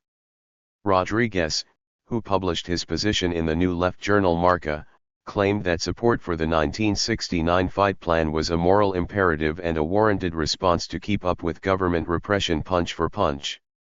He accused Acosta and the PCU of offering mixed messages. On one hand, the party emphasized caution, claiming that an indefinite general strike call would unleash the violent full force of the state apparatus and would eventually bring on the illegalization of organized labor. But Rodriguez emphasized that this concern was unique to the PCU as the sole legal entity on the left. However, he argued, the party's rhetoric offered false myths of hope and invincibility. As evidence, he pointed to PCU declarations such as the following from an article in El Popular: "No force is strong enough to stop a united pueblo, neither MPS, nor strong governments, nor military takeovers, nor dictatorships." 99 For Rodriguez, such mixed messages were of great concern. Acosta, who published a series of rebuttals in El Popular, proclaimed that the entire year of labor activity could not be reduced to the 20 days of mobilization in late June. He recognized that the government had implemented MPS for a combined 9 months out of the year, which created a quotidian feeling of shock among workers, leaving them unable to sustain the level of resistance seen mid-year. Moreover, Acosta emphasized that the working class had not yet reached a position to take institutional political power and thus implement the necessary structural reforms to ensure successful transformation. 100. For those in the Tendencia, these preoccupations proved insufficient. Gao Organ Lucha Popular further blamed the CNT majority for the year's shortcomings, declaring, "The losses suffered by some important sectors of the labor movement have been consequences of the perilous battles and the erroneous orientation of the majority leadership of the CNT. The advances that they have produced in the construction of the Tendencia have the capacity to transform into a real direction, with a plan to wage an offensive battle, in the CNT program." 101. However, the article also hinted at the organization's own move toward an electoral strategy. The 1969 conflicts led Gao to realize that most workers followed the PCU's electoral strategy and thus to reform their own positions. The public debate between Hector Rodriguez and various representatives of the Communist Party including Mario Acosta, Cesar Reyes Dalio, and Vladimir Turiansky continued into February 1973. 102. These diverging strategical visions would play out repeatedly over the next 4 years. The core tension revolved around the question of legality. Whereas the PCU aimed to maintain its legal status, Tendencia-aligned organizations had already illegalized and thus did not respect legal rulings or state institutions. Moreover, the MLNT and OPR 33 interventions in the conflicts showed the possibility of coordinating labor conflict and armed struggle. Hugo Kors recalls, "What set apart from the PCU in the everyday life of unions had to do with our conception that gave credence to workers' capacity for rebellion and theirs which saw political action as channeling support for elections. For us, if the legitimacy of the capitalist state relied on violence which, beginning in 1968, we are talking about a constitutional dictatorship, our practices should not express any fetishization of legality. It was the state that violated the law.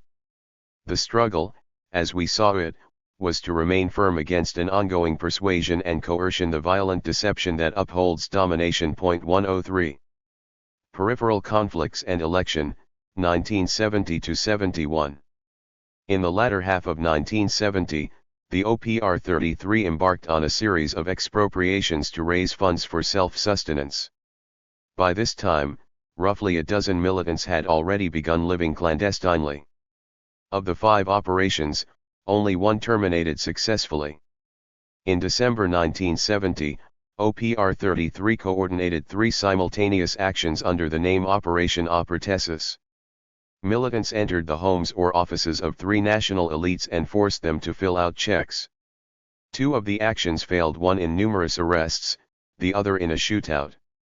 The successful action was carried out against Candido Izmendi, who signed a check for $14 million that was immediately cashed. 1. One of the failed operations sought to gather a signature from Pedro Arcor, a right-wing banker rumored to sit below a portrait of Spanish dictator Francisco Franco in his office. With falsified identification cards in pocket, militants entered the Uruguay Chamber of Commerce and visited Cor's office on the 6th floor. To ease their entry, the militants conjured a story in which Washington Pérez, an ignorant yet bossy latifundista from the interior, had arrived in Montevideo eager to purchase urban real estate. Pérez was accompanied by Selva Artigas, who played his sister, and Augusto Andrés, who played his financial advisor. Ivan Trias kept lookout on the street while the other 3 ventured inside. Upon exiting the elevator, the militants were greeted by 2 janitors who had not been present at that hour during reconnaissance visits. They stared firmly as the group moved down the hall. Clearly, they were aware of something. After picking up on the janitor's strange vibes, Pérez suggested aborting the operation and returning to the elevator. Andrés pressed the button to go down, but it was blocked. Police arrived at the scene and arrested all 3 militants, who were charged soon after with possession of falsified documents. 2. They were lucky to have been caught before carrying out the action itself. On January 6, 1971, Augusto Andrés arrived at Punta Carretas prison, where he was greeted by a dozen fellow imprisoned FA militants. His comrades hurried to update him of their recent political falling out with the MLNT. His heart was heavy upon hearing the news. While passing time on the patio the next day, Andrés encountered Eleuterio El Nato Fernández Huidobro, an old friend and member of the MLNT. The two had developed an amicable friendship beginning in 1969, when both organizations had initiated weekly coordinating meetings in a Barrio Bucio safe house. They would ride share and often arrived early to the meeting house. Passing the time, they shared mate and chatted about topics beyond the purview of political strategy, like recent bar fights and who played the best tambora among their Afro-Uruguayan neighbors. In prison, militants from both organizations resentfully observed their conversation. Subordinate members of the MLNT were surprised to watch one of their leaders break character to interact with a member of a rival group. After the chat, Andrés declared his intention to break the silence between both two groups, but comrades warned him of the dangers of getting too close and leaking too much information. 2 weeks prior, imprisoned MLNT leadership affirmed the group's adhesion to the Broad Front, a left electoral coalition centered around the PCU and Christian Democratic Party. While the four remained loyal to an anti-legal strategy, the Tupamaros were moving toward a ceasefire and participation in above-ground politics. Andrés recalls his comrades' advice to terminate communication across organizations, saying, "They were right. I returned to our anarchist circle 3 with both groups pursuing divergent strategies. Information leaks had become too risky." Throughout 1970 and 1971, small and newly formed unions waged a series of fights that were synergized and triangulated via RO. These burgeoning unions were key as roughly 90% of Uruguay's factories and workshops employed less than 20 workers. 4 By mid-year, overall cost of living had increased 105%. Meanwhile, Coprin authorized private sector salary increases by only 50%.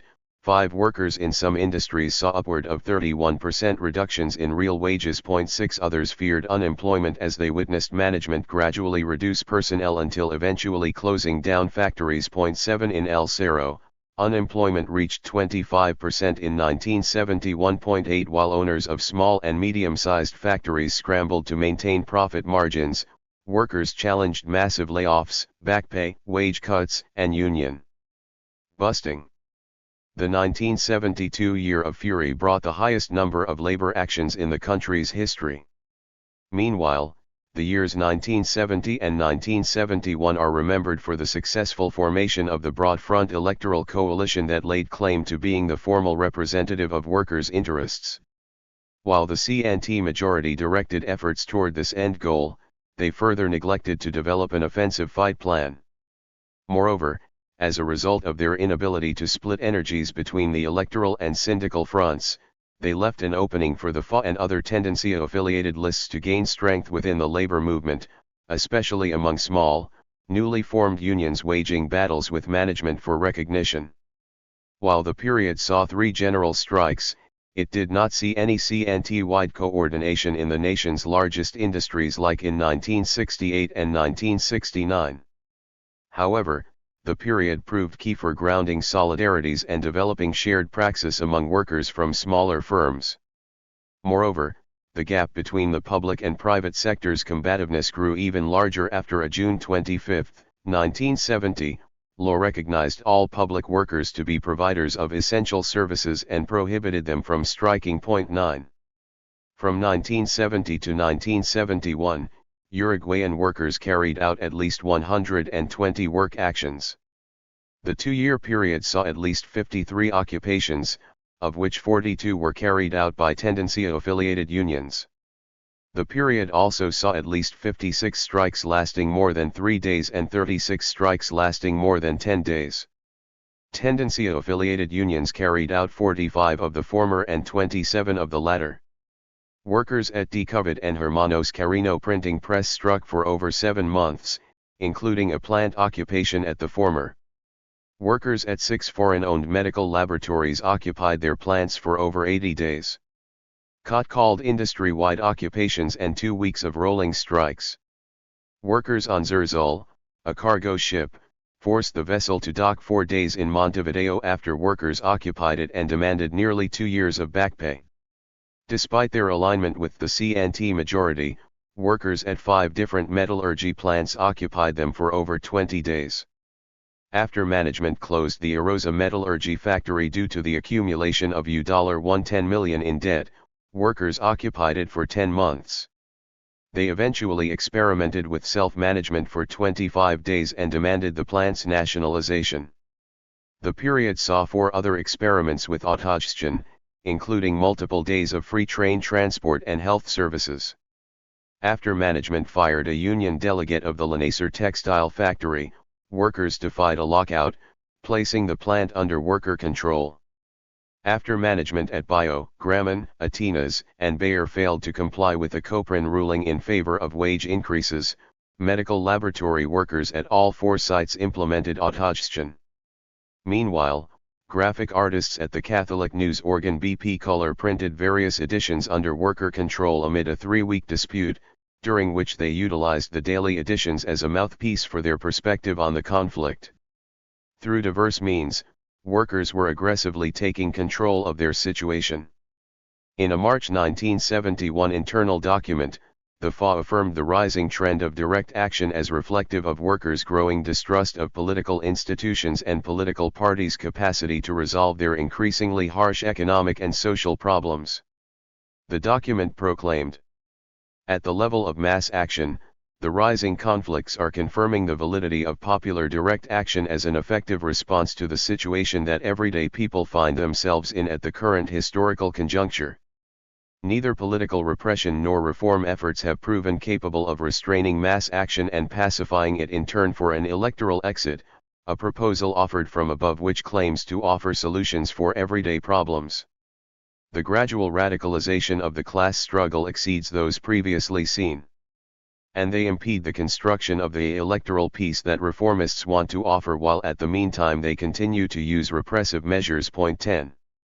The growing number of workplace conflicts drew Iranian solidarity.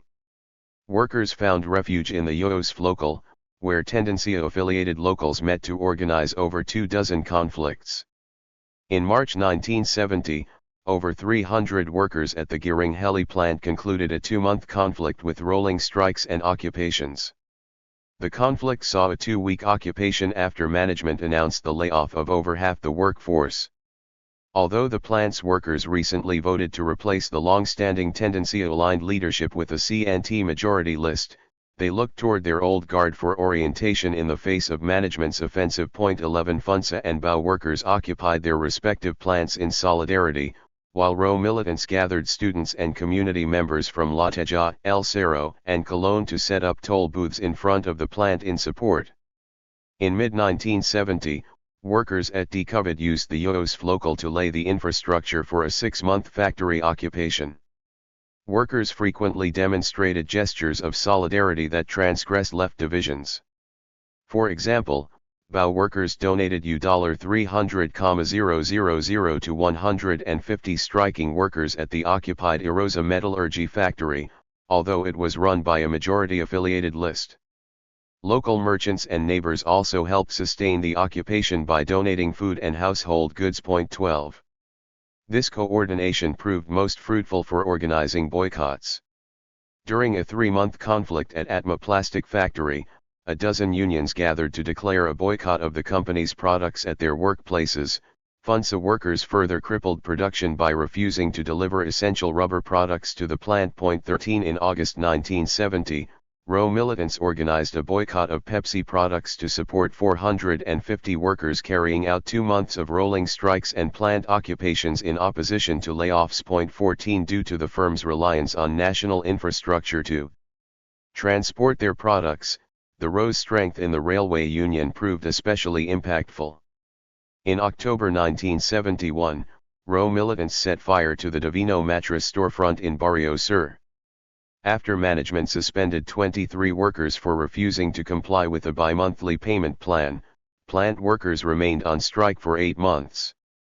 Again, railway workers lent their support by boycotting shipment of Divino mattresses throughout the country.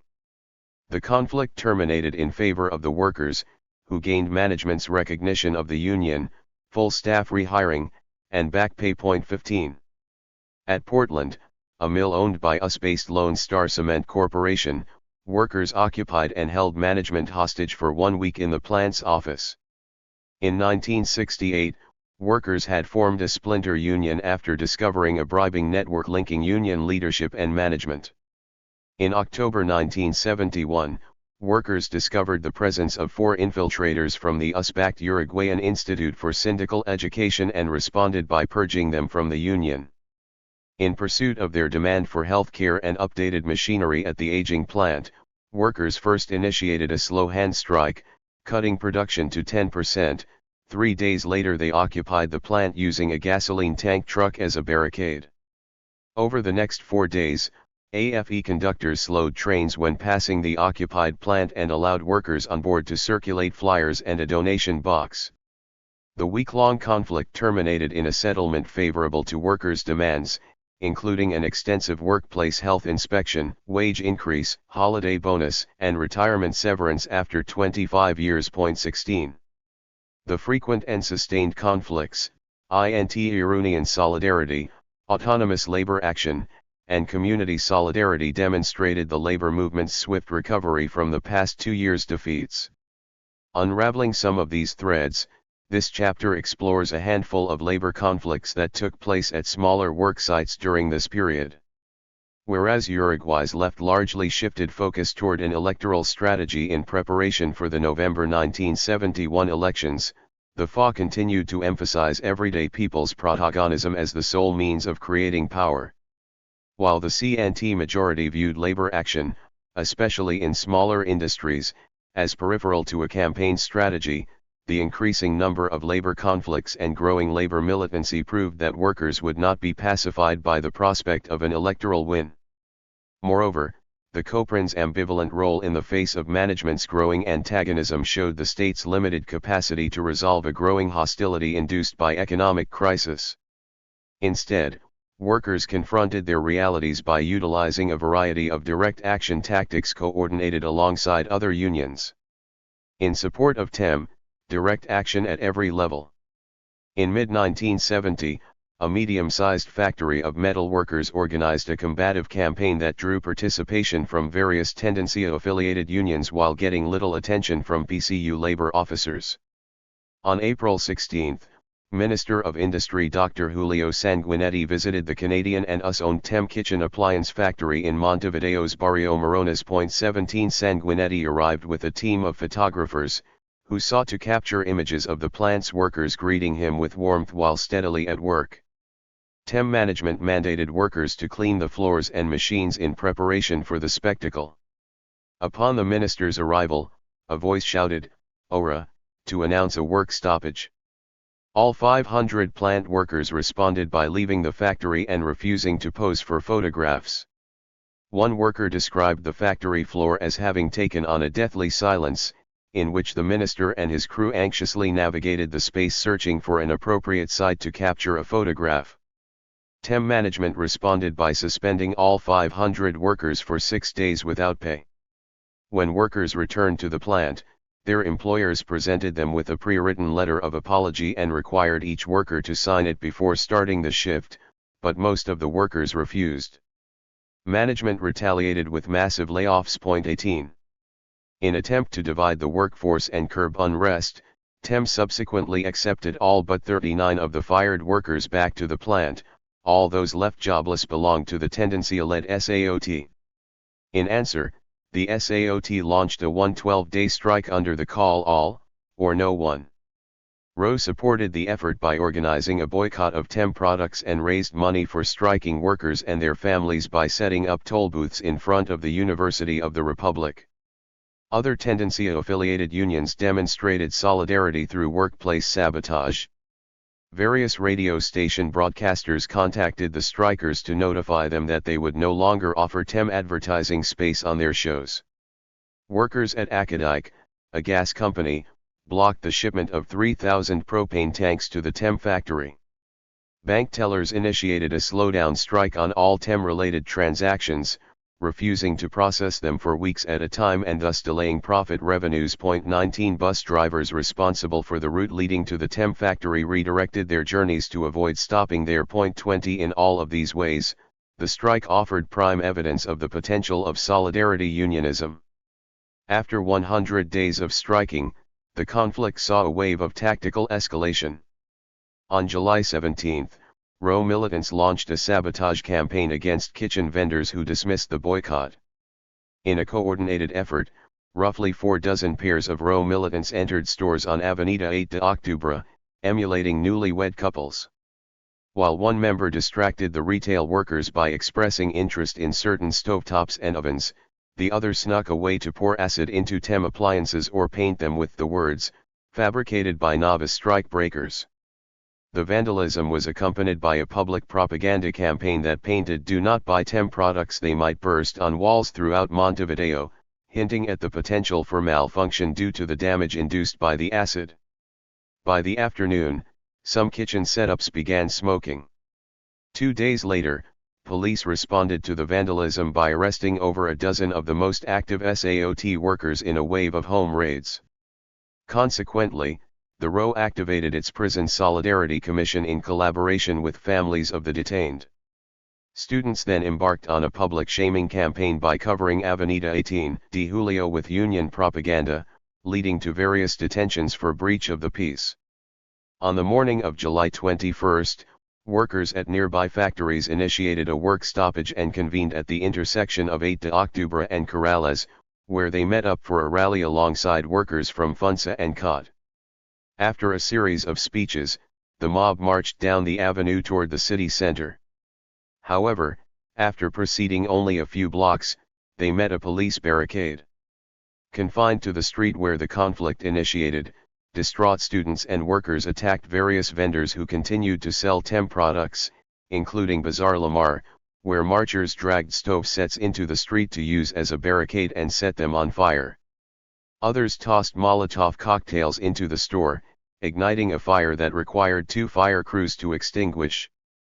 Solidarity marches took place in various Rose strongholds, including Zona Norte, Sayago, Carrasco, Colón, and Peñarol. Upward of 3 dozen retail workers at various appliance stores began a solidarity strike.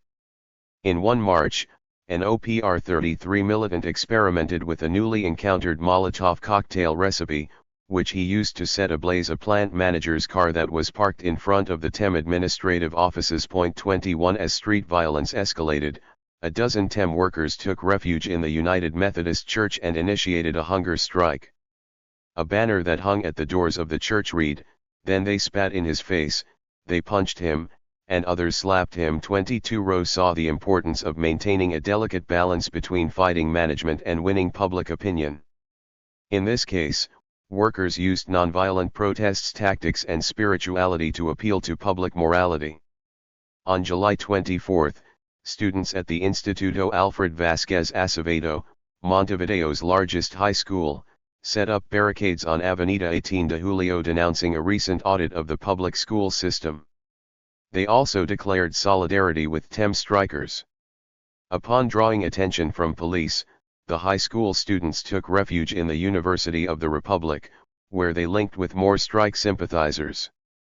The skirmishes continued throughout the morning, resulting in more vandalism of TEM products. The march culminated in a rally inside the Methodist Church, where speeches were read by the head priest, hunger strikers, a student, and one worker from Funce who declared, "And there are no conditions. And there are no conditions for fighting?" Working every day in the unions, organizing the resistance, acting with and among the people. And acting out of practical solidarity in model struggles like that being waged by the workers of TEM, we are starting to pave a new path. With their lives, their struggle, and their sacrifice for the cause of the people, Che Guevara and Camilo Torres show us the path, that with the everyday militancy we are going to follow. And like this, fighting, as said by Buenaventura Durruti, labor militant from Spain, we will make a new world because we carry it in our hearts. 23. The speech directly challenged the PCU's reformism, in which party leaders often labeled direct action tactics as adventurous and misguided. Moreover, the speech highlights the faux syncretism of left political symbols and figures, referencing two recently martyred Latin American revolutionary figures for the sake of maintaining popular relevance while situating their ethos and spirit alongside that of a more obscure anarchist historical figure, Durruti. On July 26, the Senate intervened and pushed for mediation between the union and management. 5 days later, management rehired all 500 workers at the plant and agreed to a 4% productivity wage increase. 24 Reflecting on the triumph, striking workers recognized the essential role of those outside the factory. Their victorious communiqué proclaimed, "Compañeros, you are a pillar in the victory that the pueblo will pull off against the millionaire gringo management of TEM. This victory is not only by the TEM workers, but instead by all the workers, and from a will to fight, one that is rooted in a combative unity of the pueblo, and one that can defeat the bully management." 25. Similarly, one SAOT leader declared, given the selflessness and sacrifice of the striking workers, the strike became a central concern and welcomed solidarity from broad sectors of the pueblo. 26. Notwithstanding the popular support, the conflict failed to draw the attention of the PCU-run UNRWA or the CNT majority. The officer quoted above went on to lament the lack of interest from the CNT Strike Commission, which did not inquire with union leadership about the nature of the conflict until the 70th day of the strike. The officer recognized the conflict as a clear example of the disconnect between the CNT strategy and the reality of everyday people's strong combativeness. He went on to praise the support from RO and Tendencia-affiliated unions, especially YOSF and AEBU, declaring, "We believe that the CNT statute and program are good things. The CNT draws membership from the great majority of the Uruguayan working class. However, we find issue with its current direction, whose tactics are not sufficient for confronting the current dictatorship. Regardless, we believe that our union should affiliate with this organism.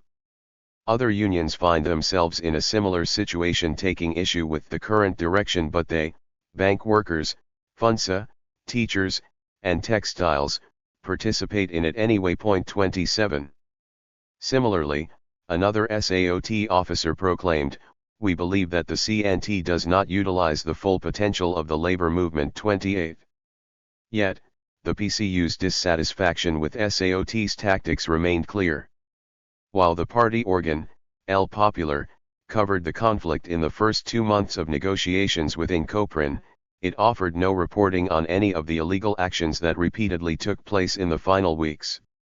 In all fairness, the organ was censored for 11 days beginning on July 24. Nevertheless, when coverage resumed, it omitted details of the SAOT's more combative tactics, even if it spoke fondly of the hunger strike. To save face, El Popular published an article titled "From the Beginning We Extended Solidarity to the Workers at TEM," including testimony from workers at Galmisa Metal Works, who convinced their management to boycott sales of galvanized plates to TEM and collected donations to support workers. 29. However, the gesture was interpreted as a desperate attempt to remain relevant and instrumentalize the SAOT struggle. After the long campaign, SAOT expanded to include all wage-earning workers at the plant and thus changed its name to Union of TEM Workers and Employees, modeling the move after UOSF. 30. To unite fighting, to divide voting, the FA and the Broad Front, 1971. For nearly 2 years prior to the November 1971 elections, left organizations channeled political energy into building and campaigning for the Broad Front coalition.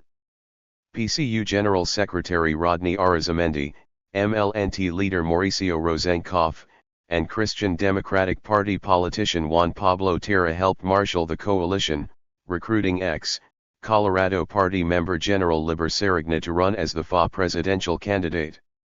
The PCU identified their strategy as the least painful road to socialism, by which the party rejected armed struggle while emphasizing the importance of courting the military. According to Arizamendi, the state remains susceptible to outside influence in certain areas, such as public administration and education, but maintained a bourgeois monopoly on violence via the military, which had never seen the influence of popular sectors in its directorate. However, the growing reform faction among the military leadership provided a possible opening should a left government gain access to the state. Arizamendi saw critiques of elections, parliamentarianism, and broad coalition building as historically revisionist, for assuming such strategy could only lead to a synthesis of capitalism and socialism and not to the destruction of the bureaucratic military machine of the bourgeois state. 31. For PCU leaders, elections offered a unique opportunity, considering their rare status as one of the only communist parties in Latin America not yet banned. In a July 6, 1971, speech to members of Fidel, Arizamendi proclaimed, "Revolution is the product of a united people, the product of a united working class, of the working masses, of the most advanced sectors and the anti-imperialists. There is no other war toward the liberation of the people on earth."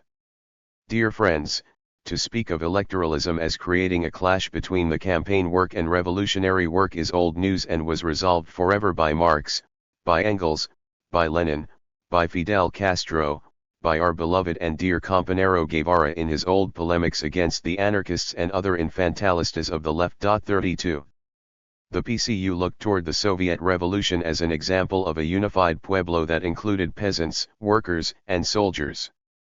Its leadership argued that in Uruguay, the FA coalition offered an opportunity to coalesce these sectors around a political project, seeing this as a prerequisite for any revolutionary endeavor. The FA hoped to achieve 3 main objectives: agrarian reform, nationalization of banking, and nationalization of foreign commerce. The objectives overlap to form a broad economic program. Agrarian reform aimed to resolve the massive rural exodus by shifting production into the hands of small producers. While less than 1/3 of the national population worked the land, the decline of rural industries endangered some of Uruguay's most important urban industrial sectors, such as textiles, wool, and leather goods. There just wasn't enough raw product to draw from domestically. Through nationalization of foreign commerce, the FA sought to use the state to ensure that foreign enterprises purchase raw resources at market value rather than buying them low and selling the finished product high for Uruguayan consumption. The FA also claimed that such interventions reflected a Uruguay-specific revolutionary program, declaring, "Revolution is the only thing that cannot be imported nor exported. No one is going to invent the Uruguayan path except for us Uruguayans, and it is based on our way of seeing our own reality." 33 The FA set out to develop a program that permitted an organic national link and brought together cadres from hundreds of movements. And that created thousands of forms of struggle, whose originality and contributions we should validate and respect. 34. In December 1970, the MLNT expressed frustration with the electoral coalition but nonetheless saw potential in the mobilizations leading up to and after the vote. In one communiqué, the MLNT declared, "In our support of the Broad Front, we understand that its principal task is to mobilize the working class masses and assure that this labor does not start and end with the elections." 35 The MLNT acknowledged a false dilemma between FOCO strategy and party politics.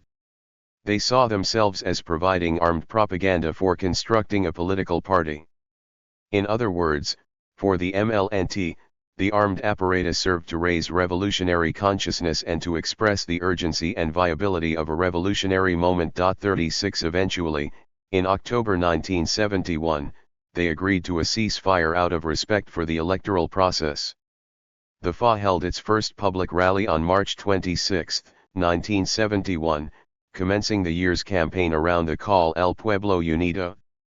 Over 200,000 braved autumn rain to participate in what El Popular declared as the largest political rally in Uruguay's history. 37 The months leading up to the official announcement saw a hopeful narrative among the left, including a Gallup poll that reported 35% support for the FA among Uruguayans. 38 Although the FA officially declined to endorse and attend the founding rally as a political organization, a handful of members arrived to scope out the atmosphere. Some felt isolated and envious while viewing the excitement and fervor of such a large gathering of fellow workers, neighbors, and radicals. 39 The FA, for its part, saw the FA's use of the CNT infrastructure as traitorous to the initial mission of the Labor Confederation, which aimed to maintain the autonomy of the labor movement by means of apoliticism, or non-affiliation with a political party. Moreover, rather than maintain the autonomy of existing social movements, the FA saw the FA's electoral strategy as co-opting them into a liberal democratic framework and thus legitimizing its hegemony for making politics. In the 1971 CNT Congress, the Executive Board amended Article 49 to allow for CNT officers to hold government positions yet kept the clause preventing references to the CNT in campaign rhetoric. 40 The FA's formation also brought about a split within the Tendencia. Adding to the complication, the GAO and MRO decided to join the electoral coalition as a gesture of left unity. Along with more radical members of the PSU, they formed the Corriente, playing the role of militant minority within the FA. The FA and Revolutionary Communist Party were the only left organizations to decline participation in the coalition. 41 FA militants Hugo Cors, Gerardo Gatti, and Mauricio Gatti spent the majority of 1970 in prison and thus were absent from the conversations about where to direct the energy and momentum of the CNT. 42 Cors was again arrested in April 1971. He remained in prison for the duration of the year, eventually reuniting with 16 other FA militants behind bars. Between their absence and party members' focus on the campaign, the Confederation would prove uncoordinated. Voting does not solve the problem of power. Guided by an anarchist perspective, the FA recognized the limitations of the electoral strategy from its inception because the left was not in position to take power. Instead, electoral participation served the role of building consensus around political pluralism in a liberal democratic framework while halting the left's charge to build popular power. As a June 1969 communiqué notes, The electoral campaign is the means by which the oligarchy seeks to re-establish dialogue with the working class and recuperate their influence among them disguised as their representatives. The unpopularity and lack of prestige of politicians and politicians in general is evident. They aim to reactivate the political life destined to reinstate the mainstream political parties to their importance and gravitational function in the national politic. This would be achieved as the result of an election campaign that generates expectations, hopes of renewal, and after a massive propaganda campaign that mobilizes old sentimental values that remain effective in many sectors. In the end, this will only open the door for reactionary interests to divide the pueblo around empty slogans and banners, in an electoral bout practically inconclusive, avoiding that in the struggle for reivindication and real solutions to the grave problems that affect them. Through action, everyday people come together around concrete motives. In elections, everyday people divide among themselves over abstract pretexts and utopic illusions. Those who never really divide themselves between banners and parties remain united in defense of their positions vis-a-vis the pueblo, are the privileged members of the dominant classes. Their circumstantial disagreements and conflicts never make them lose sight of their common interests as a class. They never cheat respect, and thus they continue promoting that the elections are the only correct form for the pueblo to express its opinions. Thus, faced with the intentionally confusing maneuvers of reaction, and faced with the attempts to derail the pueblo toward the electoral route, there is only one response: escalate and broaden the struggle. We must unite to break the austerity politics of wage freezes. We must spread solidarity to unions involved in conflicts. We must drive forward with all our energy a popular organization. We must combat every tendency to subordinate the activity of popular movements to the interests and perspectives of electoral candidates. Point 43.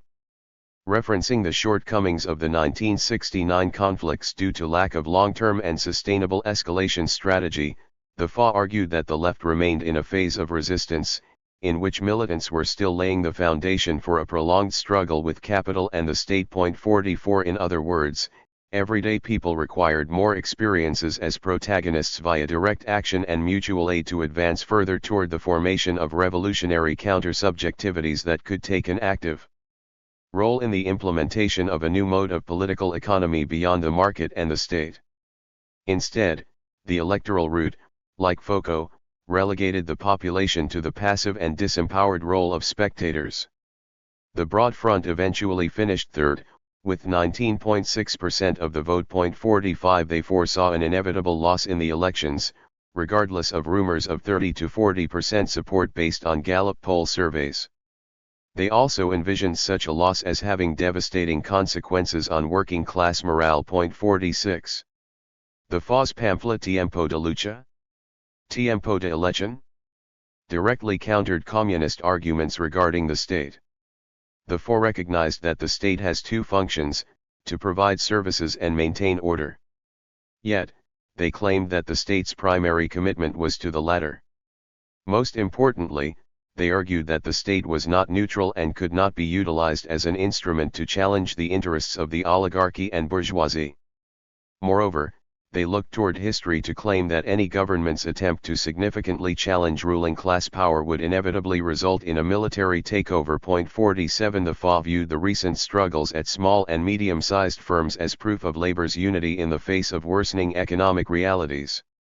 Whereas workers could potentially think, feel, and vote against their own interests, their shared economic condition moved them into the role of protagonist in their neighborhoods and workspaces.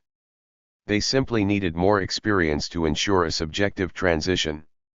A November 1970 article in Cartas proclaimed, "The reformist leaders cling more and more to their policy of confronting the struggle at the mass level to avoid tensions and channeling the generalized malaise of the people toward the electoral opening, where it will materialize, without risks, for the system in obtaining some legislative seats."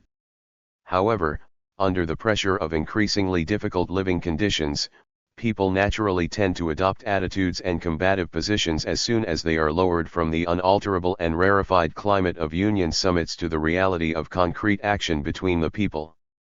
Workers who, at the time of voting, have opted for the most diverse hairs, which had the most diverse beliefs or opinions at the time of facing the prepotencies or the revived ones of the above, they unite closely, in the hard fight and without returns, in that eternal war, between the exploited ones and the exploiters. 48. But not all was lost in the climate leading to the election. Throughout 1971, RO grew not only among combative sectors of the labor force but also among students. In April 1971, the RO took advantage of a government lift on press censorship and began releasing Compañero, a bi-weekly newsletter under the editorial direction of Leon Duarte. The paper's content paid special attention to the labor conflicts by Tendencia-affiliated unions. By this time, the FA infrastructure had grown to be upward of 200 active militants who advanced and reproduced the organization at various levels of participation. The growth was primarily due to RO's popularity among workers and students, which had gained a reputation for winning dramatic labor conflicts in coordinated efforts with the storied UOSF. Many of the newer members were high schoolers from El Cerro, La Teja. For example, Juan Pilo joined the RO at age 13 and began distributing copies of Compañero to nearly 100 subscribers throughout La Teja. Most were purchased by members of the Bakers Union. One afternoon, while Juan was waiting outside a union hall with papers in hand, an unknown man approached him and asked for a copy. Juan responded with the paper's cost, and the man responded, "I am Duarte, you know." 49. The anecdote demonstrates the RO's large growth and local emphasis. New members could not identify core militants due to the organization's widespread reach and emphasis on maintaining a low profile. Regardless of the organization's legal status, participation in the RO and other left youth organizations became increasingly risky throughout the election year. In May, the government mandated that all households register their family members at local police stations. In effort to prevent political meetings, police subsequently monitored houses for gatherings larger than the registered number. The program's architects, who drew inspiration from Nazi anti-espionage, hoped that its implementation would inspire a social fear of gathering in private spaces. 50. The increasing criminalization of popular political activity left youths vulnerable to attacks by fascist groups and the police, who sometimes acted jointly. On May 31, 1971, a group of students affiliated with the far-right Uruguayan Youth at Attention collaborated with plainclothes police to violently attack high school students in Cologne, a RO and UJC stronghold. The JUP identified as anti-communist, with the primary goal of maintaining the law and order status quo of Blanco and Colorado political hegemony. The group also accommodated a radical wing oriented toward street violence modeled after Spain's Falangist blue shirts. The JUPistas identified their dissident peers to the group of middle-aged men, who mounted an attack on the playground that left 40 injured, including one in critical condition. 51. In October 1971, a middle school student in Bauza threatened a teacher with a revolver after faculty members broke up a JUP rally on campus. 52. The focus on national elections also opened opportunities for RO-linked caucuses to win union elections, as the PCU and PSU remained preoccupied. One of RO's biggest wins came in the UF, a 12,000-strong union that stretched out across Uruguay's nationalized railway system, the administration of state railways. Upon nationalization of the railways in 1952, the UF developed close ties with mainstream political parties dating back to the Batllista Populist project, thus gaining AFE workers a reputation as some of the most conservative in the country. AFE workers watched the street conflicts of the late 60s from a distance and condemned more militant actions, such as toll booths and property damage. But they faced a tactical and moral crossroads beginning in 1969, when the government began radically slashing funding to the industry, giving preference to the construction of a private bus infrastructure instead. The rail industry was already highly neglected. Workers frequently loaded railcars built in 1872. Nearly half of the country's locomotives remained out of operation, and workers received monthly paychecks every 45 days. With a small nucleus of under 2 dozen militants, the RO-affiliated Worker Dignity Caucus won the UF elections in 1971. Their victory reflected more of a change in workplace culture than an outright ideological shift among the railway's employees. Raul Oliveira, a FA militant and UF officer, remembers workers welcoming more radical tactics after recognizing there was no other alternative. They found themselves replicating tactics used by the student movement, such as blanketing the street with spike strips to prevent police vehicles from approaching train stations during strikes. Amid one conflict, workers expropriated operating machinery from the Penarol neighborhood station, holding it hostage until management agreed to demands. While workers previously refused to align with students for questions of disparate class interests, they maintained a firm link with the Row contingent from the U2. By 1971, this relationship proved vital as students played an important role distributing propaganda via flyers and murals to grow zonal solidarity around the workers' conflict in the face of the industry's liquidation. Workers returned support for students by implementing political strikes in opposition to police violence against the student movement, including 6 students assassinated by armed forces between 1971 and 72. The Row caucus not only embraced combative tactics but also introduced the first female UF representative. These events and conflicts led to the formation of new solidarities among AFE workers, who could no longer rely on institutionalized channels of representation. On March 24, 1972, workers placed the railways under worker control for 2 days and offered passengers free rides from rural areas to Montevideo. They also refused to transport military supplies. Oliveira recalls the union circulating the following phrase, "Fight against the bosses and for public opinion." 53. However, this change of guard did not expand to the rest of the labor movement. On June 23, 1971, the CNT held its second Ordinary Congress in Montevideo. In a statement addressing Congress attendees, PCU Prime Secretary Rodney Arizamendi hinted at the CNT's role in the Broad Front project, declaring, "Today an unforeseen trajectory has opened to the Pueblo, that of taking over the government." While recognizing the importance of not derailing the specific function of our unions, the unifying function of the CNT has contributed to this new situation. 54 delegates from the Tendencia denounced the PCU's manipulation of process and use of the platform for election campaigning. For example, the Federation of Maldonado Industrial and Commercial Employees, a Tendencia-linked union representing over 1,000 workers in the interior, was prohibited from participating in the Congress for failing to pay dues. 55 A UF delegate asserted. There has not yet been any real joint effort to confront the oligarchy. Those unions who have come out to fight did so alone in most cases. They received no mass support from the CNT, which merely released some declarations of support. As the result of the lack of a fight plan, today there are very important unions that remain semi-paralyzed after having exerted themselves alone and without the support of the rest of the workers. 56. Beyond participation in workplace conflicts, the FA sought to maintain connections to popular neighborhoods by redistributing resources in Montevideo's periphery. Such actions took new meaning during the 1971 election season, as many among the left saw the electoral coalition as a real possibility to take power.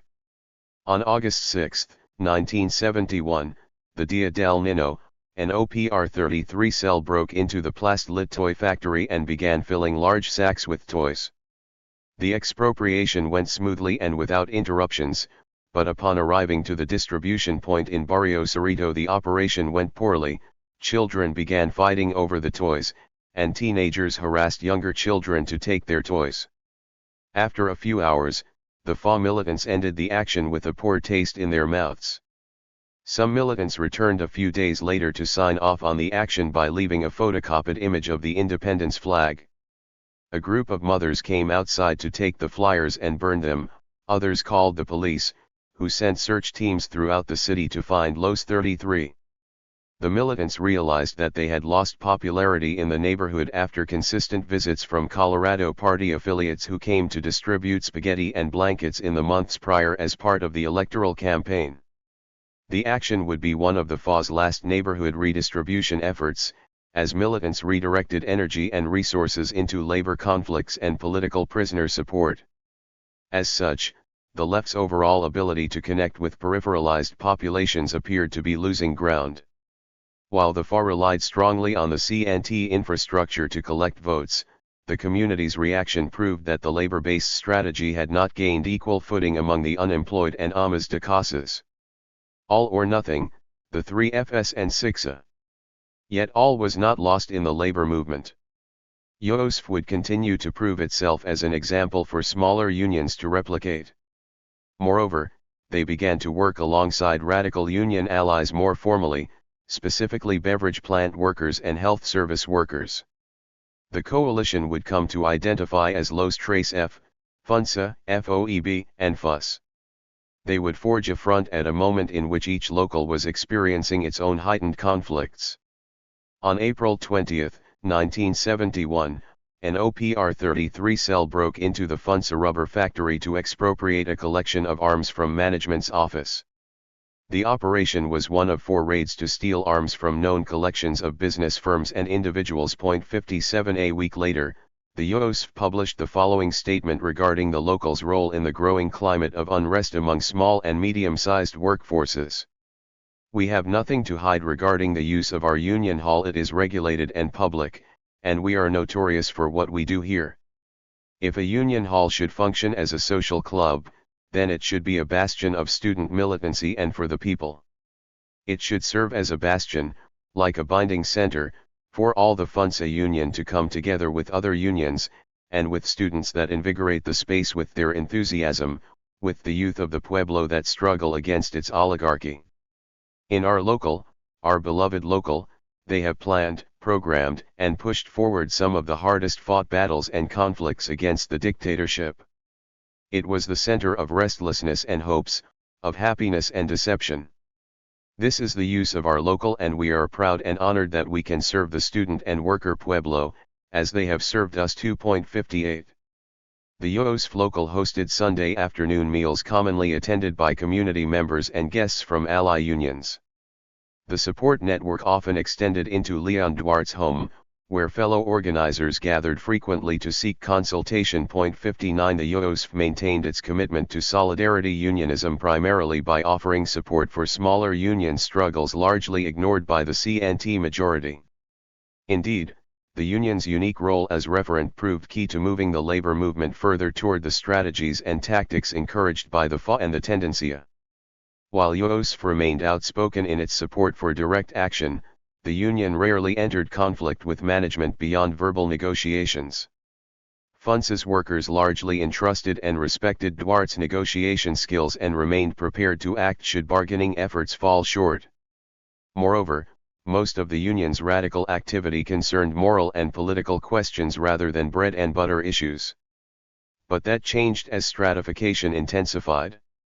In late August 1971, the UOSF called for a boycott of FUNSA's products in demand of a cost of living wage increase. Regardless of the union's militancy and notable gains over the past decade, management enjoyed an annual profit margin 500 times greater than employees' yearly salaries. Upon receiving the demand, management insisted the issue be presented before the COPRIN, but the latter responded by asserting that the claim be handled at management's discretion. In a maneuver that further surpassed the COPRIN's function, management announced they would accompany a wage gain with augmented prices and increased productivity. 60. Leading up to the UOSF's boycott call, an OPR-33 cell kidnapped Luis Fernandez Ledo, a member of FUNSA's shareholder board of directors. His father, Saturnino Fernandez, served as the board president. The kidnapping was meant to intervene in a labor conflict at Frigorifico Modelo in Tacuarembó, where workers labored in 12-hour shifts and where Ledo served as vice president. The armed cell held Ledo for 51 days after kidnapping him while en route to his local butcher shop. On October 9, Ledo's father delivered $200,000 in ransom and brokered a settlement of the FUNSA conflict in exchange for his son's release. 61.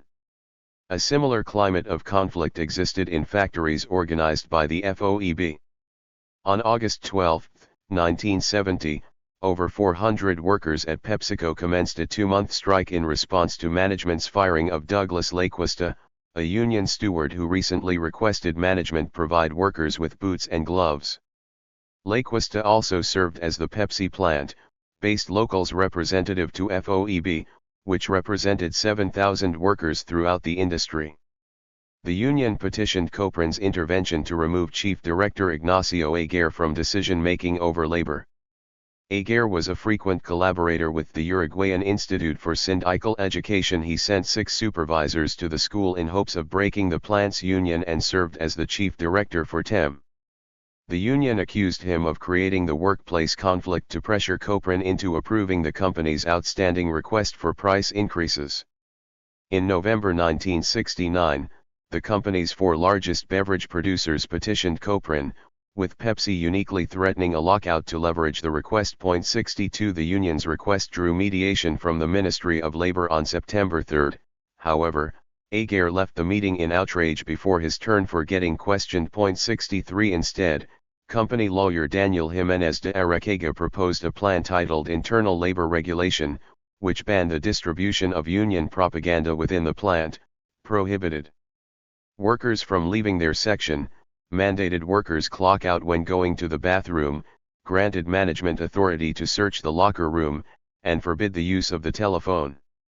The plan consisted of 93 new rules in total. 64 On September 22, the union rejected Coprin's mediated solution for leaving Aguirre in place and neglecting to rehire Laquista. 65 2 days later, plant foreman Heber Cecchilli fired a shot from his car window as he drove past a group of strikers in Montevideo's center, leaving one assembly line worker with a bullet in the knee. 66.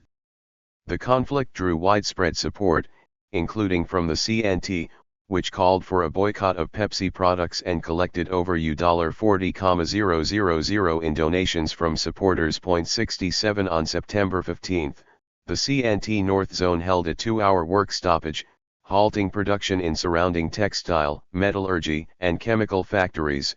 Students and teachers also walked out to join the rally in front of the plant. 68 A day later, Tendencia-affiliated unions held a 2-hour work stoppage to gather at the UOSF Local 4. Another solidarity rally. 69 The plant's 80-strong fleet of delivery drivers expressed solidarity with the striking assembly line workers. Elcio Mancini, president of the Cargo and Transportation Workers Union, proclaimed, "We express full support to the PepsiCo workers and our comrade delivery drivers whose labor remains halted at the fault of plant manager Ignacio Aguirre. We denounce management's bad attitude that has deliberately provoked this conflict in attempt to break the PepsiCo Workers Union. Sucre remains committed to our CLAS line and will always be side by side with the workers in conflict. Our union demands an immediate resolution to this situation." 70. On October 16, 1970, Pepsi plant workers negotiated an agreement to all 4 strike demands, including a joint labor management committee to negotiate workplace conflicts, a loan reimbursement for lost time, Aguirre's removal from his acting position, Cecchilli's forced resignation, and Laquista's rehiring without penalty. 71. A year later, on October 22, 1971, the Uruguayan Health Federation, an MLNT stronghold, occupied mutualista clinics throughout Montevideo and offered free medical services for 2 weeks. These popular hospitals, a tactic utilized on 4 different occasions, responded to the year-long conflict between workers and management at Montevideo's 10 largest private hospitals that, combined, serviced over 800,000 patients annually. 72 While each hospital local negotiated separately with private management, the Federation enabled all workers to coordinate both demands and labor actions to make a stronger impact on industry. The conflict was a culmination of organizing that had begun 1 year prior. In July 1970, an assembly of 300 FUS delegates representing over 13,000 health service workers voted to initiate a campaign for nationwide free health service with worker participation in its directive. The campaign began with 2 separate 48-hour and 72-hour strikes within the same month. In October, various acts of police repression, including a bloody bludgeoning of 3 workers at Hospital Britannico's entrance, swiftly radicalized the conflict. On October 27, Workers responded by implementing the first popular hospital and issued free services for 2 days. Workers at Impasa and the Italian hospital followed their lead. 73 Meanwhile, students and staff at the Faculty of Medicine camped in front of the recently closed residency clinic, which shut its doors due to loss of funding. The clinic lacked medicine and hygiene products, leaving staff so dramatically under-resourced they could not adequately change patients' bed sheets. The government's $2.3 billion debt to the university forced the closure of various campus resources, including labs and cafeterias, and left students with scholarships without stipends. One student declared, "We conceived of the encampment as a propaganda method to reach the everyday worker, the housewife, the man in the street. The encampments are everyday evidence of the 1,800 scholarship students who cannot continue studying, who must return to the interior with their careers on hold." 74 The encampment at the Faculty of Medicine drew support from health service workers in the public sector organized under a separate union. Although they could not legally strike, they presented the Coprin with a parallel list of demands and utilized the encampment to draw public sympathy. 75 In late 1970, FUS retreated from further labor actions and announced they would integrate the free health service and wage increase demands into the CNT program. 76 By October 1971, the entire health industry spiraled into labor conflict.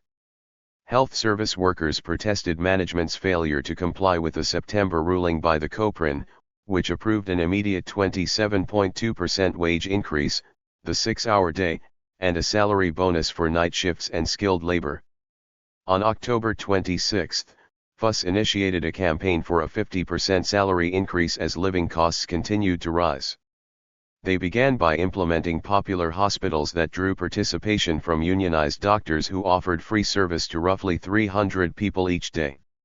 Many doctors were recent graduates of the Faculty of Medicine, a longtime feeder of militants to both the FA and MLNT. The Uruguayan Medical Union was an especially important MLNT stronghold. 77 Doctors maintained their own set of demands, including pay bonuses for performing surgeries and paid transportation costs to and from work. The conflict also intersected with workplace occupations at Omega and Warner Lambert, two pharmaceutical laboratories. Both laboratories belonged to Union of Drug and Allied Industries, a federation of lab workers that coordinated occupations across 5 different labs during a 3-month conflict over pay increases 1 year prior. 78 Moreover, the November 1970 conflict had ignited a union drive at the US-owned Warner Lambert laboratory.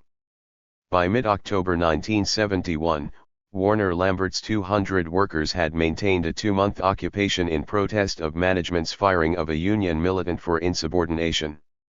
The campaign drew solidarity from FUS, Faculty of Medicine administrative employees, who refused to distribute the company's products, and SAG, who refused to print the company's labels. 79 By November 1971, various hospitals agreed to settle the conflict, agreeing to a month paid vacation and time and a half for night shifts. 80 The conflicts in the health service industry calmed down until March 1972, when FUS and SMU launched another bid for universal health care accompanied by demands for wage increases, pension reform, and freedom for political prisoners.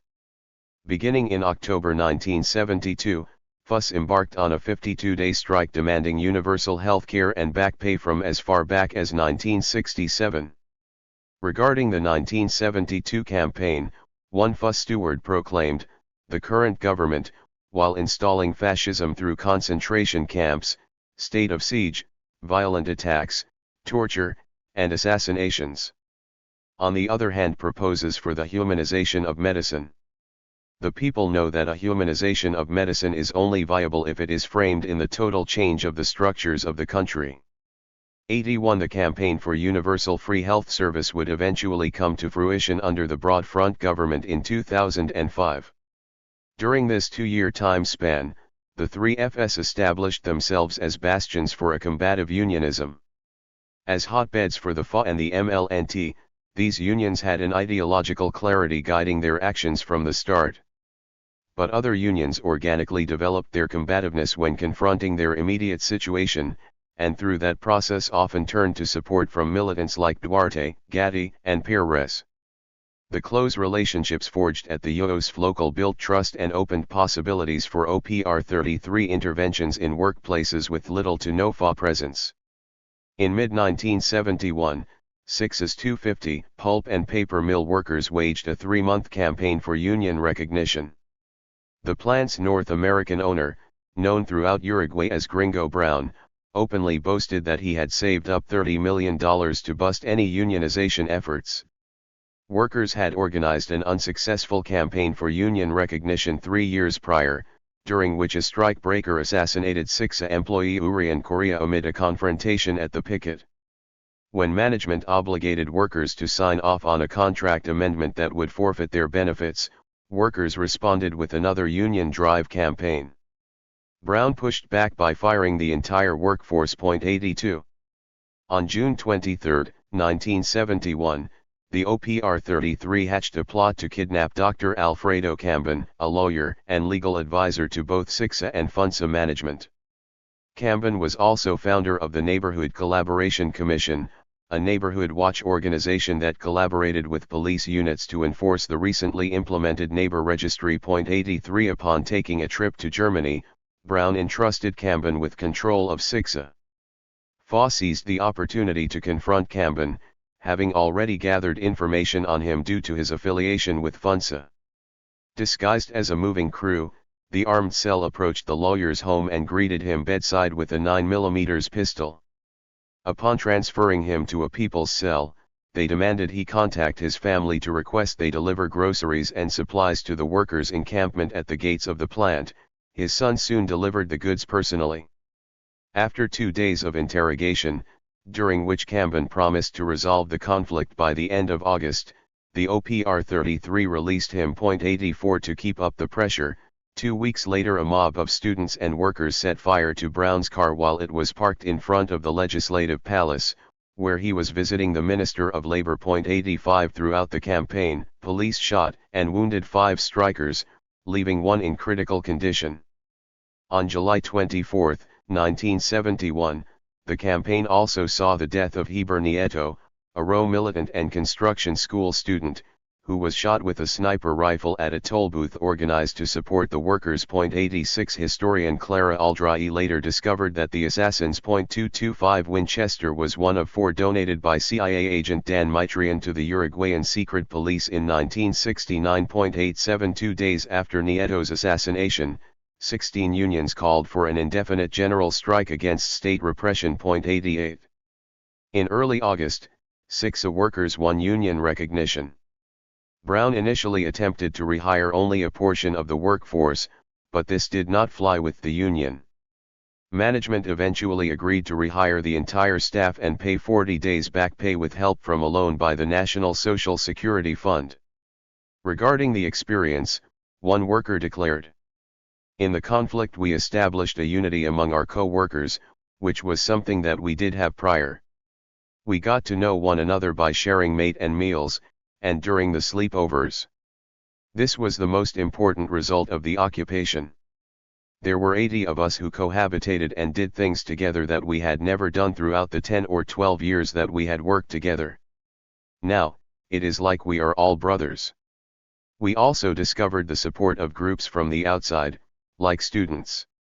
We did not understand the logic behind what students were doing previously, such as socking someone in the face or burning a car. Now, after having gone through this with our own bodies, we understand it all. We recognize that what the students do is very fruitful. They come out to work and to defend us. 89. Elections, fervor, fear, and failure. However impressive, many of the struggles listed above were lost in the election fervor leading up to November 1971. Aware of the volatile situation in labor relations, the Pacheco Araújo government broadened repressive measures beyond that sphere by maintaining strong influence over media and militarizing public space in the months prior to the election. On September 10, the government censored 4 FA-affiliated press organs, including one for 6 months. 90. On October 30, a group of FA supporters were detained on Montevideo's Playa Ramirez after setting up a day camp on the beach with umbrellas featuring the coalition's logo. 91 Meanwhile, the government made use of media coverage around recently completed infrastructural projects, such as National Highway Routes 5 and 26, to simultaneously campaign for the Colorado Party. The repression extended beyond the state apparatus, including numerous JUP attacks on FA locals. 92. Amid the fervor, 16 FA militants remained indefinitely detained in the Punta de Reales special holding centers. All those detainees were RO militants, including Gerardo Gatti, Washington Perez, and Hugo Cors, who had contracted hepatitis during his more than 6 months of detention. 93 Other prisoners included Dario Espiga, an active militant in the TEM and Sixes struggles, Eduardo Dean, a shoemaker and student, Lillian Kelly Berti, a middle school teacher, Jose Carabala, a student at the Technical University, and Ruben Prieto, a student in the Faculty of Education and Union Delegate, among others. Various FA militants moved in and out of prison during the months leading up to the election. If authorities considered militants useful sources of information, they could be detained repeatedly, even after serving jail terms. 94 Although Pacheco Arico denied their imprisonment to the press, word of the militants' detention spread widely in left political circles, inducing sympathy from the FA. 95 Although the two organizations took different positions on the elections after working closely together for nearly a decade, the GAO remained in solidarity with the FA. On November 22, all 16 political prisoners launched a hunger strike to bring light to their torture and to decry the undemocratic conditions under which elections were being held. Family members moved between the 1st Military Division, General Command, and Ministry of the Interior searching for answers, but no one accepted responsibility or revealed the location of the prisoners. On election day, Ahora, the Broad Front newspaper, published an article titled "Hunger Strike in the Prisons, Those Kidnapped by the Government Cannot Vote Today," which questioned Pacheco Arico's claims of free elections due to significant numbers of the population being held in prison. The article also contained a powerful statement by the Medical Doctors Union, which recognized the illegality of the prisoners' detention and identified prisoners' devolving health as due to poor conditions and torture. 96. On November 29, Uruguayans voted in favor of the Colorado Party candidate Juan Bordaberry, who won the presidency by less than a 1% margin with 40.6% of the votes. The Blanco Party took second, and the FA placed third with only 18.3% of the vote total. 97 The following day, an OPR 33 cell kidnapped Michelle Ray, a foreign journalist and the wife of famous French, Greek film director Costa Gavras. Ray, a sympathizer with armed struggle who had been kidnapped by the Viet Cong while reporting on the Vietnam War in 1967, is rumored to have collaborated with the FA to manufacture a sensationalist event that would communicate OPR 33's commitment to armed struggle and anti-legality vis-a-vis the FA's shortcomings. 98 Ray was staying in the home of Maria Esther Gilio, a Uruguayan journalist with close ties to the MLNT. The two women developed a friendship while Gavras and Ray visited Uruguay to investigate for the 1972 film State of Siege. Upon releasing Ray a few days later, OPR 33 shared a communiqué reinforcing the limitations of the elections. Ray aided by distributing the content to foreign media sources. On January 4, 1972, the RO held its first post-election rally, where Gerardo Gatti, Hugo Cors, and Leon Duarte, all recently released from detention, delivered speeches. Appearing gaunt and malnourished from the torture and hunger strike, Gatti reminded attendees of the importance of maintaining an independent labor movement, free of state direction and intervention. He proclaimed, "This is why we give importance to union action as one of the key areas of direct action at a mass scale. Why should we give it such recognition in this country, and why is this not the case in other countries of the continent? Here, we have a syndicalist movement, complete with its limitations and defects, with its diversity of conceptions for its direction, with unevenness in its tradition and organization, and with all of this, it is not a vertical syndicalism, it is not a yellow syndicalism. Even in the worst historical times of weakness and division, it has not welcomed state regulation. 99. Conclusion. Between 1969 and 1971, labor won a 16% wage increase. 100. However, the cost of living continued to rise, with 35.8% increase in housing costs and 50.3% increase in food costs. 101. While workers at FUNSA enjoyed the fruits of a successful campaign to increase wages, management petitioned Coprin to double the market price of the firm's products. Throughout 1971, over 100 firms requested permission for price increases from Coprin. 102. In the wool industry, firms responded to the upsurge of labor conflicts by firing over 75% of the industry's workforce. To compensate, wool and textile investors instead imported as much as 40 million pounds of contraband wool from abroad. 103. The years saw an upsurge in workplace conflicts, but, according to the FA, there was still no clear role for the CNT among them. Moreover, the government-sanctioned Coprin was proving increasingly incapable of resolving tensions between labor and management, and when intervening, it did so in favor of the latter. The struggles of 1970 and 1971 would foment new solidarities independent of the CNT. Workers established regional solidarities across different industries, such as in Carrasco, where workers at Sixa, Cyril, and Portland linked and coordinated actions. The period also laid the foundation for what would become the most visible representation of the Tendencia coalition, the 3FS. Finally, the period saw greater unity between the labor and student movements. Whereas some unions doubted the utility of working alongside the student movement, the bond strengthened throughout the era as both movements coordinated actions while maintaining boundaries and autonomy. The broad front's failed electoral bid closed the door on a legal route to political and economic change in the near future. Yet, everyday people's living conditions showed no signs of recovering to their pre-crisis levels, and the government remained steadfast in upholding the MPS. The hegemonic left could no longer rely on rallying people around the hope of change from above and thus had to look within for answers to growing unrest among popular classes. Left leadership, specifically those among the PCU who occupied visible platforms in the parliament and the CNT leadership, needed a strategy that matched the urgency of its rhetoric. Increasing working-class militancy, especially in the nation's majority small industrial firms, required a new and thoughtful response from movement leaders better attuned to the base. 5. To know half a person. Social subversion, internal war, and military takeover, 1972-73. At a Montevideo bar, Juliana's lover returned to the table after using the payphone. "It happened," he said. She smiled back, and the two continued their evening out. In an effort to avoid drawing unwarranted attention, they fought their instinct to celebrate. On May 11, 1972, an OPR-33 cell kidnapped Sergio Moliguero, a member of the JUP and son of the Cyril shoe factory owner. Juliana Martinez, a sunglass factory worker and recent dropout of the School of Fine Arts, and Anaraiza Amaras, a bank worker at the state-owned Social Security Institute, had carried out 2 months of reconnaissance to lay the groundwork for the operation. The women lived semi-clandestine lives while maintaining Casa Emma, a FA/OPR-33 safe house named after the anarcho-feminist Emma Goldman.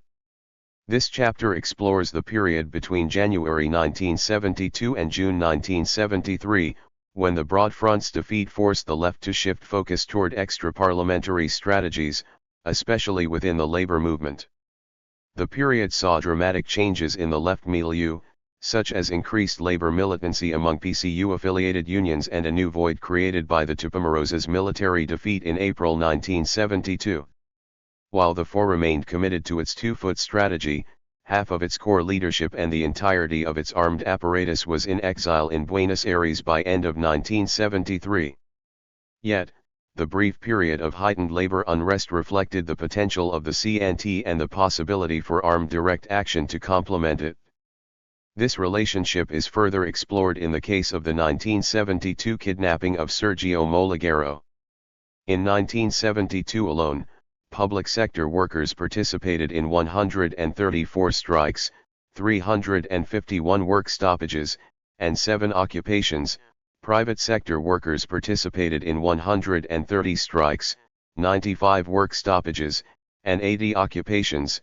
Students participated in 56 strikes and 40 occupations. 1. The period saw a boom in work actions because industries began coordinating days of action, including across sectarian lines. On July 5, COT and UNMRA coordinated to occupy over 100 factories for 2 days. The CNT made 3 calls for general strikes with workplace occupations as part of a campaign for a 40% wage increase. Although the campaign sparked widespread work actions across most of the country's main industries, Copran offered a 20% raise while simultaneously authorizing price increases for consumer goods in September. Factory occupations remained common in the textile industry, which saw upward of 2,500 layoffs by mid-1973. But PCU stronghold sectors such as metallurgy, yarn, and tannery also began to use the tactic. In one case, metal workers at Echepargil occupied their factory for 100 days after 17 union delegates fell to detention. Interior cities experimented with municipal-wide strikes. In one Lakazi, all factories stopped production for 3 hours to demand union recognition for workers at Indleco. In Maldonado, workers frequently walked out to join the Montevideo Association of Municipal Staff and Workers on indefinite strike after not receiving their salaries for 5 months. Railway and health service workers placed their industries under worker control on numerous occasions throughout the year. Finally, teachers nationwide launched a 64-day strike against an education reform bill drawing solidarity from all sectors in the CNT. The Year of Fury marked a shift in CNT majority strategy to begin utilizing more combative tactics, including in the public sector. However, while organized labor was growing its capacity, it was still having only marginal effects on Copran rulings. By this time, union membership had increased 13% nationwide, primarily due to the successful union drive campaigns waged by workers at small plants, most of which had to overcome strong resistance from employers. In May 1972, the CNT National Gathering of Shop Committees received 1,800 delegates from 600 locals. In an opening statement, the representative table warned of a possible coup d'état on the horizon and reaffirmed the CNT's commitment to achieve structural transformations that will create the conditions so that exploitation of man by man will disappear. The gathering concluded with a reaffirmation of the CNT program, including escalation of the campaigns against wage freezes and state of internal war, but rejected a Tendencia-backed proposal to withdraw the CNT delegate from the Copran. 3. For the FA and the Tendencia, the only solution was to increase labor antagonism to capital and the state. State of internal war. While labor militancy escalated, so did state repression against the entirety of the left in response to the Tupamarosa's growing capacity for armed direct action. In the first quarter of 1972, the MLNT successfully carried out over 70 armed actions. 4 On April 15, 1972, the Coordinating Organizations for Anti-Subversive Operations, or Joint Forces, declared a state of internal war. 1 day prior, the MLNT had assassinated 4 Joint Force members to avenge their participation in paramilitary groups and torture centers. The April 15 counterinsurgency operation resulted in 8 Tupamaro deaths and the arrest of numerous high-ranking officers, including Eleuterio Fernandez Huidobro and David Campera. That same evening, a Joint Forces team raided the PCU Central Headquarters. On April 17, a Joint Forces operation resulted in the deaths of 8 party leaders at the PCU local in Paso Molino. The military attack at Paso Molino sought to invalidate the Communist Party by provoking it to move toward an armed strategy a la Foco and thus distract from its mass activity in organized labor. 6 By September 1972, authorities captured MLNT leaders José Mujica, Mauricio Rosenkopf, and Raúl Sendic in a sweeping operation. Upward of 5,000 people were prosecuted by military courts on charges of sedition, including a handful of FA militants. 7 The MLNT responded to the repressive climate by carrying out upward of 30 assassinations in the first 9 months of 1972, but this would prove insufficient. 8 The massive offensive eradicated the MLNT infrastructure from the officer to rank and file level. 9 The Tupamaros would never recover. By mid-1972, the FA produced an internal document that assessed the circumstance of the revolutionary left, specifically the shortcomings and subsequent defeat of the MLNT. The anarchists allotted the MLNT's failure to their use of the FOCO strategy, one that put their armed organization at risk by acting as a disparate paramilitary force as opposed to serving as a tool for escalating mass social conflict. 10 According to the FA, the MLNT did not lack connections to popular movements out of neglect, but they had failed to strike a balance between armed struggle and mass action due to their prioritization of the former. While the FA expressed disagreement with the MLNT's FOCO strategy, which had caused a political antagonism between the two groups throughout the 1960s, the organization expressed a heartfelt solidarity with fallen members of the MLNT and a sincere sadness regarding the loss of an accomplice. One communiqué proclaimed, "Until today, armed activity was predominantly oriented around the FOCO conception. We disagreed with this conception from the very beginning. We saw and highlighted its weaknesses. And we oriented our practice along an alternative line. Against all else, above our own shortcomings, our own mistakes, time and actions have given us reason.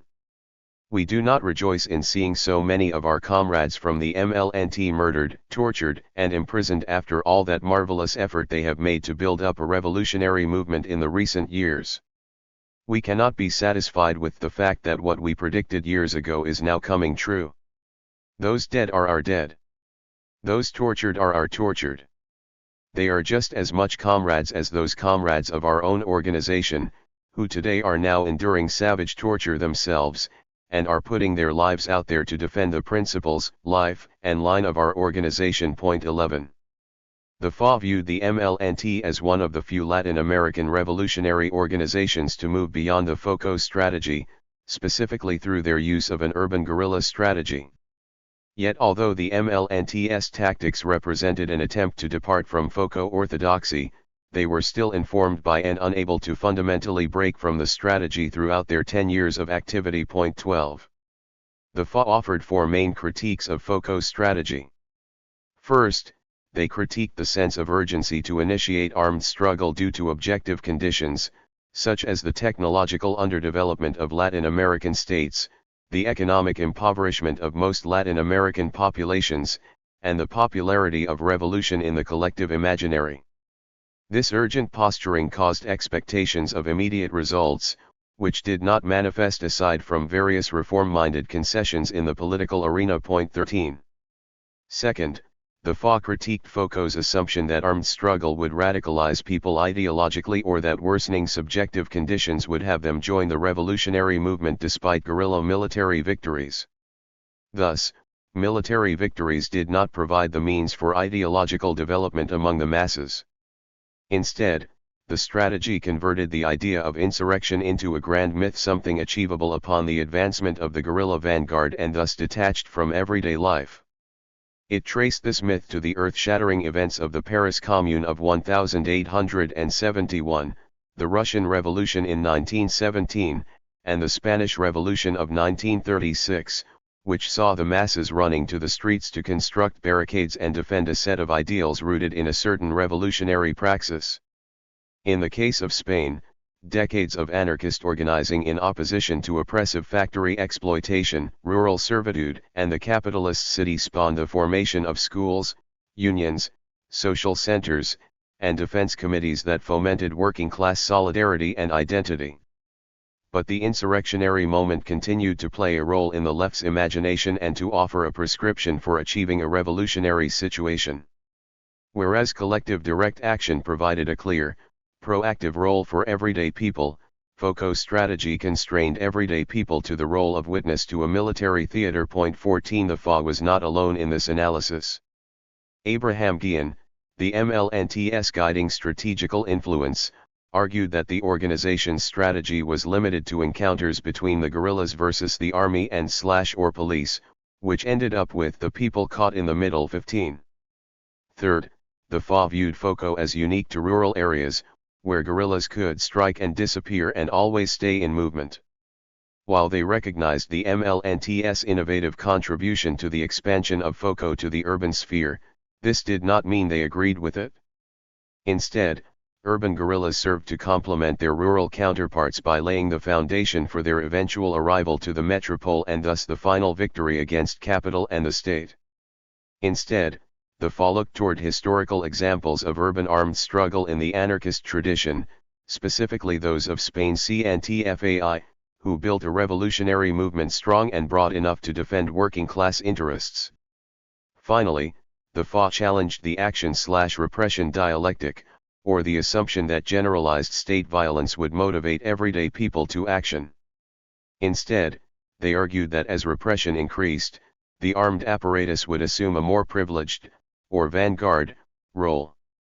Such polarization would create an opportunity for the state to mobilize behind the old ideological myths of bourgeois liberalism, such as elections and legality, which were more likely to win the support of everyday people due to the state's hegemonic position.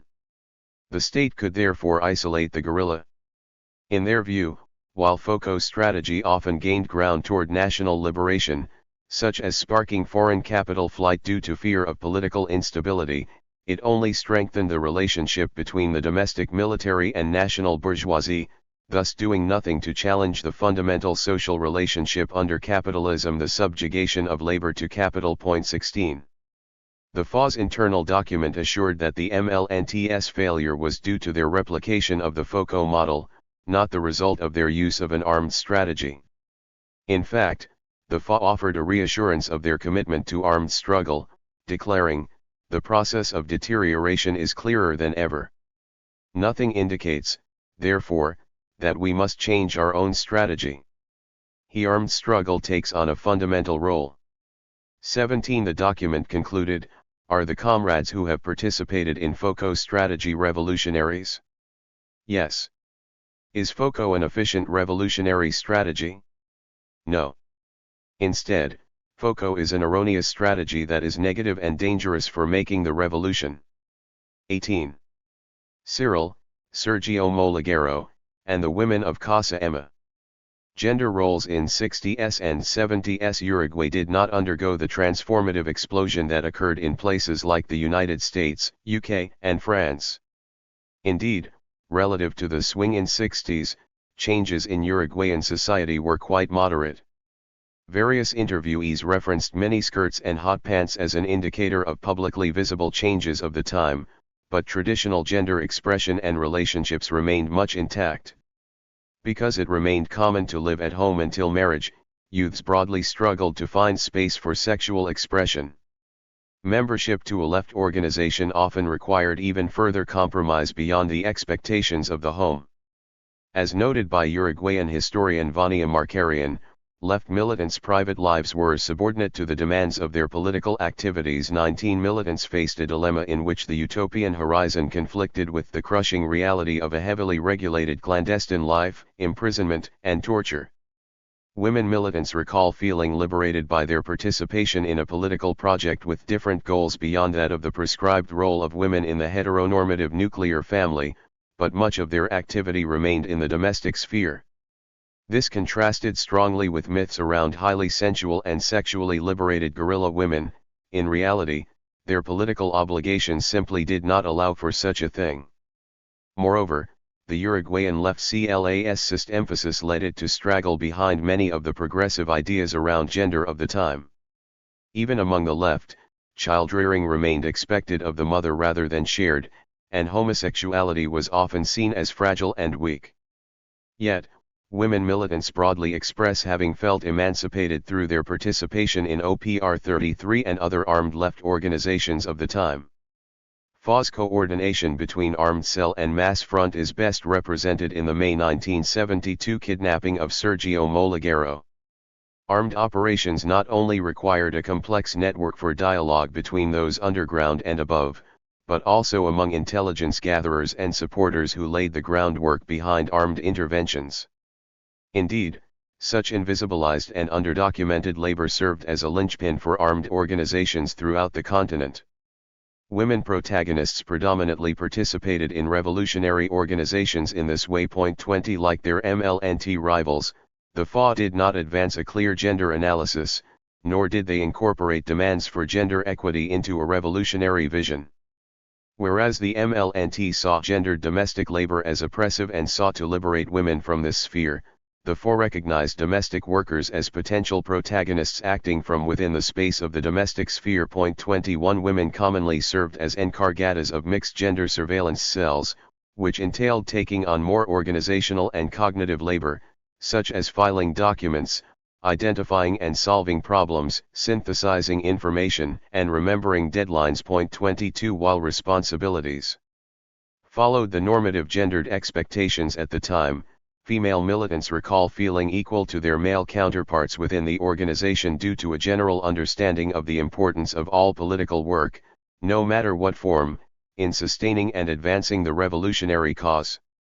As OPR 33 militant Edelweiss Zahn recalls, intelligence was no small task. 23. Women militants embraced a counter-subjectivity that required sacrifice and compromise in their everyday lives to fit the mandates of a political strategy amid conditions of social war. Eco Beto Che Guevara famously labeled this transformation as the hombre nuevo, a clearly gendered descriptor that omits the ways in which women militants throughout the continent took on revolutionary subjectivities. Women militants resignified their everyday labor in the rear guard and thus provided an integral, yet invisibilized, role in maintaining a revolutionary infrastructure. Whereas the traditional role of household labor had served to reproduce value-producing labor power, the women of Casa Emma contributed to socialized struggle by redirecting home labor to a political organization antagonistic to both the market and the state. Rather than produce and reproduce value, OPR 33 expropriated and redistributed value from the possession of banks and business owners as part of an anti-capitalist and anti-statist project. As such, their decision to compromise and sacrifice in the name of a revolutionary project challenged liberal feminist understandings of autonomy as rooted in personal choice and option, or living a life of one's own choosing. 24 On the contrary, upon choosing to join the organization, militants' capacity to make life choices thereafter was extremely compromised. For OPR 33 militants, disciplined commitment to a greater struggle proved fundamental to their personal liberation.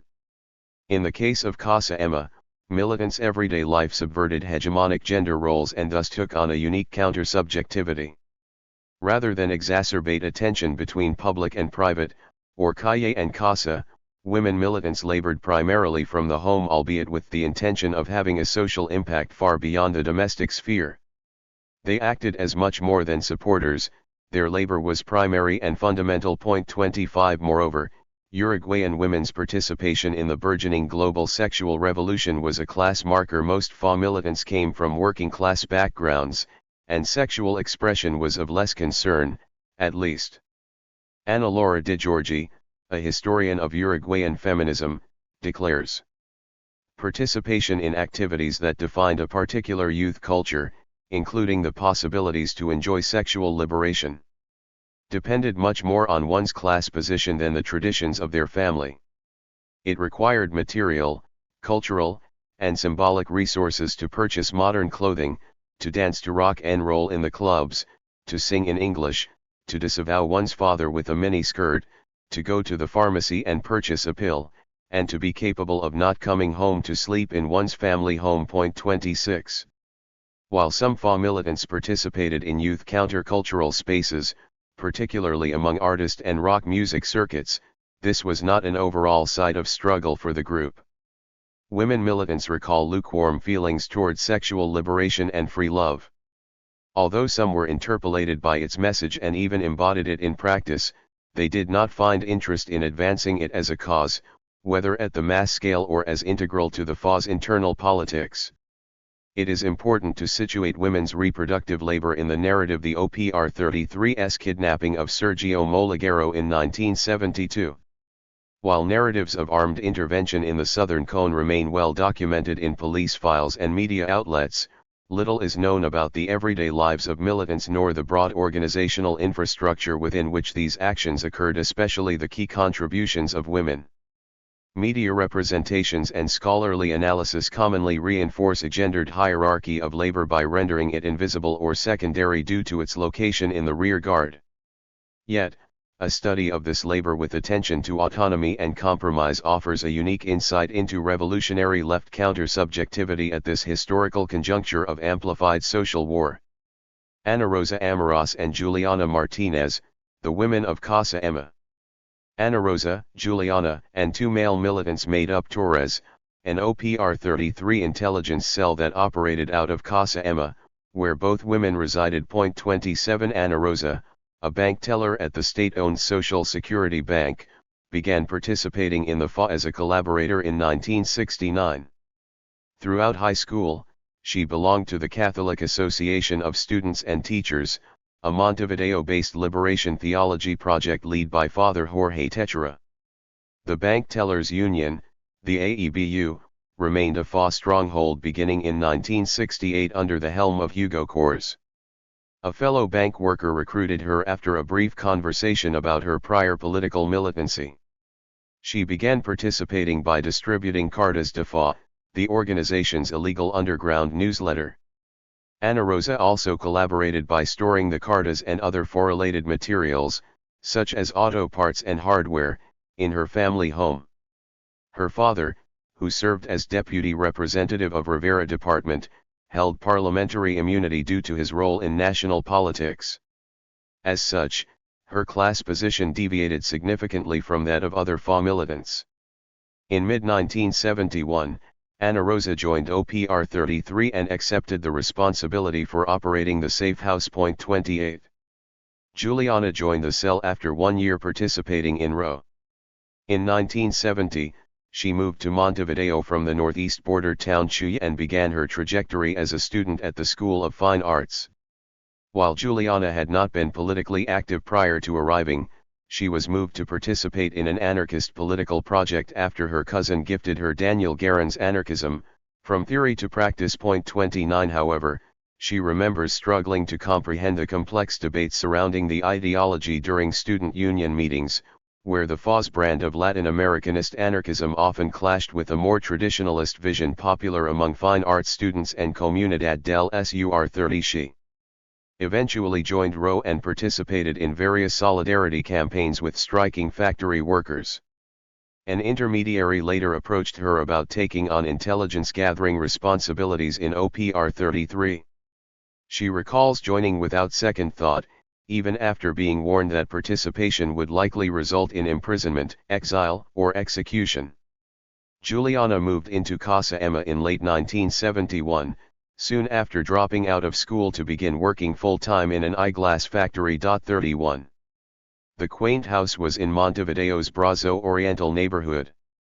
The women, both in their early 20s, claimed to be students, a narrative that helped explain the frequent visits from youth members of the organization. While they received a small stipend from the organization, the women worked in the formal sector to pay for rent and living costs. They kept up the home's maintenance, received a daily newspaper, and hired a gardener to visit once a week. We were two people living a normal life. We had a life that resembled everyday life in the rest of the country, Anaraiza recalls. 32. Yet, the domestic sphere doubled as the site of their political militancy. They hosted weekly meetings where participants sought to develop a shared analysis of national politics. The FA published content from these conversations in cartas, drawing upon it to develop appropriate strategies and tactics for its mass front. The women studied daily newspapers to compile scrapbooks of politicians, factory owners, and members of neo-fascist organizations in effort to preempt intelligence gathering for potential interventions. They filed the albums in secret compartments fabricated behind dressers and vanities within the house. Finally, the women participated in physical training exercises, including weightlifting, aerobics, and self-defense.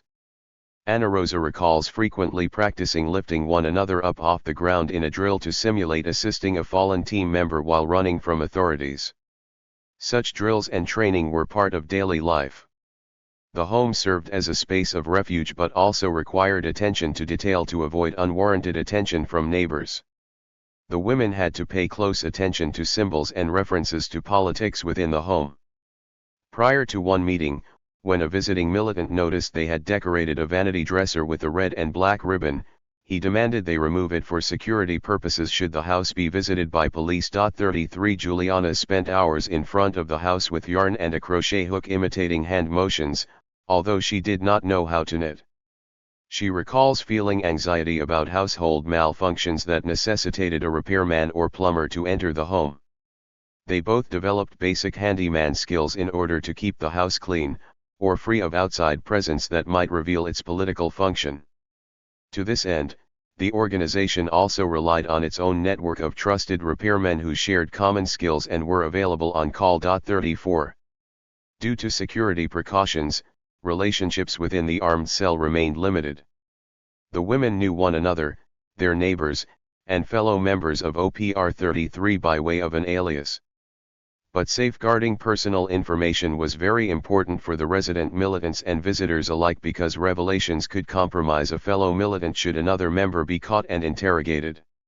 These security measures became even more important when hosting clandestine members, who sometimes passed time at the house before leaving the country to evade warrants. They interacted with a strict focus on political labor, taking caution not to stray into any personal information about their interests, backgrounds, or identities. None of the 4 Torres militants had any contact with the FAN or OPR 33 outside of their intermediary and those who passed through the house. 35. The women's political labor required them to compromise their social lives outside of the organization. While they participated in social activities popular among Uruguayan youths, such as moviegoing and nightlife, they could not share information regarding their activity with anyone, even their closest friends. Within left circles, youths knew that their friends could potentially be participants in clandestine armed organizations. This mandated a social code in which such inquiries and topics of conversation remained taboo. They distanced themselves from friends and family members to maintain boundaries. Juliana recalls feeling anxious when converting previously substantive relationships into superficial encounters. She had to close doors and establish boundaries with people that must have seemed arbitrary to her interlocutors.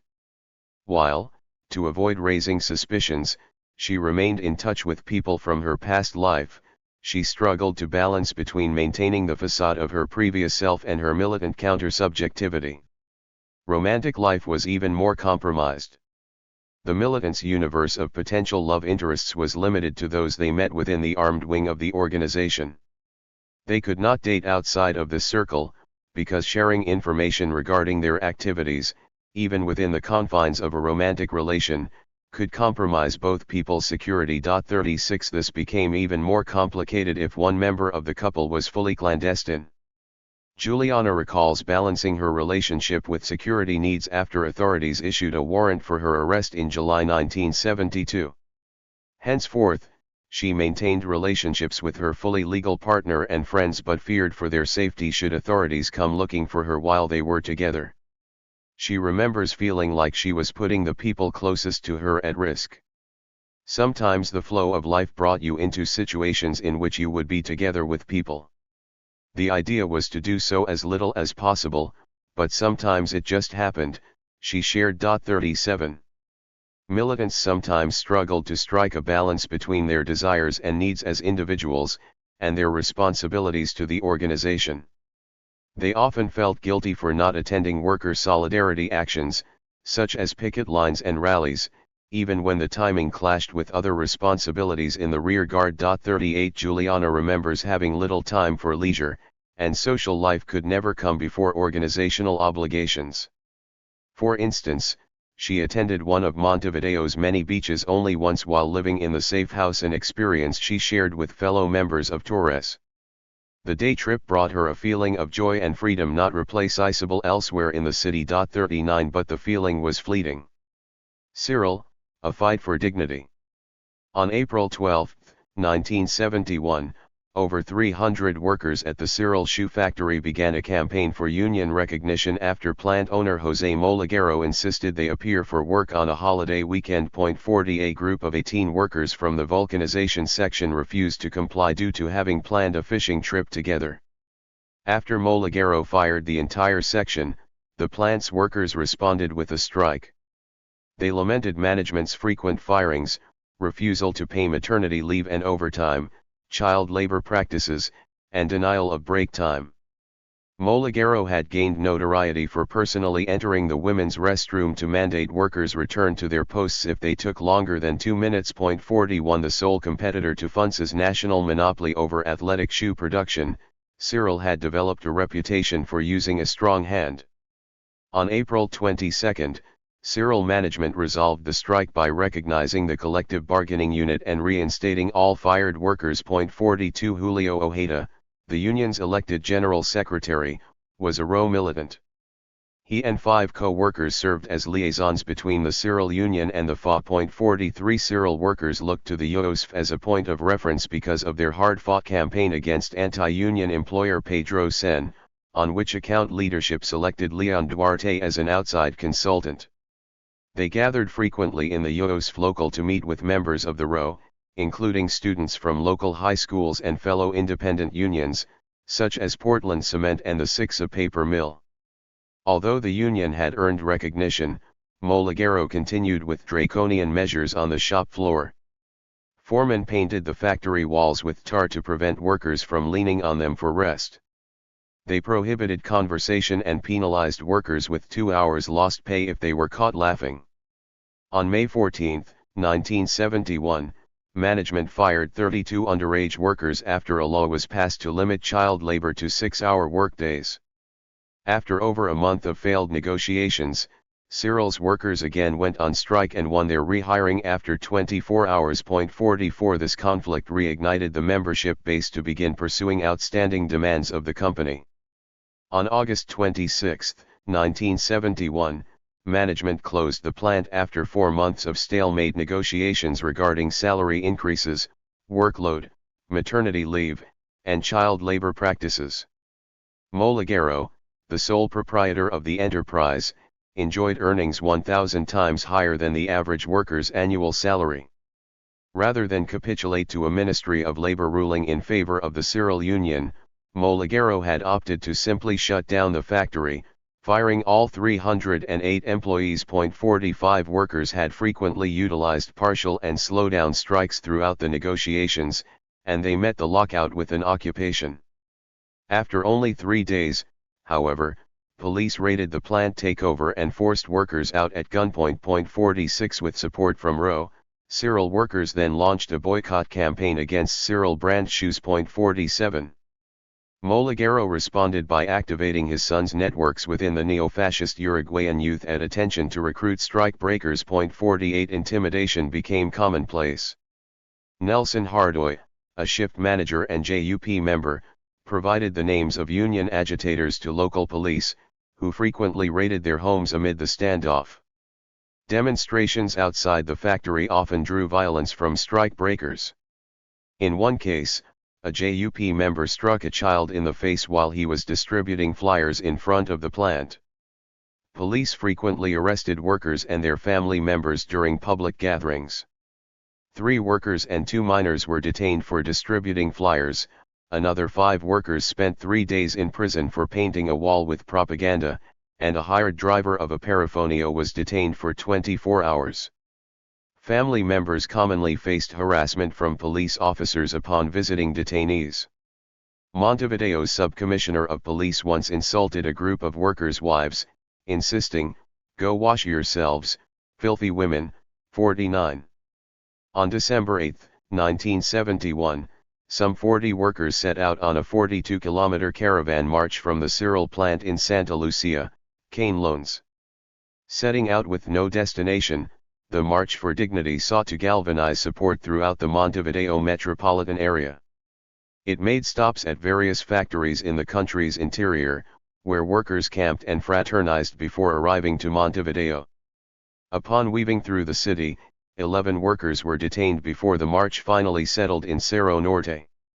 Within a week the encampment grew to nearly 1,000. Police eventually raided the camp, forcing the marchers to relocate to San Rafael Church in El Cerro, where a dozen workers then initiated a hunger strike for over 1 week. On Christmas Eve, a group of 15 Cyril workers and Row militants escalated the conflict by vandalizing storefronts of vendors who did not respect the boycott, including the pro shop at the Punta Carretas Golf Club.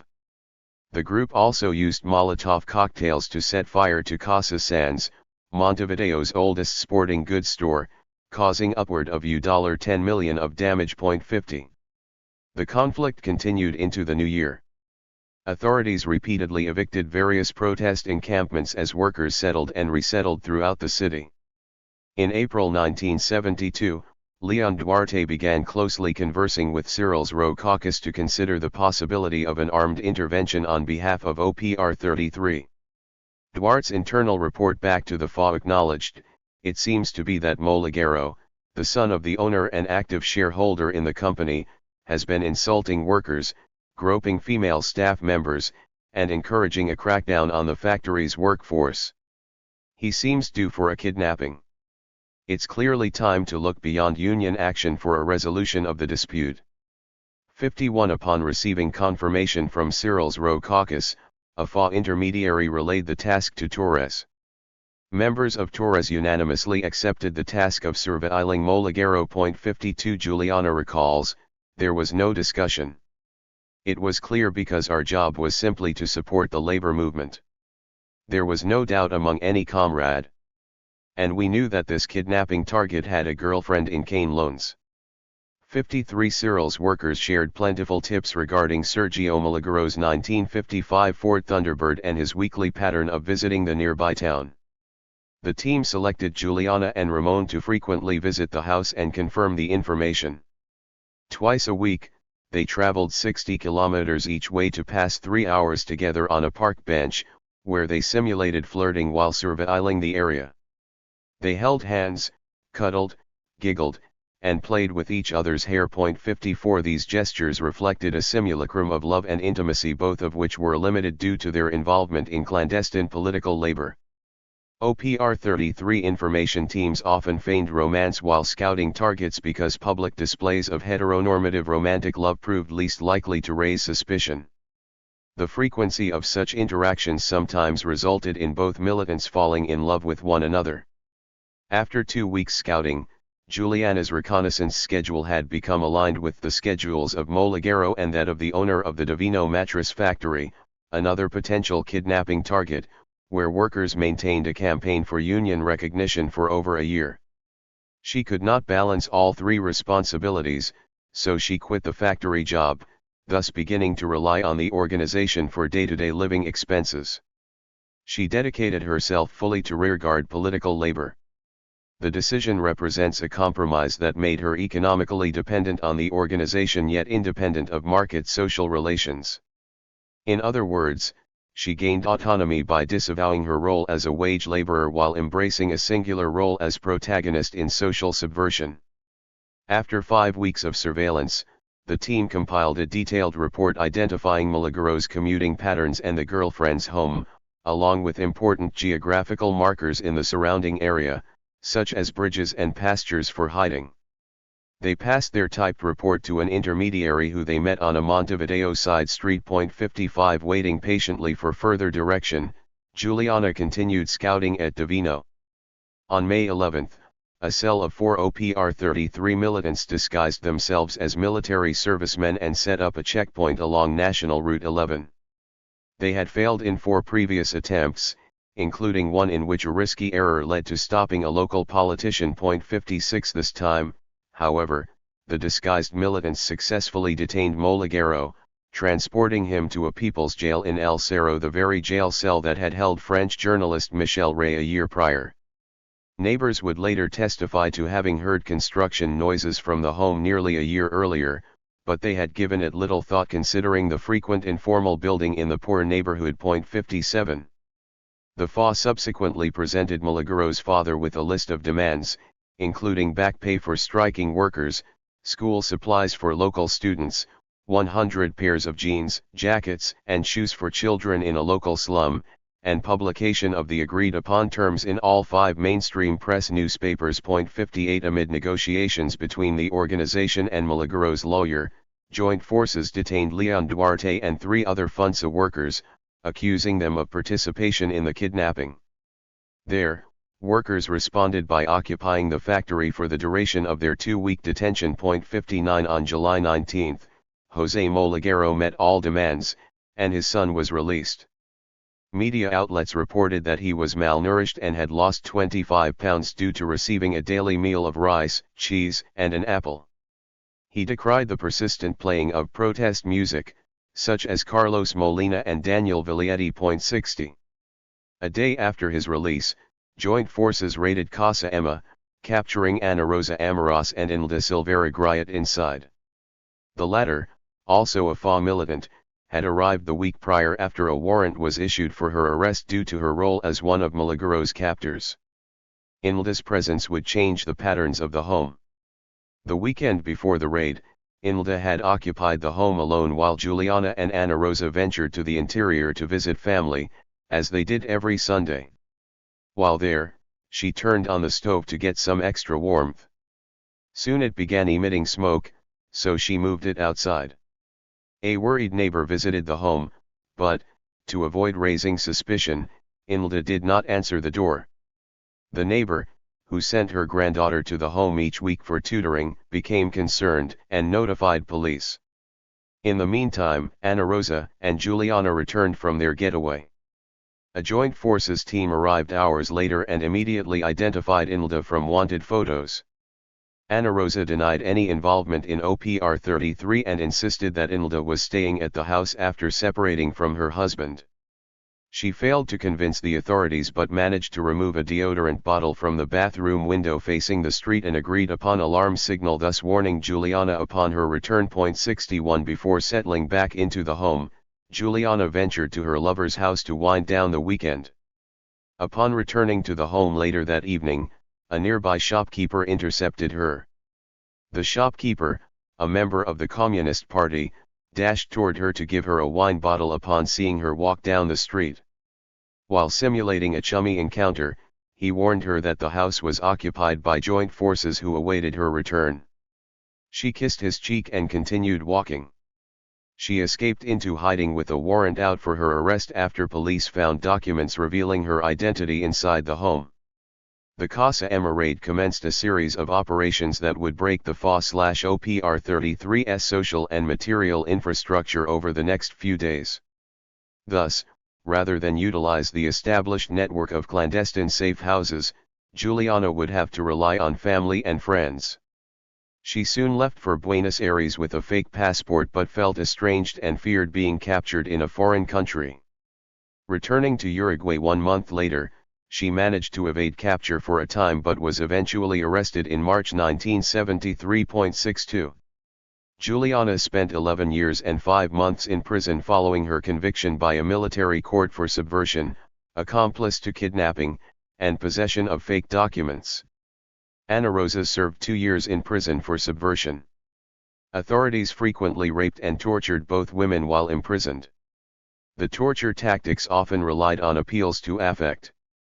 For example, interrogators frequently threatened to show Anaraiza the fetus of her stillborn child, who she had birthed shortly after arriving to prison.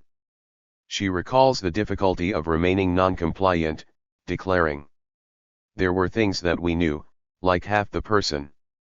But we were accustomed to the role of using an alias, one could not give more information than what one knew. Sharing too much information was dangerous. It had nothing to do with the other person being bad or anything me, I think that all of us in some way took in the enemy. In my case, I never thought that the torture I would receive was going to be so gutting. And that the rape would be so widespread. You think that you are brave, but then there are so many ways that they could break you down and manipulate you. Really, you feel like you are in the hands of monsters. You try to defend yourself, but there were so many things that kept happening. Then, after 9 months my entire team ended up falling." 63. Araiza suffered extreme back problems that left her immobile for the duration of her sentence. Guards began treating her for tuberculosis. Upon learning of her condition, her father, who was exiled to the French Basque Country after the coup, petitioned for her release for medical reasons, with support from the International Red Cross. The appeal was successful and she left to Australia where, soon after, she learned she was misdiagnosed. Doctors and prison guards commonly colluded to issue experimental medical treatment to prisoners for false medical diagnoses. She remembers feeling like a lab rat after learning she was negative. On the same day as the Casa Emma raid, Leon Duarte Washington Perez, Gerardo de Avila, Julio and Hilda Ojeda, and 4 other serial workers were detained for connection to the kidnapping and alleged membership in OPR 33. The raids also saw the arrests of Alberto Mecaso, Augusto Andres, Ivan Trias, and La Malade, some of whom served prior sentences but received warning that they could be detained thereafter for more interrogation. In a show of defiance, FUNSA workers occupied the plant, publishing a communique recognizing the suspicious timing of Duarte's detention. He was scheduled to mediate negotiations between serial workers and management, who were finally at the table after 10 months of conflict. 64. The detainees arrived at the 5th Artillery Regiment, where Joint Forces authorities used a variety of torture tactics in hope of extracting information. To avoid revealing their activity to the guards, detainees feigned ignorance, while seeking to obscure their connections. For instance, Washington Perez lunged toward Andres and attempted to punch him upon his arrival, an act meant to indicate they had not been in collaboration. He then yelled profanities and accused Andres of serving as an agent provocateur who collaborated with the FUNSA management. Days later, Generals Manuel Cordero and Washington Varela introduced Andres and Trias to see if they knew one another. Both refrained from acknowledging one another and sharing politically sensitive information, even under pressure from waterboarding. Meanwhile, imprisoned MLNT leadership and Uruguayan joint forces continued to negotiate a permanent ceasefire, conversations that arguably led to more frequent and brutal torture tactics against imprisoned members of the FA, as authorities hoped they could pressure the organization into following in the footsteps of their rivals. Andres remembers Alberto Mecaso and Ivan Trias receiving the harshest treatments, the latter of whom once attempted suicide by slitting her own wrists after undergoing extreme torture. 65 Duarte's high-profile status led the Uruguayan parliament to formally acknowledge his torture and demand his release. 66 The mid-1972 defeat of the MLNT created further division between the FA and PCU. In the absence of the MLNT, the FA represented the largest threat to PCU hegemony over the left. Indeed, the growing militancy of everyday workers proved the possibility for a new alternative, one rooted in mass protagonism rather than the activity of a small guerrilla vanguard. Tensions climaxed when the PCU mobilized its majority within the CNT to release a statement publicly denouncing the RO. The statement, which came after skirmishes between the rival factions during a march, labeled the RO as having nothing to do with the labor movement and claimed that the gesture represented a divisive and adventurous line. In a subsequent communique, the PCU accused RO of serving as a front for the CIA, a label the party had previously reserved to describe the armed activity of the MLNT but now redirected toward the worker, student organization. 67 For the FA, the PCU's sectarian rhetoric served to distract from the CNT leadership's recent decision to cancel a general strike call. 68 On August 23, the RO held a rally of support for Leon Duarte and Washington Perez at the Artigas Theater. Upward of 5,000 attended the event, which was disguised as an homage to the Italian-American anarchists Nicola Sacco and Bartolomeo Vanzetti, political prisoners the United States murdered by electric chair in 1927. The rally hosted speeches by Hugo Cors, Gerardo Gatti, Hector Rodriguez, Enrique Arroyo, Armando Rodriguez, Zelmer Michelini, and a delegate from the Argentine CGT. 69 Aside from the FA, all Uruguayan organizations in attendance belonged to the Corriente, a radical faction within the Broad Front now searching for alternatives to an electoral strategy. Mario Benedetti, a famous writer and member of the Corriente, exclaimed, perhaps the grand defeat was necessary to remove an electoral strategy from its near-sacred position. This kind of lesson can only be learned with experience. 70 speakers frequently reiterated the importance of unity in action, while none emphasized political parties or elections. On the contrary, many bluntly denounced sectarianism. While speakers notably differed in the intensity of their rhetoric, they shared common ground in their tactful critique of the Communist Party. Zelmer Michelini's declaration is illustrative. There has been so much time lost trying to figure out where one does political work, the group to which he belongs, or the label upon his forehead. This fight must be understood and must be felt inside, and it is not the moment for treatises or useless thoughts, nor to uphold artificial preconceptions. Those who enter into the struggle to establish divisions beyond the question of tactics establish barriers that sharply separate those who are in the fight, and that is deeply wrong. These people do not understand the meaning of history. I repeat that they are longing for the feelings of solidarity that we here have. It is very easy to be alongside someone with whom you always agree, it is very easy to fight side by side with someone who shares all the same ideas. The depth of life is beyond discrepancies, it is understanding the meaning of struggle. 71. Similarly, Gerardo Gatti decried. We need unity among the working class. We need unity to fight. But this fight of the working class should not be reduced solely to them. We think that this class is fundamental, that it is the primary force, but we should be able to, all of us, without sectarianism, with flexibility, to unite the working class with all of the population who works and suffers and wants to change their conditions. 72. Finally, Hugo Kors proclaimed, the problem is not one of discussion and dividing ourselves, but instead to go out into the street and fight, to occupy factories, to organize ourselves and fight.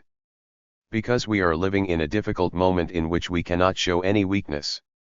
One in which we cannot give any sign of division. He drew from examples of military boycotts in Funza and Alpargatas, where workers refused to produce military supplies. On the day of the rally, railway workers announced they would permanently stop transporting military personnel. 73. In contrast, the PCU declined to echo the call to free political prisoners out of fear of reprisals from the armed forces. Instead, the party insisted that the CNT remain committed to labor-specific issues rather than take up political positions. 74. Buenos Aires Corrito. After the rally, joint forces issued arrest warrants for 4 militants: Hugo Kors, Gerardo Gatti, Elvira Suarez, Kamal Amir, Sara Lirina de Gosens, Maria Selva Eshag, Dario Espiga, Carlos Gosens, Ruben Rodriguez Coronel, Silvia Valerin, and Gonzalo Vigil. Forced into hiding, some militants began swiftly exiling to Buenos Aires. The Funza plant remained occupied for over 100 days until Leon Duarte, Washington Perez, Julio Ojeda, and Gerardo de Avila were eventually released in mid-November 1972. Workers received the prisoners with a rally at the Yosf Hall. De Avila had endured such brutal torture that he could not address the crowd by voice, so he instead waved and blew kisses from the stage. 75. While militants celebrated their comrades' arrival, Alberto Mecaso and Ivan Trias remained in detention, where they continued to undergo torture for their refusal to share information about OPR 33. Authorities claimed they were responsible for Milagros' kidnapping. Meanwhile, however, they plotted a prison break among themselves. As the planned date of escape approached, guards coincidentally mandated Trias to solitary confinement and assigned a single soldier to watch over her, nullifying the militants' initial plan to escape together. On November 21, 1972, Alberto Mecaso broke from his cell, jumped the prison wall, and ran toward the North Cemetery. After crossing the Arroyo Miguelite, he flagged down a Junta Papeles on a horse and buggy. The two men exchanged clothes before the informal worker offered his humble getaway vehicle. Mecaso maneuvered the horse and buggy through a police-ridden Barrio Cerrito until reaching the home of a friend and ex-colleague from his days working in the Swift refrigeration plant. Gatti and Duarte arrived at the refuge the next morning to transport him to a safe house in Ciudad Vieja, where a medic treated him for fractured ribs and amputated numerous fingers. After 2 weeks of recovery, Gerardo Gatti invited longtime friend Eduardo Galeano, who had published his seminal Open Veins of Latin America the year prior, to meet and conduct an interview with Mekiso. 76 For his own security purposes, Galeano used an alias and fabricated the interview's suburban Madrid location to give the impression that Mekiso had already fled the country. The interview provided detailed descriptions of the joint forces' various torture methods, including sessions of electrocution and waterboarding that lasted up to 3 hours. He also testified as to having witnessed rape and genital electrocution as common practice against female prisoners. Mekiso concluded the interview by proclaiming, "If there is anything that feels good when inside the prison underworld of my country, in the middle of electrocutions and waterboarding, it is knowing that one always must be in the trenches. I am going to return to the trenches once more with the people of my class. Fighting.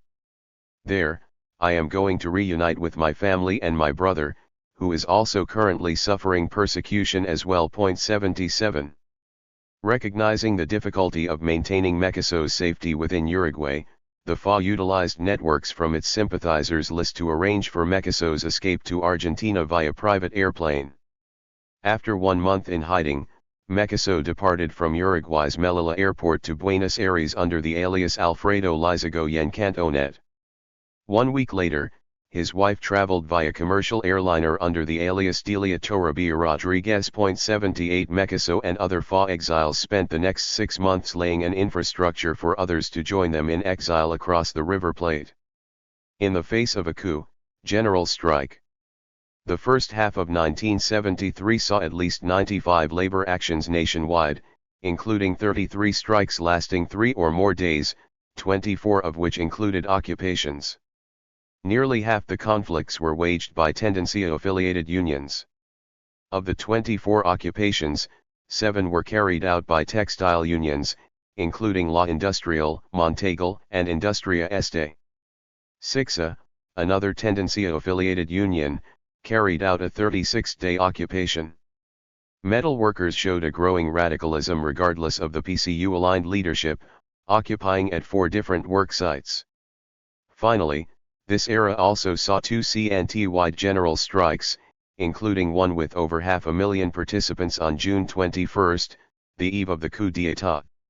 The question around the military had haunted conversations on the left for years leading up to the coup. The cleavage between revolutionaries and the PCU deepened after the Uruguayan military began openly intervening in politics in February 1973, when the armed forces released the cryptic communiques 4 and 7, which some on the left interpreted as nods to an ally force within the ranks. One part read: "The armed forces neither adhere nor adjust their mental outlooks to any specific politically partisan philosophy but seek to adjust their beliefs and orient their actions according to the native and original concept of an ideal Uruguay, which will offer the greatest well-being and happiness to all its sons.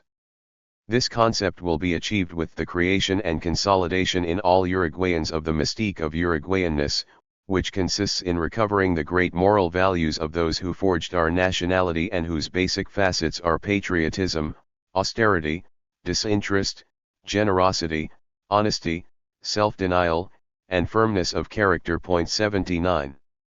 PCU leaders, who maintained frequent conversations with factions in the military for nearly a decade, saw the announcements as reflecting a potential turn toward a progressive military takeover, like the military-led and Marxist-oriented Peruvian Revolution of 1968. The PCU strategy remained in line with Lenin's prescription to inspire a mutiny within the armed forces and court them to the side of revolutionaries. In the week following the communiques, CNT majority leadership and the PCU Central Committee secretly met multiple times with high-level officers to discuss a tactical agreement between the military, CNT, and PCU.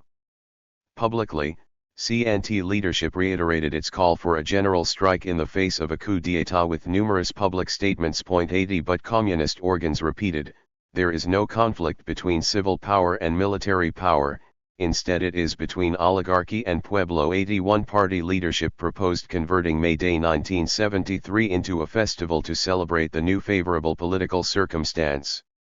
On May 23, Secretary General Rodney Arizamendi declared, "No one doubts that there are now circumstances for more unity among the pueblo. Now it is time that a worker, a student, a professor, a peasant, and a soldier join in the street and act together." 82. While the hope offered by the communiques eventually proved false, they succeeded in creating a crisis of legitimacy for the Uruguayan government.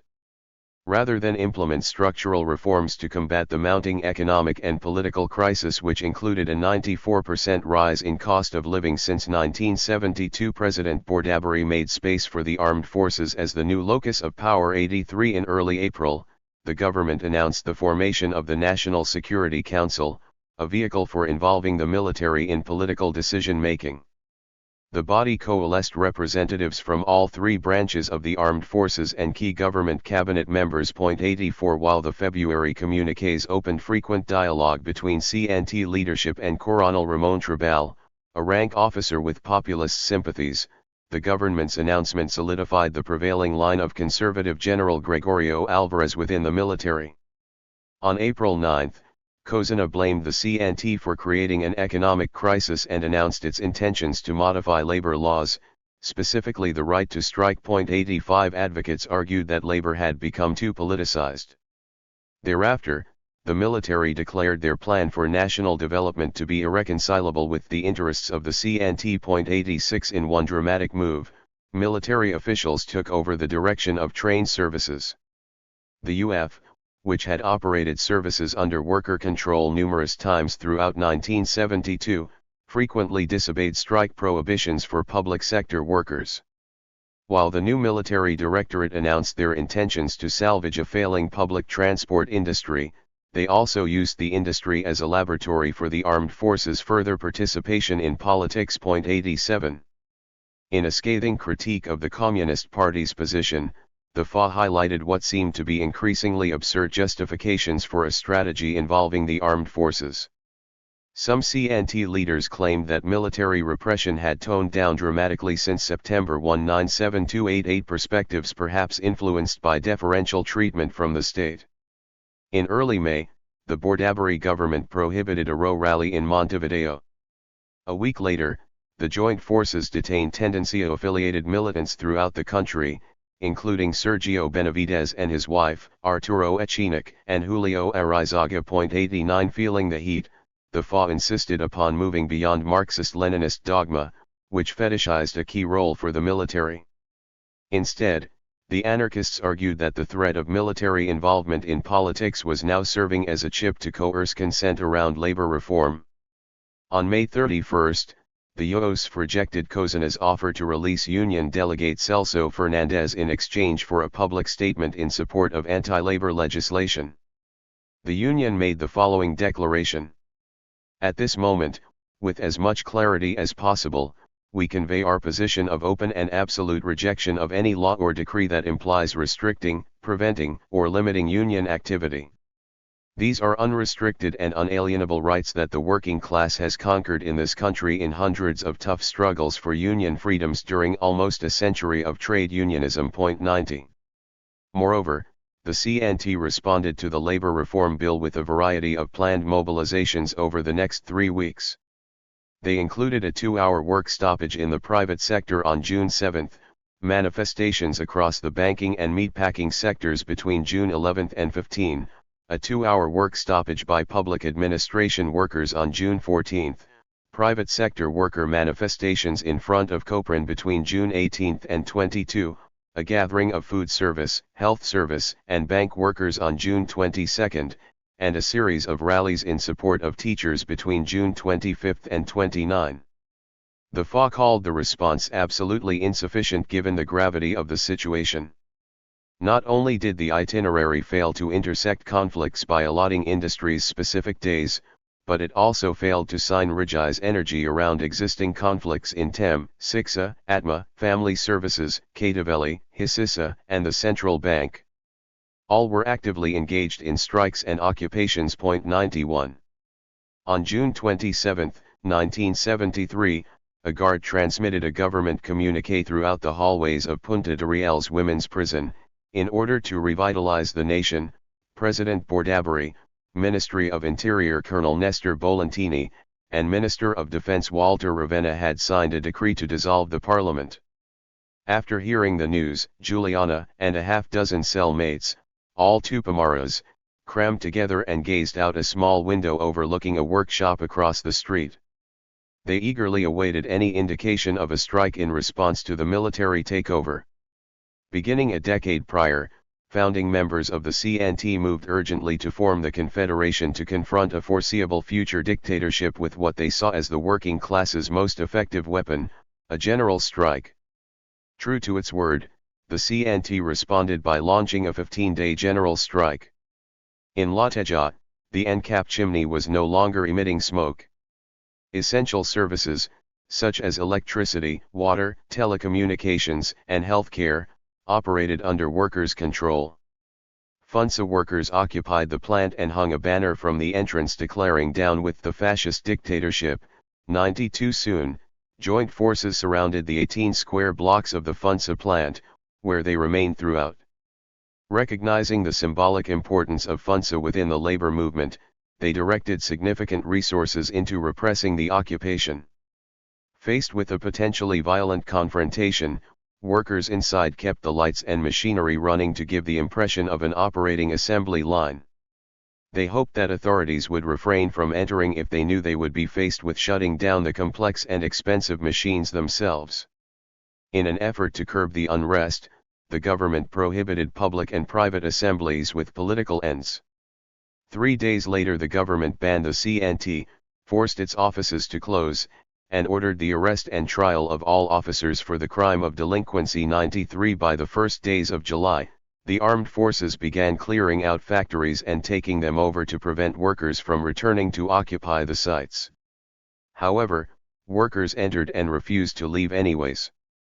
The FA and GAO utilized a clandestine communication network to update workers about activity going on within their own plants or those within their vicinity. 94 Organizers convened in the home of Row militant Jorge Zaffarani to produce propaganda, which they later printed at the UOSF local and distributed factory by factory. 95 Hector Rodriguez recalls.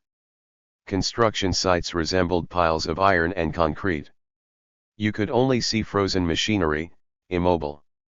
Inside the occupied factories, workers not only recognized the importance of achieving a minimum level of self-organization to maintain the occupation, but very important tasks were performed in the neighborhoods throughout the strike, such as distributing bulletins and information on small pieces of paper to the entire population. 96. After 1 week, CNT leadership began to question whether to maintain the strike. The PCU identified the strike as a small gesture and saw severe tactical limitations due to lack of support from the Blanco and Colorado parties. While neither traditional party took a position on the military coup, the CNT and their student movement allies were isolated as the only clear protagonists with little capacity to gain support beyond those already aligned with the left. Contrarily, the tendency is set out to win the strike at whatever price necessary. Delegates Hector Rodriguez and Leon Duarte identified severe risks in losing. Sliding into a Brazil-style military dictatorship potentially meant the end of organized labor. 97 The stakes were high. But it was becoming clear that the situation was not sustainable. On July 4, the key industries of collective transportation, railways, and municipal workers began returning to work. That same day, the government announced arrest warrants for 52 CNT delegates.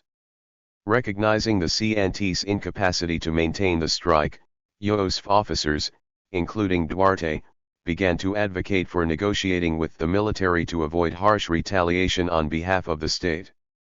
Occupation Committee delegates Alberto Marquez and Luis Romero reached out to Colonel Barrios, an armed forces contact with whom the UOSF previously established contact during negotiations to free Duarte and Perez from detention.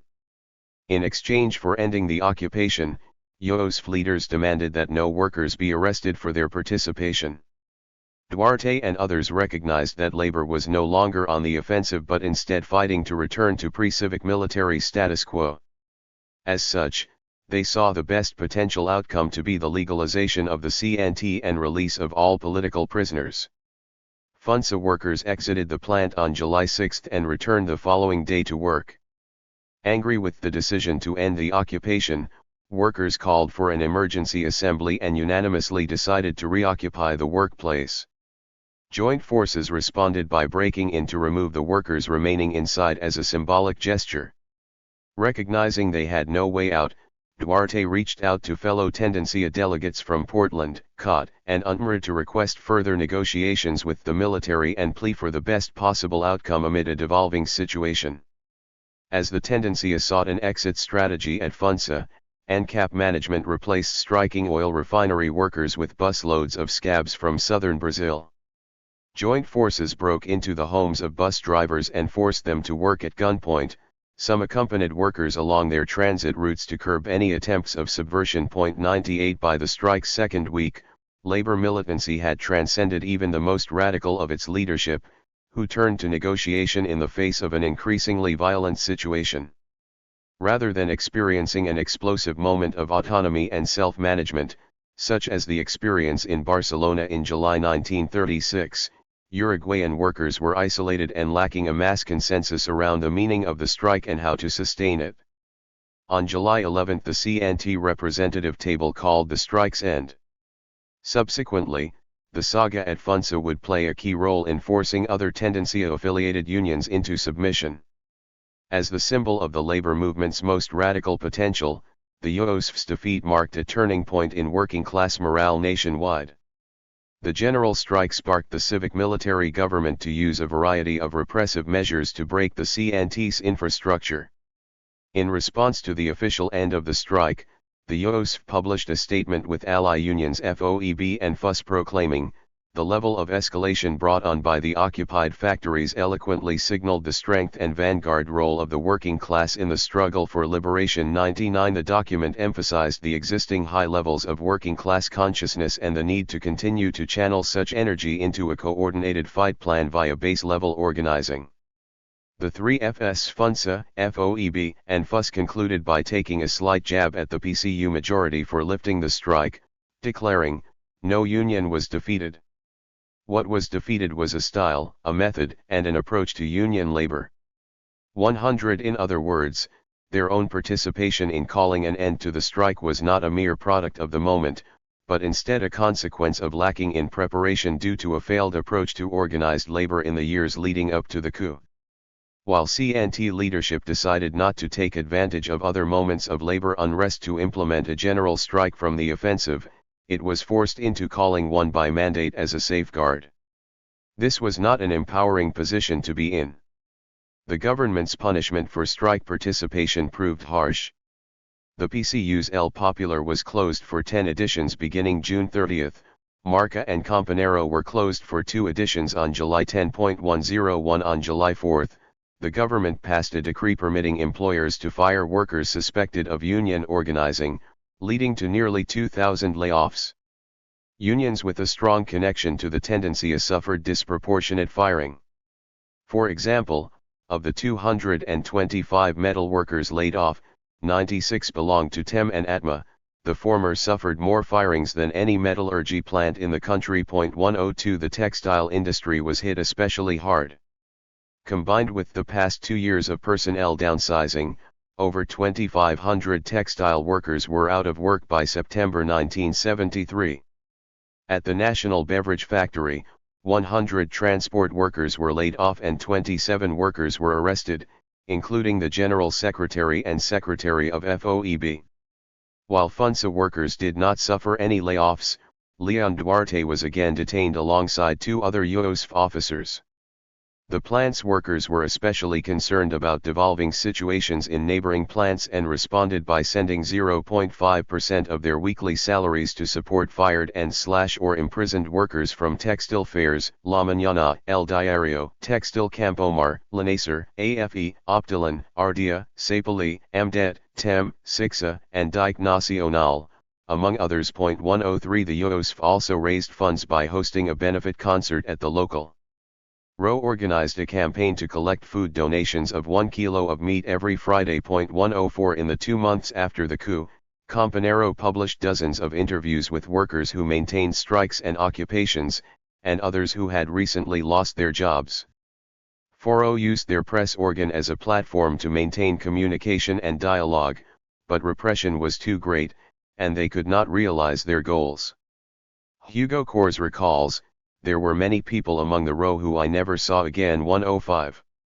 On July 31, 1973, police detained 6 members of AFE's Worker Dignity Caucus after entering the union local during a meeting. Raul Oliveira, Luis Raimundo, Oscar Rodriguez, Luis Pina, and Nadu Sosa remained in prison for the duration of the dictatorship.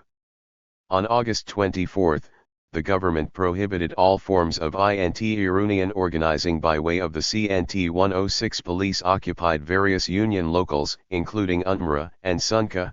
The CNT local was converted into a detention and torture center. 107 On December 14, FA militant and UF officer Gilberto Colin died after being taken from his cell to the middle of a soccer field, where drunken officers waterboarded him to the point of cardiac arrest. 108.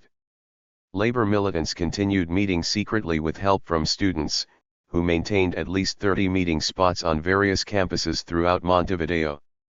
In late October, GAO militants accidentally set off a bomb in the Faculty of Engineering, resulting in the death of a professor who also belonged to the group. The military responded by occupying the University of the Republic and closing it down for the remainder of 1973. The offensive saw the arrest of dozens of GAO militants, demobilizing one of the FA's closest allies. Moreover, the military occupation forced the closure of all 30 organizing spaces. 109 As the tendencia's infrastructure deteriorated, Leon Duarte Washington Perez, and Miguel Gromas went into hiding, releasing the final edition of Campanero on November 6, 1973. 3 weeks later, the government passed a new decree to dissolve and declare illicit all Uruguayan left political organizations, including the Foro, PCU, PSU, GAO, and 9 others. All political activity involving a banned political organization now constituted a crime of subversive association or assistance to a subversive association. Alongside the prohibition of left organizing, the government also mandated the closure of Campanero, El Popular, Marca, Crónica, Ahora, Vea, El Oriental, and Ultima Hora, thus eliminating all left perspective from public circulation. Leon Duarte was detained 1 week later. Within the next 3 years, 26 national newspapers and 5 local newspapers, including various church-related publications, would receive cease and desist orders from the state. 110. Duarte remained in detention for the first months of 1974. Authorities assured Yousf leadership that his capture would be brief. Meanwhile, General Hugo Cayape Posse, who led the interrogations, sought to build a non-red labor union confederation outside of the CNT structure. His Nationalist Central followed Benito Mussolini's corporatist model and would be channeled vertically into the military government. Moreover, the new Central would break the CNT's class struggle foundation, replacing it with one of labor harmony, with the state as mediator. He hoped to take advantage of tensions between the PCU majority and Tendencia Combativa, and recognized Duarte's key leadership role among the latter faction when offering him a position in the Ministry of Labor. Duarte declined, proclaiming, "There is only one Central, the CNT. I am a delegate of the CNT. My responsibility is to the CNT. I recognize that those of you who speak to me are on one side and the working class is on the other." 111 In May 1975, Leon Duarte and Washington Perez crossed the Rio de la Plata to join fellow members of the Foro in exile. Conclusion. Between November 1971 and June 1973, Uruguayan workers carried out upward of 900 work actions, including at least 200 occupations. The CNT coordinated over a dozen days of action across industries, including 4 general strikes. Of the total work actions, 22% included occupations.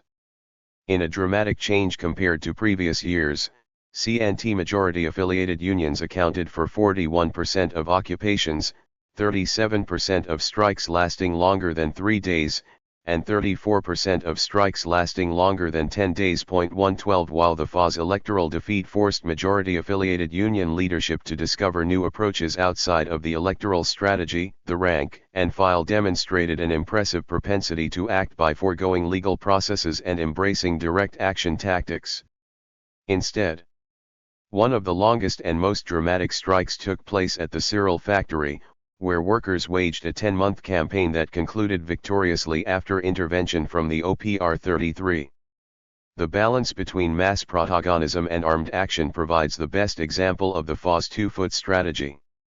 Moreover, a narrative analysis of the event centering women's reconnaissance labor offers a unique opportunity to demystify the multiple forms of political labor behind the growing popular unrest. While everyday people certainly embraced a role as protagonists, the tactical forms utilized throughout the epoch were made possible by a complex, overlapping social infrastructure maintained by political organizations. Within that infrastructure, women's reproductive labor played a primary role. August 1972 marked a unique moment in which the 4O stood as the sole challenger to the PCU's hegemony over the left. The MLNT ceasefire shifted emphasis toward building popular power, coinciding with rising militancy within the labor movement. Moreover, state repression against high-profile union organizers Leon Duarte and Washington Perez inspired solidarity across factions of the left, which drew local comparisons to worldwide experiences during the Sacco and Vanzetti affair. Finally, the PCU's stigmatization of the 4O, something addressed by numerous speakers during the rally in support of Duarte and Perez, revealed a prevailing tension within the left. While the Uruguayan Communist Party certainly showed an exceptionalism by remaining open to contemporary influences, especially cultural ones, they maintained a rigidity, orthodoxy, and dogmatism that upheld the old versus new divide, specifically the revolutionary parliamentarian strategy and privileged role of the vanguard party.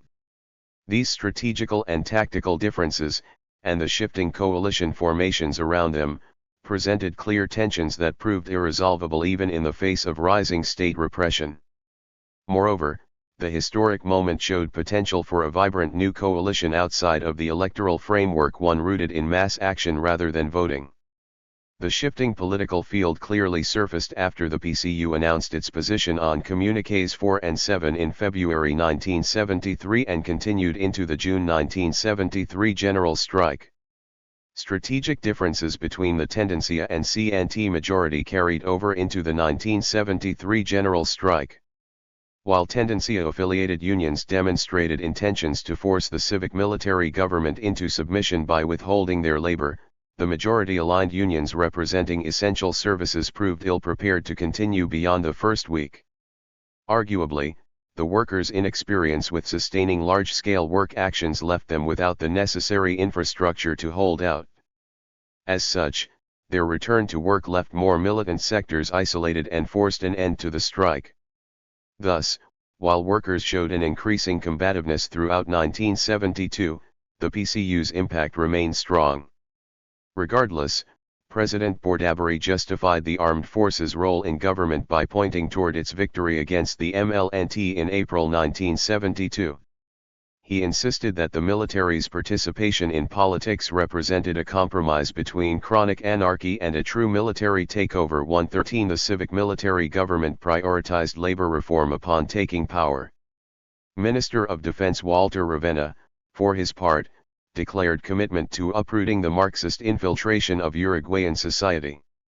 He recognized the influence of organizations further to the left than communists and insisted that there was no turning back possible, there would be no mediation or negotiation. 114 The government enjoyed strong support from Uruguayan industrialists who shared the opinion that the CNT, not the MLNT, was the largest threat to national security in the country.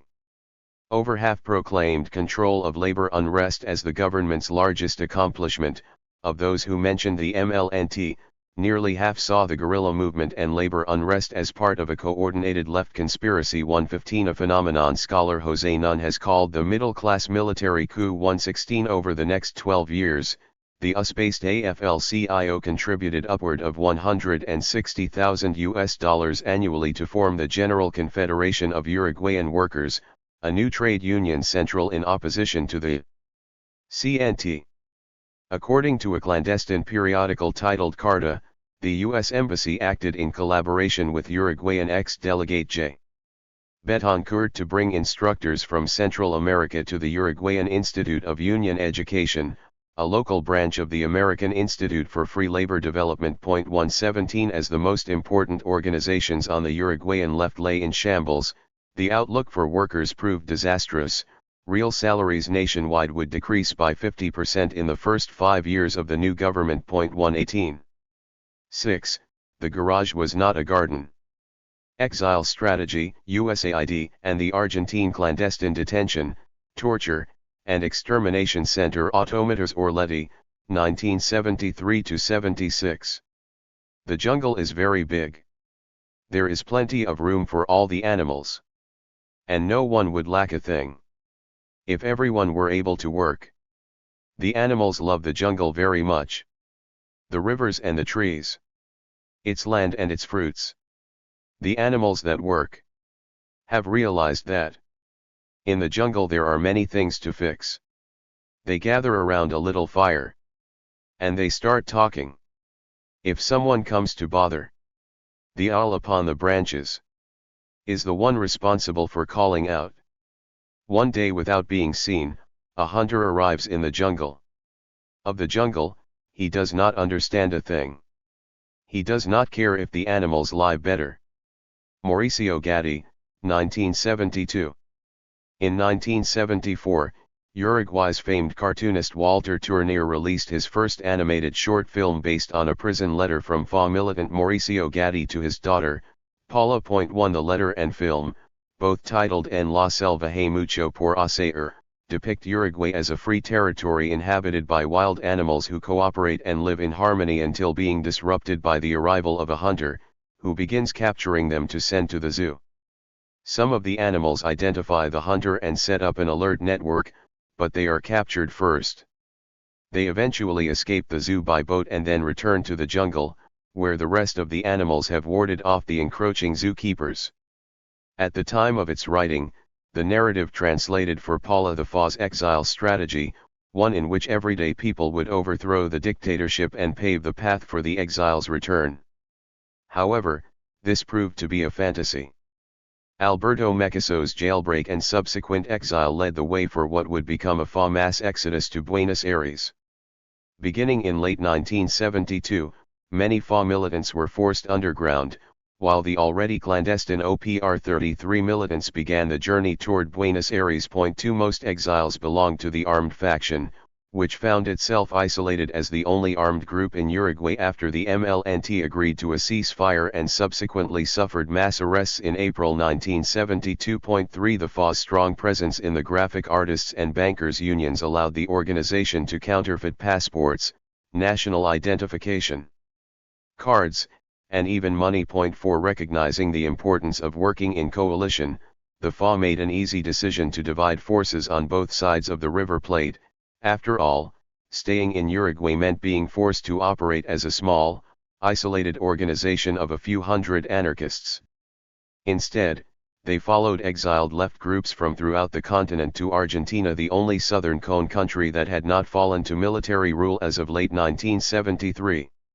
While exiled in Buenos Aires, the FA remained independent of formal left coalitions but continued collaborating with other new left organizations to fortify a cross-border resistance network between both countries. They funded these efforts with ransom money acquired by kidnapping Dutch businessman Federico Hart and extorting him for $10 million. Lured by the prospect of recovering the massive sum, the Uruguayan Armed Forces and Argentine Secretariat of Intelligence collaborated to permanently disappear 35 FA militants at the Buenos Aires-based clandestine detention, torture, and extermination center, Automators Orletti. In all likelihood, the operation was the first of Plan Condor, a transborder policing and surveillance infrastructure that would plague the Southern Cone and Central America for the next decade. Yet, as word of the Uruguayan government's over 7,000 political prisoners and frequent use of torture gained wider circulation abroad, the dictatorship found itself the target of an international human rights campaign led by Amnesty International and the Bertrand Russell Tribunal. This chapter sets out to achieve three main goals. First, I identify the FA as a relevant political organization among the Latin American left milieu exiled in Argentina between 1973 and 1976. In doing so, I show the benefits of moving away from the heavyweight left organizations in the region, specifically Argentina's Guevarist People's Revolutionary Army and Peronist Montoneros, and Uruguay's PCU and MLNT. The FA advanced its own political vision and strategy as an independent organization, while still working in coalition with other groups in the new left milieu. They not only played a protagonist role in the decade leading up to the 1973 Uruguayan civic-military coup but continued influencing strategies and tactics for resistance to dictatorship from abroad. As such, the organization acted as one of many linchpins in the region's transnational left. They represent one of the many exiled Latin American left organizations that crossed paths in Argentina before the country became the last Southern Cone government to fall under military dictatorship on March 24, 1976.5. While much has been written about the region's transnational state terror networks, little has been written on the transnationality of the region's left. 6 Among the few scholarly studies on the subject is Aldo Marquesi's recent historiographical contribution, which shows that Southern Cone national liberation movements operated regionally and thus cannot be explained by what the author calls a national-foreigner dichotomy. 7 Moreover, Vania Markarian shows how exiled Uruguayan Congress members effectively launched a campaign to politically isolate the Uruguayan military dictatorship from abroad by mobilizing a human rights discourse. 8 Like other exiled organizations at the time, the FA sought to maintain a balance between the changing internal dynamics induced by exile and a firm political position rooted in a local Uruguayan reality in which most of the organization's militants were no longer present. Next, I follow FA militants to their incarceration at Automators Orletti in mid-1976, which served as the Argentine headquarters for Plan Condor.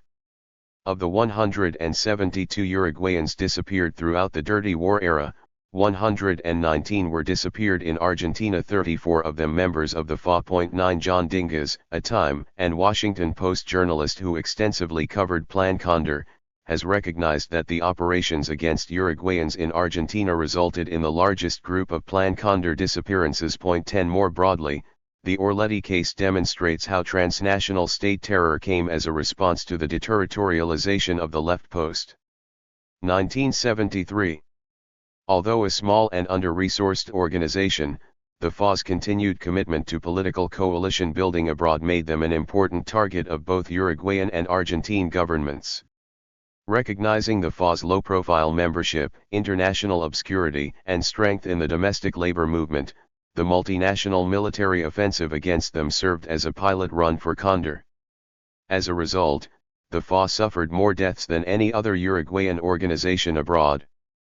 Moreover, by the end of 1976, the only surviving members still located in Uruguay were in prison, the rest were killed or exiled. 11 Thus, the FA's exile experience, especially their confrontation with regional security, serves as a key case study for understanding both Plan Condor state offensives and the popular human rights campaigns that followed. Finally, both Argentine and Uruguayan governments kidnapped, detained, and tortured FA militants and other Uruguayan political exiles while simultaneously communicating with U.S. State Department and embassy officials regarding activities in the region. The case shows a clear tension between the State Department and CIA's explicit and implicit support for the formation and implementation of a transnational state terror network on one hand, and the U.S. Congress's effort to defund the Uruguayan civic-military government due to extreme human rights violations, on the other.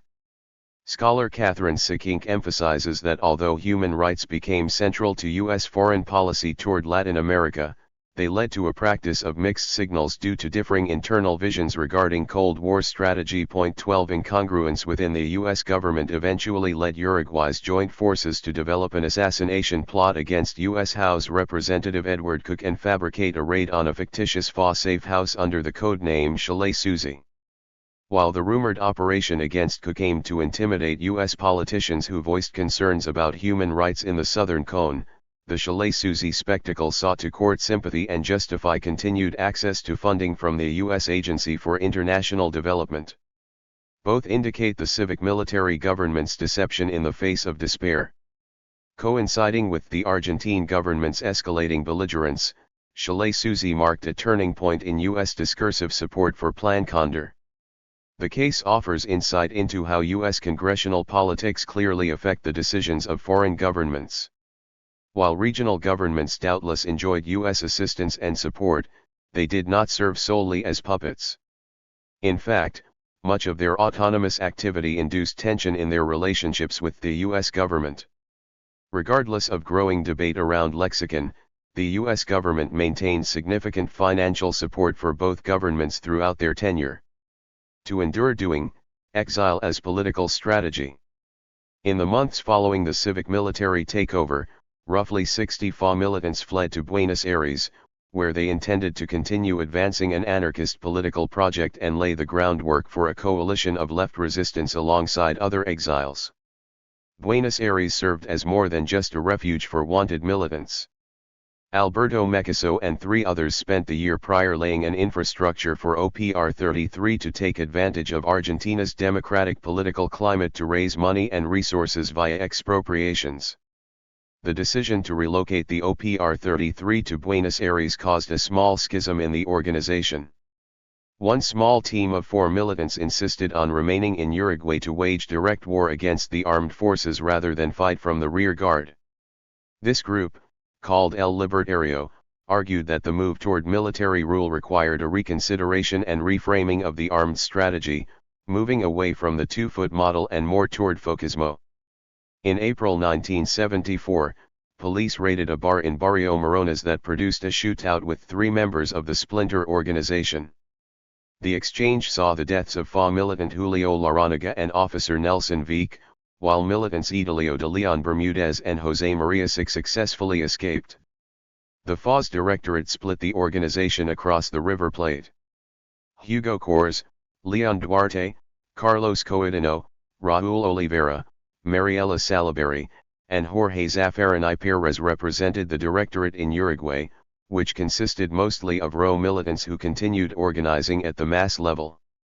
Those in Montevideo maintained a small printing press for producing pamphlets and fake national documents, and a small laboratory for making explosives. 13 The FA recognized that the dictatorship would maintain power for at least a decade and thus committed itself to a strategy they referred to as Durar Hacienda. Borrowing from the Cuban Revolution, militants still understood their role as that of a little motor behind popular mobilization.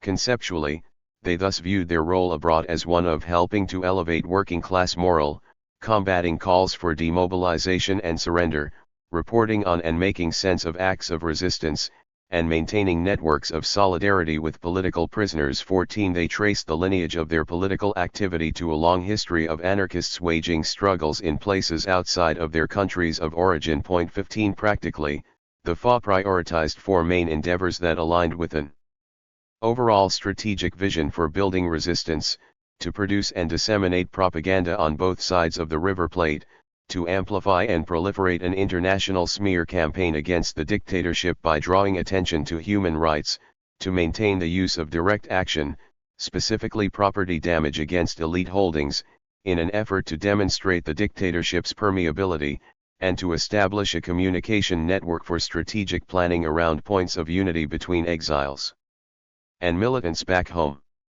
In these ways, the organization situated itself as both part of a national and regional struggle to liberate the River Plate. Moreover, they continued to see themselves as part of the broader continent-wide struggle of the epoch and continued using the Cuban revolutionary call, "Hasta la victoria siempre." 16. Regardless of the FA's intentions to realize a coalition of resistance from abroad, including the participation of progressive politicians, they continued to see everyday people as the main protagonists of resistance. In a communiqué directed toward fellow Uruguayans in exile, the FA proclaimed, "The resistance struggle is possible, and in our country, there is a resistance. There are frequent examples of this. They do not consist of spectacular acts that result in immediate triumphs or generate feelings of success. They are instead constant everyday acts in which the pueblo is principal actor. For this reason, Uruguay is set up for a long and tolling struggle for socialism and the forging of popular power." 17. While challenging the dictatorship would not grant immediate results, the effort was not seen to be in vain. Although many on the left insisted on waiting out the regime, the FA viewed dissident acts as seeds for building class power and forging new subjectivities in a prolonged process of social transformation. While the anarchists envisioned a prolonged struggle against the dictatorship, they remained skeptical of reaching solutions via institutional politics. They pushed back against the PCU's continued faith in a progressive mutiny from within the military, insisting, the pueblo should not subordinate itself to the spirit of February by waiting, still, for the fulfillment of communiques 4 and 7/18. For nearly a year and a half after the military coup, the still legal PCU continued aspiring to collaborate with the progressive sect within the military. Perhaps the best example of this intention can be found in the publication of an above-ground military bulletin titled 9 de Febrero, which received backdoor funding and influence from the party. 19 While the military demonstrated clear signs of internal incoherence, it had without doubt demonstrated a commitment to dismantling organized labor and the left prior to and after the coup. 20 In contrast, the FA espoused a view that reflected an influence from both orthodox Marxist and New Left ideals. One that saw politics and government as superstructure to working class struggle and the forging of the hombre nuevo.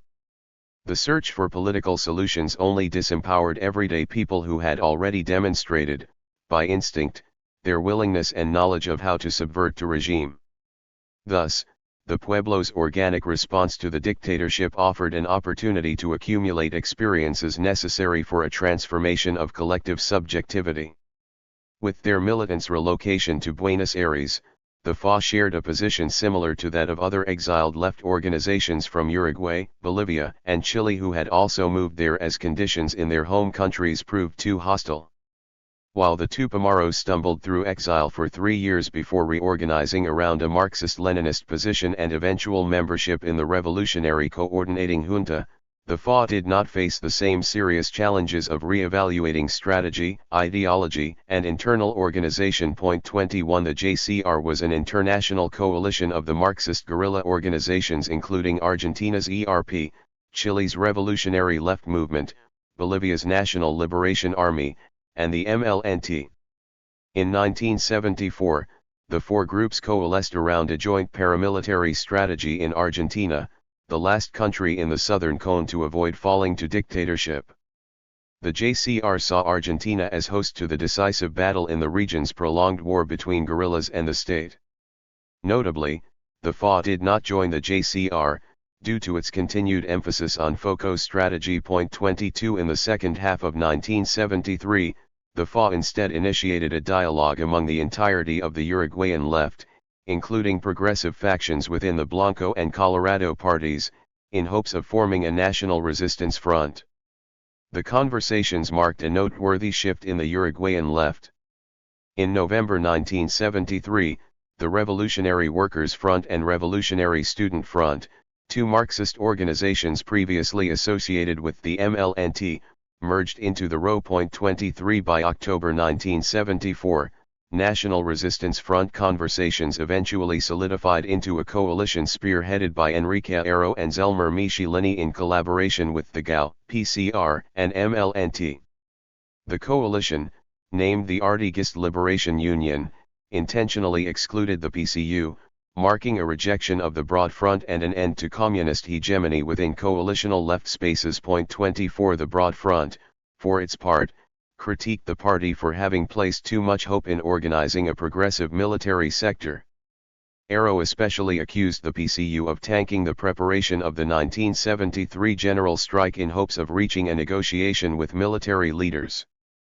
Again, the FA did not formally join the coalition, but the anarchists continued working alongside various individuals and political factions within it. 25 For instance, FA exiles linked up with members of the anarchist organization La Protesta and the left-wing Peronist armed forces. 26 The anarchists' emphasis on Third World liberation and mass politics posed a challenge for relating with Argentine anarchist groups. Instead, the FA sought political alliances elsewhere.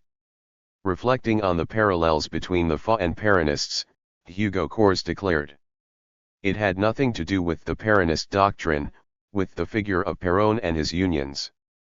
We didn't like any of these. You're Uruguayan with a fresh defeat on your back.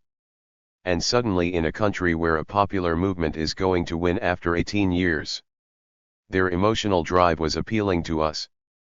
They were very different from the arrogant and well-dressed Argentines we had met. These Peronists were like brothers to us. They dressed badly, talked badly, and were very friendly." 27. Local contacts aided the new arrivals by producing and circulating a document of 50 words forbidden to use in Buenos Aires. After all, any subtle marker of difference could flag the exiles as suspicious, including use of a Uruguayan Spanish lexicon rather than Porteño. 28 The most common way to distinguish Uruguayan migrants was through their use of ta as a substitute for está bien. Sara Mendez recalls her first taxi ride upon arriving to Buenos Aires, in which she commented, ta, ta, ta to indicate arrival to her destination. Instantly drawing a mental link to the Tupamaros, the cab driver turned around and glared, inquiring, "Tupa?" 29 He assumed she was a member of the MLNT. Many militants felt insecure and overwhelmed by the new political landscape in Buenos Aires. Local armed groups such as the ERP and Montoneros demonstrated a level of military sophistication that far surpassed that of the FA. Both organizations also dwarfed the anarchists in numbers. ERP had roughly 2,000 members, while the Montoneros had upward of 5,000. 30 Subscribing to a paramilitary model influenced by Maoism and Foucault's strategy, they saw themselves as a revolutionary vanguard whose role was to confront the military directly. Due to mandatory military service in Argentina, Montonero and ERP militants were much more advanced in weapons handling.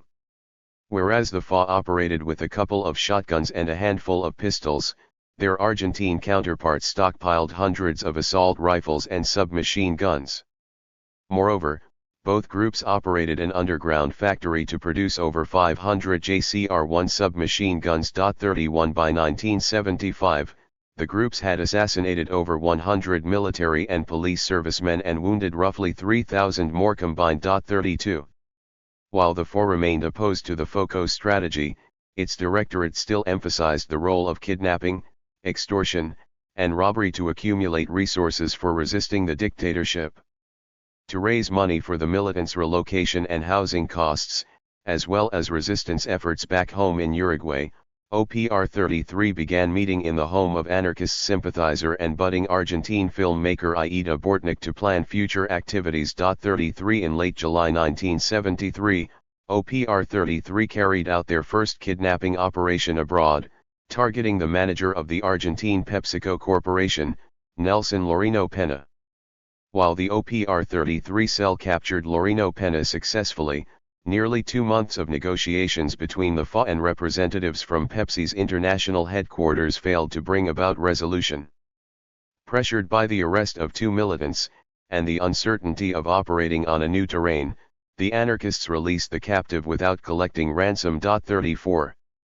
Federico Hart and funding a transnational infrastructure.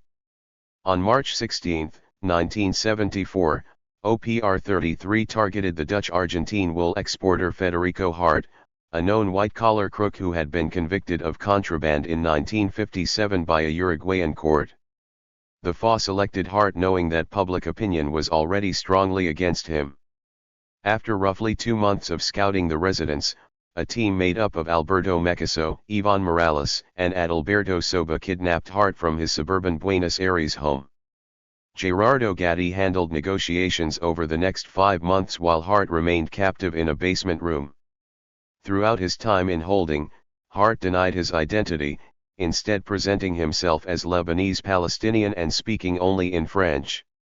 Upon negotiating with Hart's family, Gatti demanded $2 million for his release, but a flawed communication led the familiar contact to seek Diaz rather than $2 million in ransom.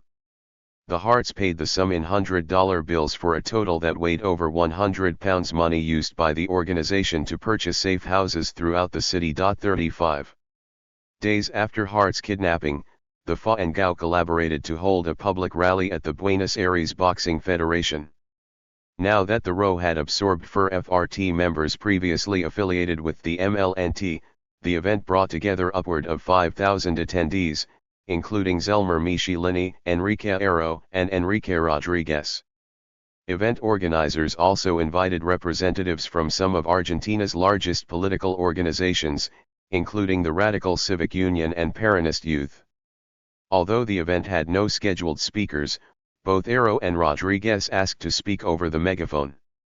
After a brief argument around who would speak first, Arro took the mic and publicly denounced those who supported Communiques 4 and 7 without naming the PCU nor its individual delegates. He called them traitors to the working class and condemned their decisions for continuing to induce state violence against the left.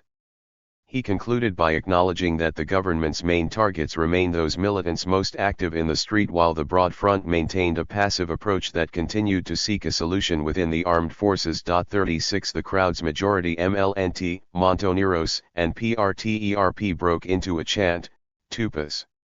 Tupas. Tupas. Rodriguez then took over the megaphone, to the sound of boos and hisses. After numerous attempts to initiate his speech, he forfeited his speaking role to an eruption of applause and chants. 37 On June 2, 1974, RO hosted another rally on a street corner in Barrio Almagro to celebrate the anniversary of the largest CNT general strike. Under the title Operation Gris, the Argentine Federal Police arrested over 100 Uruguayan exiles, including nearly 3 dozen OPR-33 militants, and charged them with unlawful assembly. 38 While detainees were released only days later, the list of names and addresses served as the basis for future operations against Foro and other exiled Uruguayans in the country. 39 The maneuver came 2 months after a meeting between security officials from Argentina, Brazil, Bolivia, Chile, Paraguay, and Uruguay in Buenos Aires to discuss coordinated actions against subversive targets. By this time, the region's police forces welcomed a 600% increase in U.S. funding for anti-narcotics efforts, which doubled as financing for anti-subversion. Historian J. Patrice McSherry argues that the February 1974 meeting and subsequent operation, such as Gris, represent a prototype of what would eventually consolidate as Plan Condor in November 1975.40. Over the next 2 years, the FA utilized $500,000 of the Hart ransom money to fund a transnational infrastructure that included houses, vehicles, propaganda material, and public transportation costs. 41 While the ransom money enabled most militants to keep their personal homes clean of political activities, a handful lived on site and served as caretakers of FA meeting spaces and warehouses in the Buenos Aires periphery. Caretakers received monthly stipends to ensure their presence at the space. 42 In one case, 3 mothers disguised a FA local as a daycare. Convening at the site in the morning, the women later received their own children, who their partners dropped off en route to work. Other militants arrived early to construct a soundproof basement located 10 feet below the building, which would serve as the future home of a newly purchased industrial printing press, the FA's first upgrade from the mimeograph. However, due to the difficulty of transporting such a large machine without raising suspicions, the printing press was never delivered to the local. Instead, it remained unused in Alberto Mecasso's home, while the FA printed propaganda on borrowed machinery from PRTERP and Montoneros. By this time, Foro propaganda had become much more centralized due to the difficulty of maintaining more diffuse methods of print production and distribution under the dictatorship. Recognizing the inevitable prohibition of above-ground press, the FA initiated a new clandestine media titled the Boletín de la Resistencia, which was first circulated in July 1973. It reported on national politics, labor actions, solidarity campaigns from abroad, and state repression, in the process connecting the diaspora with those who remained in Uruguay. The bulletin sought to inspire political activity among the 500,000 exiles living abroad and insisted that they maintain a community together, thus creating a new battlefront from which to strike the dictatorship. Unlike many historical political organizations who used exile as means to move further underground, the RO called for high visibility from abroad as a tactic to challenge the new meanings prescribed to national symbols and national identity on behalf of the dictatorship. The bulletin contained images of RO solidarity in exile, such as banner drops at soccer stadiums in Argentina, murals on the streets of Paris, and denunciation of torture in the Swedish press. Images of international solidarity were meant to lift everyday people's morale and demonstrate exiles' refusal to abandon the struggle against dictatorship back home, regardless of the new spatial reality. Members of the RO distributed the bulletin anonymously in workplaces and on campuses, leaving them in public spaces. Like the previous FA literature, the bulletin included a section calling on workers to submit workplace grievances for publication in future editions. Militants identified fellow workers and students who expressed interest in the material through casual conversations without releasing their identities as distributors. If a colleague happened to express serious interest, militants might slip a copy of the bulletin in a frequently transit space accompanied by a note with information about the time and place for future bulk distribution. Members of the RO would punctually leave boxes of content in the arranged site, often a centrally located plaza, then leave the premises without encountering any of the volunteer distributors. Point 43.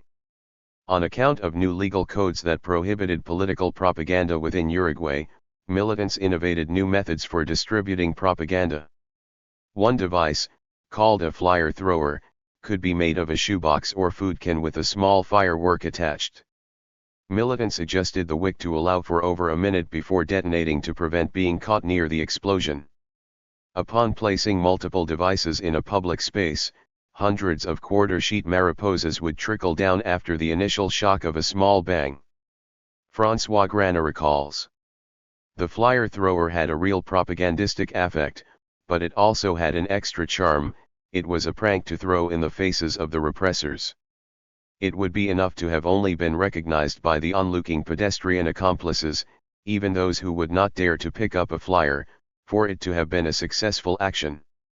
The tin can was a more efficient vessel because it did not take up that much space and could fit in a purse, small bag, or backpack.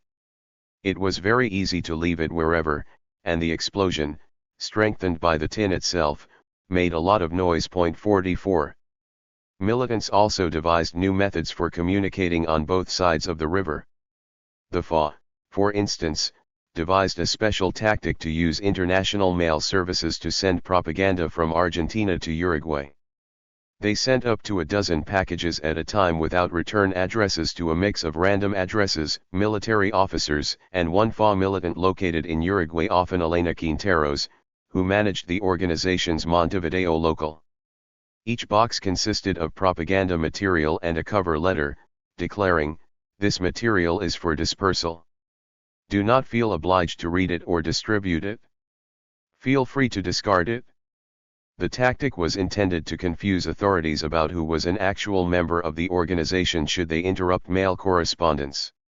The tactic became even more useful after the government implemented Decree 450/975 of June 5, 1975, which directed postal authorities to confiscate all Marxist and anti-democratic correspondence in the mail. Point 45. Print propaganda was accompanied by a sustained wall painting campaign that utilized a slogan, "Resistencia Vencera," that was widely circulated among Tendencia-affiliated unions during the 1973 general strike. The organization initially drew inspiration for the slogan from another phrase being circulated around Argentina, "Perón Volverá." They adopted a similarly styled logo, and are above AV to remain discreet while appealing visually to a regional population already familiar with the famous Peronist victory symbol. Propaganda also made frequent use of images of the national independence flag to draw on the common sense knowledge of its capture by OPR 33 in 1969. Like the FA's use of the row as a popular space for anarchist practice without the necessity of anarchist ideological affinity among members, Resistencia served as a new signifier for a mass front behind which were militants of the FA. Everyday people knew this as a result of the frequent use of the Libertad Omuerd flag in print propaganda. 46. Velo X, a new brand of politics. In June 1975, nearly 54 militants met in Buenos Aires for 10 days to complete the final deliberation of an organization-wide congress that had begun 8 months prior. This transnational forum had drawn participation of 90% of the FA's membership, totaling upward of 300 militants, who met clandestinely in 4-day increments in the months prior to the final deliberation, which saw an affirmative vote to change the FA's name to the People's Victory Party. 47 The PVP maintained the same two-foot strategy, but Gerardo Gatti, Mauricio Gatti, Leon Duarte, and Alberto Mecaso took over the Fomento's regional duties while Hugo Cors and Luis Presno laid groundwork for new branches among exiles in Europe. They shrunk the armed apparatus to include only 11 militants divided into 3 different teams, but they grew the size and resource allocation for internal propaganda to better fit the mandates of transporting information between both countries. The military apparatus carried out only one operation, which took place on January 11, 1976. A team led by Mecaso placed small bombs at various sites in the upper-class city of Punta del Este, including the iconic Hotel San Rafael, 2 country clubs, a marina, and numerous yachts. While the operation failed to inflict considerable damage upon the target sites, it nevertheless demonstrated the vulnerability of the dictatorship. 48 Moreover, the action demonstrated a reconceptualization of the armed apparatus as a means of spreading propaganda rather than solely as a tool for escalating workplace conflict. In some ways, the operation showed the influence of FART militants who came from the Tupamaro tradition of armed propaganda. In a creative attempt to break the civic-military government's censorship efforts, the PVP launched a publicity campaign disguised as an advertisement for a fictitious Belgian cosmetics line called Velo X. The organization published advertisements that blanketed full pages with the company logo in mainstream press outlets, such as El País. The logo coincided with PVP propaganda clandestinely circulating within factories. In one bold effort, Velo X sponsored the Uruguayan wing of the 5th annual Rutas de America bicycle tour. The sponsorship included various banners located along the competition route, a frequently aired television commercial, and brand placement on 3 different competitors' jerseys. 49 Similar to the Punta del Este bombing operation, the Velo X campaign set out to disrupt the dictatorship's narrative that dissident political movements had been eradicated. Moreover, the joking nature of the campaign, including various witty product slogans, attempted to shine a humorous light upon a gloomy climate in effort to raise popular morale. Regardless of the prospects for a continued militancy from abroad, the FA-PVP was a weakened and compromised organization after suffering nearly a decade of repression. Augusto Andreas reflects on the time in exile. In Argentina I was not doing well. It was very difficult to adapt. It felt like I needed to be in our own country, and things just took much longer to do. Because overall I was just not doing well. In Argentina, no one was doing well.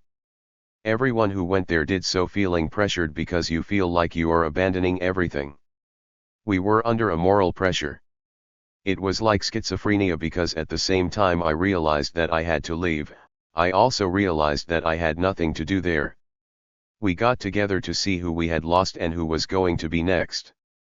What was this for? To do politics? No. We were just subsisting.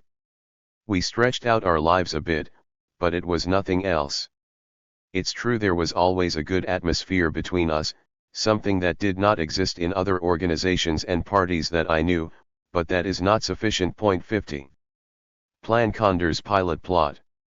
They say that Uruguay has set up a base in the Argentine territory, but it would be completely unheard of that the Argentine government would permit that, within its own territory, armed forces from a foreign country to install an operation base, venture around the city armed, carry out operations, detain persons, etc. Such fictitious histories could only be made in the mind of a novelist. Major José Nino Gavazzo, 1976. On April 14, 1975, Argentine police detained Hugo Cors in his La Plata home. Internal police memos claim to have discovered a plot to transport extremists and arms between Argentina and Uruguay through use of a small boat stolen from a private dock in the Tigre suburb. 51 Cors was detained in a larger sweep that included members of the MLNT, including Andreas Cultelli, who was accused of traveling with false documents. 52 During the first week of Cors' detention, Uruguayan police tortured him in an effort to obtain information about the location of the Heart ransom and the Uruguayan independence flag. They also questioned him extensively about the whereabouts of Gerardo Gatti and Leon Duarte.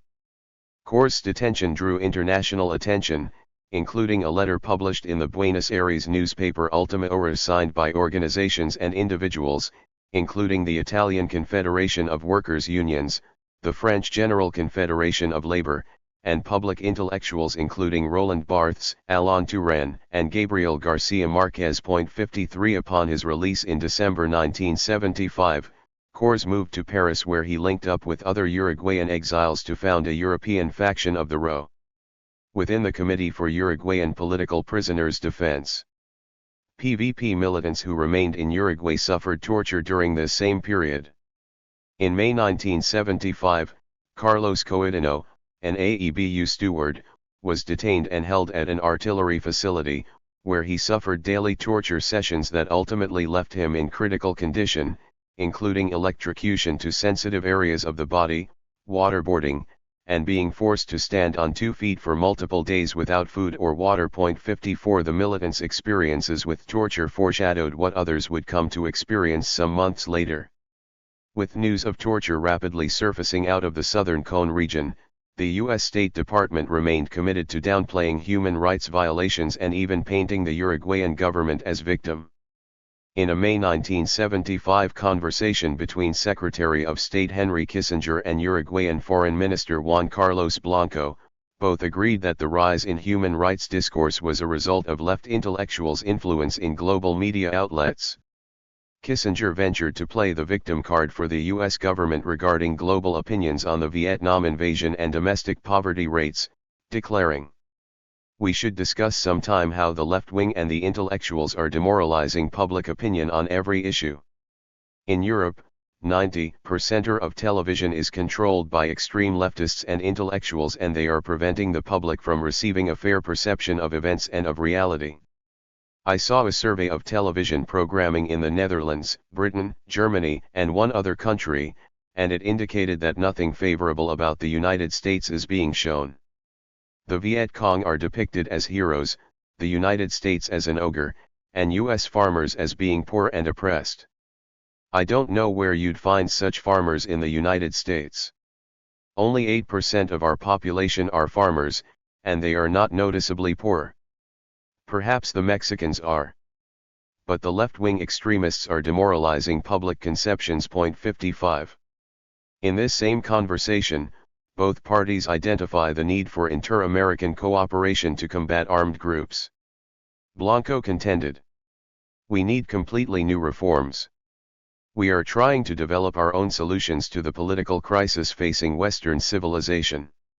The second most important thing is that we must solve the problem of subversion and terrorism. Many may have thought when this first started that this only happened in countries with military governments, or as the result of tyranny, or because of social injustices. But now we have it in Argentina, Chile, Paraguay, Bolivia, Venezuela, Colombia, Central America, Mexico, and even Western Europe. In Western Europe, it can be stopped without altering the life of the country. But in our own country, it destroyed our small defenses, and we have had to fight for our life. We do not ask others to do it for us, we will do it ourselves, and we will continue to do it. but these subversive movements are all interconnected. We can fight them in our country, but it is difficult when they get assistance from abroad. 56. While Southern Cone governments broadened their scope to embark on a regional offensive against subversion, the U.S. Embassy emphasized Uruguay's internal improvements on human rights. The embassy's narrative suggested committing to isolate the Uruguayan government's actions to within its own borders, rejecting U.S. presence in security efforts, and minimizing the role of imprisonment and torture. 57 U.S. Embassy official Russell E. Olson downplayed reports of torture to rumors and insisted that political arrests had dropped significantly.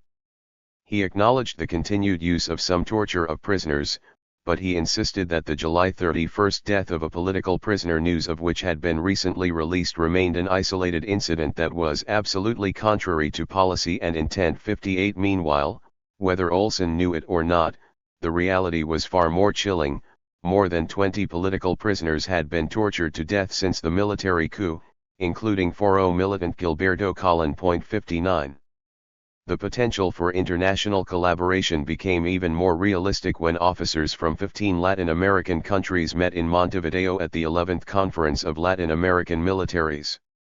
With the meeting's October 1975 commencement, Uruguay's joint forces launched Operation Morgan against the PCU. The offensive resulted in the detention of roughly 500 party members and dealt a decisive blow, ultimately leading to 23 disappearances, 16 deaths by torture, and forced exile of all party leadership over the span of the next decade. 60 The PVP responded by calling for isolated PCU militants to find refuge by linking up with the Resistencia, whether in Uruguay or in exile abroad. A document released shortly after the offensive summarized the contentious history of the FA and PCU by specifically highlighting PCU leadership's repeated efforts to isolate and disassociate from radical elements of the left amid moments of state repression. When the 1972 counterinsurgency offensive broke the party, various PCU leaders appeared on television and radio stations to express repentance for their affiliation with it. Yet the PVP made a clear expression of solidarity with those victims of state repression, declaring, "There continue to be great differences between our orientation, conceptions, and political practice and that of the Communist Party. Like always, we argue strongly and openly against dialogue as a substitute for struggle, and against the positions that intend to place popular movements as a caboose for the political and owning classes. And like before, we continue to distinguish the distinct methods that should be utilized to resolve the contradictions at the core of the pueblo with those that we have reserved for the real class enemy. When forces on our side are struck, the entire popular movement is struck, and there is no room for sectarianism. For that reason, to the militants of the Communist Party that have resisted torture, to those who have distributed propaganda clandestinely, to those who have lost contact and look to rearm their political codders, to those who know that the task at hand is difficult but do the impossible to complete it, to those we say, compañeros of the Communist Party, arriba los que luchan. 61. PVP emphasized the shared conditions, experiences, and class positions among militants to push for a unified left, and the statement's distinction between the official PCU line and the moral and practical actions of individual militants demonstrated a commitment to practical collaboration beyond ideological and theoretical differences. Operation Morgan drew the attention of Amnesty International and the Bertrand Russell Tribunal. The human rights organizations were nearing completion of their reports on both Uruguay and Argentina with the assistance of Zelmer Michelini, Wilson Ferreira Aljunet, Hector Gutierrez Ruiz, and Hugo Cors, who spoke at a Russell Tribunal press conference in Rome in December 1975. Denouncing Operation Morgan, Cors shed light on the 5,000 political prisoners in Uruguay. He acknowledged the nearly 24 militants recently killed during torture sessions and warned of the potential for more murders of political prisoners after the Morgan offensive. Graciela Tabay, a PVP militant who testified alongside Cors, also recalled her experiences being tortured while detained in Buenos Aires. 62 Following the Uruguayan government's October 1973 prohibition of domestic press from wiring stories concerning the political, economic, or social situation in Uruguay to foreign media outlets, the February 1976 Bertrand Russell Tribunal and various Amnesty International reports throughout the same year played key roles in transmitting what was taking place within Uruguay to government officials and the general public abroad. 63 The reports accompanied Ferreira's growing condemnation of the U.S. Embassy, U.S. government, and global financial institutions for serving as accomplices to the Uruguayan government. Ferreira, who maintained a distance from revolutionary left groups and considered himself a defender of Western civilization, recognized that the United States had armed the Bordaberry regime with more financial assistance than any previous Uruguayan government. 64. U.S. officials remained in denial. Anticipating the Amnesty International and Bertrand Russell reports, U.S. Ambassador to Uruguay Ernest Siracusa called a meeting with Uruguayan Foreign Minister Juan Carlos Blanco to insist both countries maintain a friendly relationship and expressed concern over growing criticisms. Although Siracusa recognized some validity in both reports, he insisted they were propagandistic distortions based on incomplete information. 65 A Washington Post article quoted U.S. Ambassador Siracusa declaring that the Amnesty International report was greatly exaggerated. 66 The silence and cover-up opened the door for Uruguayan security forces to participate in forms of state terrorism at a regional scale. On March 24, 1976, the Argentine armed forces overthrew President Isabella Perón, leaving the entire southern Cone region under military dictatorship. From March 1976 to December 1983, the Argentine military embarked on the process of national reorganization, during which they systematically targeted members of leftist political organizations, trade unionists, clergy, peasants, and intellectuals while simultaneously liberalizing the national economy. While U.S. Secretary of State Henry Kissinger was warned of the potential for a good deal of blood following the military's takeover, he insisted, "I do want to encourage them. I don't want to give the sense that they're harassed by the United States." 67 The new military government plugged into a regional network of shared intelligence services initiated by the Chilean National Intelligence Directorate at a late November 1975 meeting in Santiago. The network, called Plan Condor, linked military intelligence services of Argentina, Bolivia, Brazil, Chile, Paraguay, and Uruguay to combat subversion in a so-called psychopolitical war. 68 Participating governments looked toward the International Criminal Police Organization as an example, but they sought to build a more specific computerized database, called CONTEL, which documented organizations and individuals connected directly or indirectly with subversion. The project's visionaries designed modern communication systems to collectively compile individual profiles, document counterinsurgency operations, and track suspects' movement across borders. 69 Perhaps the most useful communications tool proved to be a telex electronic messaging system located at U.S. military facilities in the Panama Canal Zone. 70 While unaware of the newly established regional intelligence structure, U.S. House Representative Edward Cook felt a heightened sense of urgency to pursue sanctions against Uruguay after the military coup in Argentina. On May 7, the U.S. House Foreign Operations Subcommittee approved an amendment to prohibit transfer of $3 million in USAID money allotted to Uruguay for fiscal year 1977. The amendment swiftly passed and moved to vote as a congressional resolution in the Senate. 71 Upon news of the amendment's approval, U.S. Ambassador Siracusa telegrammed the State Department to reinforce the embassy's opposition and to emphasize that the measure, passed in vain, would only jeopardize U.S. regional interests while failing to enact the changes it set out to accomplish. He hinted that Cook and others were delusional, claiming that the amendment had passed because of their perception of the human rights situation in Uruguay. 72 Both the U.S. State Department and U.S. Embassy in Uruguay continued to downplay, or outright deny, the ongoing human rights offenses in the region in hopes of deterring congressional action.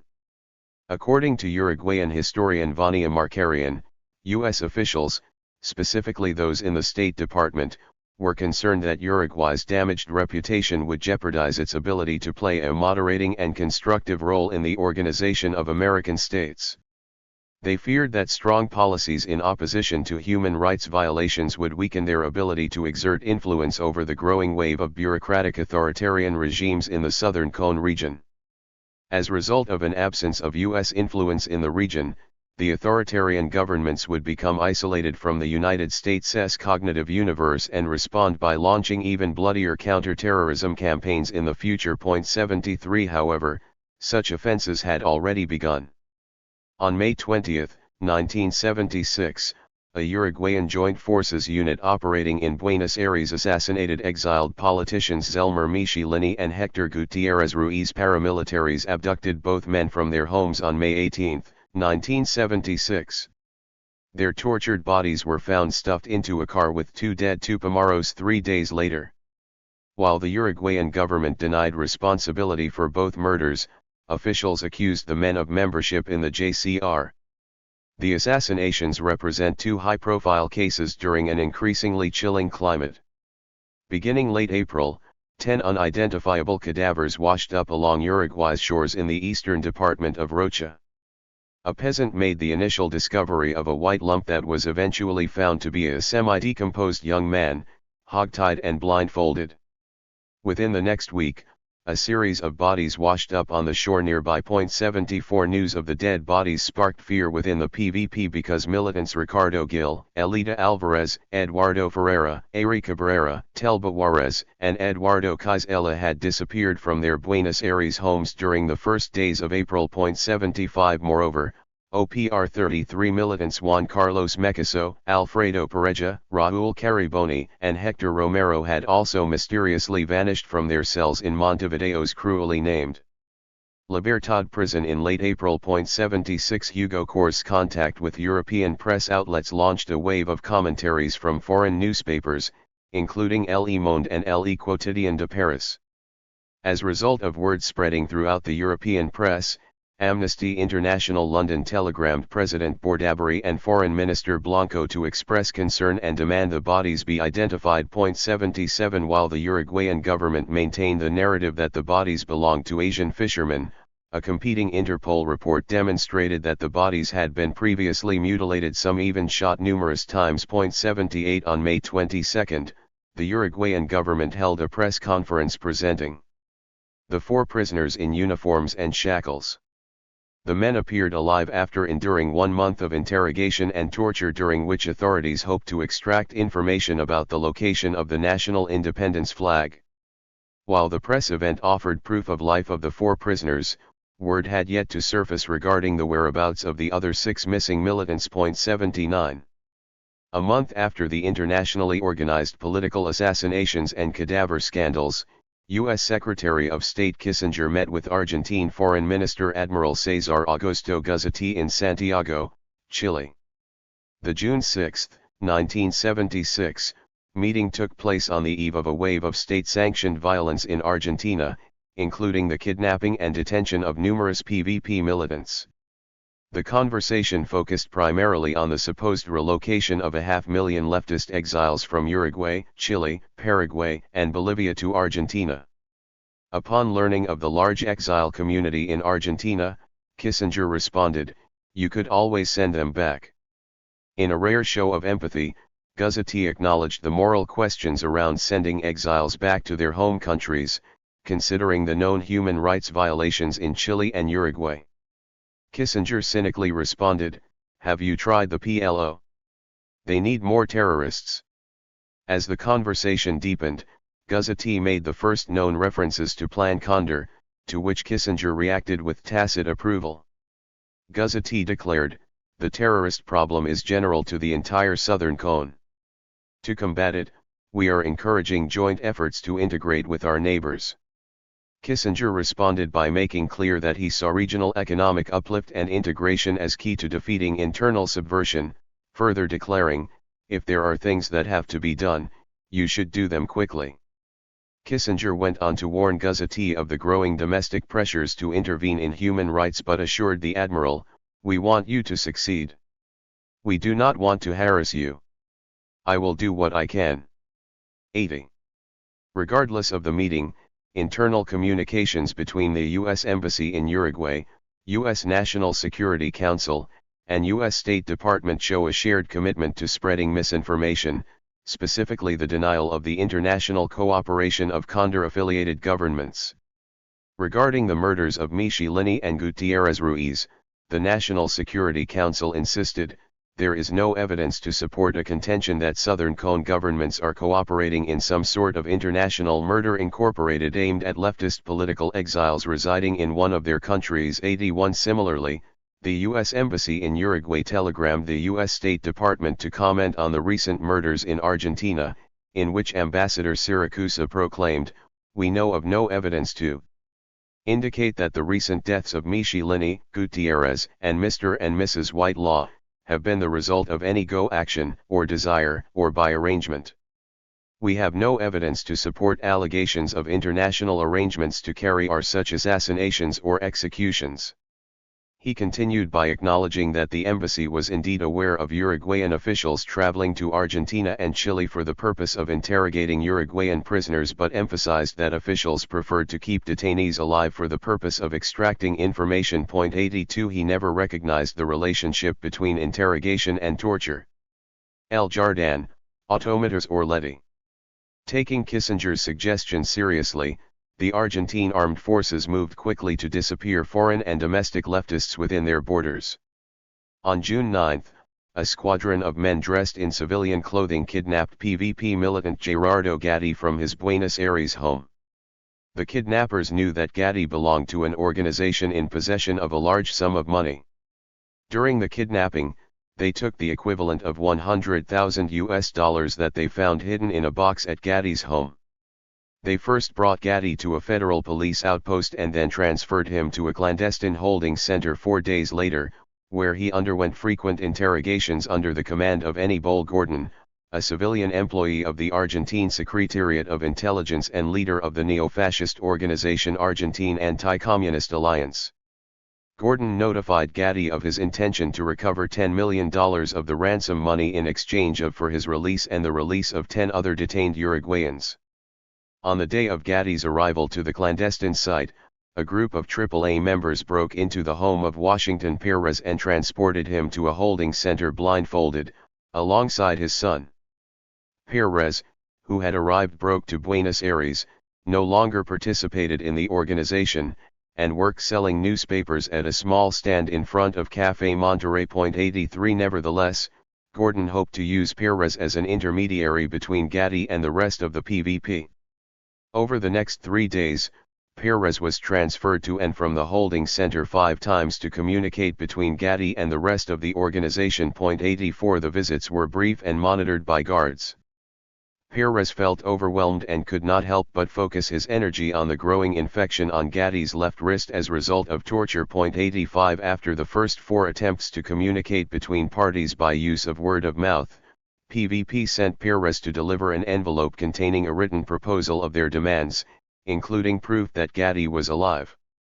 Gordon responded to the request with a counter-proposal accompanied by a photo of Gatti and Perez together holding a copy of the day's newspaper. The photo would become the last image captured of Gatti, who by that time had communicated to Perez that he had experienced various torture sessions during which he was hung by his arms from the ceiling. He warned, "Be careful, these are the same people that killed Michelini and Gutierrez Ruiz." 86. On June 23, Perez returned to the detention center to present a counter-proposal on PVP's behalf. Augusto Andres recalls a collective feeling of confidence among members of the group, saying, "When Gatti fell, we gathered and unanimously said to ourselves, we'll wait. We had full confidence in Gerardo." 87 By now, the organization had accumulated plenty of experience negotiating freedom for political prisoners in both Uruguay and Argentina. Yet, this time proved different. Perez recalls being met with the response that these people are fucking around too much. We are going to have to clean out about 20 or 30. We'll have to kill them. So that they shape up. 88 Over the next month, 26 PVP militants and 5 members of their families including 2 spouses, 2 toddler-aged children, and 1 militant's father were kidnapped from their Buenos Aires homes and detained in the back room of a vacant Barrio Floresta mechanic shop, known as Automators Orletti. Prior to the sweep, the Uruguayan Army Intelligence Department had submitted a list of 64 PVP militants to the Cantel Shared Intelligence Database. 89 The Uruguayan government also initiated a domestic offensive, including the kidnapping and permanent disappearance of Elena Quinteros, who sought refuge in the Venezuelan embassy but eventually fell captive to the joint forces in a raid on June 26. Augusto Andres recalls the kidnapping of his wife and fellow PVP militant Edelweiss Zahn in Buenos Aires. Early morning of July 14, 1976, Edelweiss and I arrived at the house of Margarita Michelini to drop off our children. She was not there. We waited 10-15 minutes, and then left with great anxiety because Marga was always on time. We took the train to Rivadavia station, only 30 meters from our old house on Dehesa Street, which we had moved out of a few days prior. What were we coming back to? To get 2 bags filled with clothes and food that we had left near the front door. Were they essential? No. But we felt committed to gathering our belongings that were purchased with the collective's money. Stay with the kiddos. I will be back in 5 minutes, said Edel. Dale, I answered. Feeling uncertain and unconvinced, I stayed behind with our children, Julia and Diego. I waited 5 minutes, 10 minutes, and it kept getting later. So, I left the children sitting alone at the station while I walked slowly to get some cigarettes at a kiosk located across the street from our house. My mouth is dry, and my legs are heavy. I try to smile. The man, usually talkative, recognized me and turned pale. He makes gestures with his mouth while his eyes dance wildly. I returned to pick up the kiddos at the station, and we took the train to go meet up with another comrade, Ana Quadrush, as planned. Ana organized contacts with Leon Loco Duarte, who was key to many things in the organization. I left the children sitting at the door of a corner store and walked down the opposite side of the sidewalk, half a block from the appointment. It is a busy avenue. I took another turn down a parallel street realizing something strange. I am distressed and arrived at the appointment at the exact time. No one.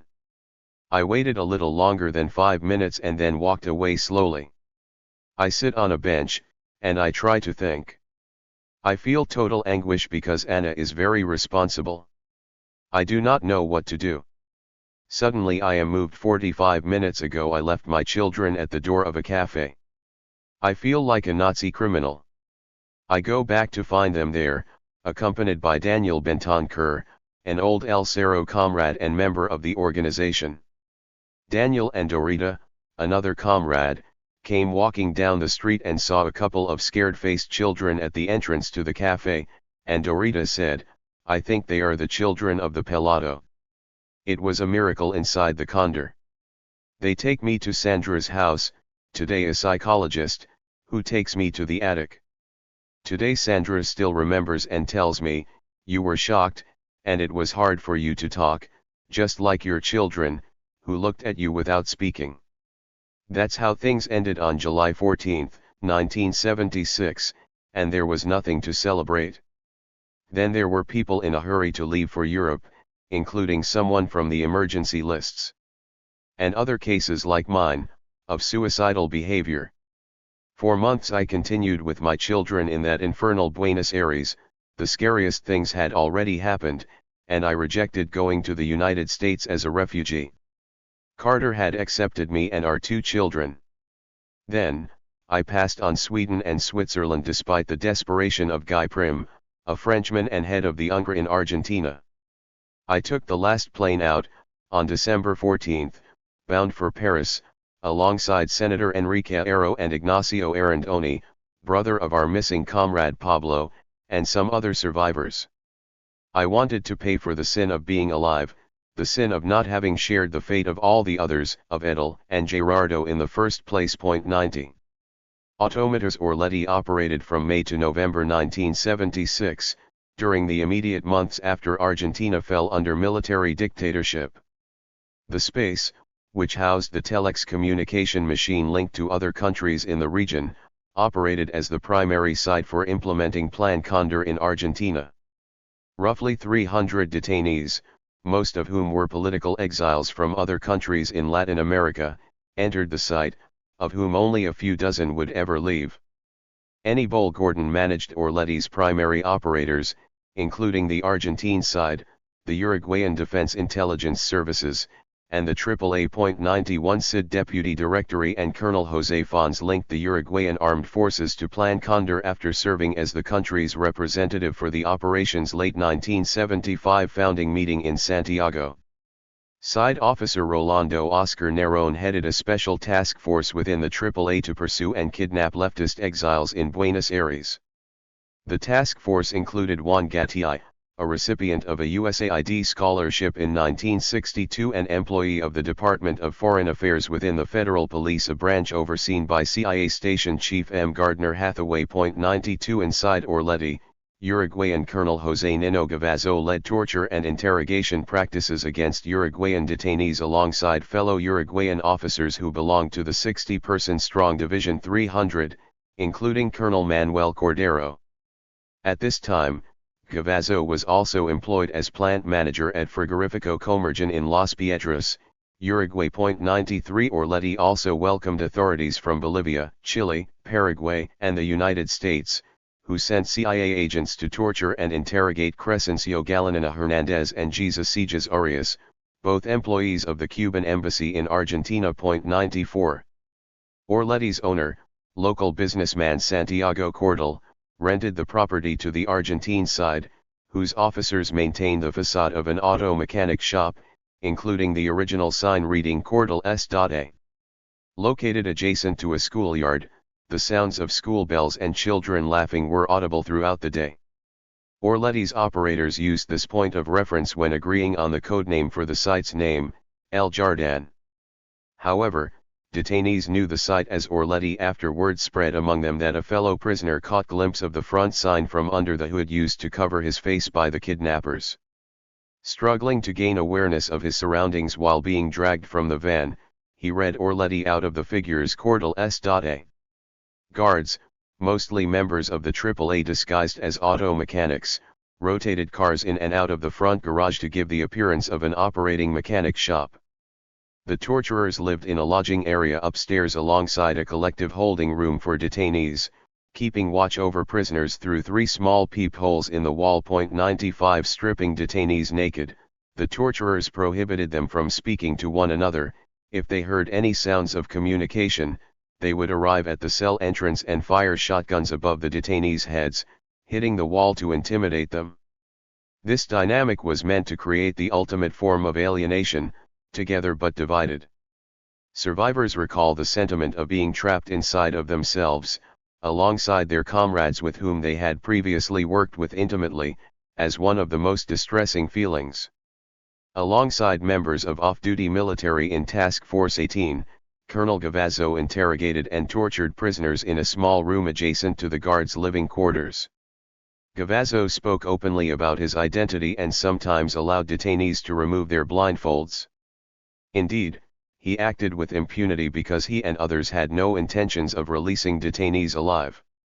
Instead, the CID brought PVP detainees to Orletti to extract information, specifically regarding the location of the ransom money, and to later murder them.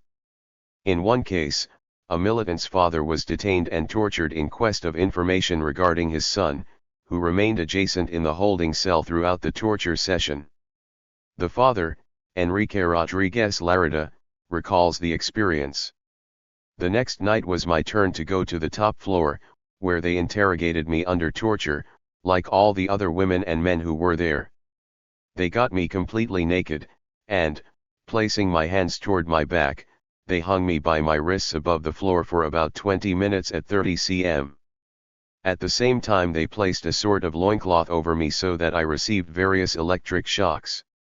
When the electricity hits them, the victim receives an electric shock to multiple places at the same time. The apparatus that they called La Máquina was connected while they asked questions and made insults and threats, carrying shocks to one's most sensitive parts. The floor under where they hung the detainees was wet and covered with glass the size of coarse salt for the purpose of adding to the torture if a person tried to support themselves by putting their feet on the floor. Various people that were with me got themselves out of the rig and kicked against the floor, which produced serious injuries.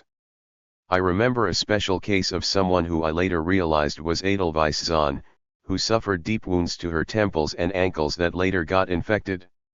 While they tortured me, they asked me questions about the political activities of my son and about my participation in the People's Victory Party, to which they claimed my son belonged.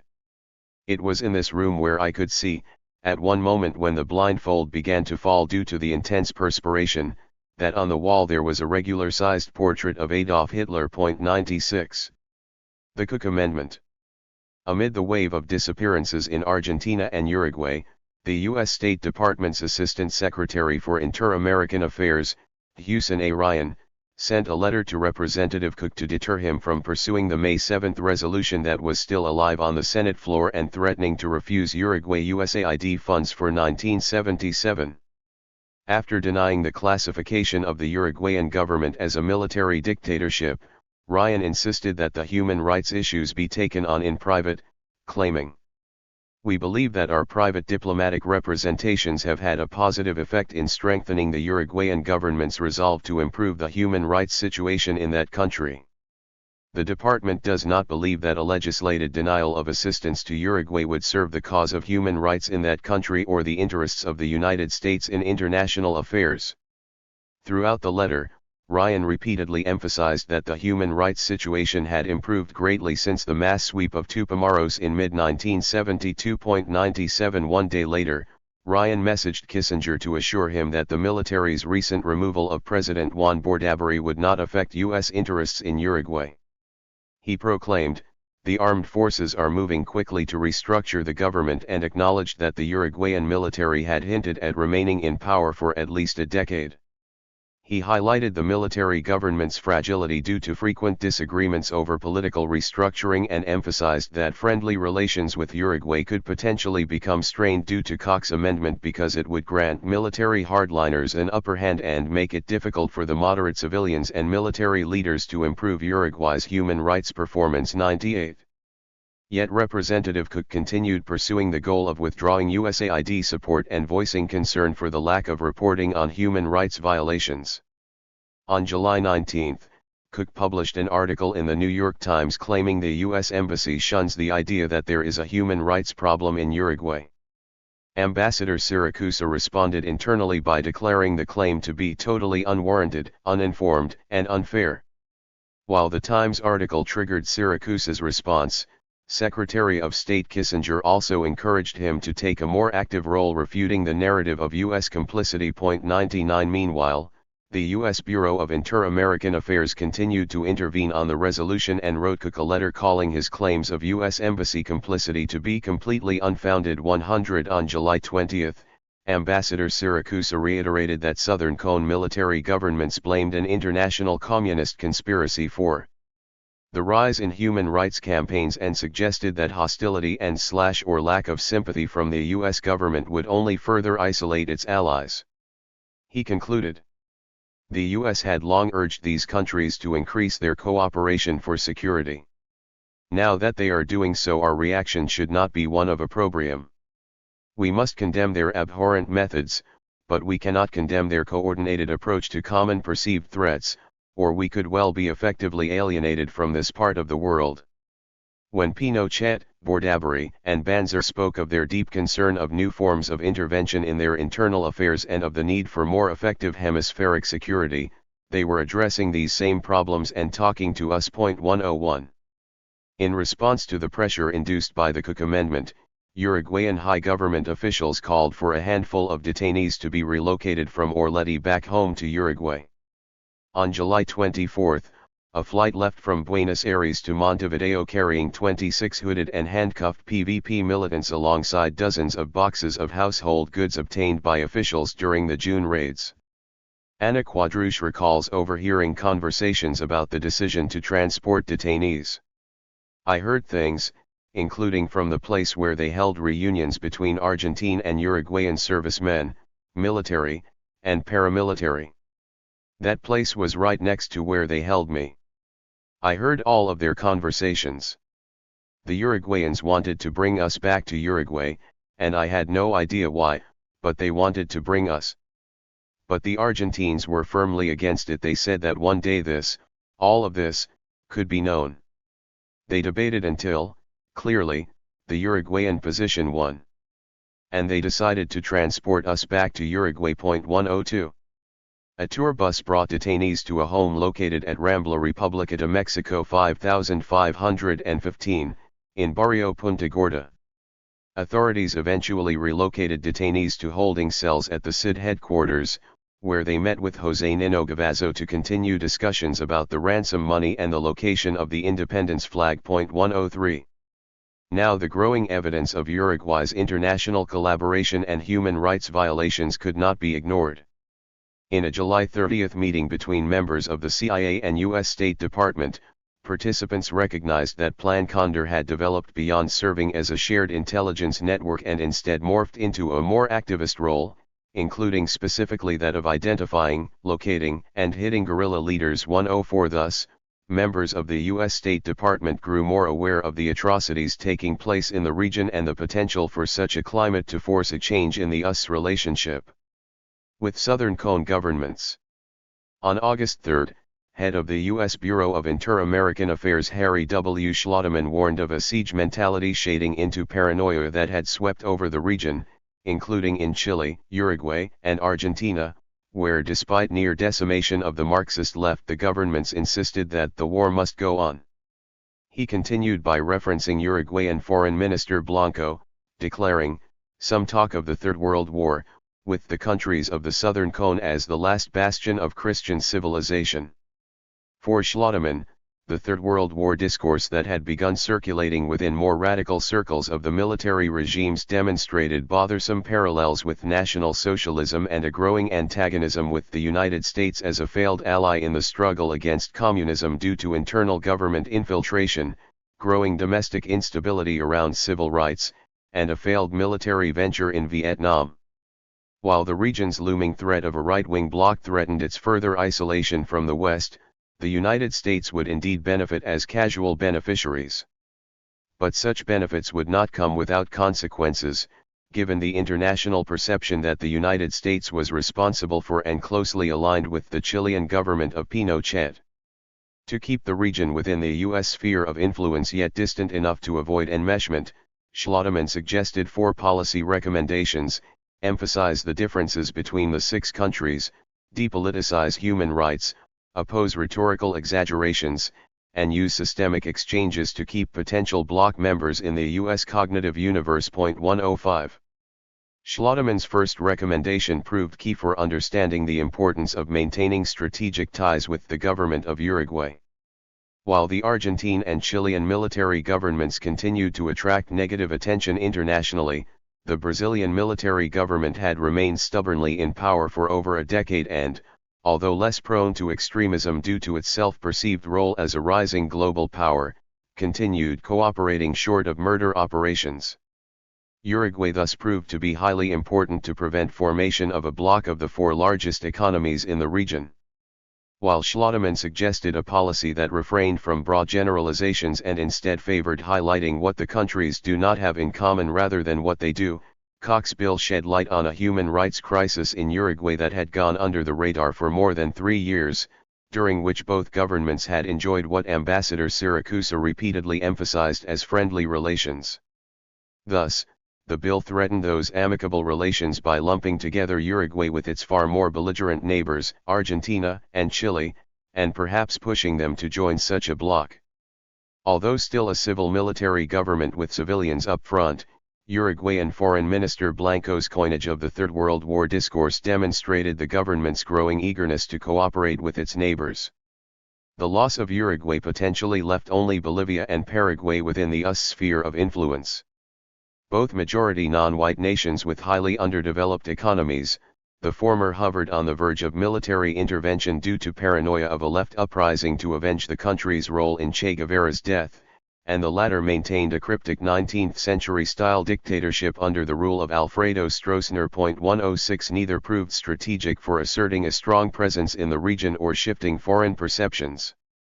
As news about the growing brutality of the Argentine dictatorship circulated globally alongside an Amnesty International report on human rights violations in Uruguay, Ambassador Siracusa confronted Uruguayan Army Chief of Staff Quairolo and Army Commander-in-Chief Vadera more directly.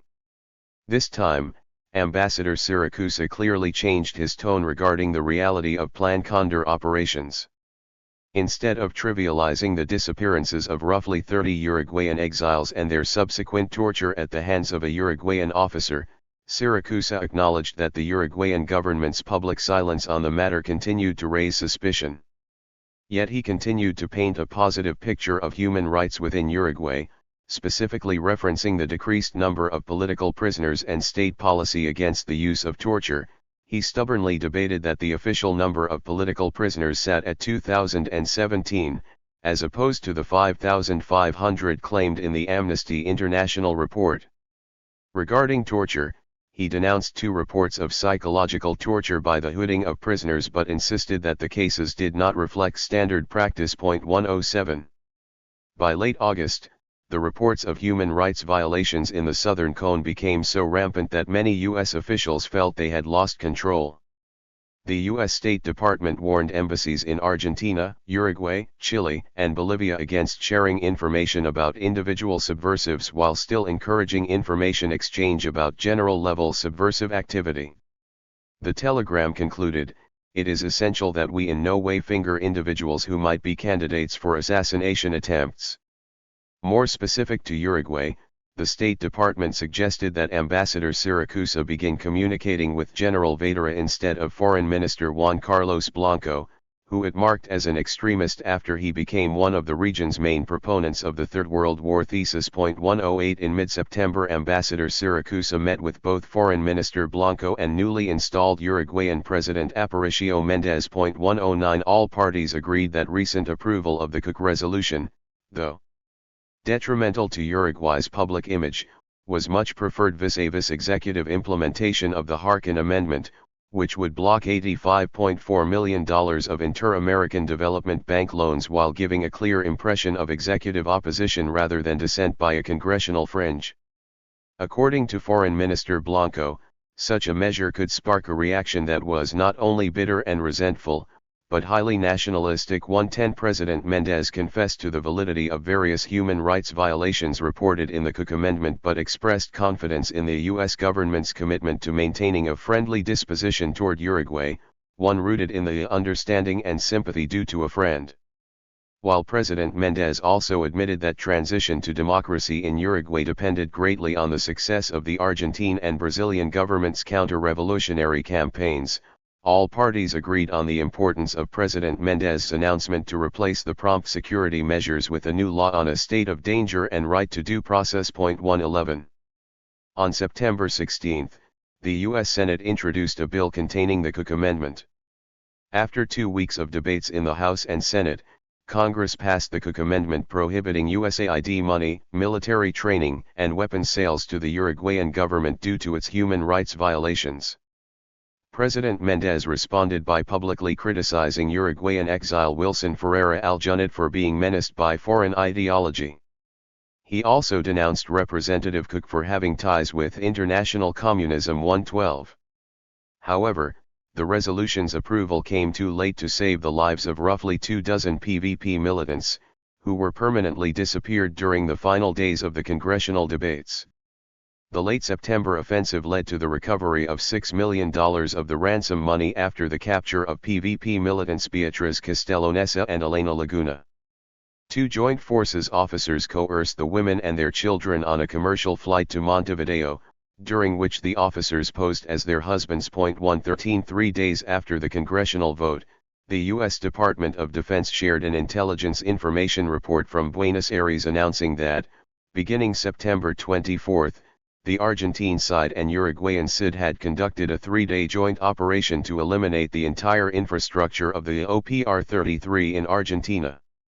While the report did not provide details regarding the fate of OPR-33 militants, it did acknowledge a third and reportedly very secret phase that included state collaboration with special agents to carry out assassinations of terrorists and supporters of terrorist organizations, including the expansion of counterinsurgency networks to both France and Portugal. The report recognized that Plan Condor had become normalized throughout the region and that military officers had begun to speak openly about the project after previously keeping silent about the topic, stating, "A favorite remark is that, one of their colleagues is out of the country because he is flying like a Condor 114." The militants likely disappeared on an October 5 second flight from Buenos Aires to Montevideo, shortly after the recovery of the outstanding other $2 million.115. The Cook Amendment's congressional support prompted a meeting between high officials of the U.S. State Department and Foreign Minister Blanco in Washington, D.C. Regardless of the abundance of information regarding Uruguay's participation in transnational human rights violations, State Department officials maintained a sympathetic tone, choosing to focus instead primarily on domestic improvements in the treatment of political prisoners. U.S. Acting Secretary of State Charles W. Washington declared, "One of the basic problems Uruguay faces in the United States with regard to human rights is the absence of appreciation for the difficulties with which the country has had to cope. Human rights are relatively academic until a system has been established that permits individual freedoms. When subversive activities threaten the overthrow of a government, that government must take appropriate steps, and when it does so, these steps are interpreted here as violations of human rights. This perspective is reflected in our Congress. The United States is a stable country and thus the people have very broad rights. Consequently, U.S. citizens react when people abroad do not enjoy the same human rights. The U.S. believes in human rights but must see them in relation to the problems existing in any particular place." 116. Foreign Minister Blanco seized the opportunity to situate Uruguay as victim by reiterating that charges of human rights violations had been trumped up and that the political violence in Uruguay was minimal compared to places like Lebanon and Cambodia. He celebrated the Uruguayan government's successful bid at countering armed left organizations with a death count on both sides totaling below 200 people, and thus lamented the fact that Uruguay remained branded as a chamber of torturers. He noted that the recent release of 1,800 political prisoners had cut the total number of jailed militants in half, and that the Amnesty International reports on human rights abuses would have never existed had the Uruguayan government simply killed the terrorists and dumped them in the Rio de la Plata rather than holding them in jail under better conditions than ordinary criminals. He assured State Department officials of the Uruguayan military's sensitivity toward human rights, proclaiming, "These are people who go to church and take Holy Communion." 117. After the storm, the spectacle, military simulacra and chalet Suzy. While Uruguayan officials continued to play down the negative consequences of the Cook Bill vis-a-vis the use of the Harkin Amendment, word of a July 1976 death threat against Representative Cook circulated in communications between the U.S. Embassy in Uruguay and U.S. State Department. On October 20, FBI agent Richard T. Taylor finally notified Cook of a July 23 comment made by Uruguayan Colonel José Fons, in which he declared, "Maybe Uruguay would have to send someone to the United States to get him." 118. After the recent car bomb assassination of ex-Chilean Ambassador Orlando Letelier in Washington, D.C., the CIA took what had previously been considered a drunken comment much more seriously and finally reported it to the FBI and State Department. While U.S. officials previously understood that Condor-linked governments would not realize operations outside of the region, recent activities, including a Uruguayan and Argentine joint plot to operate against Hugo Cors in his Paris home, demonstrated that this was no longer the case. 119. The comment raised even more questions due to the Uruguayan government's appointment of Fons as vice president of the Inter-American Defense Board and Gavazzo as defense attaché in the Uruguayan embassy, which would relocate both officers to D.C. While the former was designated as a plum to a senior colonel not likely to make general, Gavazzo received the appointment to get him out of the day-to-day fight with terrorists because he had been burned and is known. The appointments also served as a reward for the men's service in recovering the PVP ransom funds. While Fons had previously informed Ambassador Siracusa that the Uruguayan government never seriously considered Condor operations within the United States due to the high risk and inevitable blowback, the officer's coincidental assignment stirred suspicion in D.C., where officials sought to refuse them entry to the country. Ambassador Siracusa, who felt offended about being last to receive word of the assassination plot, reaffirmed that the probability of a Uruguayan attack on U.S. soil remained slim and highlighted Fonse's reputation as a loose talker. He begrudgingly advised State Department officials to deny access to both Uruguayans due to the potential for political violence. Fonse had already expressed fears of being subject to attack due to his participation in anti-terrorism campaigns. Thus, Siracusa suggested to play off those fears to avoid having to give further explanations. 120. The Uruguayan government's anxiety about loss of U.S. financial support peaked on October 26, when officials staged a raid on a fake FA-PVP safe house in the Montevideo suburb of Shangri-La. 3 days prior to the raid, Joint Forces officers had transported detainees Asalume Cierro, Ana Quadruche, Sarah Mendez, El Barama, and Sergio Lopez from the 1st Battalion detention facility to a fictitious safe house named Chalet Suzy. Upon arriving to the temporarily rented house, officers insisted that the militants eat well and groom themselves since they remained in poor physical health, having returned months prior on the first flight from Orleti. Officers curated the space with PvP propaganda and Velo X products. They stored guns and ammunition in the fireplace and built a small bunker below the living room to emulate a people's prison. Finally, they frequently shook furniture, banged walls, and yelled suspiciously to give neighbors the impression of something strange was occurring on their block. The militants witnessed the performance as they anticipated the government's next move. On the morning of October 26, 2 female militants accompanied their officer captors to the meat market and corner store. While sharing a meal that afternoon, the officers warned the detainees of the arranged military operation at 3 p.m. Upon finishing the meal, officers covered the detainees' faces with hoods and instructed them to wait in the living room. A team of television reporters set up their equipment in front of the house before the arrival of military units shortly after. True to schedule, a squadron of vehicles surrounded the house and General Ricardo Medina stepped forward with a megaphone, announcing, "Subversives, give up. Present yourselves." Officers inside responded by shouting slogans, like "Hasta la victoria siempre." Detainees remained hooded inside the house as the officers made more suspicious sounds and shouted back to Medina. After the short verbal exchange, the forces outside staged a siege. They received the hooded militants and escorted them out of the house where they were dehooded and instructed to present themselves before the squadron. 121 Upon leaving the house, the detainees were greeted by Uruguayan press, who took their photos and requested their names to publish in media outlets, which they readily supplied. The detainees then left the site in paddy wagons and headed toward a large field across from the Centennial Stadium. There, they met with other militants who had also been recently captured in what Joint Forces presented as a large, organized raid on various safe houses and hotels.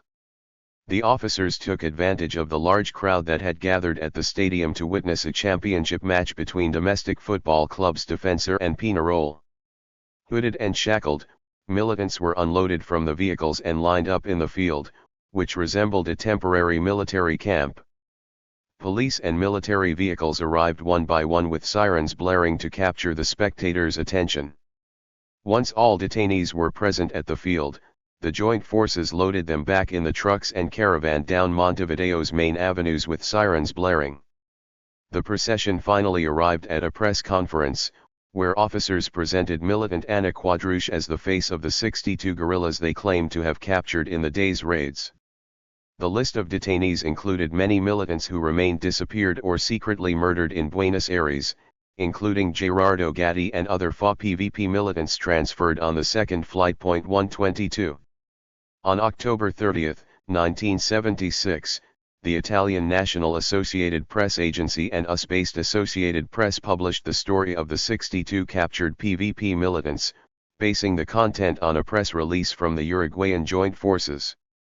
Argentina's La Nación printed the story in an article titled "The Plans of the Group Recently Destroyed in Uruguay," which claimed that the PVP had been plotting to assassinate at least 8 government officials and businessmen both within Uruguay and the exterior, including Foreign Minister Juan Carlos Blanco, Ambassador to Brazil Carlos Manini Rios, and President of Club Atlético Peñarol Washington Cataldi, among others. The report further claimed that the PVP planned to set up foreign bases of operation, specifically in Buenos Aires and southern Brazil, to shelter other guerrillas upon returning from assassination operations within Uruguay. The text concluded with a declaration from General and Commander of the 4th Division Gregorio Alvarez. "We are mending the gaping wounds in Uruguayan society. Subtly, thanks to our politicians, Marxism has infiltrated and seeped into Uruguayan society during the last 30 years, specifically among the most sensitive classes in a way that these wounds are going to take some time. At this time, Uruguay is gaining back consciousness that it should be the owner of its own destiny and that it shouldn't draw on foreign and alienating slogans nor ideas to move into the future." 123. Realistically, PVP had no plans to assassinate any government officials aside from José Nino Gavazzo, who they passed up after trailing his whereabouts for nearly 5 weeks earlier that same year. While many PVP militants saw such an operation as an opportunity to seek personal vengeance, they remained committed to a strategy of mass movement building, even as their comrades faced violence at the hands of government officials. 124. However, the theatrics took place too late to win over either U.S. congressional opinion regarding USAID money or State Department officials' acceptance of the D.C. appointments.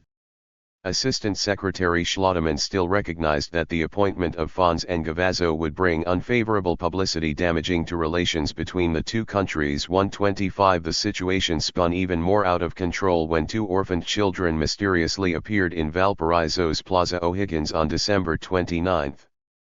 The siblings, Antatole Julian Grisana and Victoria Julian Gisona, had been flown to Chile after being abducted from their parents, PVP militants Victoria Grisana and Roger Julian, who were permanently disappeared during the September 1976 offensive in Buenos Aires. 126. With the curtain swiftly raising on the Uruguayan government, the U.S. State Department could not afford to risk the backlash of another potential attack on U.S. soil by officers from a Condor-affiliated nation. On December 31, Schlotterman finally informed the Uruguayan ambassador of the decision to deny visas to Fons and Gavazzo, a development that marked a clear turning point in US-Uruguayan relations. 127. In January 1977, Jimmy Carter assumed the U.S. presidency, launching a shift in relations with the Southern Cone due to his emphasis on human rights. While Southern Cone military governments became increasingly antagonistic to the United States for the duration of Carter's regime, the Chalet-Souzy case shows that tensions had already begun during the government of his predecessor, Gerald Ford. When Lawrence Petzulo took over duties as U.S. ambassador to Uruguay, he recalled, "It was really shocking. We had an embassy in Uruguay that was an apologist for the Uruguayan government. They knew nothing. You've got to sift out fact from fiction. An embassy can find things out if you want to. Once you find them out, you can stand your ground. We had no factual evidence at the embassy. How many in prison? In what conditions? Who does it? Who tortures? Where? Who gives instructions?" 128. While the Carter administration provided a shift in tone, the Uruguayan government continued smaller-scale Plan Condor operations for the duration of his presidency without U.S. backing. The disappearing of PVP militants would continue for the next 2 years, extending across borders into Paraguay and Brazil. In March 1977, Paraguayan authorities detained militants Gustavo Inzaralde and Nelson Santana at the Argentine border. Both were permanently disappeared. In November 1978, militants Lilian Caliberti and Universe Indo Rodriguez were kidnapped in Porto Alegre, Brazil, as part of a campaign to locate Hugo Cors, who had been moving between France, Mexico, and Brazil in order to meet with exiles to devise an updated political strategy. Brazilian military forces held the couple hostage in their Porto Alegre home for 5 days before extraditing them to Uruguay, where the government announced their imprisonment and detention upon encountering prohibited political material at the border. Brazilian journalist Luiz Claudio Cunha challenged the government's narrative by testifying to having been held hostage upon visiting the couple's home while authorities occupied it. He utilized his platform in the magazine Veja to contest the government's fabrication. Given that the government of João Figueiredo had supposedly initiated a transition to democracy 4 years prior, Brazilian citizens felt shocked and deceived by the news. 129. Plan Condor would not conclude until in the mid-80s with the fall of the Argentine, Brazilian, and Uruguayan military governments. By then, Southern Cone dictatorships would combine to permanently disappear upward of 35,000 people. Conclusion. On December 10, 1976, Hugo Corres penned a letter while exiled in Paris in which the first use of the word disappeared surfaced in the public lexicon. 130 He used the word twice to describe his experience in detention, both times in quotation marks, an indication that the word had not yet been normalized, as it would be in the next few years. Corres declared, "Just as it began happening in our country beginning 3 years ago, and as it happens in Argentina to hundreds of labor militants, students, and revolutionaries, I was tortured for 8 days. During those long days for my family, I was disappeared. Dozens and dozens of declarations, proclamations, and telegrams demonstrated the broad concern around my case to the Argentine authorities. That is how we managed to break not only the fence of silence that existed about the situation of the disappeared in Argentina, but also what allowed for my freedom." 131. Yet, internal communications between regional military officials and members of the U.S. State Department began utilizing the term disappeared as early as August 1976. 132 The use of the term among state actors several months before its surfacing in public discourse demonstrates a degree of consensus around the tactic of disappearance. Although the Uruguayan military government earned the infamous title of Latin America's torture chamber primarily due to its treatment of domestic political prisoners, an exploration of its anti-subversion policy abroad sheds new light on its logic of disappearance. From 1968 to 1978, the Uruguayan government detained upward of 55,000 political prisoners for varying periods of time. Stunningly, 1 in 30 adult Uruguayans spent time in prison. 80% of those imprisoned experienced torture. That's 1 in 62 adult Uruguayans. 133 Throughout the Dirty War, 172 Uruguayans were permanently disappeared in 8 different countries. Of the total number disappeared, 136 belonged to political organizations, the MLNT, FA-PVP, PCU, GAO, Revolutionary Communist Party, Montoneros, and 3 additional independent anarchists. 134 The vast majority, 138 Uruguayans, were disappeared from 1976 to 1978, of whom 119 were disappeared in Argentina. 135 Of the 35 disappeared FA-PVP militants, 34 were disappeared in Argentina between April 1976 and April 1977. Notably, their cases provide the first examples of transnational cooperation to detain and disappear Uruguayan political militants during the Plan Condor era. While the GAO and MLNT also suffered substantial losses in Argentina during this time, state offensives against both organizations occurred well after those against the FA-PVP. 136 Because the FA-PVP suffered more disappearances than any other Uruguayan political organization while in exile, the cases of permanent disappearance of their militants provide key evidence for understanding Plan Condor's logic, infrastructure, and practical application.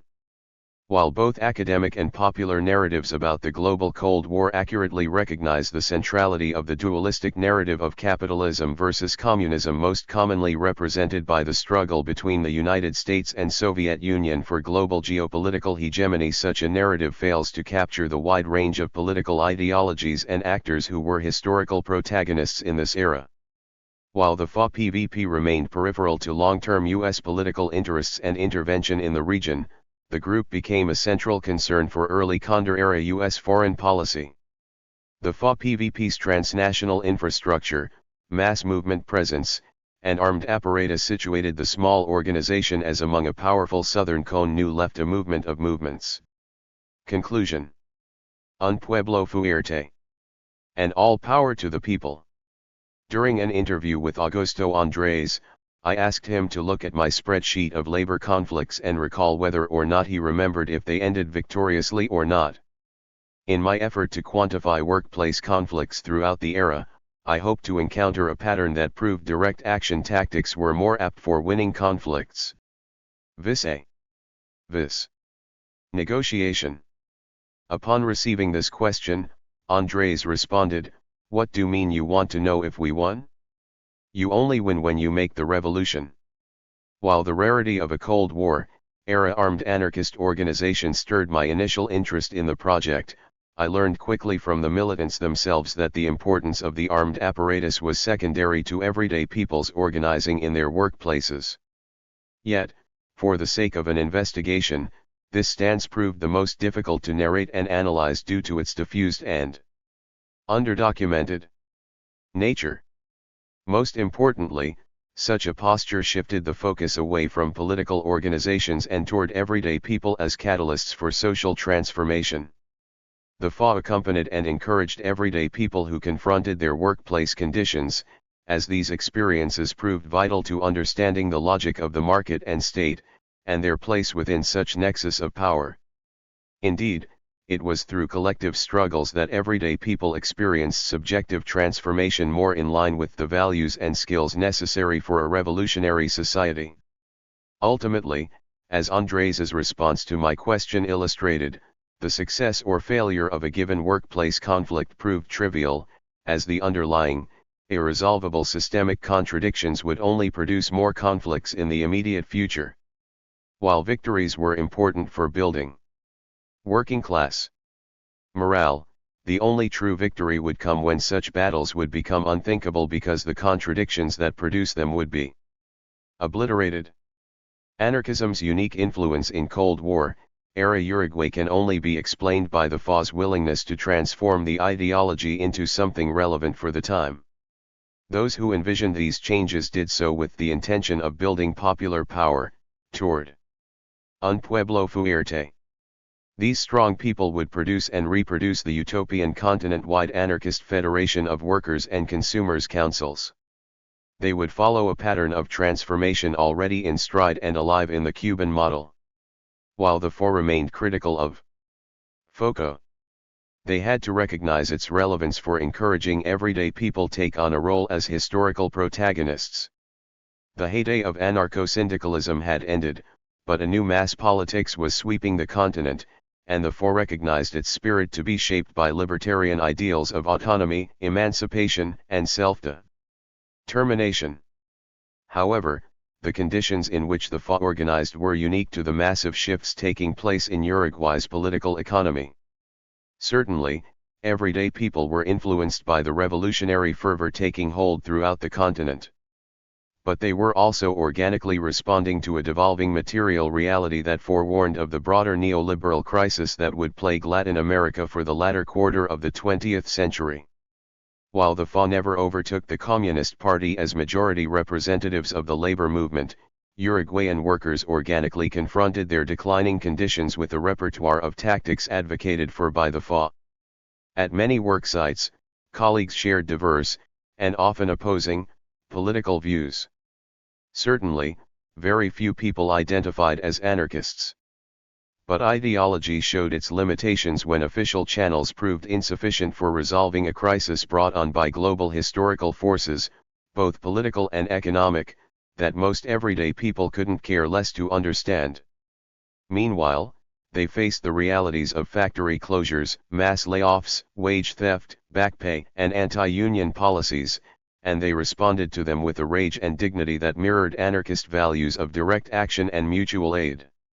As such, the FA did not concern themselves with growing membership or votes in support of the organization. Instead, militants aimed to free the social and political climate of its hegemonic influences, encouraging everyday people to react to their realities as they saw fit for themselves, on their own terms.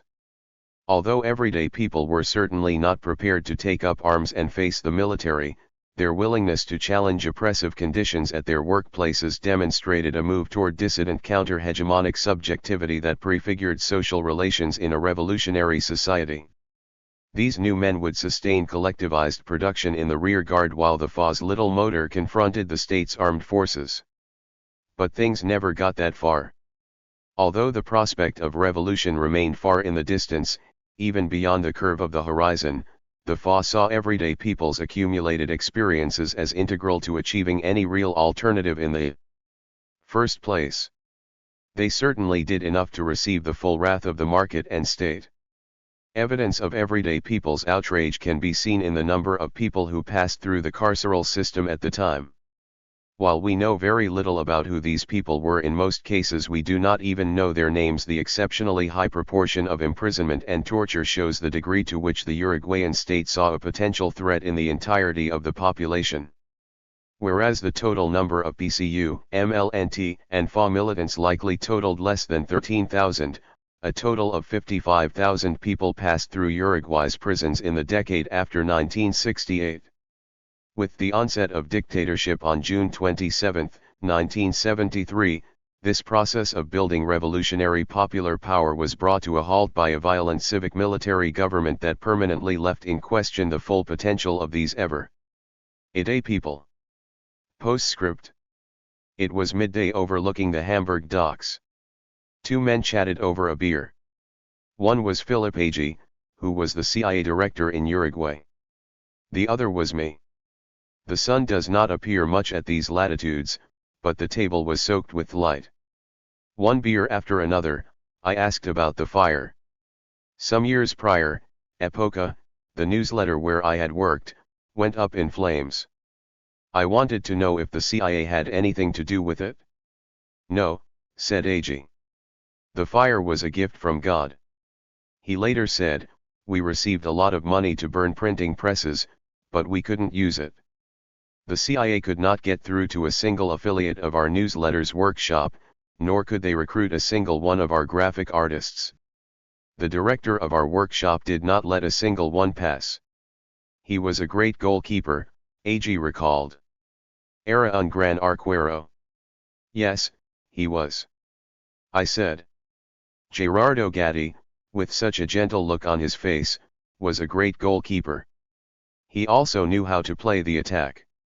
When we encountered one another in Hamburg, Agee had split with the CIA, a military government ruled over Uruguay, and Gerardo had been kidnapped, tortured, killed, and disappeared.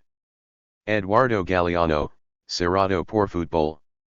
Some survivors of the mid-1976 offensive in Argentina fled to countries throughout Latin America and Europe. Other survivors were fortunate enough to fall prisoner in Uruguay prior to the coup and thus remained incarcerated throughout the massacre. While all imprisoned militants suffered torture, those arrested prior to the coup were released at the fall of the dictatorship in 1985. Exiles maintained written communication and sent care packages to captive comrades back home in Uruguay. Some even sent monthly economic contributions to prisoners' families to supplement the lack of income. Only Gilberto Coghlan and Elena Quinteros, both arrested during the dictatorship era, died while imprisoned in Uruguay. Upon the fall of Uruguay's civic-military government in 1985, militants reconvened from all over the world and set out to rebuild the FA. Some came from Bolivia, where they participated in the formation of a local cell of the Tupac Amaru revolutionary movement and organized miners alongside longtime anarchist ally Liber 40. Some ventured from Costa Rica, later convening in Nicaragua, where they connected with the Sandinista National Liberation Front. Others arrived from Europe, where they had met up with Basque anarchist Lucio Urtubia to counterfeit $20 million worth of Citibank travelers' checks, money used to finance left struggles globally, including Italy's Red Brigades, Nicaragua's Sandinistas, Basque Territories EDA, and the ongoing human rights campaigns in Latin America. Numerous protagonists in this story continue doing political work as members of the FA. Others saw their politics shift to more Marxist-Leninist tendencies and joined Hugo Cors in the PVP Electoral Party, which was a part of the Broad Front coalitional governments of José Pepe Mujica and Tabaré Vázquez.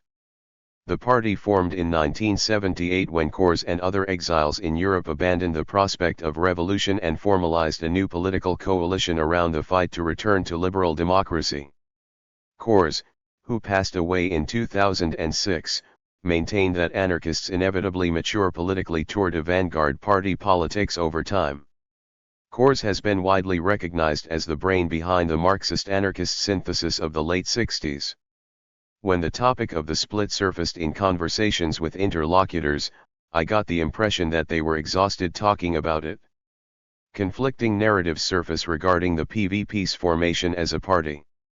Those who currently belong to the PVP argue that exiled militants participating in the 1975 Congress in Buenos Aires voted to transform into a vanguard party rather than maintain an anarchist politics. Current FA members, in contrast, say that the decision was made after absorbed militants from FR-FRT who formed a vanguardist politics through their experiences in MLNT. Moreover, a handful of the FA's old guard militants were imprisoned in Uruguay at the time of this vote and could not participate in the Congress. In discussing such sentiments with younger FA militants and others in the region who have investigated the FA's trajectory, I get the feeling that there remains a deep wound among those who experienced the split. My impression is that the wound is related less to political strategy and more to a sense of betrayal. The FA was like a family. Its underground clandestine nature tended toward a structure of many cells made up of romantically involved couples and family members. Militants grew to know one another intimately, especially those who had belonged to the organization for nearly 2 decades by the time of the 1976 crackdown in Buenos Aires. Kors himself belonged to that generation of FA militants, which made the split even more emotionally difficult and confusing to his comrades. In writing this book, I intentionally avoided extensive attention to the dynamics of the Congress and the subsequent split because I do not find it relevant to understanding the FA's prior decade of activity in an explosive labor movement, the core focus of this study. Regardless of which side of the split they fell on, all survivors continued participating in the ongoing human rights campaign by offering court testimonies condemning Argentine and Uruguayan politicians and military officers. In 2010, a Uruguayan court sentenced both ex-President Juan Maria Bordaberry and ex-Foreign Minister Juan Carlos Blanco to 20 years in prison. While the former was convicted of treason against the Uruguayan constitution, the latter was sentenced specifically for his role in the disappearance of FA militant Elena Quinteros. Bordaberry's incarceration marks only the second time in Latin American history that an ex-dictator was sentenced to prison by his own country's judicial system. For over a decade, courts in Argentina, Uruguay, and Rome have pursued justice for the atrocities committed at Orletti and other clandestine detention, torture, and extermination sites in Argentina. In March 2011, Raúl Guglielminetti was sentenced to 20 years in Argentine prison for the kidnapping and torture of over 20 people. One Guglielminetti, an Argentine military officer and member of the AAA task force operating Orletti, was involved in selling off property from the disappeared and managing a Miami-based money laundering operation that funneled tens of millions of dollars in Bolivian drug money to the Nicaraguan Contras after the cocaine coup of 1980. Dozens of FA and PVP militants provided key testimonies in an Argentine trial to condemn the murderers and torturers who operated Automatres Orletti. On May 27, 2016, 18 Argentine military officers received prison sentences of varying lengths for their ties to Plan Condor. 3 The most recent conviction concluded on September 11, 2017, when 4 Argentine ex-federal police were each sentenced to 16 years in prison. 1. Rolando Oscar Nerone was extradited for trial from Brazil, where he was living a secret life in Rio de Janeiro's bohemian neighborhood of Santa Teresa. While there, he had informed neighbors that he was an exiled leftist militant who had escaped the Argentine military junta. The fortunate timing of my research has granted me the opportunity to accompany many interlocutors as they experienced the joy, relief, and satisfaction of the legal victory. Militants, many in their early 70s, still have chronic health issues from their experience with being tortured. Yet many officers, high political authorities, and civilian accomplices from both countries have yet to be convicted. In the late 80s, Santiago Cordal, who owned the workshop in which Automatres Orletti was located, returned to inhabit the space with his family, using wallpaper and plaster to cover hundreds of bullet holes. In 2006, Argentina's government under President Néstor Kirchner expropriated the building and converted it into one of various spaces for historical memory of the country's dirty war. In a 2011 trial, Cordell denied having any knowledge of what had occurred at his property. He relocated to a new house only 5 blocks away, where he still lives today. 4.